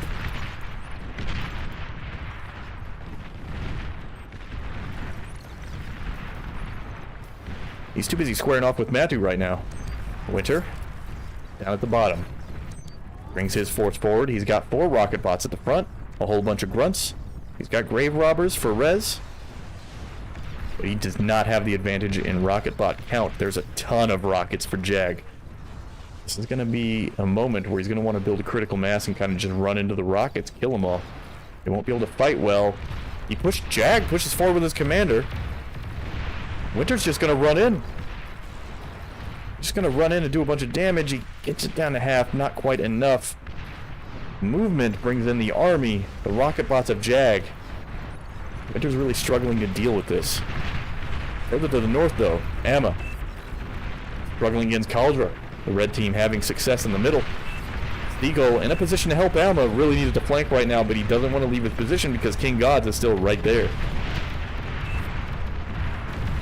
And it looks like he is going to start to move back. A commander goes down. Looks like it was Amma. Amma's commander drops. Seagull decides to abandon his position. King Gods will have room to move. He has options. Where does he go? Does he decide to pursue Seagull? Does he set up a forward position? Does he go north and hit Matu? He might need to help him, or in fact, he might need to do that. He should help Ural out, because Ural has moved his entire army back to try and fight Contra, leaving his static D is the only thing to deal with Matu's army, and it's not enough. At the north, Dillingers isn't even supporting Contra. Contra is just soloing this game right now. Ural, Rabies, and Iron Wings struggling to deal with the army. There's enough damage here. Contra's rezzing this. He's rezzing units behind this army. Most of his army is resurrected. That's the power of the Resbot right there.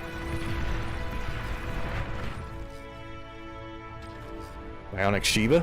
Shear's a tier 2 constructor. with Ural. I don't know that Ural is going to have the economy to deal with that, though. In the south, Winter finally has enough rocket bots to deal with this. Jag is moving in with his commander. His army is caught out of position. There's no rocket bots in position here.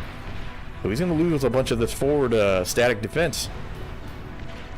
That's perfectly fine. I think he's actually just firing at ground, trying to hit something through maybe the fog of war. His rockets weren't connecting there.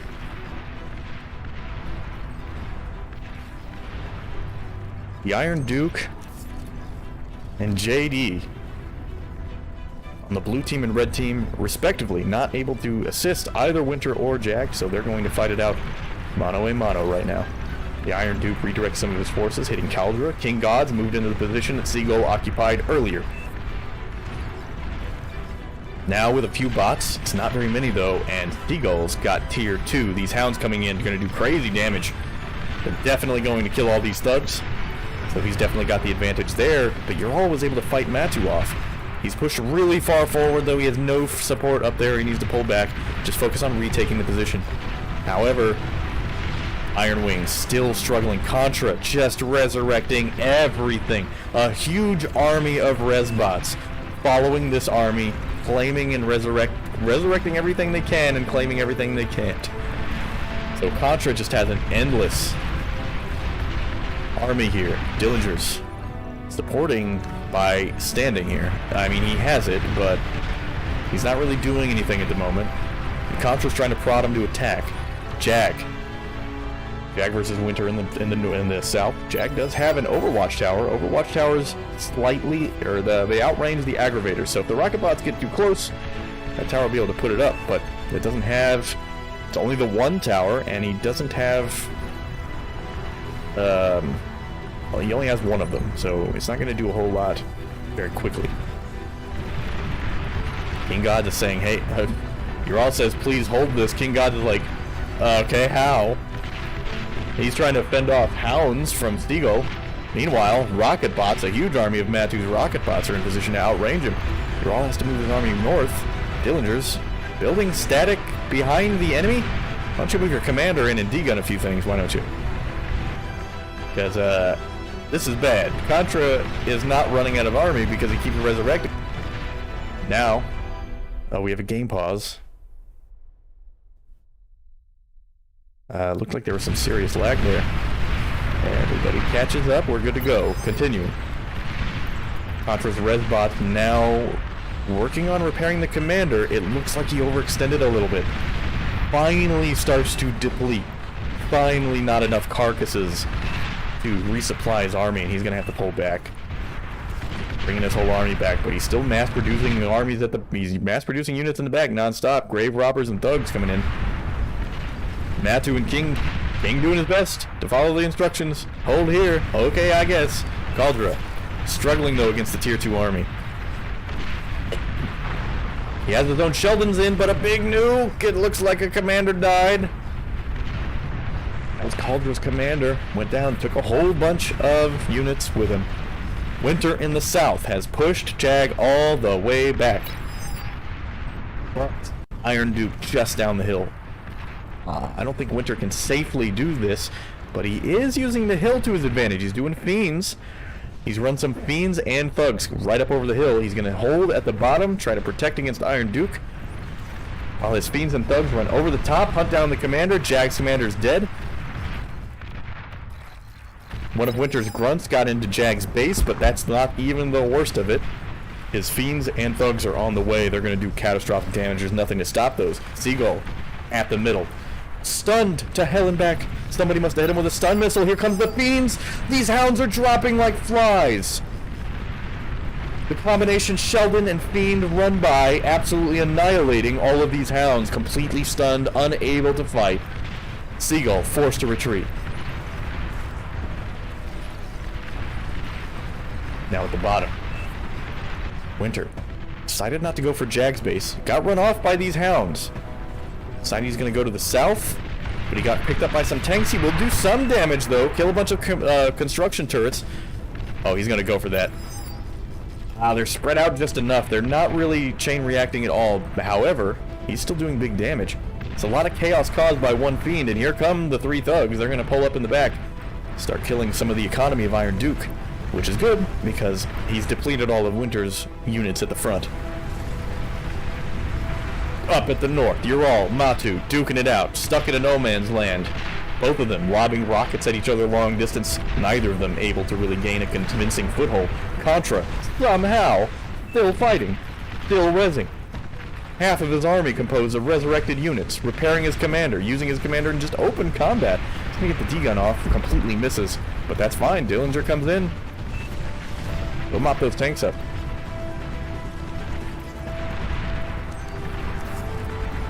Iron Duke says that's my whole eco rip. Jack says same, also got fucked. Winter doing massive eco damage there. Great run bys there, and it's not over yet because Caldra's got a whole list of fiends he's wanting to run in. I don't know how close they're gonna get though. These tanks are doing a lot of damage to him. It looks like a few will get by, and it's all that is needed. That's all that's needed. A few fiends can put out just crazy damage. They're just very squishy, very easy to repel. He self-destructs. I think he self-destructed his energy collector or something. He did kill. I think he killed them all by self-destructing. Jack's not completely out of units.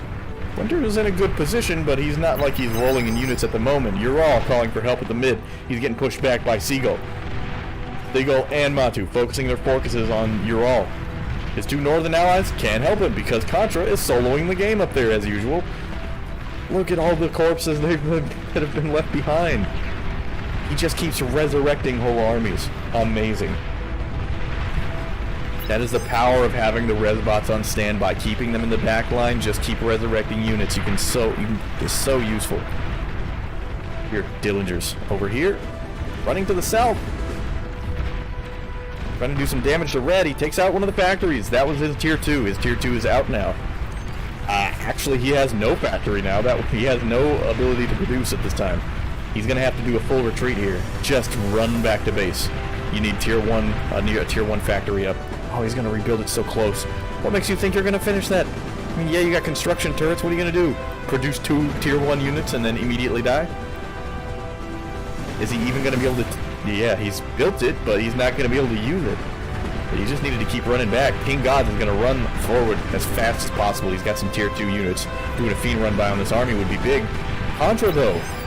Crazy value. Just crazy. You're all calling for help up at the north. Iron Wings and Rabies, 2 players trying to fight Contra at the same time, and Contra is winning convincingly. Winter and Caldera, somebody needs to do something big here shortly. Winter did a lot of damage to their eco, but he wasn't able to shut them out completely. But in the north, Red is beginning to fall apart. Now Matu's army is in support range of Contra. A commander goes down. Probably both of them. They were both right next to each other. That's it, a double kill. Ouch. Contra completely ran Rabies and Iron Wings over. Crazy good. Crazy good player right there. That was excellent. This fiend run by, wrecking havoc on Matu's army. Doing a lot of damage. Doing a lot of damage, but not getting many kills. Damage is a bit spread out. He does get several kills, but he did lose most of his fiends in the meantime. Now he's redirecting a bunch of his fiends to the north to try and deal with Contra. Good luck with that. There's plenty of army to resurrect. He's going to easily add 10, 20 more bots to his army just with that pile of dead things right there. Winter now at the bottom. Maybe probably not even aware of what's going on at the north. More concerned with what's happening down here. Has his Sheldons. Winter known for producing Sheldons whenever possible, but he does like the fiends too. I don't blame him. I enjoy a little bit of long-range bombardment. He does have twin guards, things for anti-swarm. He's producing an anti-nuke now. Good timing. It's about 20 minutes. Should probably have it. I don't know that there's even any nuke out right now, though. Yep, there is. There definitely is. Is currently building a nuke, so anti-nuke is ideal, but has everybody gotten them? No, I don't think so. I don't think there's that much anti-nuke present, actually. There, okay, he's got a Prevailer. I think there's enough anti-nuke probably to stop it. But we'll find out when that nuke finishes and they launch it. Trying to find somewhere to strike. Up at the north, Contra has completely wiped them out. Yeah, just solo the game. Just, wow. And his main force is now the mop-up force, and all of his resurrected bots have become his main attacking army to the south of, or to the east. Rawl's not going to be able to fight this. Dillinger's is going to wipe him out. Contra doesn't even have to go fight Red. Dillinger's and Matu can definitely handle that, which leaves him free to just go straight to the back, kill the rest of Ural's eco, and then go straight to King Gods. I think this game is about over. Blue really needed to make big progress down in the bottom. Something's fired. Is that a nuke? That's a nuke. It's coming in.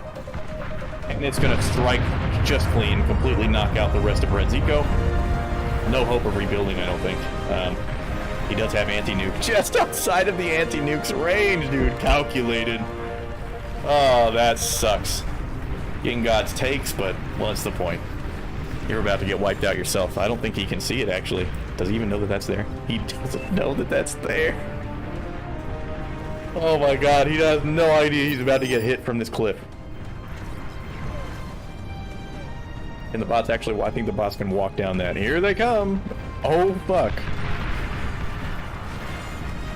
Yeah, big problems. These fucking players top lost basically 1v2 to Contra. Yeah. Yeah.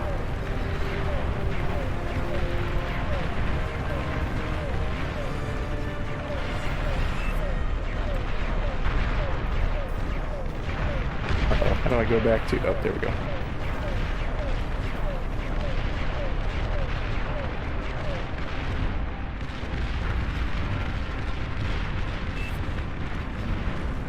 Now in the bottom, Witcher's held well, but it's over with. It's not like he has anything down here to stop this. I'm sure you can see the encroaching army. Even if he does, even if they do defend and eventually bleed this army out and Contra cannot continue the attack, they've taken the entire top side. Matu's collapsing down. Dillinger's got a few tanks. They're all tier 2. He's collapsing down.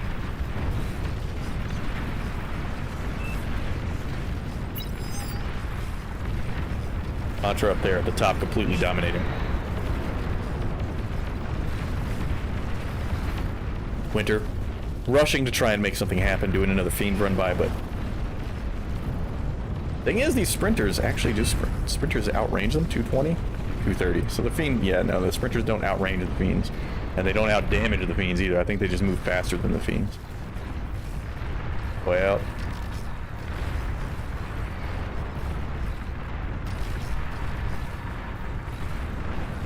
For understanding the situation, I think you got two younger players, less experienced, going to run a lot of enemies to their deaths, and you know that that's going to happen, so you just go ahead and create a shitload of res bots.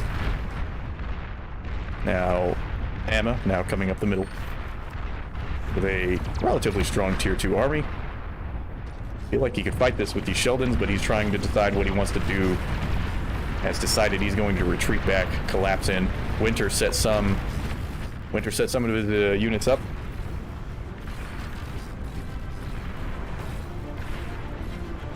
Now, unfortunately, it's not all of them. These Fiends are going to get right into Bionic Sheba's base. It is over. There goes the advanced fusion, the fusion reactor. It's going to chain react, kill all of the eco. There's still 3 advanced metal reactors. There's still an advanced fusion reactor. So, technically rebuildable. He does have an okay economy right now. In fact, a pretty good economy still. And he still has his factory, so he can still produce. It's not completely over for him yet, but Contra with 3 commanders. He res the commanders. Now he's just walking with 3 commanders down the hill while he reclaims everything in this battlefield. Contra is a beast. That's beast mode play right here. This is great. Great game.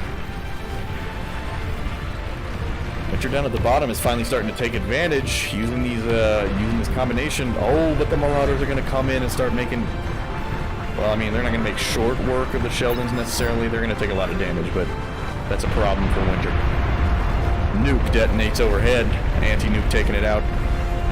Caldra starts moving his tier 2 army back and just spamming tier 1 units towards the front. Just go up there and chew on those. Meanwhile, Caldra rushing back. Winter Sending the shurikens out, hoping to get some stuns on. That could work here.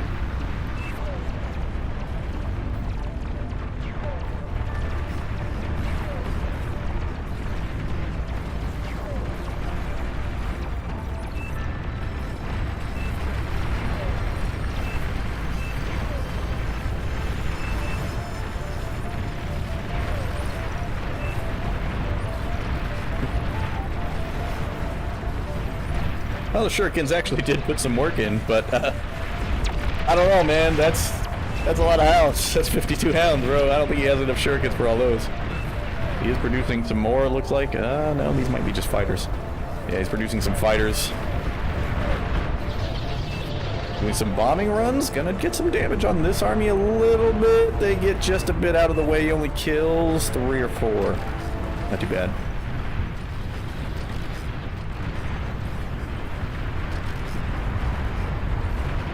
And it's going to be the end for Shiva.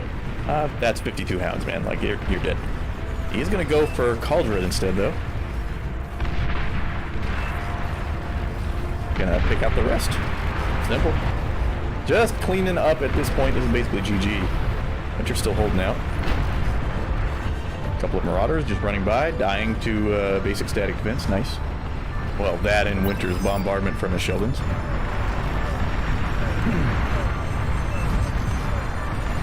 Winter's basically the only player with fighting units left on red team, so him and Cauldron. Cauldron does have quite the army down here, a whole bunch of Sheldons.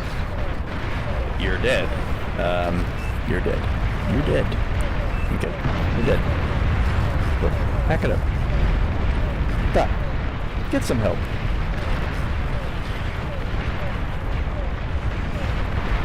Local lobby here. Powerful blue team lobby, honestly. Contra's obviously fucking great. Very good. Well, I say powerful lobby, like, yeah, Contra basically soloed the whole damn lobby, honestly. Pretty great. Did really well. I think everybody did pretty good, generally. But Contra was matched up with a couple players that really fed a lot of bots into him. And so he had plenty of things to resurrect. Now they're going to get Fiends into JD's base. There's literally nothing here to stop the 2 Fiends from killing everything. 1 Fiend kills a fusion reactor. That doesn't happen very often. Now we got Razorbacks walking up the hill straight into Winter's base. Hey, what are you going to do with that? He does have a bunch of Fiends in there. He's actually doing quite a lot of damage to them, but GG.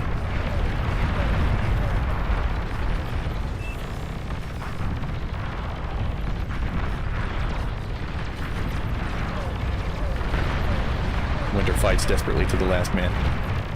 By fights, I mean he dies to 2 Razorbacks. Oh, he actually killed 1. Hey, at least he killed 1.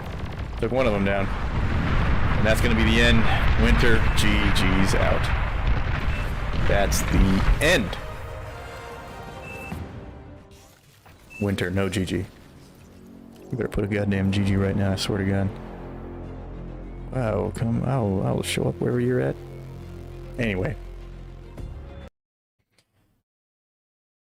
Contra with the insane efficiency. Oh shit, I really wanted to look at the efficiency of that and see what that looked like. See what Contra managed. Because I don't think they count his units built. Technically his units built would be incredibly low and his units killed would be fucking ridiculous. Because he was rezzing them the whole time. GG! Ah, jeez.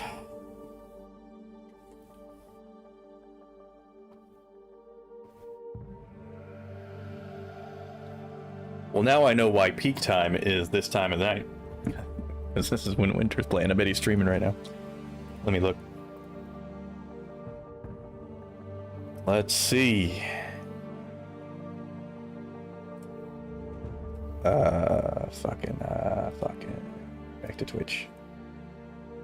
Let's see. Winter Gaming. Yeah, live right now. What do you know? Look at that. Beyond all reason. Bomber micro. Yeah, the feature I recommended, just giving me too much credit. Dead zone on attack and set target makes it much easier to actually target ground with the bombers. Because before, what it was doing was if you move your mouse a tiny bit, it was trying to do a drag select attack command. And usually there's no targets, especially in the fog of war. So that was what was screwing it up. Red. We'll check in back with him at the end of the games, because I think that'd be kind of neat. I mean, I have it. I mean, I have him on here, so pretty neat. Looks like he's done, though. He might just be done for the night. With that already? Did he only play one? He might have actually been playing this whole time, and I just wasn't paying attention. Either way. This lobby is still open. What's in the battle list? What do we got? That was neat. Got to cast a winter game. Pretty happy with that. And pretty neat. It's just neat is all. Anyway. Let's get back to it, shall we? Oh, Jesus. 8v8 straights. Do we want to do straights? I want to do straights. Fuck it. I always want to do straights. Straights is nuts. Straights. Bizarre things, strange things happen at the Supreme Straits. I hope, you know what I want to see? I want to see transport play again. Do it. Just do it. Do some bullshit transport play. Cause I don't know what he's trying to do with that. These beaches. Already soaked with oil and cratered from the numerous battles throughout the day, will once again play host to a clash between 8 commanders of the red team and 8 commanders of the blue team. Welcome to Beyond All Reason. I am Two-Tone Echo. We begin. Well, we don't begin. We're waiting. Once they place their commanders, we will give the introductions. Introduce these profound, powerful players who are perfectly suited to protracted warfare.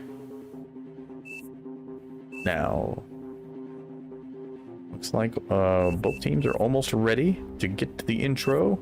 Let's do it on the blue team on the top right island. For the frontliners, Teaspoon and Sir Ice Cream. Supporting them is Taxation. Yes, correct. Okay, Sir Ice Cream moved back. Supporting them is Taxation is Theft and Wally. For their North Beach, Manfred Sidious. And for the South Beach, Wyatt. And for their 2 support players, we have J-Dog and Vandralis. And in the bottom, missing 2 players who have not produced their commanders yet. I guess we will wait. We have the red team. Red, for whatever reason. Pinging random places on the map. Well, I'm sure they're not random, but... Taxation is Theft switches with Sidious. Manfred Sidious will now be taking second line support, and Taxation has moved to the North Sea. Now on the red team, for the front line, we have Time Slayer and Empyrean. Supporting them, Bog and Forged. To the North Sea, Mala. And their supporting players, Rumcola and Sharp. And presumably the Terminator will take the South Sea. However, he is not quite... I don't think he's connected yet. So we're waiting. Always waiting. Waiting. Somebody goddamn left the game. Always waiting. This is what happens when you cast it live. Like, it's fun in a way, because you know all the players are involved right then. There's an energy to a live game, you know what I mean? But you end up in situations a bit like this.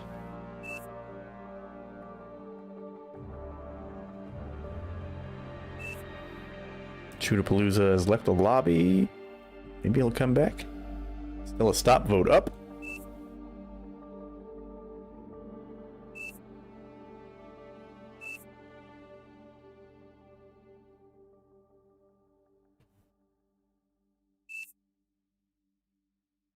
Rumcola, I know an 11-minute nuke rush tactic. Well, he is the support player, so I guess if he wants to play that, probably will. Rip. Game over. Well, that was a fast game. Red team is winner by default. I'm just gonna say that. Good job, red team. GG, you did great. Way you like when you showed up to the game and you placed your commanders, and you didn't lag out. That was pretty great. Really expertly executed strategy right there. Anyway, we're back at the lobby. 8 players have joined. There's now 8 on each side. Will we ready up and start the game sometime this century? Only God knows. Blue Frost, the only person left not ready. Go ahead and get Rang. Ring him. If you could, please. Appear. Unable to ring. Ring spam protection. Oh, somebody's trying to ring him. Well, we're getting spectatored. Blue Frost is getting specced because he's not fucking paying attention. Maybe he doesn't know how to... Well, I guess I can't really use that excuse. I'm pretty sure he knows how to work the menus. Now J-Dog is not ready. And we can continue to really consider our lives here. This is what we decided. You didn't decide it. I decided to do live games all the time. I mean, I wasn't going to stream today. Well, I mean, I was going to stream today, but it wasn't going to be an announced stream or anything. We just showed up here. I didn't have any replays ready. Okay? You understand?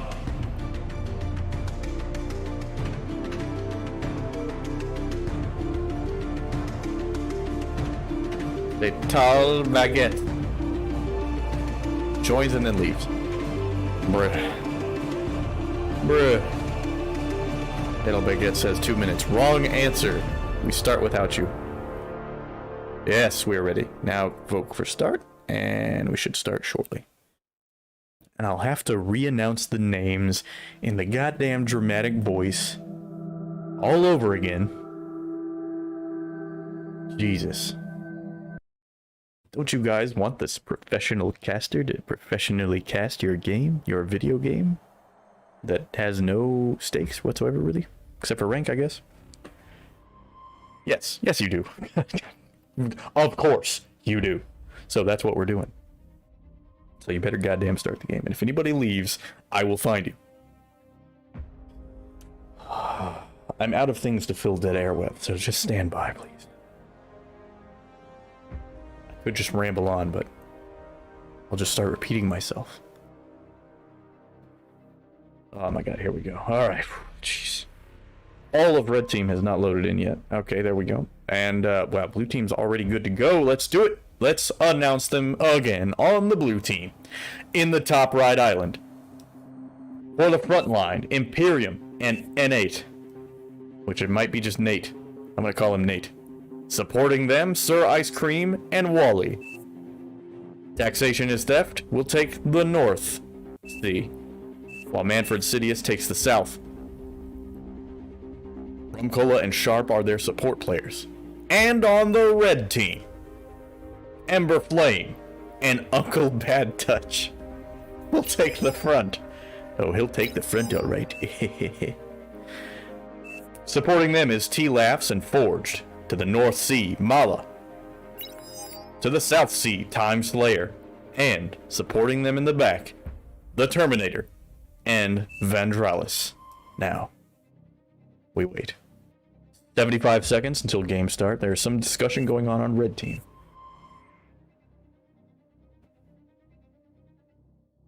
Now, Empyrean is saying Mala will try to hover rush. He knows from experience that he will attempt this. So we're going to be watching. He's in the position to make hover. It's probably the best option there unless you're really going to just blitz straight for the ocean. But because of the travel distance, you know your opponent is always going to have their navy up first if that's what they're going for. The commanders drop. And we begin.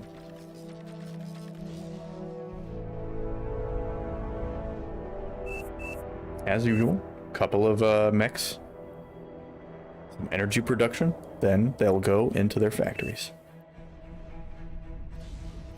Time Slayer, will he go straight for the sea? After this, in the South Sea of the red team.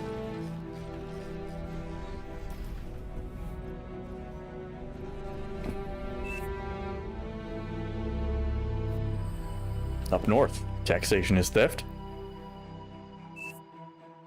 It's already queued up his naval production. So his naval plant is gonna go up shortly, marching his commander towards the beach. Same with Time Slayer. He'll be a little bit delayed compared to his compared to blue team's beach player. Mala for bots. Doesn't mean he won't go hovercraft, but he did go for bots, so he's not going to go for the sea right away. Now, no scouts out by either team yet. Now, to be fair, scouts not as good here. There isn't as much room to run around, but there's still enough. Pretty easy to get around the shore, in fact. In fact, consistently so. Now, Manfred. Manfred's going for the hovercraft first. So he's going to have some sea control that Mala is not going for. Though he is walking his commander north, he's going to take those. I wonder if he'll go for Bot Lab, then produce Navy, then maybe go for a Tier 2 Navy later. Who knows? I don't. I'm not Mala. Now on the red team, the support players went for a vehicle and an aircraft. T-Lap is producing aircraft first.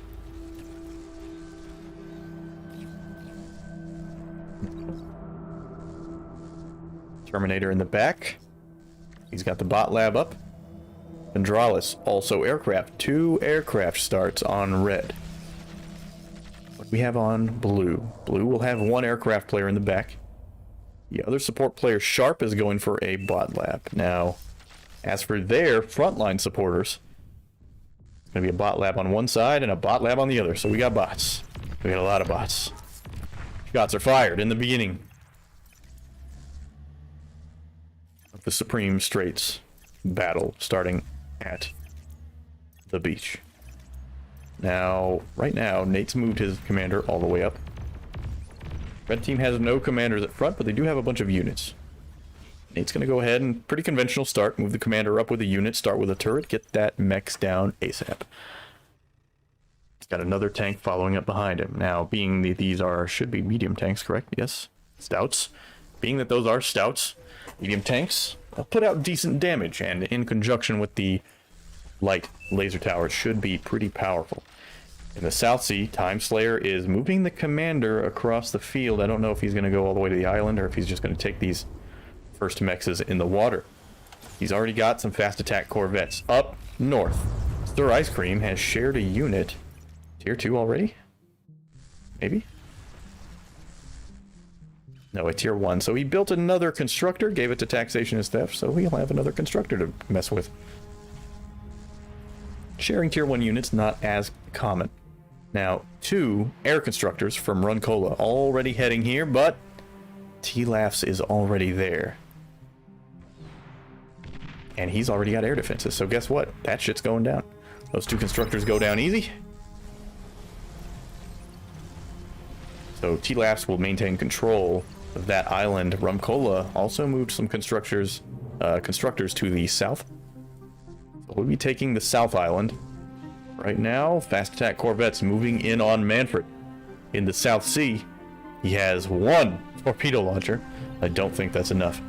For the North Sea, however, I'm not sure what he meant by that. I wasn't watching the chat. Mala is trying to build some water. However, his navy is at current nothing compared to taxation as theft. He's got a head start, as usual. This is typical. It is a risk to go for water here right away if you're not starting on the shore.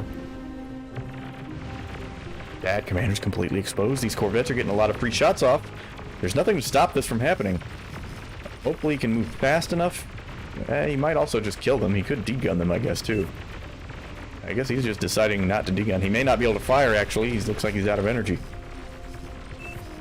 And he's going to dance out of range and then back into range, trying to preserve his navy production structure. It might be best to just back off and Try again. He's only got about 20 seconds before the rest of the Navy arrives and it becomes impossible to hold that position. Taxation is theft into the North Sea is basically completely contained Mala. It's going to be a tough way to fight out of it. Ember Flame and Uncle Bad Touch down here on the beaches. No static defense for Ember Flame. Only Uncle has made a few turrets. Only units at the moment. Meanwhile, Imperium and Nate, lots of turrets. But Nate can't really power them right now. Completely out of energy at the moment. He's not producing nearly enough. 80? 90? What the hell? Well, you better make some... Boy, if you don't make some damn... You better get your goddamn fucking windmill powered. Or you're going to die.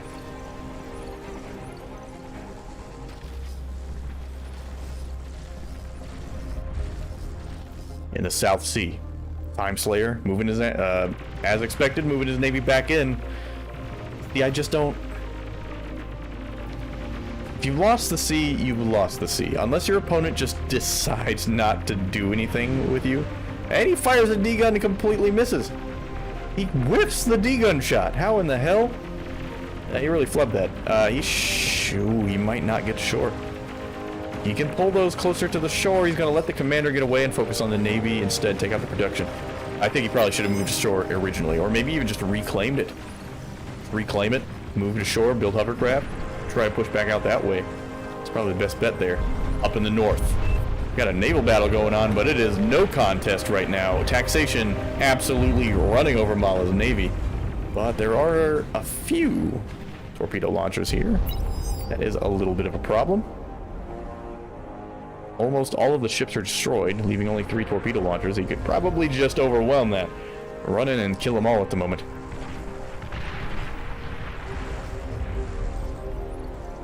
Now, Bad Touch and Ember at the middle. Big artillery strikes coming in by Uncle. He's got 4 or 5 artillery vehicles. He's just dropping them on him. Nate has not responded yet. What will he do here? He's at least get his units out of the way. Forge says he's overflowing metal. What do the statistics say? At the moment, right now, Red has a lot of excess energy they're producing. But they're also producing more of it, so they can afford to have more excess without it negatively impacting their economy. Again, this is one of those times where it's like, leave. In fact, I'm actually becoming very, like, there needs to be some other response than going straight to Navy. You go straight there to build or something. Like, that's it. You either go straight for that fucking water. If you build a factory first on land, and you're going to run out of time and resources. Big battles going on over here at the middle. See what we got here. Empyrean. Uncle Bad Touch and Ember Flame still holding it off. Uncle with plenty of artillery still dropping down on the enemy. But in terms of army advantage, I'm pretty sure Blue Team has it in the middle at the moment. It is mostly Tier 1. Is anybody running for Tier 2 yet? No, not Uncle, not Ember. Not Forged. Nobody up front is running Tier 2 yet for Red Team. And what about Blue Team? Not seeing any yet. There's one. So Wally going for an advanced bot lab right now. So he might have the Tier 2 units out first. Now, Rumcola is currently working on the fighter wall. Time Slayer has gone to the South Island. He will kick Rumcola off of it very violently. You are squatting. This is my land. To get the fuck out of here. Problem solved. Problem staying solved. Up in the north. Taxation is being a little timid, I think. You can probably just run in and kill all of this. And just take complete dominating control of the sea.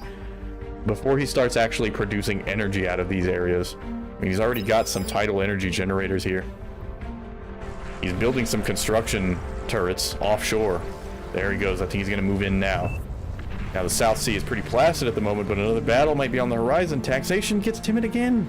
Oh no, he has some bigger guns. What would I do? Listen, man, you fucking just run in and kill him, dude. Your DPS is crazy. like, yeah, he's got a destroyer. You let him get too many destroyers out, he's actually going to take this army out. Now, at the sea, he's producing 10 more Corvettes, and he'll follow it up with another cruiser. The middle of big attack coming in. Uncle's gonna come in with Ember in tow, and they're just gonna attack straight up, try and break this position. Plenty of tanks for Empyrean, but not enough, I don't think. Empyrean brings his commander forward. He's gonna try and degun some. Gets 2 tanks. Gets 2 more tanks. Good. Empyrean holds slightly, but Ember still has plenty of military left. He's just gonna throw it in there. Why not? Rocket strikes coming in, doing a whole bunch of damage. Rockets probably should be leading the army right now. I think he actually might have done some serious damage to himself. Up to the north, Sir Ice Cream now. There are the hovercraft. You know, didn't he? No, that was Mala he was talking about. Mala never did get to the point where he was making hovercraft, but Sir Ice Cream decided, I'm gonna do it instead, if you won't. Let's hovercraft deep in enemy lines, and Mala is definitely dead. There's nothing here. No stopping this. The Navy is untouched, but the entire ground facility is gone. Terminator says no, and for good reason, because he has no defenses except for Forge. With a cloak commander, he airdrops his commander in. They're all clumped. There's no way he doesn't kill them all. That's a big D-gun. Kills every single one of those hovercraft. Hell yeah. Perfect defense. Well done, Forged.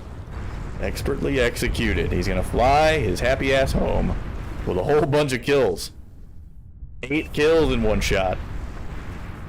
Great job there. Now, this is what we were worried about. Taxation's not just running in there and knocking Mala out. Mala has almost nothing right now. He's rebuilding his metal, though. At the center. Wait, hang on. Got a hovercraft. Lightly bothering this geothermal plant. He goes down. Nothing to it. In the middle. The attack by Ember was repelled. A lot of damage done. And, you know, being a game with low ranks in it, you kind of expect this. There's a lot of bodies out here not being reclaimed right now. Ah, here we go. Nate's gonna come in. He's gonna reclaim them. Nobody's gonna res, and why would you try? I mean, there's all this artillery watching over. You don't want to take that chance. So, if it no reason to res it. If it's just gonna die anyway, probably safer. Unless you're pushing forward with an army, then you know you can contra that shit. Now, what else do we have going on? Taxation runs in. T-Laugh's commander is exposed right now, but there's nothing that can really do a lot of damage to him. There he goes. He's taking hits.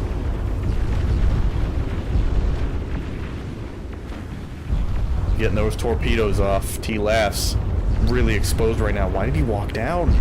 This is a bad situation. Maybe he was trying to come in and turn the fight in favor of Mala, but in this way, why not just build hovercrafts up here? If that's what you want to do. And the D-gun goes out, but he goes down. He laughs, loses his commander. I think, in my opinion, for nothing.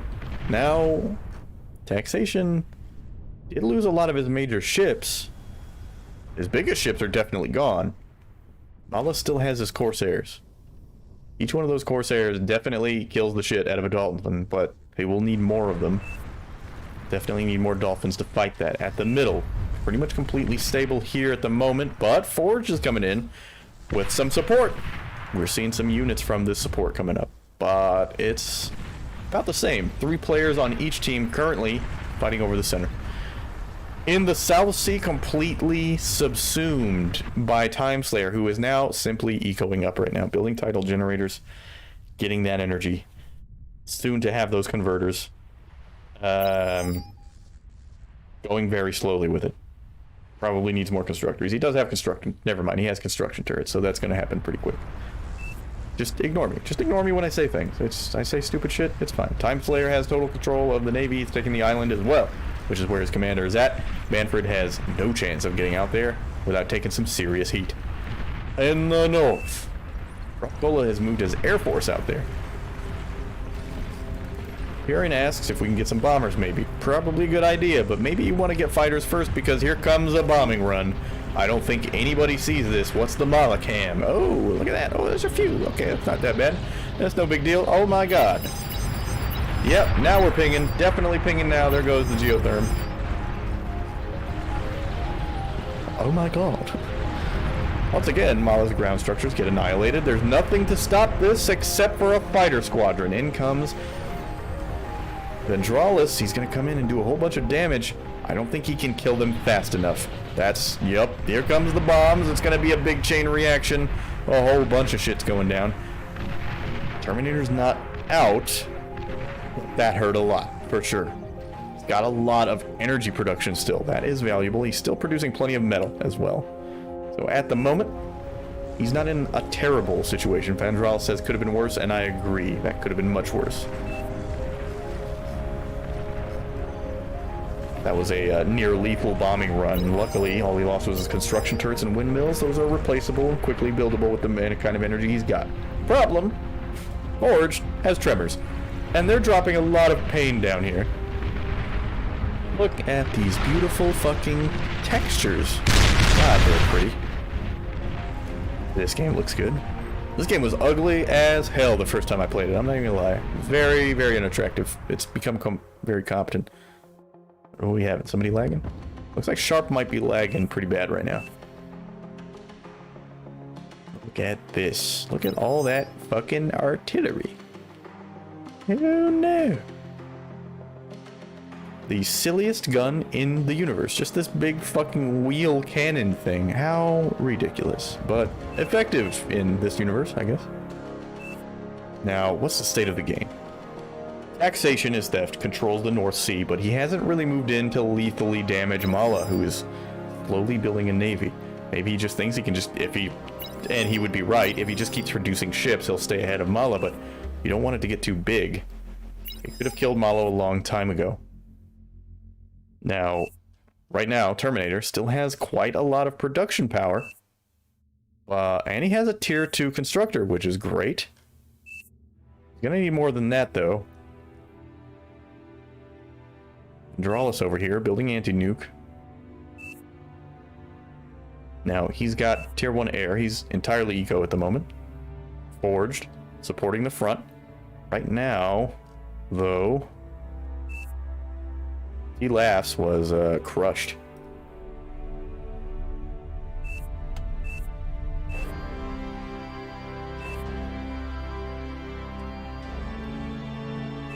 In the South Sea, Time Slayer has total dominion. It's just his place, and if you go there, it's illegal, and he will kill you.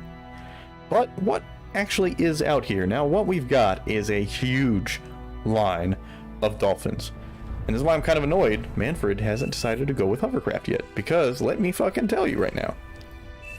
These dolphins, the way they're lined up, if you start at one end and start working your way across, he has to retreat. He's got to retreat. And guess what that does? Open up this bottom island. It's not like there's a lot of defenses here, and most of it is air defense. He's only got a few light towers, and his commander's totally exposed. A big old hovercraft run would win this. I think hovercraft, if you're in that if you start there, hovercraft is just the way to go. I think it's the safest bet. They're not as damaging. They're a little squishy. Like, they are nicely versatile, but mainly the reason why you want the hovercraft is because you won't get the Navy up fast enough. And you want to be working on hovercraft, then you can use the hovercraft to support the Navy, switch off into Navy, reclaim the hovercraft plant, and build ground or air or whatever the hell else you want to do. Those two tremors, well, also three tremors actually, are just really single-handedly causing really just mass destruction. They put a new crater field everywhere they go. Each one of those shots is doing only 100 damage, so it's not very much. But against tier 1 units, and especially against a base with no defenses, Blue's front line's getting crushed right now. Real bad touch, not really in a position to push forward, but Ember I think he might be keeping lockstep with Red's military, who is literally just moving forward to do a bunch of damage with the artillery. He's going to try and go in with the Hounds to maybe snipe one, but he's got tank support. And missile trucks. It's not very good. Not looking good at all. Actually, he doesn't have... Oh, actually, he's got anti-air and stuff. He's got things to defend this. He actually has nothing to defend this. That's mostly anti-air and other artillery. It's going to drive him off. He actually kills 2 of the tremors. It's great pickups. Good move there. Completely stops that attack. Ember really should have pulled in. Really dropped the defense there. Big EMPs land. Whoa, that army is toast. They are unbelievably immobilized for 3 more seconds. They're taking hits. Another EMP strike. They just didn't have the position. They didn't have units in position to really take good advantage of that. Ember didn't lose quite as many as he could have. So, he took a little bit of damage, but not a whole lot of bulwark going down for Uncle. At the midfield, it'll be done in 50 seconds. Back here, Taxation just playing with his food. I guess. That's the only explanation for this. What are you doing? Taxation, just go in and kill him, buddy. Like, he was killable many times over, and now you've kind of just allowed him to get a force together.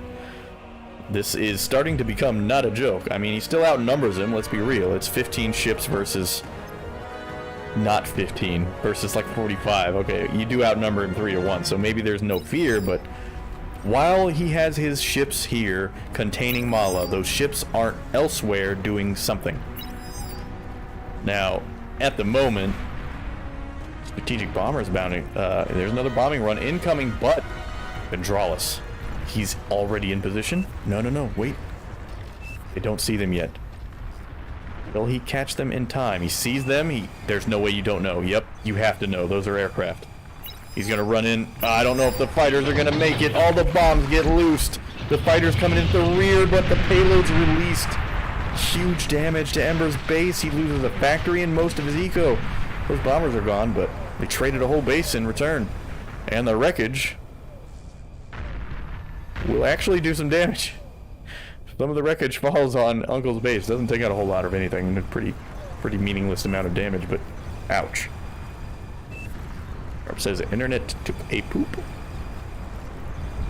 Oh, so Sharp bounced out, Blue took.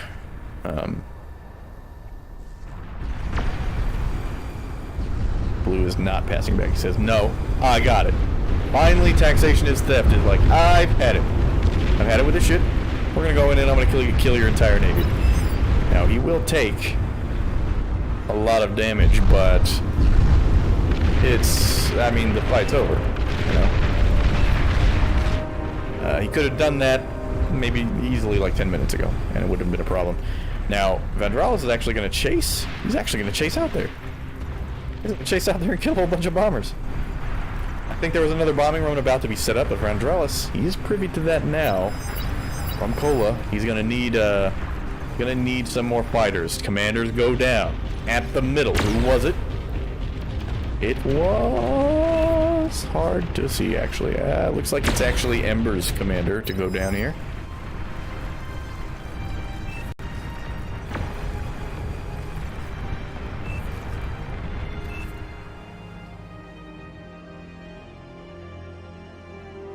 Sharp once again saying, hey, can you keep my mate? I'd like to play the video game, yes? Kola shared the entire base back. Good. Excellent. We're back on. Sharp returns. He takes the base over. We're good to go. Now, Fighter Swarm currently protecting the middle ground. Now, Taxation has taken over the entire North Sea. It's done for. Mala's not getting that back. At least not anytime soon. He has basically no eco. It's over with. But Time Slayer for the red team has the entire South Sea. And he is currently moving. Those are anti-airships. Does he have anything? Now, like I said, this isn't an impressive navy whatsoever. He does have defenses out here, but they can be engaged 1 or 2 at a time. He actually wouldn't be able to really respond that well. He'd have to pull his entire navy off in order to do anything. So it is control in that there aren't enemies in the sea, but it's not control in that, I mean, he's not producing anything that can bombard the shore or maintain that control. So, but he does have tier 2 anti-air ships coming up, so that's going to be a problem. What do we have up here? Can you give my air? Oh, he accidentally gave back. I think he, yeah, I think he accidentally took. He gave all of his air to Sharp on accident. Sharp gives it back. A good sport. Says, here you go. You can have your planes. I don't need the planes. Now, at the middle, There are more tremors. I mean, you just rebuilt them, 2 more tremors, and now there's a bulwark, which is a problem. That's a lot of DPS. These things are pretty beast. And they also have more than 1 gun. Once you get close, you're eating nasty plasma shots. So, because you can see it on there. You can see it's got 2 guns.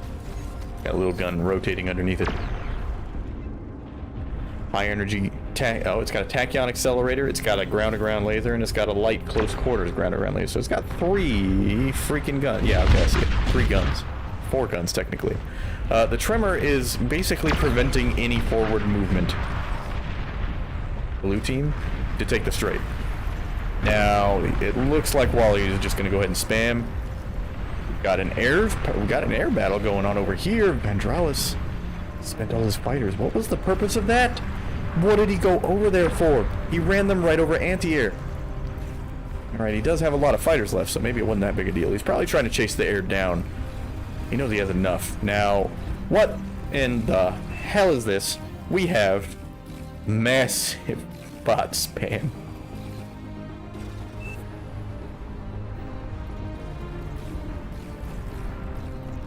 Please do something more impactful than AK spam.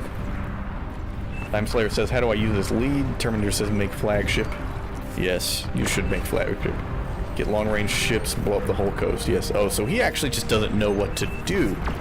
Time Slayer says, okay. So he's going to work on that. In the meantime, in the middle, we have a really silly amount of tier 1 units here. That's a lot. Right now, that's 100. That's over 100. Over 100 grunts right now.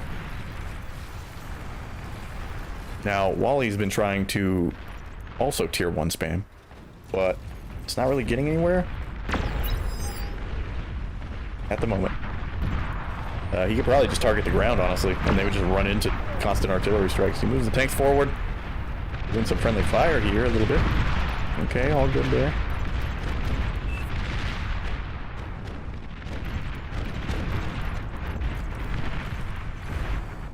Now he has finally built a battleship. So he can start doing shore bombardment whenever he's ready, and he should start targeting Manfred, who is currently playing, well, maybe not even. He's not really being effective. Maybe just moving it to the north, which is actually what he's doing. He's like, don't worry about the south. All the action is happening in the middle of the map. So he says he's going to hit the front line. A good plan. However, actually, no. Forge says the only answer is more tremors, and we have a tier 1 push of magnificent proportions. Now there are tier 2 heavy assault tanks. These will chew these apart, but that is so many bots. They're going to do a lot of, well, they were going to do a lot of flank damage, but they're really actually just kind of dying right now. On the other side, though, a little bit more effective. There's not quite as much splash, but they run clear into a bunch of platypuses. Platypi. They all die. So that actually was a total waste of time. These really didn't do a whole lot at all. But he has switched over to tier 3, and he should just target. He needs to target these on the. He needs to just target that on there. He should probably just stop production of the tier 1 units and just build another experimental gantry, making Shivas 2 at a time. Who knows? Now, at the bottom here, he's moving his battleship around. Unfortunately, they have a deflector shield up, so not going to get anywhere. Time Slayer asking for metal. He gets it. 4,300 of it.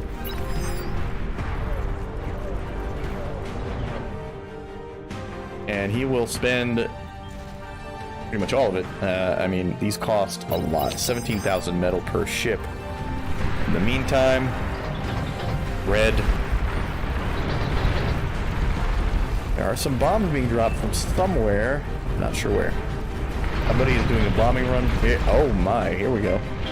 So Uncle simply ran tanks in. EMP ships, dropping some EMP bombs on these tanks. But there's still 8 tanks left. And even at mid-health, they're going to wreck an economy. Although, luckily, most of taxation's economy is not on land, so not the worst result. But economy doesn't, taxation doesn't really have anything to fight this with on the land. He's entirely reliant on his teammates EMPing it to death. Meanwhile, Wally's tier 1 spam continues. They continue to not get close enough to do any damage. So, not working out for them.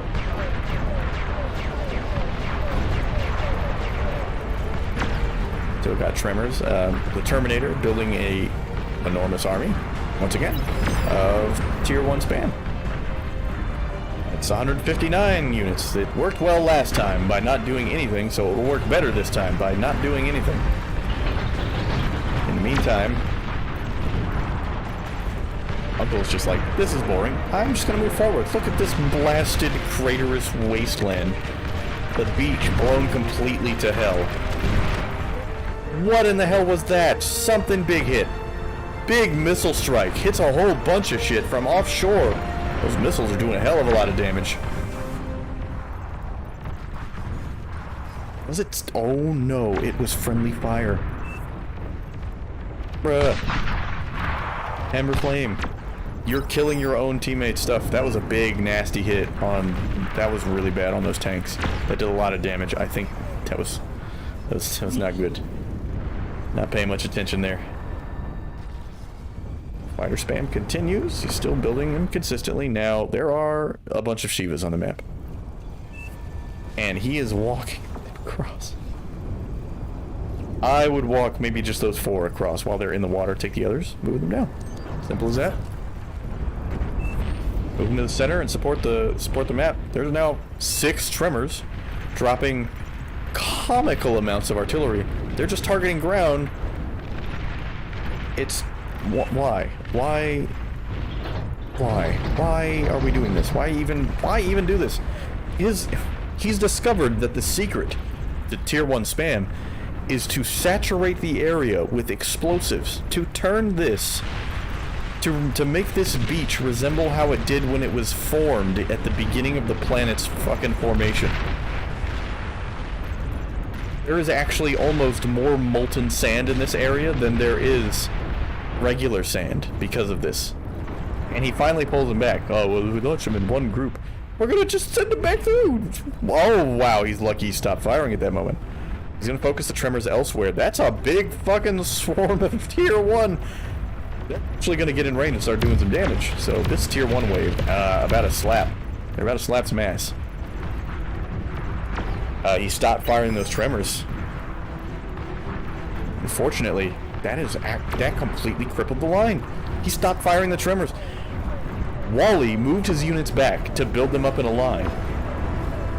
Forged read that as, oh, he must be done with the tier 1 spam and stopped firing where they would be. Which allowed a big line of them to break through. Did a lot of damage, killed a lot of stuff. A couple of Tremors went down. It was a good attack. And now there's the bulwark there, and there's plenty of tanks in the way, so the attack loses its effectiveness. You'll need to get those Tremors back up and running. Covered, unfortunately. Now, a blue capital ship off the side of the planet. Planet, I said. Off in the North Sea. Now, heavy laser... He's got heavy laser tanks over here. Vandralis trying to contribute to the sea battle. What are these turtles? Heavy amphibious tanks just moving under the water. Currently getting torpedoed. I don't think he'll make it to the other side. Now, these are still heavy laser ever tanks. These are a lot of DPS and they're pretty tanky. Plus, they can move across the water, so that's a problem. Now, this is a little annoying to me. Look, 4 or 5 Shivas is a ridiculously strong force by themselves. I don't think you need to contribute any more Shivas. You need to send them to the front or something. Or move them up to the north where they can at least beat Taxation's fleet off the shore. Now, what exactly has Mala been up to ever since he lost his entire base? Gone full ground, built an advanced bot lab. He's well on his way. He's got long-range anti-air, but only 1. He's getting there. Turning to a player count, and oh my god, we have a whole bunch of cataphracts coming across from Sharp. Big hover tank force. They're rolling in with reckless abandon here, completely dismantling it. This is what I was talking about. Those ships individually are not powerful. You need heavier ships. These fucking corvettes are not going to do it. Torpedo bombers coming in trying to hit these heavy tanks before they get to shore.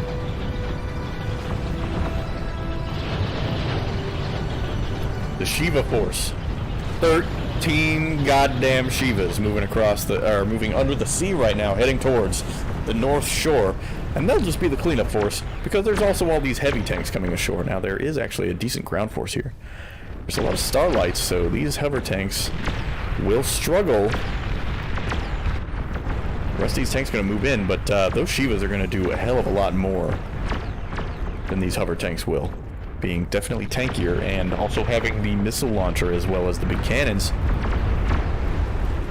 The control of the sea in the south completely flipped. Prime Slayer is completely lost, and he does have his battleship up. He is engaging the hover tanks with the battleship.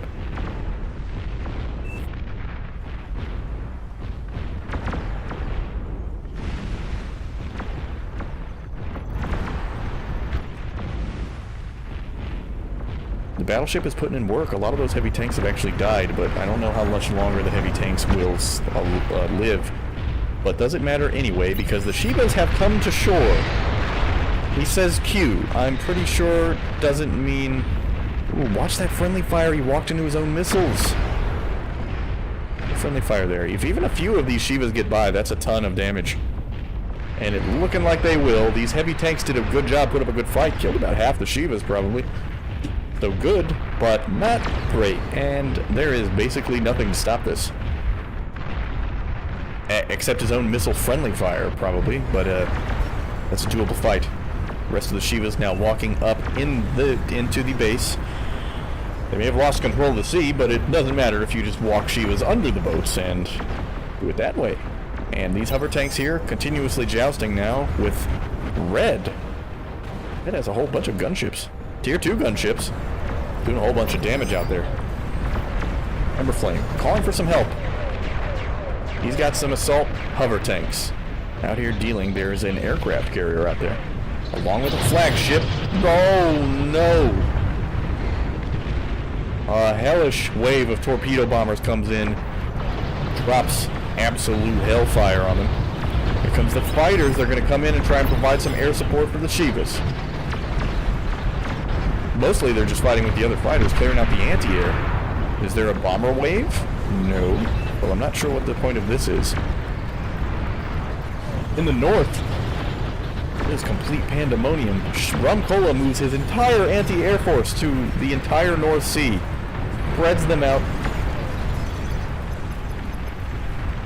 Takes out all of the torpedo bombers. That'll keep the sea clear, but Taxation did lose quite a lot of his ships there. The Shivas don't stop coming. They do not.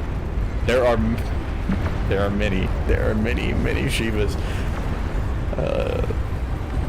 Honestly, this is, I mean, I get it. You want to, like, yeah, I'm going to steamroll on that side. Look, they're going to respond with enough, hopefully, if you're lucky, they won't be able to respond with enough force, but split 5 or 6 off, send them to the front. Provide an anchor for the ground force to actually push, because still a vulnerability, but these Shivas are doing work. Already cleared out an entire base. Nothing left here. Bunch of tier 1s coming in, trying to put up the best fight they can. These Shivas do a ton of damage per shot, though, with some splash. Big splash, too. That's a lot dead per shot. And it's brutal. Those tier 1s are going down very easily. Missiles hitting. Just ouch. They haven't even killed a single Shiva yet on their own. Finally, one goes down. Constructors. What the fuck? He's gone into mass reclaim as fast as possible. He reclaims a ton of metal very quickly. Alright. Alright, yeah, I guess that was worth it. Sure.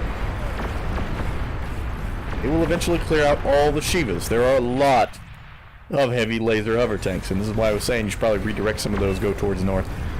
Just sending them constantly, I mean, they're not a win game button, really. You will need the mid-tier player, or the middle players here at the beach could push with their entire army right now if they had 5 or 6 Shivas backing them up. And let me tell you, look at this response force. What is here that is going to stop a bunch of Shivas? You got 2, 3 Tsars? Okay. They'll do a lot of damage, but 6 or 7 Shivas can take those out, I'm pretty sure.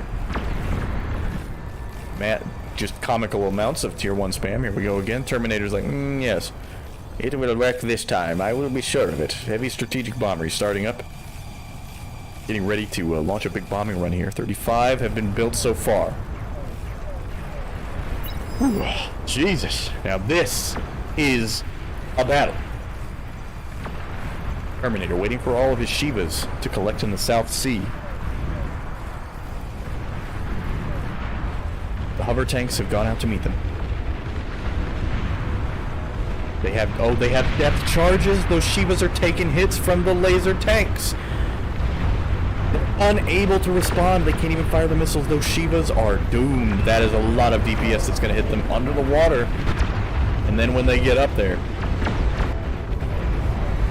they're just taking huge damage right now. And the moment they crest up over the water, they're taking a lot of damage from these tanks. That said, yeah, oh my god, that's a lot of lasers. A lot of Shivas die quickly. Here comes some tier 1s. Good luck. You're lambs to the slaughter, okay? You're not gonna do it. That's it. Yeah, here you go. You gotta run them in there and actually cause them to friendly fire themselves with the missiles. That's about the best the tier 1 bot can hope for. In the North Sea, taxation has total control. Nothing's actually happening up here. I mean, he's bombarding Mala from offshore. That's about it. At the middle, Terminator gets the picture. He'd rather build bombers. Here comes the bombing run.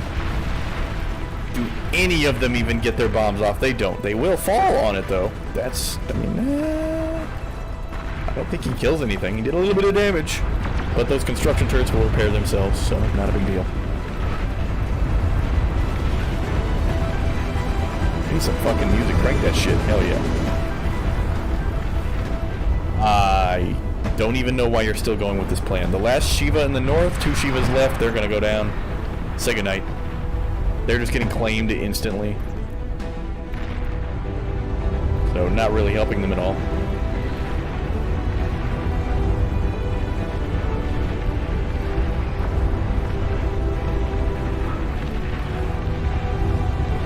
In the South Sea, these Shivas are basically doomed. I mean, they're constantly taking. I mean, he just sunk one under the water. They're not even. Some of these aren't even reaching the shore. Yeah, they're all dead.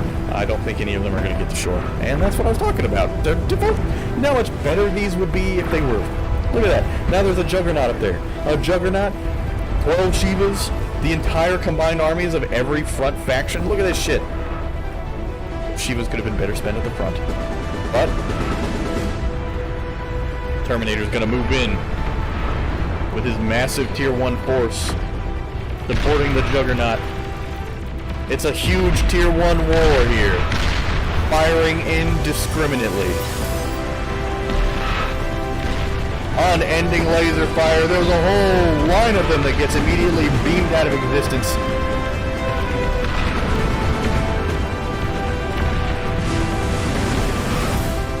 The valiant charge into the enemy's lines. The single Juggernaut backing them up. And in comes the rest of the force. Ember Flame. Charging into the battle. Long-range bombardment doing the work for him. The Juggernaut redirects. He's going to head out to the left. And incoming Air Force. What even are those? I'm taking so many hits to my frames right now. Holy shit. Oh my god. I'm trying right now. We're drop it to lowest. To hell with it. That helped out quite a lot. The Juggernaut goes down. Nuked at midfield. These pulsars at the top of the cliff doing some serious damage here. Not really very easily touched by any of the invading army. And here come the SAR tanks. They've arrived. A whole bunch of them, plus the hovered laser tanks in the rear.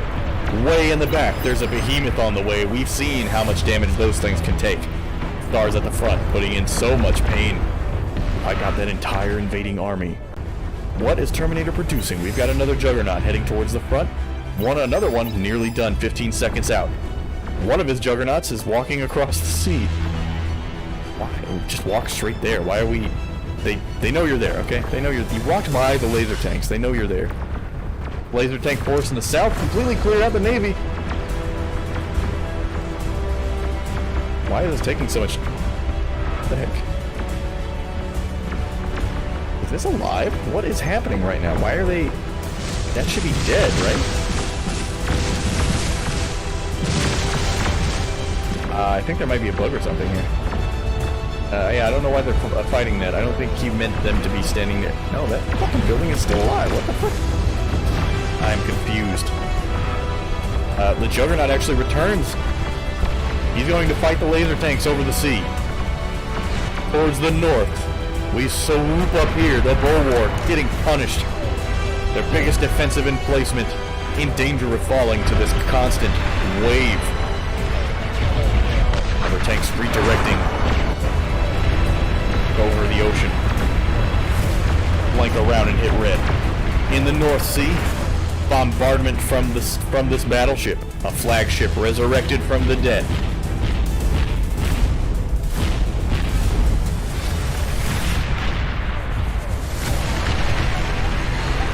The assault comes. They have to hold. This is their last defensive emplacement. If they fail here, there's really nothing behind this. This static has to hold. Timeslayer says very stallmate. Please, this is amazing. But I'll tell you right now, it's a ton of fighters. They basically have air superiority, but it's going to be a while before these juggernauts get here. Now, Uncle's building his own, but he's still about a minute or two off from building him. He needs to move that juggernaut to the front. He's moving it towards the sea. No, do not try and just flank across the sea. Stop doing that. Send one of them to the north. It's gonna get bad. It's gonna get bad for them up here. Holding for now. Got the plasma barriers up. They've got repairs going down on the bulwark. That'll help a lot. The tremors are here, but they're not firing at the moment. They need to be firing. Meanwhile, are those gunships? That is a lot of tier 2 gunships. Come in and just start punishing these tanks. Upper tanks getting wiped out. Flying fortresses also in tow. Now they come down on the tier 1s. A lot of damage being dealt to them. He's going to pull the gunships back. Flying fortresses follow with it. So far, he's getting another bulwark built. A second bulwark is a big deal right now. Where are the juggernauts? All in the south. What are you doing? They are needed elsewhere. You can't lose the center. Being seriously pressured at the north. Now, all these gunships have been parked, standing by at the moment. Over here we've got the Terminator has branched out. He's starting a navy. He's got a whole bunch of gunboats coming out. They're putting some work in. And he sends the gunships in as backup. Here they come. But a bunch of them go down so fast. Anti-air coverage coming in by Vendralis. He's going to come in and start dogfighting to protect the gunships. A whole bunch of the gunships go down, but that was a lot of damage being dealt. They still have a lot of gunships left. Great coverage by Vendralis. But the Navy stands. He's got some long-range battle subs. I've never even seen these before. These look cool. Some Krakens coming in. More air coverage going in to wipe out the remainder of the fighters. South Sea is almost devoid of any contacts whatsoever, and the Terminator has 7 fucking juggernauts on the South Beach doing what for their team? I'll tell you what. Literally nothing. One juggernaut could probably hold that shore. They are definitely needed elsewhere. But so far the ground forces over here have been holding. This defensive emplacement has been good enough. But behind it, they've got a behemoth and a ridiculous amount of fucking SARs. Or Thors, I mean. 13 fucking Thors, dude. Jesus. On this side, the SARs. Some super heavy assault tanks. They've got long-range plasma cannons. They've got a Basilisk built. That's a big deal. That's going to put a lot of pressure on the other team. These things do 2,000 damage a shot. That is not small. They need to attack with those tier 3s soon. because they're just going to be eating shots until then. Big hits. What else? Fighters coming in overhead over the center. I'm not sure why. What exactly are they trying to accomplish here? They're just going to engage the fighter swarm, knock it out. Maybe they might be trying to line up for nukes, but I'm pretty sure there's plenty of anti-nuke. A huge swarm of fighters engaged over the base. Clears out tons of the air superiority, but I'm not sure what the point of that was. Sharp comes in right now.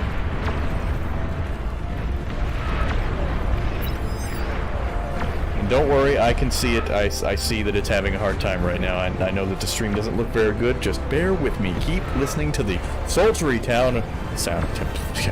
Don't listen to me. Just don't even. Like it. It's dumb to listen to me. Alright. In the middle here. Battle continues. A lot of the units have actually been cleared off. There are many, many units right now. Now there is finally a Juggernaut from Uncle, because Terminator won't send his do anything really with these Juggernauts. I have never seen this before. Normally people are pretty eager to throw those damn Juggernauts in there. What is this? What are they looking for? What are they afraid of? I have like 15 Garganets and 7 Juggernauts at the South Shore. Why? Send 5 of those to the north immediately. You could completely run this over. Imagine just 10 Garganets and fucking 6 Juggernauts show up and just start running you over. I mean, well, it's going to be an epic battle when they arrive, that's for sure, because it is still 2 Behemoths and a whole bunch of Thors on standby, ready to go. Now with the 2 bulwarks, defenses at the front have stabilized. There are no horses here. In the North Sea. I'm pretty sure it's because I'm using NVEC encoding, actually. I'm using my graphics card, and a whole lot of graphics card is dealing with it. It's really in the shit right now, you know what I mean? It's struggling. The struggle bus is happening. Turn those headlights off. Get rid of that. We're just trying to drop it right now. Let's get rid of the ground scarring. We're going down to bare bones, okay? Sorry, I know it doesn't look pretty, but we need to try and improve the stream quality a bit, because my stream is freaking the fuck out right now.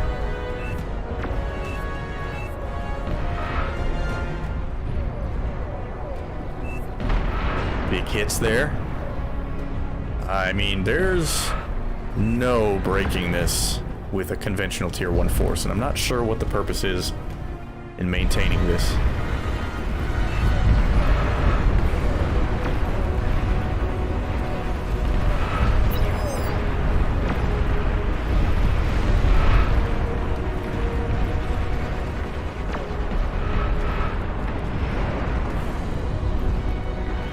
Now shore bombardment from Time Slayer. If you're going to use these units, it might as well be now, because they're starting to take continuous fire, and there's a calamity on the cliff.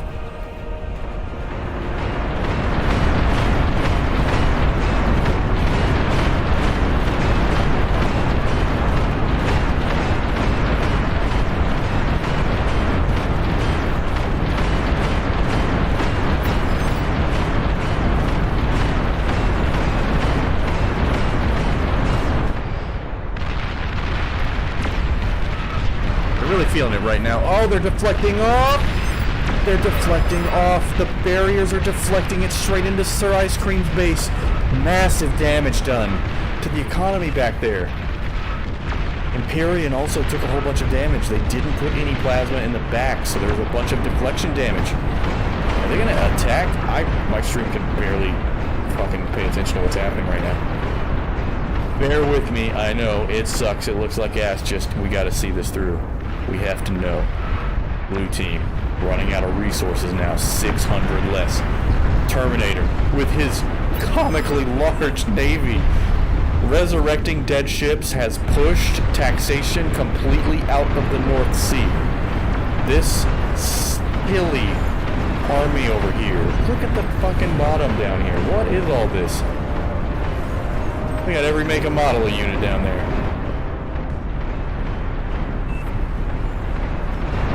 Taxation calls it, he's lost North Sea.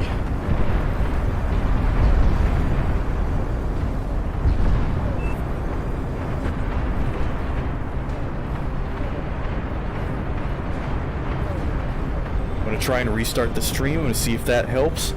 Do not.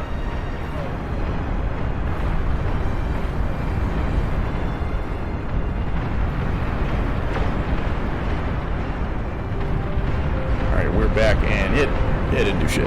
It's probably because I'm using my, I'm not using CPU encoding. They decide to go ahead and just move in. Maybe too little too late, I think. Thors are taking huge damage just on the way, but those behemoths are gonna start shooting. And it's gonna be Thors versus a massive SAR battalion coming in. 3 behemoths launching D-guns, crushing these tanks.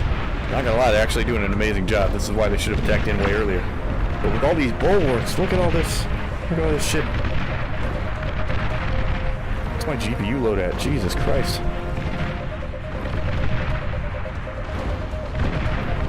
62% GPU memory usage right now. I don't know if that actually impacts the stream at all. In the north, Terminator has completely taken the North Sea and is bombarding from offshore. It's gone completely sideways. The Calamity's still ready to fire. I don't think he wants to fire directly into it, though. Well, with everyone else dead, the last major war is here. At the front, the center.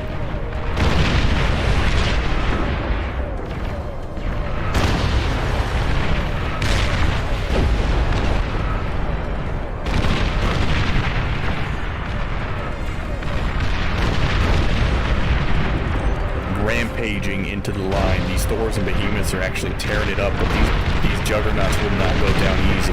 They have their own Behemoth now. Plus Bulwark, several Shivas. It is a battle of giants right now. How are they doing? Right now, most of the Behemoths in good shape, actually. Thor's still okay. They could just move up, and they should. They need to get in range and start dishing out the damage. The Behemoths can't do it all on their own.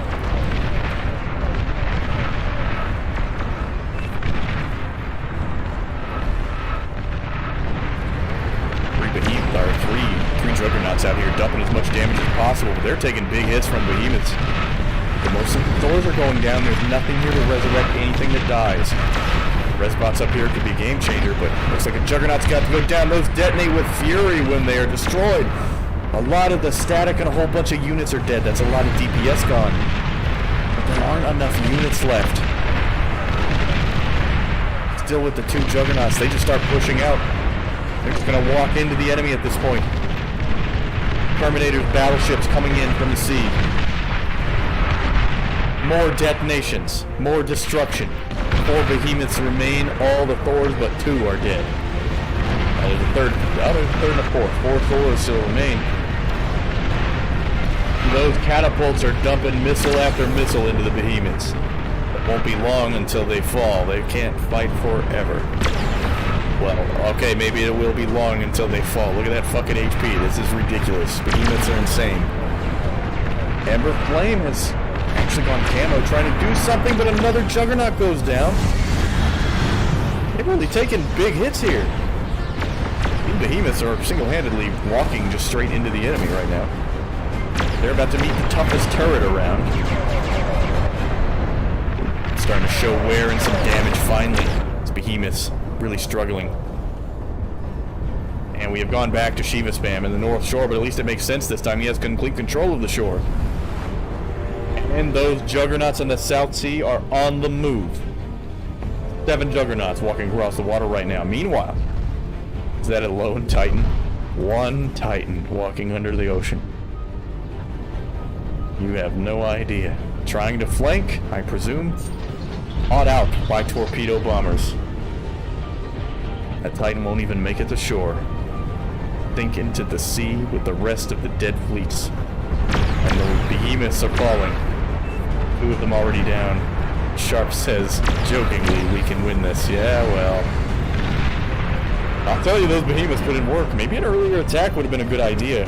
To put all that pressure on them much earlier than that. They really stood by, didn't want to jump in. Hyperion says everything is gone north side. What if the enemy team dies of old age? With an hour-long game of bar, it's possible. Rob says he's gonna go grab a snack. He's still got Behemoths marching towards the front. 2 Titans. just resurrected? No, he's doping.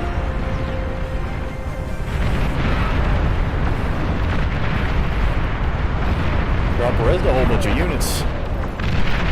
He actually got a Thor back on its feet. He got 2 more behemoths, but now they're just being airstriked to death. A whole bunch of flying fortresses. Oh my god. And it's a GG. Called. The red team wins it. What a furious battle.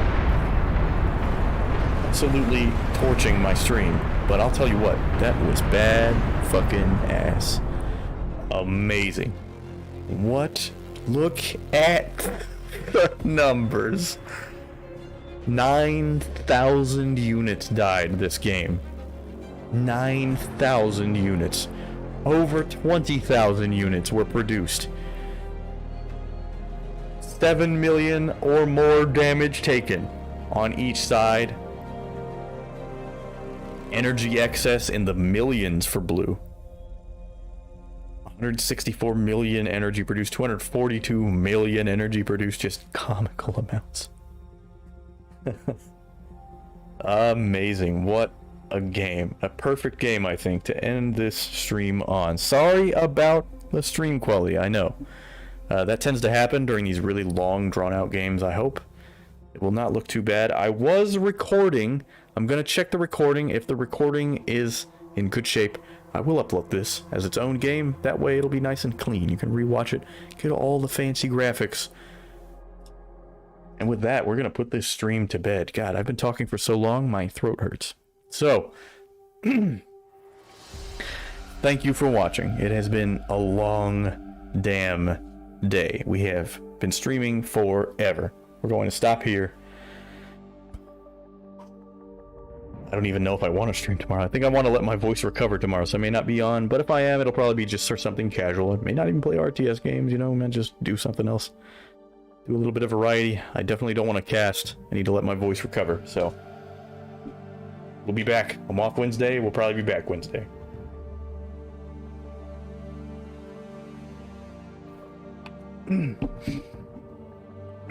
With that, thank you all for watching. I appreciate it. I'm Two-Tone Echo. Please come back.